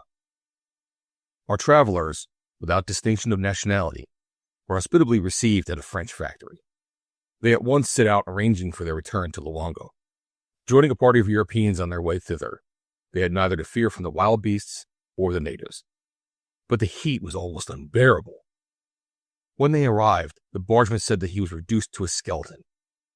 It was an exaggeration, of course, but it was not far from the truth. Luckily, Captain Antifer and his companions did not have to remain at Luongo very long. A Spanish steamer from San Paul de Luanda, bound for Marseille, happened to put in 2 days afterwards for repairs, which were effected in a day. Berths were booked on the steamer, with some of the money saved from the wreck. And on the 15th of June, Captain Antifer and his companions left the west coast of Africa, where they found 2 valuable diamonds, a new document, and a new disappointment. As to Captain Barroso, Sauk undertook to pay him later on, when he had got hold of the Pasha's millions, and the Portuguese had to be content with the promise. Jules made no attempt to argue with his uncle, although he fully expected that the campaign would end in some gigantic mystification. A change, however, began to come over the bargeman's opinion. Those 2 diamonds contained in the box at island number 2 had given him something to think about. If the Pasha, he said to himself, has made us a present of these 2 diamonds, why should we not find some more on island number 3? And when he talked to Jules in this way, Jules would shrug his shoulders and say, "Well, we shall see." We shall see. This was Antifer's opinion. As the third legatee, the possessor of the latitude of the third island, lived in Edinburgh. To Edinburgh he would go, and he had no intention of letting himself be outstripped in the race, thither by either Zambuco or Ben Omar, who knew the longitude, 15 degrees, 11 minutes east, which was to be communicated to Mr. Turcomel. He would not part company with them. They would go together to Edinburgh by the quickest possible way, and Mr. Turcomel would be visited by the whole of them. Of course, this resolve was not satisfactory to Sauk. He was now in possession of the secret, and he would much rather have acted alone, found the man mentioned in the document, obtained the position of the third island, gone there, and dug up the riches of Camalik Pasha. But he could not get away without awakening suspicion, and he knew that he was being watched by Jules. Besides, the only way he can go was by Marseille, and as Antifer was going to Edinburgh by the shortest way, and in the shortest time, by traveling on the railways of France and England, so could not hope to get there before him. He had therefore to resign himself to the inevitable. Once matters had been cleared up with this Mr. Turcomel, perhaps the attempt, which had failed at Luongo and Muscat, might succeed in Edinburgh. The passage was fairly quick, as the steamer made no calls at the byports. It was rough, certainly, and of course Ben Omar was landed like a package on the quay of La Joliette. Jules had written a long letter to Enoking. He told her all that had happened at Luongo. He informed her of the new campaign on which their uncle's obstinacy was sending them. And who could say where the caprice of the Pasha might send them in the future? He added that as far as he could see, Captain Antifer was quite equal to running about the world like a wandering Jew, and that he would not stop until he was raving mad, which would assuredly happen before all was over. Jules had only just time to slip this letter into the post.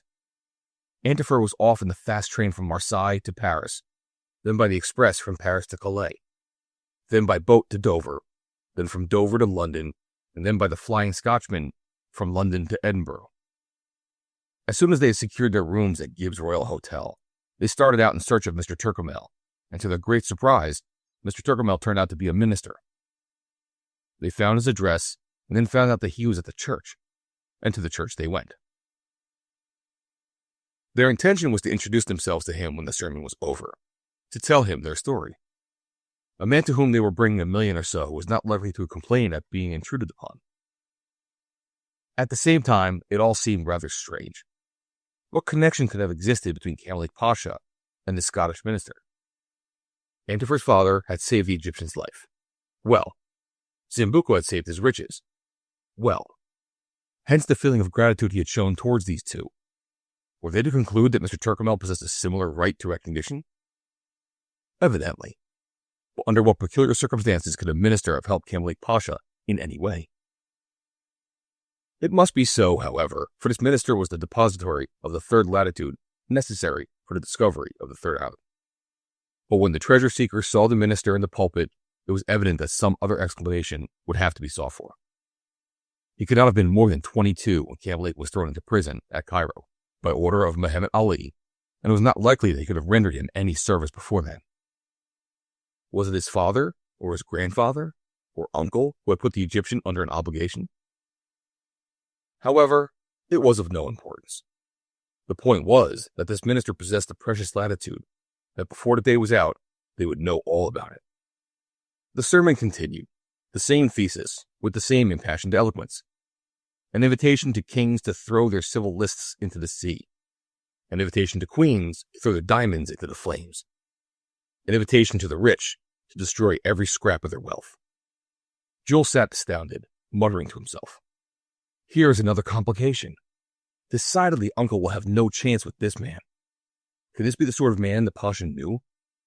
Is it from this excited minister that we are to ask the means of discovering a treasure? This man would be only too eager to destroy it, and if it ever fell into his hands. Here's an obstacle we never expected, an insurmountable obstacle, which will bring our proceedings to a close. We shall get a peremptory refusal, a refusal to which we cannot reply, a refusal which will bring the reverend gentleman immense popularity. That will settle my uncle, and his mind will give way. Zambuco and he, and perhaps this Nazim, will do all they dare to get the secret of the minister. They are capable of everything. But if he keeps the secret? I do not know if, as he says, millions did not bring happiness, but running after those of the Egyptians certainly delayed mine. And if Mr. Turcomel refuses to cross this latitude with our longitude, which we have conquered at so much trouble, we can do nothing else than retire tranquilly to France. And, when God commands, we must obey, said the preacher at this moment. That is my opinion, thought Jules, and my uncle will have to submit. But the sermon did not end, and there seemed no reason why it should not last until eternity. Antifer and the banker began to give visible marks of impatience. Saouk bit his mustache. The notary, so long as he was not on shipboard, did not worry himself about anything. Tregamain, with his mouth open, his head nodding, his ears pricked up, tried to catch a word here and there, which he vainly endeavored to translate. If, said Antifer, he only knew the news I am bringing him, this preacher would soon get out of his pulpit. Would he? Asked Jules, in a tone so singular that Antifer frowned at him in a terrible way. But all things must end in this world, even a Scottish sermon. It had become evident that Mr. Turcomel had reached his peroration. His delivery became more labored, his gestures more violent, his metaphors more audacious, his objurgations more menacing. One more blow against the fortune holders, the possessors of the vile metal, with an injunction to throw it into the furnace of this world if they would avoid being hurled into that of the next, and then a supreme effort to the effect that when they were weighed in the balance, the weight of their gold would sink them to perdition. The sermon was over, and the preacher as suddenly disappeared. Captain Antifer, Zambuco, and Saouk had intended to interview him as he came out of church. Would they have to wait until the morning? Were they to pass the night in the tortures of curiosity? No, they would rush to the central porch. Jules and the notary and Tregamain followed them, but their endeavor was in vain. Evidently, Mr. Turcomel, to avoid an ovation, had escaped by a side door. To 17 North Bridge Street, said Captain Antifer. But, uncle... Before he goes to bed, we must see him, said the banker. But, Mr. Zambuco... No remarks, if you please. There is only one thing. What is that? Asked Antifer angrily. What he's been preaching about. And what has that to do with us? A good deal. You are making fun of us. I am quite serious, and I say that nothing could be more unfortunate for you. For me? Yes, listen. And in a few words, Jules had explained what had been the purport of the sermon, that all the millions in the world ought to be thrown into the sea. The banker was aghast, and so was Saouk, although he pretended not to understand. As for Tregamain, he indulged in a huge grimace of disappointment. Antifer alone remained unshaken. In a tone of bitter irony, he remarked, Fool! The only people who preach like that are those who have not a halfpenny to lose. We've only got to talk about the millions that are coming, and you will see if this Turcomel will throw them into the sea. Evidently, this reply betrayed a profound knowledge of human nature. But it was decided to give up the idea of visiting this reverend gentleman that evening when the 6 travelers returned to Gibbs Royal Hotel. Chapter 28. The house in which Mr. Turcomel lodged was in the neighborhood of Canongate, the windows looking out onto the valley in which runs the railway. It was a gloomy, uncomfortable house, up one of those sordid, insanitary alleys known as closes, running out of this historic thoroughfare, which, under different names, extends from the Palace of Holyrood to the Castle of Edinburgh, one of the 4 Scottish fortresses which by the Articles of the Treaty of Union have always to be kept in repair. It was at the door of this house that on the morning of the 26th of June, Captain Antifer and the banker Zambuco, accompanied by Jules, arrived, just as 8 o'clock was striking for the neighboring church. Ben Omar had not been asked to join them, his presence being useless at this first interview, and consequently, much to his disgust, Saouk was also absent. If the minister divulged the secret of the latitude, he would not be there to hear it, and it would therefore be impossible for him to outstrip Antifer in the search for island number 3. As to the bargeman, he remained at the hotel, and, while waiting the return of the visitors, amused himself by contemplating the marvels of Princes Street and the pretentious elegancies of the Scott Monument. As far as Jules was concerned, it had not been possible to dispense with him, as his uncle required his services as interpreter. It could be imagined how eager they were to find where Island Number 3 was situated. Souk, it may be observed, was furious when he found himself left behind, and as usual, vented his anger on Ben Omar. "Yes, it is your fault," he shouted, knocking over some of the furniture, "and I have a great mind to pay you out with a good thrashing." "Excellency, I did all I could." "No, you did not do all you could.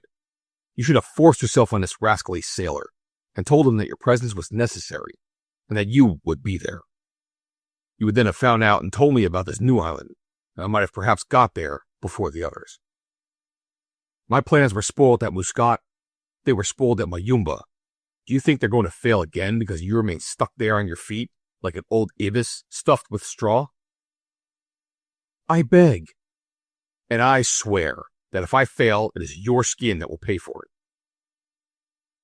The scene continued in this way, and became so violent that the bargeman heard the noise. He went to the door of the room, and was lucky for Zouk that he was speaking in Egyptian. If he had assailed Ben Omar in French, Tregemi would have discovered his abominable schemes, and learned who the so-called Nazim really was, and treated that personage as he deserved. But although this was not revealed to him, he was thoroughly surprised at the violence with which Ben Omar was treated by his clerk, and saw that the young captain's suspicions were fully justified. Entering the minister's house, Captain Antifer, Zambuco, and Jules began to ascend a wooden staircase with the aid of the greasy rope hanging on the wall. Never would the bargeman, thin as he might have become, have been able to make his way up these dark, narrow stairs. The visitors reached the landing on the third floor, the last on this side of the house. In front of them was a small door in a recess, of which was the name Turcomel. Antifer uttered a vigorous grunt of satisfaction and knocked. The reply was a long time coming. Was not the minister at home? Why not? A man to whom you are bringing $1 million or so. A second knock, rather louder than the first. This time there was a slight noise in the interior of the room. There was not a door that opened, but a little hole just above the name. Through this hole appeared a head, that of the minister. "What do you want?" asked the minister, in a tone that showed he was not overpleased at being disturbed. "We wish to speak to you for a few minutes," said Jules. "What about?" "A matter of important business." "I have no business, important or otherwise." "Ah!" exclaimed Antifer, annoyed at so much delay. "Is he going to let us in?" But as soon as the minister heard him speak in French, he answered as if it were his native tongue. "Are you a Frenchman, then?" "Frenchman," replied Jules. And imagining that I might facilitate their introduction into the minister's room, he added, "Frenchman, who heard your sermon yesterday." "And who think of becoming converts to my teaching?" asked the minister. "Perhaps." "On the contrary," said Antifer, "he must be converted to ours, unless he chooses to give up his share." The door was opened, and the three visitors found themselves in the minister's presence. It was one room, lighted at the end by the window looking out over the ravine. In one corner was an iron bedstead with a straw mattress and a counterpane. In another corner was a table with a few toilet utensils. There was a bench for a seat. There was a cupboard in which the minister kept his clothes. On a shelf were a few books and writing materials. There were no curtains, and the walls were bare. There was a table with a reading lamp, the shade of which was very low. It was a bedroom and a study in which there was nothing that was not strictly necessary. The minister, who was all in black except his collar and tie, did not ask his visitors to sit down, and he had but one seat to offer them. In truth, if ever millions would be welcome anywhere, it ought to be in this cell, the whole contents of which are not worth 30 shillings. Captain Antifer and Zambuco looked at one another. How were they to open fire? As soon as their co-legatee began to speak French, Jules' intervention was unnecessary, and they became merely a spectator. He preferred to be so, and it was not without a certain feeling of curiosity that he awaited the encounter. Who would be the conqueror? At the outset, Captain Antifer felt more embarrassed than he had ever expected to be. After what he knew of this revolutionary minister, of his opinions regarding this world's goods, he judged it advisable to proceed with caution, to feel his way, to break the news gently, so as to persuade the minister to hand over the letter of Kamalik Pasha, which ought to be in his possession, and which there could be no doubt contained the figures of the new and, let us hope, the last latitude. But Antifer had no chance of beginning. Whilst 3 visitors were forming a group in the back of the room, the minister placed himself in front of them in the attitude of a preacher. Persuaded that these men had come of their own free will to accept his teaching, his only thought was to enlarge on his principles with as much eloquence as he could muster. My brethren, he said, clasping his hands in an outburst of gratitude, I thank the author of all things for not having refused me that gift of persuasion, which has enabled me to instill in your hearts that contempt of wealth. Imagine the faces of the 2 legatees at this exordium. By destroying the wealth you possess, continued the minister, which we do not yet possess, Antifer could not help saying, you will give an admirable example, which will be followed by all those whose minds are capable of rising above the materialities of life. Antifer, by a sudden movement of his jaw, jerked the pebble from one side of his mouth to the other, while Zambuco whispered, Are you not going to explain the object of our visit?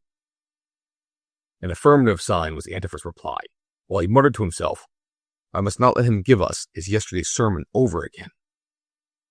The minister, opening his arms as if to receive repentant sinners, said in a full voice of unction, Your names, my brethren, in order that— Our names, Mr. Turcomel, interrupted Captain Antifer, are these. I am Pierre Servan Malo Antifer, retired coasting captain. This is Jules Antifer, my nephew, master mariner. This is Mr. Zambuco, banker of Tunis. The clergyman stepped to the table in order to write down these names. And doubtless you bring me your worldly wealth, thousands perhaps? Well, Mr. Turcomel, we have come about millions, and when you've got your share, you can destroy it as you please. But as far as we are concerned, that is another matter. Antifer was off on the wrong tack. Jules and Zambuco saw this at once by the change which took place in the minister's face. His forehead wrinkled, his eyes half turned. His arms, which he had opened wide, fell on his chest as if they were shutting the door of a safe. What, then, is all this about, gentlemen? He asked, stepping back. What is it all about? Asked Antifer. Come, Jules, unroll the thing, for I should not be able to measure my words. And Jules unrolled the thing without reticence.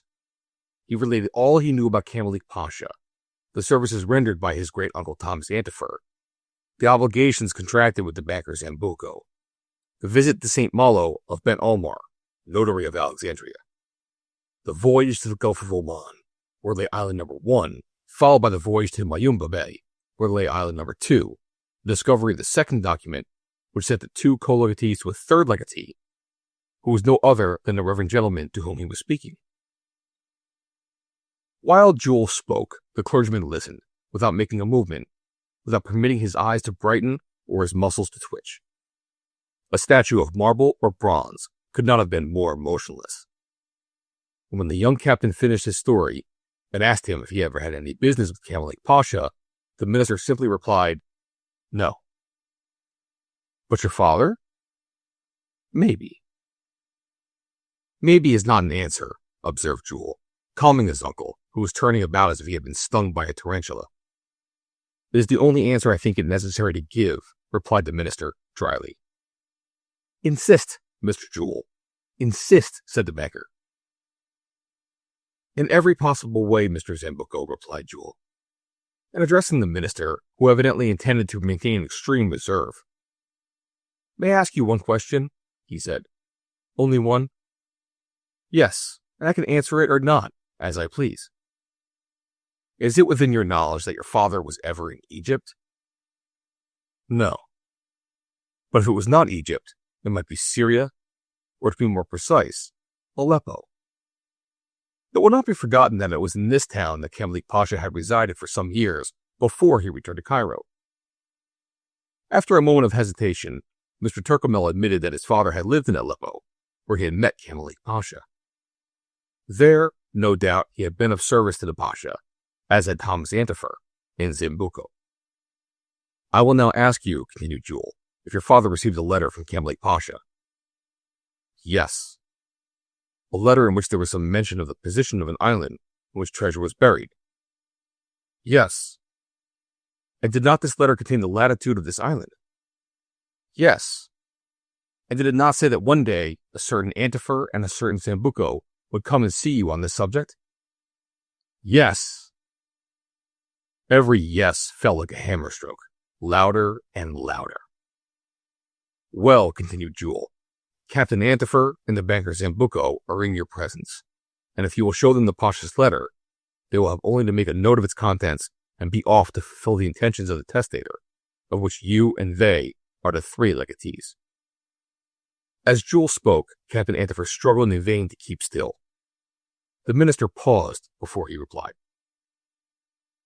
And when you have reached the place where the treasure is, what are your intentions? To unearth it, of course, said Antifer. And when you have unearthed it? To divide it into 3 shares. And what are you going to do with your shares?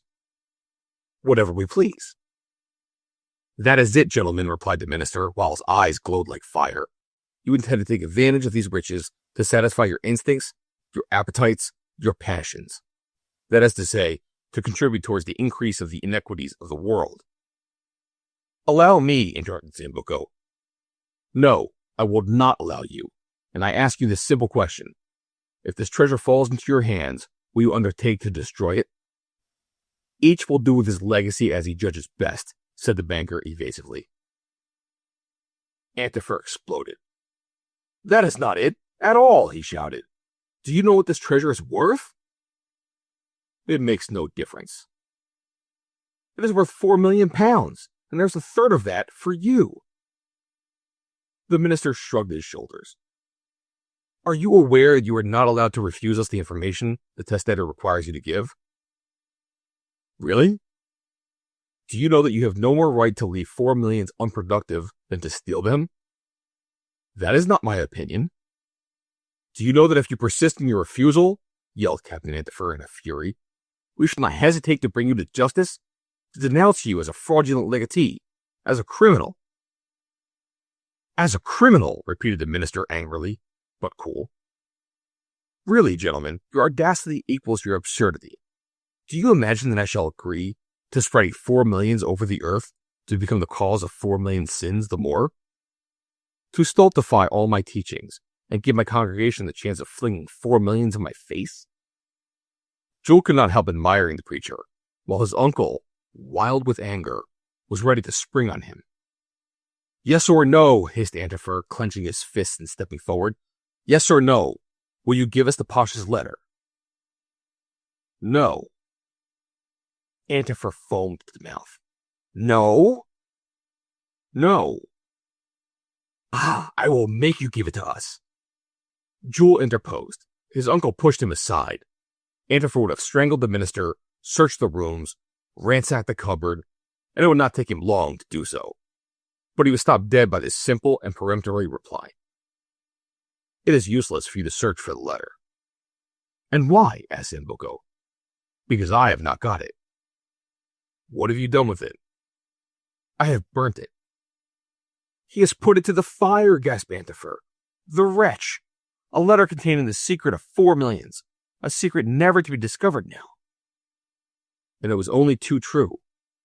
Doubtless for fear of being tempted to make use of it, a use contrary to all his principles, the reverend gentleman had burnt the letter several years before. And now you can go, said he, showing his visitors the door.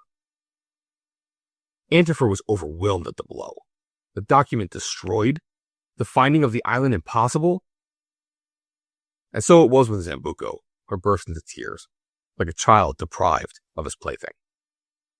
Jules had to help the 2 legatees out onto the stairs, then into the road, and then, sorrowfully, they went back to the hotel. Chapter 29. Such emotions, disasters, anxieties, troubles, shocks, and alternations of hope and despair were too much for Captain Antifer.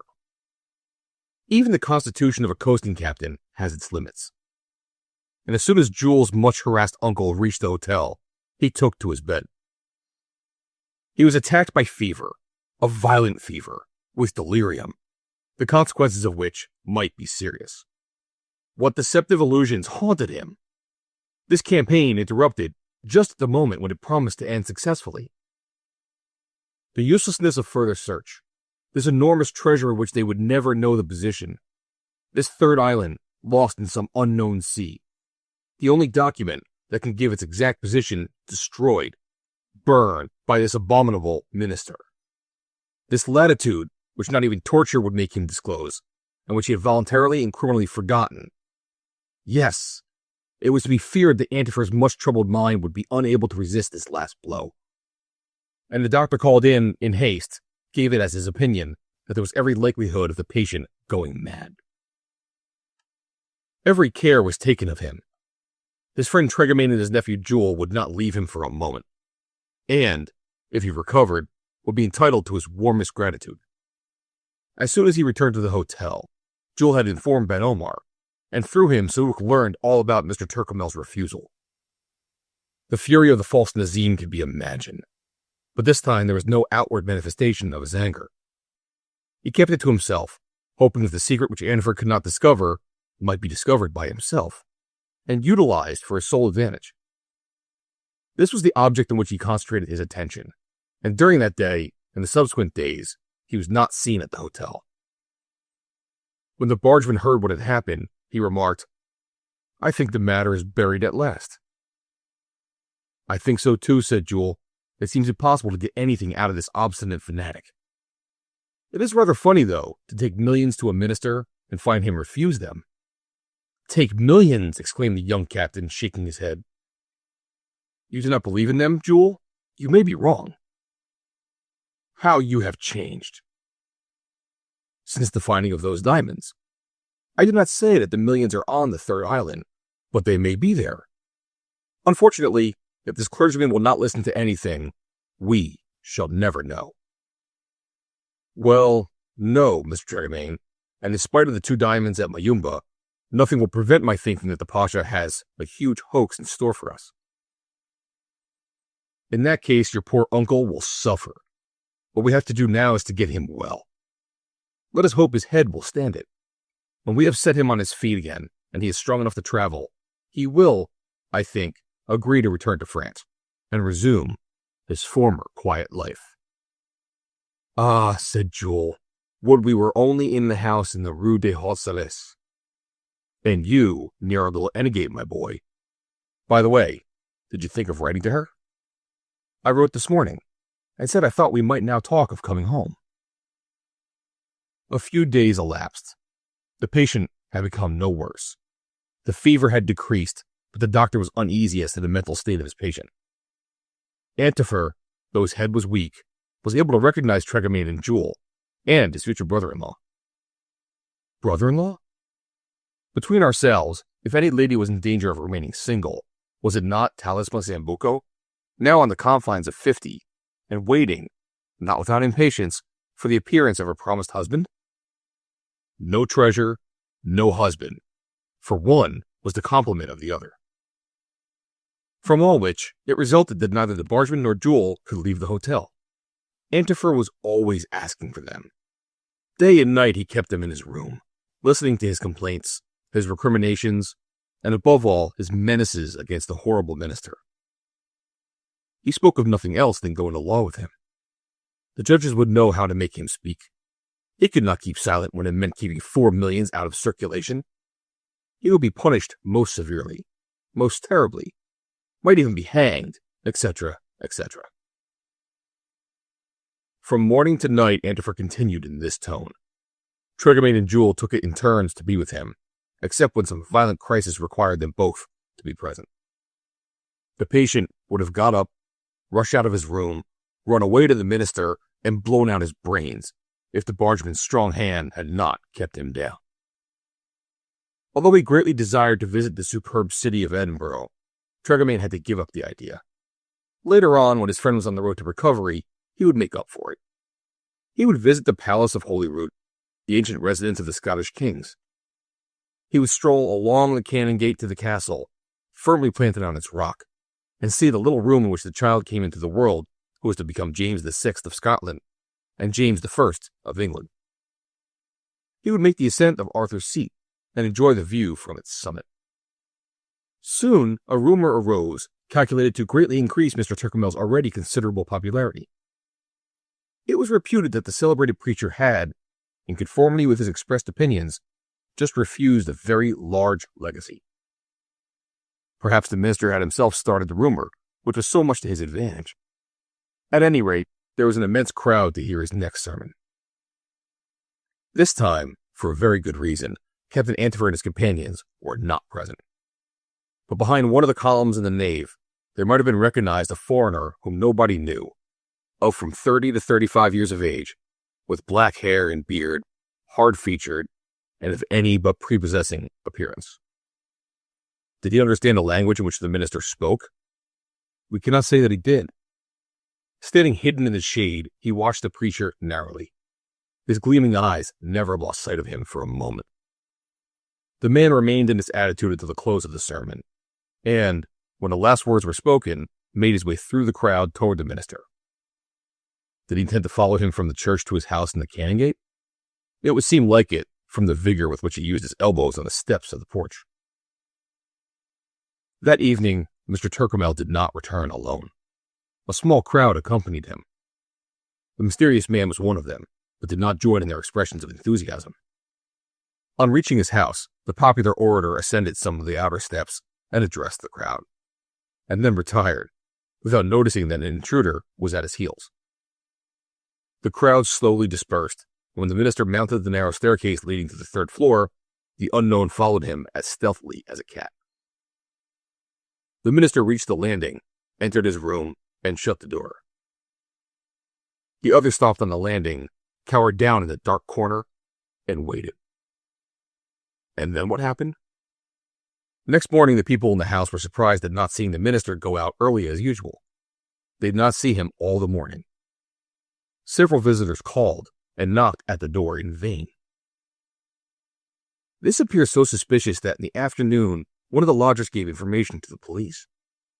The police came to the house, mounted the staircase, knocked at the door, and as they received no reply, broke it in, with that push from the shoulder peculiar to the officers of the force. What a spectacle! Someone had evidently picked the lock of the door, entered the room, and ransacked it from top to bottom. The cupboard was open and emptied of the few clothes it contained, which had been thrown on the ground. The table was upset. The lamp lay in a corner. Books and papers were scattered all over the floor, and near the bed, half-stripped, pinioned and gagged, was Mr. Tyrconnell. The police quickly set him free. He was only just breathing. He had quite lost consciousness. Since when? He alone could say, if he recovered. He was rubbed energetically. There was no need to take his clothes off, for he was almost naked. His shirt was torn from his back. His chest and shoulders were bare. The policeman who began to rub him could not restrain an exclamation of surprise. On Mr. Tyrconnell's left shoulder, some figures and a letter had been tattooed. The tattoo marks were legible enough, brown in color, on the minister's white skin. And this was the inscription: 77 degrees, 19 minutes north. As may be supposed, this was the much sought-for latitude. The minister's father, to prevent it being lost, had evidently had it tattooed on his son's shoulder when he was young, as if he had inscribed it in a notebook. A notebook might be lost, but not a shoulder. Thus it was that, although he had really burned the letter of Kamalik Pasha addressed to his father, the minister possessed this inscription so strangely placed, an inscription he had never had the curiosity to read with the aid of a looking-glass. But undoubtedly, the rascal who had entered the room while the minister was asleep had read it. The minister had found him ransacking his cupboard and looking over his papers. In vain had he struggled. After binding him and gagging him, the scoundrel had fled, leaving him half suffocated. Such were the details given by Mr. Tyrconnell, as soon as a doctor, summoned in haste, had restored him to consciousness. He related all that had passed. In his opinion, the sole object of the assault was to wrest from him the secret of the island of the millions he refused to disclose. The scoundrel, then, had found it out while struggling with him, and with regard to this, he spoke of the visit he had received from the 2 Frenchmen and a Maltese, come to Edinburgh to interrogate him regarding the legacy of Camillic Pasha. Here was a clue for the police, who began their inquiries immediately. 2 hours afterwards, they discovered that the foreigners in question were at Gibbs Royal Hotel. And it was fortunate for Captain Antifer, Zambucco, Tregamain, Jules, and Ben Omar that they could prove an incontestable alibi. Antifer had not left his bed. Jules and the bargeman had not left his room. Zambucco and the notary had not been away from the hotel, and none of them answered to the description given by the minister. But there was Saouk. Saouk was the man. He it was who had gone to get the secret from Mr. Turcomel. And now, thanks to the figures he had found on that gentleman's back, he was master of the situation. He knew the longitude mentioned in the document found on the island in Mayuma Bay, and thus possessed the necessary elements for determining the position of the new island. Unfortunate Antifer. It needed but this last blow to drive him mad. In fact, after the description given in the newspapers, Captain Antifer, Zambucco, Tregamain, and Jules had no doubt but that it was Nazim, this clerk of Ben Omar, with whom Mr. Turcomel had had to do. And when they learned that he had disappeared, they took it for granted that he had seen the figures that had been tattooed, and that he had started for the new island to take possession of the treasure. The least astonished of the party was Jules, whose suspicions with regard to Nazim we know, and next to him, Tregamain, to whom the young captain had communicated his suspicions. The rage of Antifer and Zambucco was extreme, and it found a victim in the person of Ben Omar. We need scarcely say that Ben Omar was more certain than anybody of the guilt of Saouk. And how could it be otherwise, knowing as he did his intentions, and that he was the sort of man who would recoil at nothing, not even at crime? What a scene it was to which the notary had to submit. Jules fetched him to the sick room. Ill as he might have been, Antifer was not the man to remain ill under such circumstances. If, as the doctor said, he was suffering from bilious fever, here was a splendid opportunity for him to relieve himself of his bile and bring about his own recovery. We really cannot describe the way in which the unfortunate notary was treated. He was told, to begin with, that the assault on the minister and the robbery, yes, you miserable Omar, the robbery, was the work of Nazim. What? Is that the way you choose the clerks in your office? Is this the sort of man that you bring to assist you as an executor? A nice sort of rascal, scoundrel, villain to thrust upon us. And now this wretch, this unscrupulous wretch, had fled with the position of island number 3, and he would get hold of Camillic Pasha's millions, and it would be impossible to lay hands on him. Ah, Saouk, Saouk. The name escaped the overwhelmed notary. All Jules' suspicions were confirmed. Nazim was not Nazim. He was Saouk, the son of Murad, disinherited by Camillic for the benefit of the legatees. What? Exclaimed Jules. It was Saouk? Ben Omar would have recalled the name if he could. His face, his terror, his dejection showed only too clearly that Jules was not mistaken. Saouk, roared Antifer, jumping out of bed with a bound. And with a tremendous kick, he laid the notary flat on his back. This kick, with the broadside of abuse that followed it, was a real relief to Captain Antifer. And when Ben Omar, with his shoulders up and his stomach in, tottered out of the room, he felt considerably better. One thing more completed the cure, and that was the news that appeared in one of the newspapers a day or two afterwards. We know of what reporters and interviewers are capable. Of everything, it must be admitted. At this period, they had begun to intervene in public and private affairs with a vigor and audacity that had made them a new power in the world. One of them had been clever enough to obtain an interview with regard to the tattoo marks with which Mr. Turcomel's father had illustrated his son's left shoulder. He made a drawing of it, and this drawing appeared next day in a journal, the circulation of which, on that occasion, was so phenomenal that in a short time the whole world knew of the famous latitude, 17 degrees, 19 minutes north. The public were so much the wiser, for before they could solve the treasure problem, as it was called, they required the other element of the position, namely, the longitude. But Antifer had this longitude, and so had Sauk for that matter. And when Jules brought him the newspaper in question, and he saw the drawing, he jumped out of bed, he put on his clothes. He was cured as never a patient had been cured before. "Jules, have you bought another atlas?" "Yes, uncle." "The longitude of the third island is 15 degrees 11 minutes east, is it not?" "Yes, uncle." "The latitude tattooed on the minister's shoulder is 17 degrees 19 minutes north, is it not?" "Yes, uncle." "Well, see where island number 3 ought to be." Jules took the atlas, opened up the map of the Arctic regions, applied the compasses, and remarked, "Spitzenbergen, the southern end of the large island." Spitzenbergen? What? Was it in this northern region that Kamalik had chosen an island for his millions? Was this the last island? "Let us go," said Antifer, "this very day, if we can find a ship ready."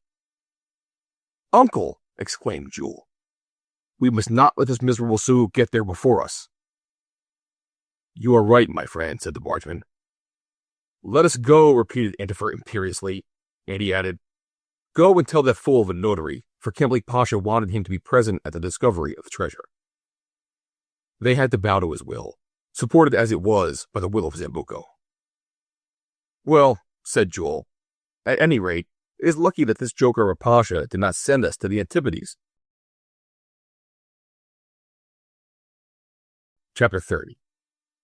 Captain Antifer and his 4 companions, including Ben Omar, had to go first to Bergen, one of the chief ports of Norway. No sooner resolved upon than done. Nazim, otherwise Sauk, had a start of 4 or 5 days, and not an hour was to be lost. The noonday ball had not fallen at Edinburgh Observatory when the tram deposited our 5 friends at Leith, where they hoped to find a steamer on the point of sailing for Bergen. The distance from Edinburgh to this port is only about 400 miles. From there it would be easy to reach Hammerfest, the northernmost Norwegian port, by means of the steamer which, in the summer season, takes tourists to the North Cape. From Bergen to Hammerfest is about 800 miles, and is about 600 miles from Hammerfest to the south end of Spitzenbergen. For this last stage, a vessel would have to be chartered fit for the voyage, but at this period of the year, there is no bad weather in that part of the Arctic Ocean. There remained the question of money. This third of the voyage would evidently be very costly, particularly that part of it north of Hammerfest. Tremain's funds had begun to run low after so much expenditure since leaving St. Malo. Fortunately, the banker's signature was as good as gold. There are people so favored by fortune that they can dip their hands into any money chest in Europe. Zambuco was one of these. He placed his credit at the disposal of his co-legatee. The brothers-in-law could adjust their accounts afterward. The treasure, and in default of the treasure, the diamond of the one would yield more than enough to pay what the other had advanced. Before leaving Edinburgh, the banker had visited the Bank of Scotland, where he was cordially received. Thus laden, our travelers can go to the end of the world, and who knows if they would not have to go there if things went on as they had been doing. At Leith, situated 1.5 miles from Edinburgh, on the Firth of Forth, there are always a number of vessels. If there was one outward bound for the coast of Norway, there was one. This time fortune seemed to favor Antifer. Though the said ship was not to start that day, she was due out next day. She was a trading steamer, the Viking. Here was a delay of 36 hours for Jules' uncle to fret about. He would not even allow Jules and Tregemayne to take a stroll through Edinburgh, much to the disgust of the bargeman, notwithstanding the interest he had begun to take in the millions of the Pasha. On the 7th of July, the Viking left the docks, and 2 days afterwards sighted the heights of Norway, arriving at Bergen about 3 in the afternoon. We need scarcely say that before leaving Edinburgh, Jules had bought a sextant, a chronometer, and a nautical almanac, to replace those lost in the Port Alegre. If they could have chartered a vessel at Leith, direct for Spitzenbergen, they would have saved time, but the opportunity did not present itself. Antifer's impatience, however, was not tried overmuch.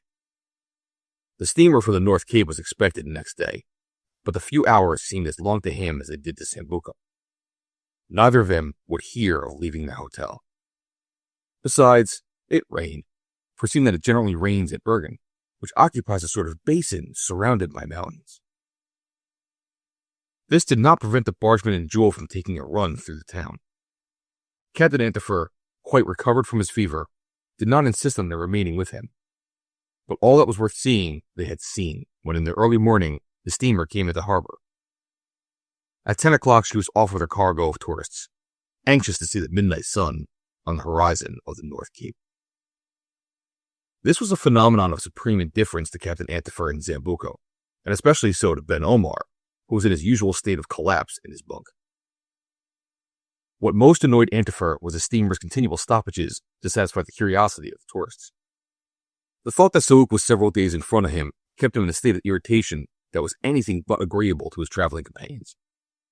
The remonstrances of Tregamain and Jules were of no avail, and the captain of the steamer threatened to put him ashore if he persisted in making himself a nuisance to those on board. Whether he liked it or not, Antifer had to put in at Drontheim, the old city of St. Olaf, which is not as large as Bergen, but more interesting. We need not be surprised at Antifer and Sambuco refusing to go ashore. Tregamain and Jules, however, took advantage of the delay to explore the town. If the eyes of the tourists were to a certain extent satisfied, their feet were not. The street might as well be paved with broken bottles, so pointed are the stones. Cobblers want to make a fortune in this country, said the bargeman, judiciously trying in vain to save his souls from damage. The only acceptable pavement the two friends could find was under the arches of the cathedral, where the kings, after being crowned at Stockholm as kings of Sweden, come to be crowned as kings of Norway.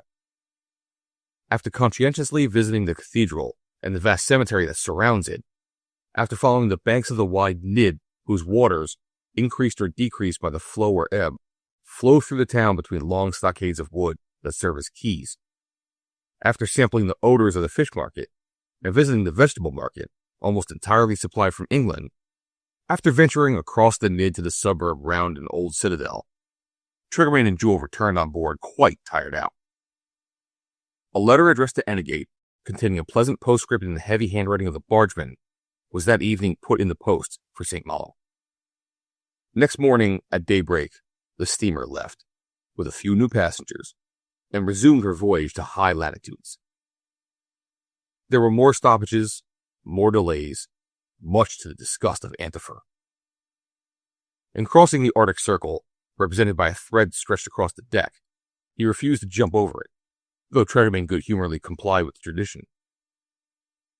At last, in advancing northward, the steamer avoided the famous Maelstrom, whose roaring waters turned in a gigantic whirlpool.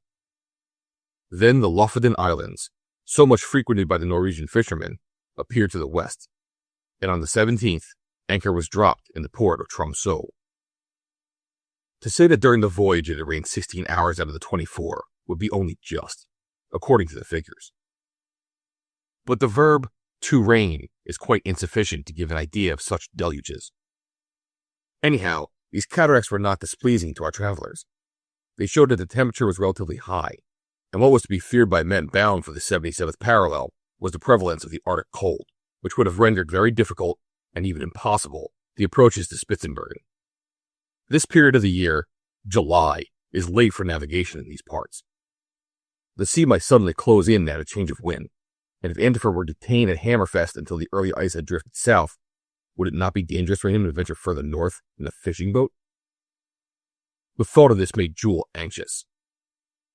And if the sea does close in, asked Tregamain, my uncle will have to winter at the North Cape and wait for next season. Well, my boy, we must not abandon the millions. The old mariner of the Rance no longer growled. And why not? He cannot get those diamonds found in Mayuma Bay out of his head. But having been roasted under the sun of Luongo, was he to be frozen among the glaciers of Spitzenbergen? Confound that Pasha! What possessed him to bury his treasure in such extraordinary places? The steamer stayed but a few hours at Tromsø, where the passengers could for the first time make acquaintance with the natives of Lapland. And on the morning of the 21st of July, she entered the narrow fjord of Hammerfest. There, Antifer and his party landed. Next day, she would take the tourists on to the North Cape. Little did Antifer care for the North Cape. There was no North Cape worth comparing, as far as was concerned, with island number 3, somewhere in Spitzenbergen. But as there happened to be a North Pole hotel at Hammerfest, it was to the North Pole that they went. As soon as they had engaged their rooms, they went out, in their anxiety not to lose a moment, to endeavor to charter a boat to take them to Spitzenbergen. They walked towards the harbor, which is fed by the limpid waters of a lovely river bordered with stockades, on which were built houses and warehouses, the whole pervaded by the odors from the neighboring fish-drying establishments. Hammerfest is above all things the town of fish and every fishing product. The dogs eat it, the cattle eat it, the sheep and goats eat it, and the hundreds of boats which work in these wonderful regions bring more fish than can be eaten. A curious town in Hammerfest, rainy as it might be, lighted by the long summer days, darkened by the long winter nights, and often illuminated by sheaves of the aurora borealis of inexpressible magnificence. At the entrance of the harbor, Captain Antifer and his companions stopped at the foot of a granite column with a bronze capital bearing the arms of Norway, and surrounded by a terrestrial globe. The column was erected by Oscar I, and is commemorative of the measurement of the meridian between Hammerfest and the mouths of the Danube. From this point, our travelers directed their steps toward the stockades, at the foot of which were moored the vessels of all rigs and every tonnage employed in the major and minor fisheries of the Polar Sea. But you may ask, how are they to make themselves understood? Did any of the party understand Norwegian? No, but Jules understood English, and with the aid of that cosmopolitan language, there was every chance of his making himself intelligible in Scandinavia. In fact, before the day was over, they had on moderate terms chartered a fishing boat, the Kroon, of about 100 tons, commanded by Captain Olaf, and manned by a crew of 11. This would take the passengers to Spitzenbergen, wait there for them during their search, load up with any merchandise they might find, and bring them back to Hammerfest. This was fortunate for Antifer. It seemed that everything was going in his favor. Jules inquired if a foreigner had been seen at Hammerfest a few days before, if anybody had embarked for Spitzenbergen, and received replies in the negative to both questions. It seemed to Sauk, oh, you miserable Omar, had not got in front of them, or that he had gotten to island number 3 by a different route. The rest of the day was spent in walking about the town, Antifer and Zambuco being persuaded to do so on this occasion, as they were so near their goal. When they retired to rest at 11 o'clock, it was still day, and the twilight did not end before the dawn appeared. At 8 o'clock in the morning, the Kroon was off northward before a good southeasterly breeze. As there were some 600 miles to traverse, she would be about 5 days on the voyage if the weather continued favorable. There was no fear of her having to meet with ice drifting southwards, nor of their finding Spitzenbergen surrounded by pack ice. The temperature remained at normal, and the prevailing winds rendered a sudden cold blast unlikely. The sky, dappled with clouds, which occasionally dissolved in rain, not snow, had nothing disquieting in its appearance. Now and then the cloud broke, and the sun's rays shot through the rifts. Jules had every reason to hope that the radiant disk would be visible when it became necessary to use the sextant for fixing the position of the third island. Evidently, their good fortune continued, and there was nothing to lead them to think that after bringing his legatees to the uttermost part of Europe, Kemal Pasha would send them once more several thousand leagues away. The Kroon went splendidly, the wind never failing her. Captain Olaf averred that he had never made a better passage. At 4 o'clock in the morning of the 26th of July, high land was reported to the northward, above a horizon quite clear of ice. This was Spitzenbergen, which Olaf knew well, from having frequently fished in these regions. 20 years ago, Spitzenbergen was not often visited by tourists, but nowadays it is gradually being embraced in their round. The time is not far distant when return tickets will be issued for the Norwegian possession, as they are now for the North Cape, and may eventually be for the pole of the same name. As far as was then known, Spitzenbergen was an archipelago extending to the 80th parallel. It is composed of 3 islands, Spitzenbergen, properly so called, the Southeast Island, and the Northeast Island. Does it belong to Europe or America? A question of purely scientific interest, which we need not stop to answer. One thing is certain, that it is chiefly Englishmen, Danes, and Russians who send their ships there for the whale and seal fisheries. It mattered little to the legatees of Kamalik Pasha, to whom these islands belonged once they had safely removed from them the millions earned by their courage and tenacity. Spitzenbergen, as the name indicates, is a land of pointed rocks, difficult to access. The islands were discovered by the Englishman Willoughby in 1553, and the name was given them by the Dutchmen Barents and Cornelius. Not only does archipelago consist of 3 principal islands, but these are surrounded by numerous islets. After marking on the chart the longitude of 15 degrees 11 minutes east and a latitude of 77 degrees 19 minutes north, Jules gave Captain Olaf orders to make for the southeast island, the most southerly of the archipelago. The Kroon scudded rapidly before a following wind, and the 4 or 5 miles which separated them from the islands were accomplished in less than an hour. The Kroon dropped anchor 2 cables off an islet which had a high, abrupt promontory rising from its end. It was then 12:15. Antifer, Zambuco, Ben Omar, Tregamain, and Jules embarked in the boat and rowed toward the shore. An immense number of gulls, guillemots, and other polar birds flew off with deafening cries. A herd of seals rapidly shuffled off, not without protesting with mournful wailings against the intrusion. The treasure was evidently carefully guarded. Antifer leapt ashore and took possession. What curious good fortune after so many failures! He had not even to search amid the masses of rock.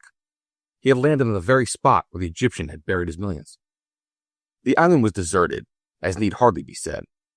There was not a human creature on it, and there was not a ship in sight save the Kroon. Nothing but the immensity of the Arctic Sea. Antifer and Zambuco could hardly restrain themselves, and even the fishy eyes of the notary lighted up. Tregamain, more excited than he had ever been before, his back rounded, his legs far apart, was hardly recognizable, and after all, why should he not be happy at his friend's happiness? And what added to their joy was there was no mark of a footprint on the ground. Assuredly, no one had recently landed there. The ground, softened by the rains, would have retained any footprint. There was no doubt then with regard to Saouk. Murad's terrible son had not preceded the legitimate owners of the treasure. Either he had been stopped on the way, or he had met with delays which would render his search useless if he arrived after Captain Antifer. When good fortune takes you by the hand, the best thing is to be led as she wishes you to be. Antifer was brought before a rock, rising like one of the landmarks set up by Arctic explorers. Here, here, he exclaimed in a voice choked with emotion. They ran up. They looked. On the outer face of this rock appeared the monogram of Kamalik Pasha, the double K, so deeply incised that the rigors of the polar climate had not worn away its lines. All remained silent at first, as if they had arrived before the tomb of some hero. And then they set to work. This time Pick and Maddock rapidly made the chips fly at the foot of the rock. At every blow they expected the tools would ring on the metal hoops of a barrel, or stick into a stave. Suddenly Antifer's pickaxe grated against something. At last, he shouted, removing the piece of rock which covered the hole in which the treasure lay. But to this cry of joy succeeded a cry of despair, a cry so loud that it might have been heard for half-miles around. In the hole was a box, a metal box marked with the double K, a box just like those that had been found in the Gulf of Oman and in the Mayumba Bay. Again, groaned the bargeman, lifting his arms on high. That was the word. Yes, again. And again it would undoubtedly be necessary to go in search of another island. Antifer, in a furious passion, seized his pickaxe and dealt the box such a violent blow that it flew to splinters. From it escaped the parchment, spotted, stained, dilapidated, the damage due to the infiltration of rain and snow. This time there was not even a diamond for Turcomel, who had not been subject to expenses like his co-legatees. That was fortunate. A diamond for him? Why, he would have reduced it to vapor. But to our parchment, to pick it up, to unfold it carefully, for it might easily have torn, was what Jules did, for he alone retained his coolness. Antifer shaking his fist at the sky, Zambuco bowing his head, Ben Omar collapsing, Tregamain all eyes and ears. All were as silent as the grave. The parchment consisted of one sheet, of which the upper part had not suffered from the damp. On the sheet several of the lines were still legible. Jules read them, almost without interruption. This is how they ran. There are 3 men to whom I am under an obligation, and to whom I wish to leave a token of my gratitude. If I have placed these documents on 3 different islands, it is that these 3 men, made acquainted with each other during their voyages, might be united in an indissoluble bond of friendship. If they have had a certain amount of trouble and fatigue in arriving at the possession of this fortune, they have not experienced as much as I have in keeping it for them. These 3 men are the Frenchman Antifer, the Maltese Zambuco, the Scotsman Turcomel. In their default, if death has removed them from this world, their natural heirs will enjoy the same right to my legacy. In the presence, then, of the notary, Ben Omar, whom I have appointed my executor, this box having been opened, and notice having been taken of this document, which is the last, the co-legatees can proceed to the 4th island, where the 3 casks, containing the gold and precious stones, have been buried by my own hands. Notwithstanding the disappointment they felt at finding another voyage necessary, Antifer and the others could not help a sigh of relief. At least the 4th island was to be the last. But where was it? To find this island, continued Jules, all that is necessary is to bring. Unfortunately, the lower part of the parchment had rotted away. The sentences were illegible. Most of the words had disappeared. The young captain tried in vain to decipher them. Island, situated, geometrical law. Go on, said Antifer. But Jules could not go on. There were only a few doubtful words which he sought in vain to connect together. As to the figures of the latitude and longitude, there was not left a trace. Jules began again. Situated, geometrical law. At last he made out another word. Pole. Pole? He exclaimed. What? Is it at the North Pole? Unless it is at the South Pole, muttered the bargeman in despair. Evidently here was the expected hoax. The pole, now, the pole. Had ever a human being set foot on the pole? Antifer jumped at his nephew, snatched from him the document, tried to read it, stumbled over the few words that were only barely legible. Nothing to give him any indication of the whereabouts of the 4th island. He would have to give up all hopes of discovering it. And when he saw that the search was at an end, he was struck as if by lightning and fell rigid on the ground. Chapter 31. On the 12th of August, the house on the Rue des Hautes Célestes at St. Malo was in a state of rejoicing. There was a wedding that morning, and the happy couple had left about 10 o'clock for the Mairie and the church, amid a numerous gathering of friends and acquaintances. Jules had married neither a princess, nor a duchess, nor a baroness. Enogate had neither married a prince, nor a duke, nor a baron. For want of the millions, their uncle's wishes had not been realized, and we have every reason to think that they did not regret it. 2 other personages were radiant with joy. Nanon, who felt sure of her daughter's happiness, and Gildas Tregamain, in a lovely new coat and trousers, and a silk hat and white gloves, who was acting as best man. Quite so, but how about Captain Antifer? An hour after the discovery of the document on island number 3, which ended in such disappointment and despair, the passengers of the Croon had returned on board, Antifer being carried in the arms of the sailors, who had been called up to help. So shattered had he been by the blow that he spoke not a word. The return voyage was accomplished as quickly as possible by sea and land. The Croon took her passengers to Hammerfest. The steamer from the North Cape landed them at Bergen. The railway from Drolsheim to Christiania not then being open, they had to travel by road to the Norwegian capital.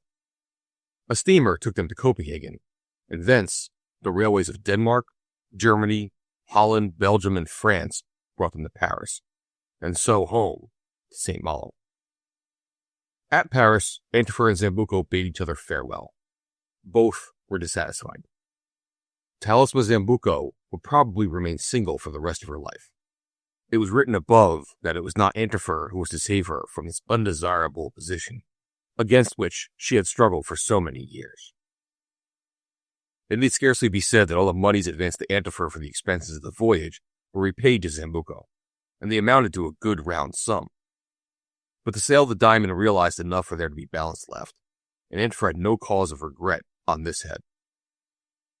Ben Omar paid his own expenses, and departed for Alexandria by the shortest way, declaring that he would never again venture on a treasure hunt. The next morning, Antifer and Tregamain and Jules returned to St. Malo. And what a welcome they had!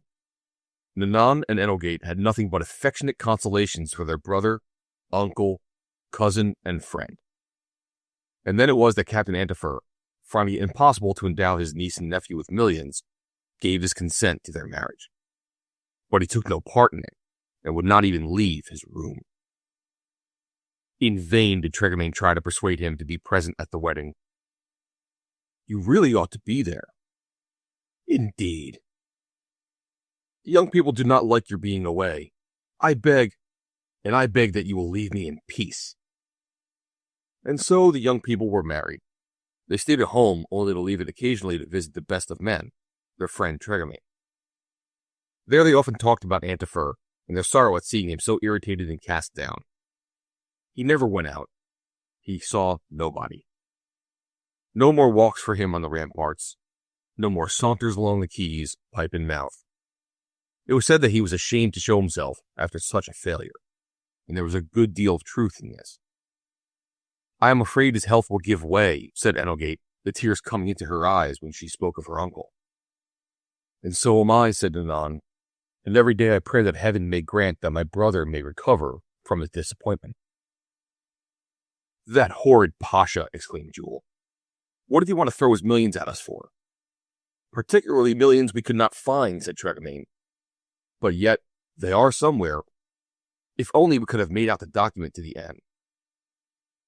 One day the bargeman said to Jules, "You know what I think, my boy?" "What do you think?" "That your uncle would have been less upset if he had learned where the treasure was, even if he could not have put his hands on it." "Perhaps you are right, Tregamain. What makes him angry is that he had in his hand the document indicating the position of island number 4, and yet was unable to decipher the last lines." "There would have been no mistake about it this time," replied Tregamain. "The document was explicit on that point. Uncle has got it. He has it always under his eyes.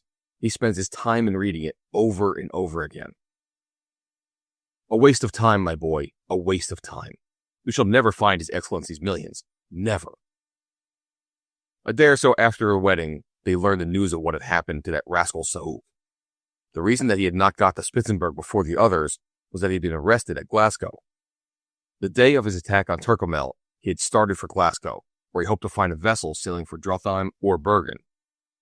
Instead of starting from the east coast of Scotland, as Antifer had done, he would go from the west. The distance was much the same, and he hoped to reach the island before the legatees. Unfortunately for him, he had to wait at Glasgow for a week before his ship started. And fortunately for human justice, he was recognized just as he was going on board. He was immediately arrested, and being sent to prison, was saved from a useless voyage to Spitzenbergen. The days rolled on.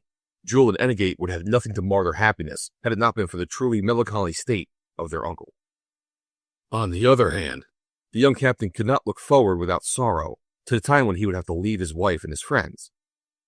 The bailiff's three-master was nearly finished building, and of her he was to be chief officer. It was a splendid position for a man of his age.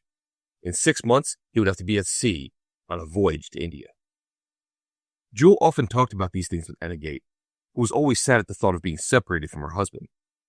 But in seaport towns, are not families accustomed to these separations? Enogate, not wishing to talk about herself, preferred to look at the matter as affecting only Captain Antifer. Would it not be cause of regret to his nephew to have to leave him in such a state, particularly as it was doubtful if he would find him alive when he came back? Jules returned continually to the incomplete document, to the almost illegible lines in the old parchment. Yes, in these lines lay the beginning of a sentence which he tried again and again to decipher. All that is necessary is to bring what? And in these words, island, situated, law, geometrical, pole. What geometrical law? What was there that brought the 3 islands in connection? Had the Pasha chosen them at haphazard?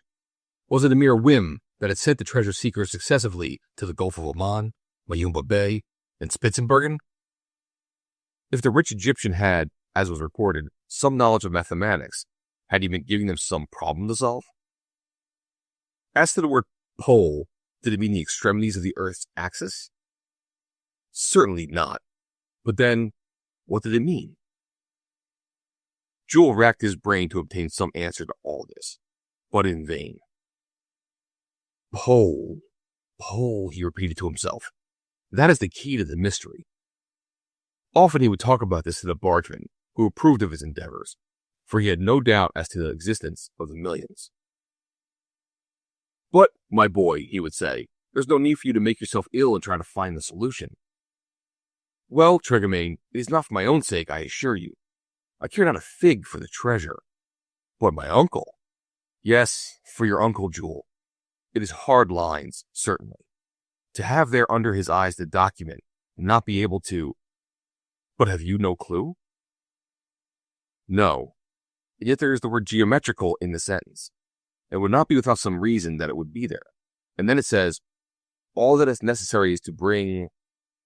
What? That is it. What? And there is the word pole, which I do not understand the sense of. Unfortunately, I do not understand anything about it. I might help you if I did. 2 months went by. There was no change with regard to Antifer, and none with regard to the solution of the problem. One day, it was the 15th of October, before breakfast, Annegate and Jules were in their room. It was rather cold, and the good fire was blazing in the grate. The young wife, with her hands in her husband's, was looking at him silently. Seeing him so absorbed, she wished to give another turn to his thoughts. Jules, said she, you often wrote to me during this unfortunate voyage, which has brought us so much trouble. I read your letters over and over again, and I kept them carefully. They can only recall unpleasant remembrances now, my dearest. Yes, but yet I have kept them, and I will always keep them. But these letters have not told me all that happened to you, and you have never told me about it yourself. Will you tell me today? What good would that be? It would please me. I should like to be with you on the steamers, in the train, in the caravan. My darling, we should have to have a map so that I can show you our route from point to point. Well, here's the terrestrial globe. Will that not do as well? Quite as well. Annegate went and brought the globe and set it on the table before the fire. Jules, seeing that it would please Annegate, sat down by her, turned the globe so as to bring Europe opposite to them, and pointed with his finger to the town of St. Malo. Let us start, he said. And to begin with, Jules passed from France to Egypt, where Captain Antifer and his friends had stopped at Suez. Then his finger ran down the Red Sea and Indian Ocean, and stopped at Muscat. And so Muscat is there, said Annegate. And island number 1 is close by. Yes, a little out in the Gulf. Then, turning the globe, Jules reached Tunis, where they met with the banker Zambuco. He traversed the Mediterranean, he stopped at Dakar, and he crossed the equator, descended the African coast, and paused at Mayumba Bay. That is island number 2, said Annegate. Yes, wifey. And then he went north again along Africa, and across Europe to Edinburgh, where he met Turkmel. Then his finger went further north until he reached the deserted rocks of Spitzenbergen. That is island number 3, said Annegate. Yes, island number 3, where we had the greatest disappointment we met with during this stupid adventure. Annegate said nothing, but kept her eyes fixed on the globe. Why did your Pasha choose these 3 islands, one after the other? That is what we do not know, and what we shall probably never know. Never? And yet these islands ought to be connected by some geometrical law, if we are to believe the last document. And then there is the word pole, which bothers me. As he spoke, Jules seemed to fall into a kind of trance, as though his whole mind was concentrated on the solution of this obscure problem. And while he remained silent, Annegate amused herself by tracing with her finger the route he had traveled.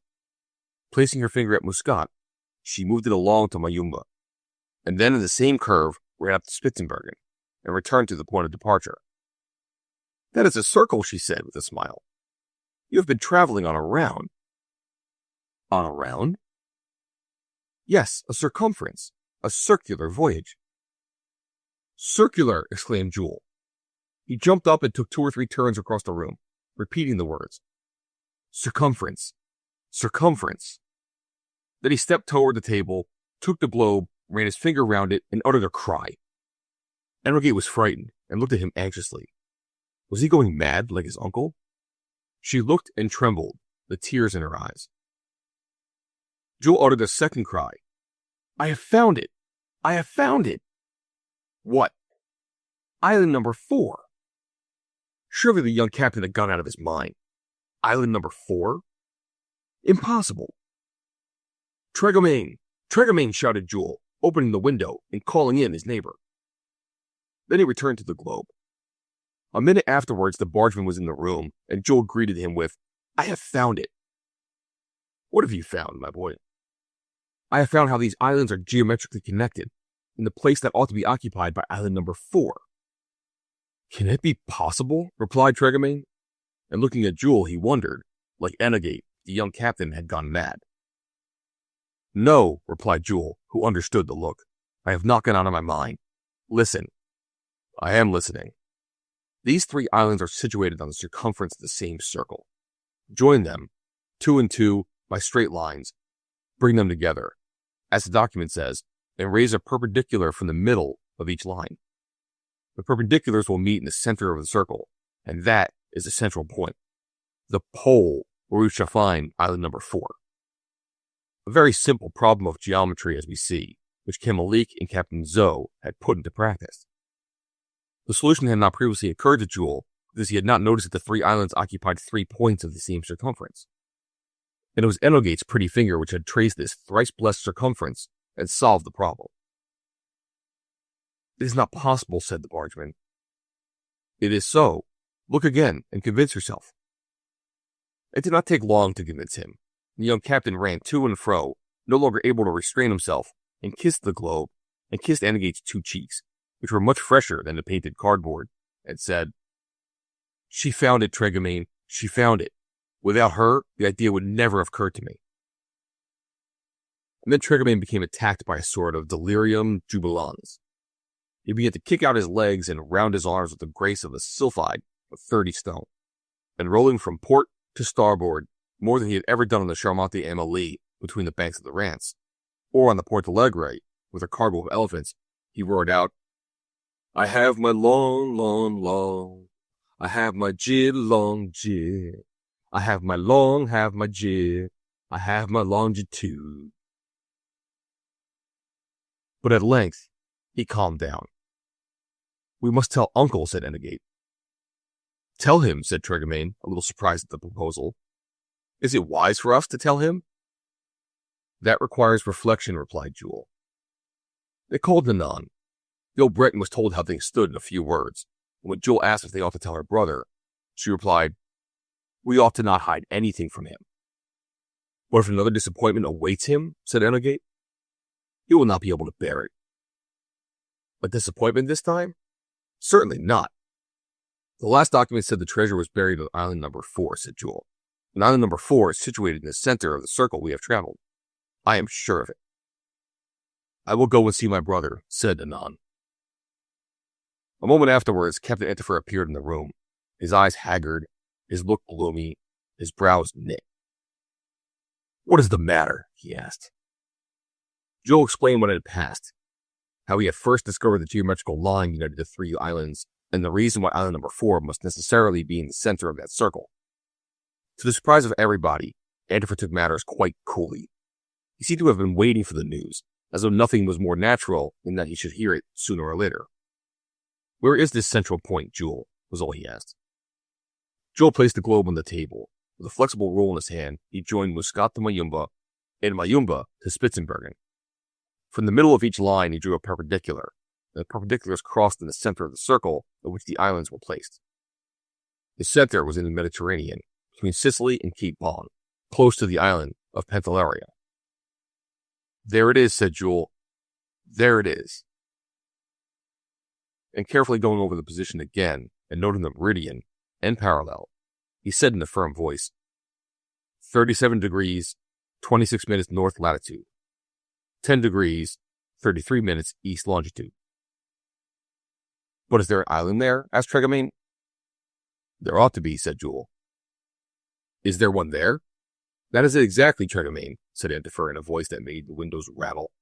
Exactly. It wants but that. And he rushed out, shut himself up in his own room, and did not appear again during the day. Chapter 32. What did all this mean if Antifer had not gone mad? During the following days, he resumed his walks on the ramparts and along the harbor, smoking his pipe and grinding away at his pebbles. He was no longer the same man. A sort of sardonic smile was stereotyped on his lips. He made no allusion to the treasure, nor to his travels, nor to the final expedition which would enable him to put his hands on the much sought-for millions. Tremaine and the others did not return to the subject. Every moment they expected Antifer to give them their marching orders, but he said not a word. What can it mean? Asked Nanon. A change has come over him, said Jules. Perhaps he is afraid of having to marry Miss Sambuco, suggested the bargeman. But that does not matter. It will never do to leave all those millions there. If Antifer's opinions had changed, it was evident that Tremaine's had. He it was who was now seized with thirst for gold. And yet he was logical. When they did not know if they would find an island, they went in search of it. Now that they knew where the island was, why should they not be off? Tremaine was constantly talking to Jules about it. What is the use? Asked the captain. He spoke about it to Nanon. Bah, said she, leave the treasure where it is. He spoke to Enegate. Look here, my little one, there's more than 1 million to put in your pocket. Well, Mr. Tremaine, there's a kiss for you, and that is worth more. At last he resolved to mention the matter to Antifer, and a fortnight after the last scene, he did so. Ah, there's that island, What island? The island in the Mediterranean. It exists, I suppose. Exists? I am more certain of its existence than I am of yours and mine. Then why do we not go there? Antifer's reply was so oracular that Tremaine tried in vain to understand it. But he was not discouraged. After all, the millions were not for himself, but for the young people who were not thinking of the future. He would think of it for them. And so he persisted, and one day Antifer said to him, So it is you who want to go? Yes, I want to go. Your opinion is that we ought to go. We ought to go, and better today than tomorrow. Very well, let us go. But before starting, it was necessary to come to some determination regarding Sambuco and Ben Omar.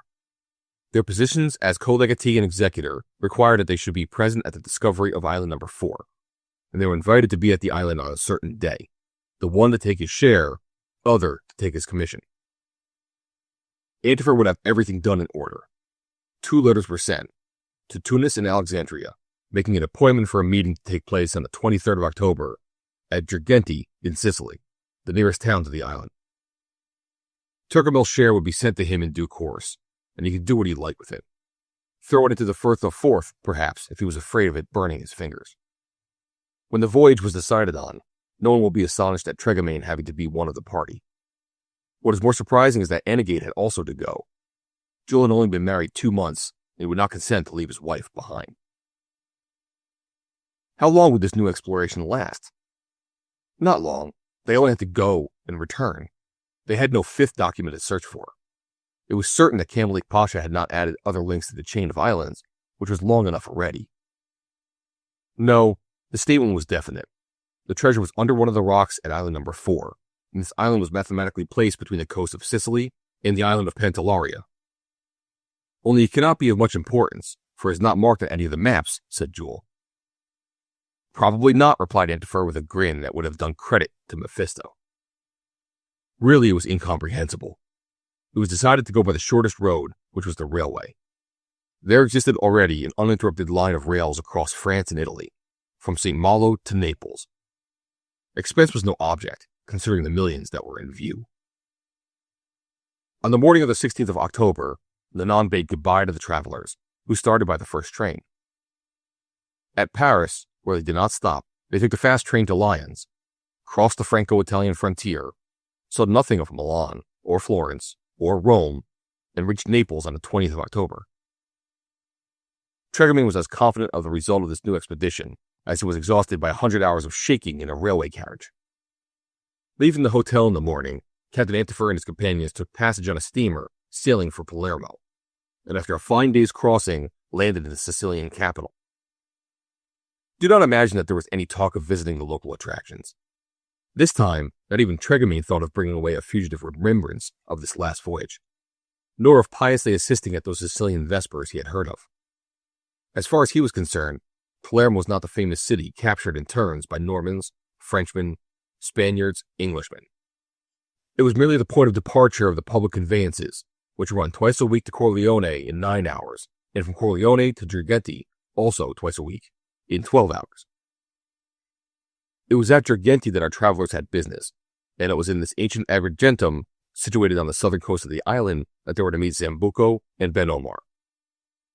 This means the locomotion might be subject to certain incidents or accidents. The post roads are not very safe. There are still brigands in Sicily. There always are. They flourish like olive trees or aloes. But nevertheless, the coach started next day, and the journey was accomplished without adventure. They reached Girgenti in the evening of the 24th of October, and if they had not reached their goal, they were at least very near it. The banker and the notary were already there, one from Tunis, the other from Alexandria. O inextinguishable thirst for gold, of what art thou not capable? As they met, the co-legatees exchanged but these words. Sure of the island this time? Sure. But what a sarcastic tone was Antifer's reply, and what an ironical look he had in his eye. To find a boat of some sort at Girgenti was not difficult. Fishing boats there are many, and coasting vessels also. Balancels, tartans, feluccas, speronaires, and every other sort of Mediterranean rig. Besides, all they wanted was a short excursion on the sea, a mere trip of 40 miles or so to the westward. With a fair wind they could start that evening, and in the morning would be so near their island that they could land there before noon. The boat was soon engaged. Her name was the Providenza. She was a felucca of about 30 tons, commanded by an old sea wolf, who in spite of his 50 years, still frequented these parts. And well he knew them. With his eyes shut, he could take a ship from Sicily to Malta, and from Malta to the coast of Tunis. There is no need to tell him what our business is, said Tregermain, and Jules thought it prudent not to do so. The name of the captain of the felucca was Jacopo Grappa, and it was fortunate for the travelers that he knew enough French to understand it, and make himself understood. And the travelers were fortunate in another respect. It was October. There were 1,000 reasons for expecting bad weather, a heavy sea, a cloudy sky. But no, the cold was already perceptible, the air was dry, the breeze blew from the land, and when the Providenza set sail, a magnificent moon poured its rays on the high Sicilian mountains. Grappa's crew consisted but of 5 men, enough for handling the felucca. The lifeboat flew over the quiet sea, a sea so quiet that even Ben Omar suffered no disturbance. The night passed without incident, and the dawn announced a superb day. Antifer's behavior was astonishing. He walked about the deck, hands in his pockets, pipe in mouth, affecting perfect indifference. Tregermain, in a great state of excitement, could hardly believe his eyes. The bargeman had taken up his position in the bow. Ennegate and Jules were side by side, Ennegate enjoying the charm of the voyage. Ah, why could she not follow her husband wherever the chances of his sailor's life would take him? From time to time, Jules would stroll up to the steersman to see that the Providenza was keeping on her course due west. At the rate at which she appeared to be going, he reckoned that she would be at the desired place about 11 o'clock. Then he would return to Ennegate, a proceeding which once or twice brought him an admonition from Tregermain. Do not devote so much attention to your wife, Jules. Give a little to our business. Notice that he said, our business. Oh, how he had changed. But was it not in the interests of his young friends? At 10 o'clock there was no sign of land, and in fact in this part of the Mediterranean, between Sicily and Cape Bon, there is no island of importance except Pantellaria. But they were not seeking an island of importance, nothing but an islet, a simple little islet.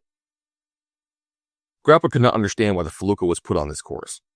Were his passengers bound for the coast of Tunis? But it did not matter to him. They had paid him well to go west. and he would go west as long as they asked him to. Are we to go west all the time? He asked Jules. Yes. Very well. At 10:15, Jules, sextant in hand, took his first observation. He found that the felucca was in latitude 37 degrees 30 minutes north, and longitude 10 degrees 33 minutes east. While he was at work, Antifer looked at him sideways and winked. Well, Jules? We are in the right longitude, and we have to drop a few miles to the south. To drop a few miles, nephew. Drop. I fancy that we shall never drop enough. The felucca was put on the port tack so as to approach Pantellaria. Old Grappa, with his eyes screwed up and his lips pressed together, was lost in conjectures, and when Tregarmain came near, he could not help asking him, in a low voice, what they were looking for in these parts. A handkerchief we had lost here, replied the bargeman, as if he were getting out of temper, if so excellent a man could do so. Very well, senor. At 11:45, there was still no mass of rocks in view, and yet the Providenza ought to be on the site of island number 4. Nothing. Nothing as far as the eye could reach. Jules went up to the starboard shrouds of the masthead. From there he could see for 12 or 15 miles around him. Nothing. Always nothing. When he returned to the deck, Sambuco, flanked by the notary, approached to him, and in an anxious voice asked, Island number 4? It is not in sight. Are you sure of your position? Asked Antifer in a jeering tone. Sure. Then it would appear that you no longer know how to take an observation. Jules flushed with anger, but Antifer calmed him with a supplicating gesture. Tregarmain judged it wise to interfere. Grappa, he said. Senor, we are in search of an islet. Yes, senor. Is there an islet anywhere near here? An islet? Yes. Do you mean an island? An island, said Antifer, shrugging his shoulders. Yes, an island. A pretty little island. An island. An icky little islicky of an island. Do you understand? Excuse me, Excellency. Are you really looking for an island? Yes, said Gildas Tregarmain. Does one exist? No, senor. No? No. But there used to be one, for I have seen it, and landed on its surface. Its surface? Repeated the bargeman. But it has disappeared. Disappeared? Exclaimed Jules. Yes, senor. 31 years ago, come San Lucia. And what was this island? Asked Tregarmain, clasping his hands. Why, said Antifer, it was Graham's Island. Graham's Island? What a revelation to Jules. Yes, it was Julia Island, or Graham's Island, or Haltham's Island, or Ferdinandia, or Nerida, whichever name you please, which had happened on this spot on the 28th of June, 1831. What doubt could there be as to its existence? The Neapolitan Captain Carraro had been present at the very moment of the submarine eruption which had produced it. Prince Pigdatelli had observed the column which burst in the center of the newborn island with a continuous light as if it were a firework. Captain Ireton and Dr. J. Davy had been witnesses of this marvelous phenomenon. During 2 months, the island, covered with ashes and hot sand, could be walked over. It was part of the seabed which plutonic forces had raised above the water level. In the month of December 1831, the rocky mass had sunk, the island had disappeared, and this portion of the sea had retained no trace of it. During this lapse of time, so short, ill luck had led Camalik Pasha and Captain Zoe into this part of the Mediterranean. They sought an unknown islet, and they found one, which appeared in June and vanished in December. And now it was 50 fathoms down that the precious treasure lay. The millions which Turcomel would have hurled into the sea had got down into the sea of themselves and would never be spread over the world. And Captain Antifer knew this. When Jules, 3 weeks before, had given him the position of island number 4, between Sicily and Pantellaria, he had at once recognized it as Graham's Island. When he was a youngster at sea, he had sailed in these parts and knew all about the double phenomenon in 1831. The appearance and disappearance of an ephemeral island, now 300 feet below the level of the waves. When he had satisfied himself of this, after a fit of anger, the most terrible in his life, he had made up his mind to give up all hopes of ever obtaining the treasure of Camalik Pasha. and that is why he had not spoken of resuming the search. If he had consented, under Tregamain's insistence, if he had plunged into the expenses of another voyage, it was only for his own self-esteem, to show that he was not the greatest dupe in the matter. The appointment he had made with Zambuco and Ben Omar was to give them the lesson which their duplicity toward him so well deserved. Turning toward the Maltese banker and the Egyptian notary, he said, "Yes, the millions are there, under our feet. If you want your share, you have only to die for them. Come, Zambuco. To the water, Ben Omar." And if ever these two regretted their acceptance of Antifer's invitation, it was when he overwhelmed them with sarcasms, forgetting that he had been as keen as they were in the search of the treasure. "And now for the eastward," said Antifer, "and for home, where we will live so happily," said Jules. "Even without the millions of the Pasha," said Enogate. "We shall have to do without them," added Tregamain in the tone of comic resignation. And meanwhile, the young captain, out of curiosity, asked for a sounding to be taken. Grappa obeyed with a shake of the head. When the line had run out to a little over 300 feet, the lead struck a resisting mass. That was Graham's Island. That was island number 4, lost at this depth. At Jules' orders, the felucca wore into the wind. The wind being ahead, she had to beat to windward all night, and the morning was well advanced when the Providenza moored alongside the quay at Girgenti after this fruitless exploration. But as the passengers were taking leave of old Grappa, he said to Antifer, "Excellency?" "What is it?" "I have something to say." "Speak, my friend, speak." "Signor, all hope is not lost." Antifer drew himself up, and it was as though a look of supreme covetousness illuminated his glance. "All hope?" he answered. "Yes, Excellency. The island disappeared toward the end of the year 1831, but it has been rising ever since 1850. Like the barometer when fine weather is coming," said Antifer, with a loud shout of laughter. "Unfortunately, when it appears with its millions, our millions, we shall not be here. Not even you, Tregamain, unless you die a centenarian many times over." "Which is hardly probable," replied the bargeman. "But it is true, as the old sailors said. The island is gradually rising to the surface of the Mediterranean, and a few centuries later it may be possible to have quite another ending to these wonderful adventures of Captain Antifer." The end. End of Captain Antifer by Jules Verne.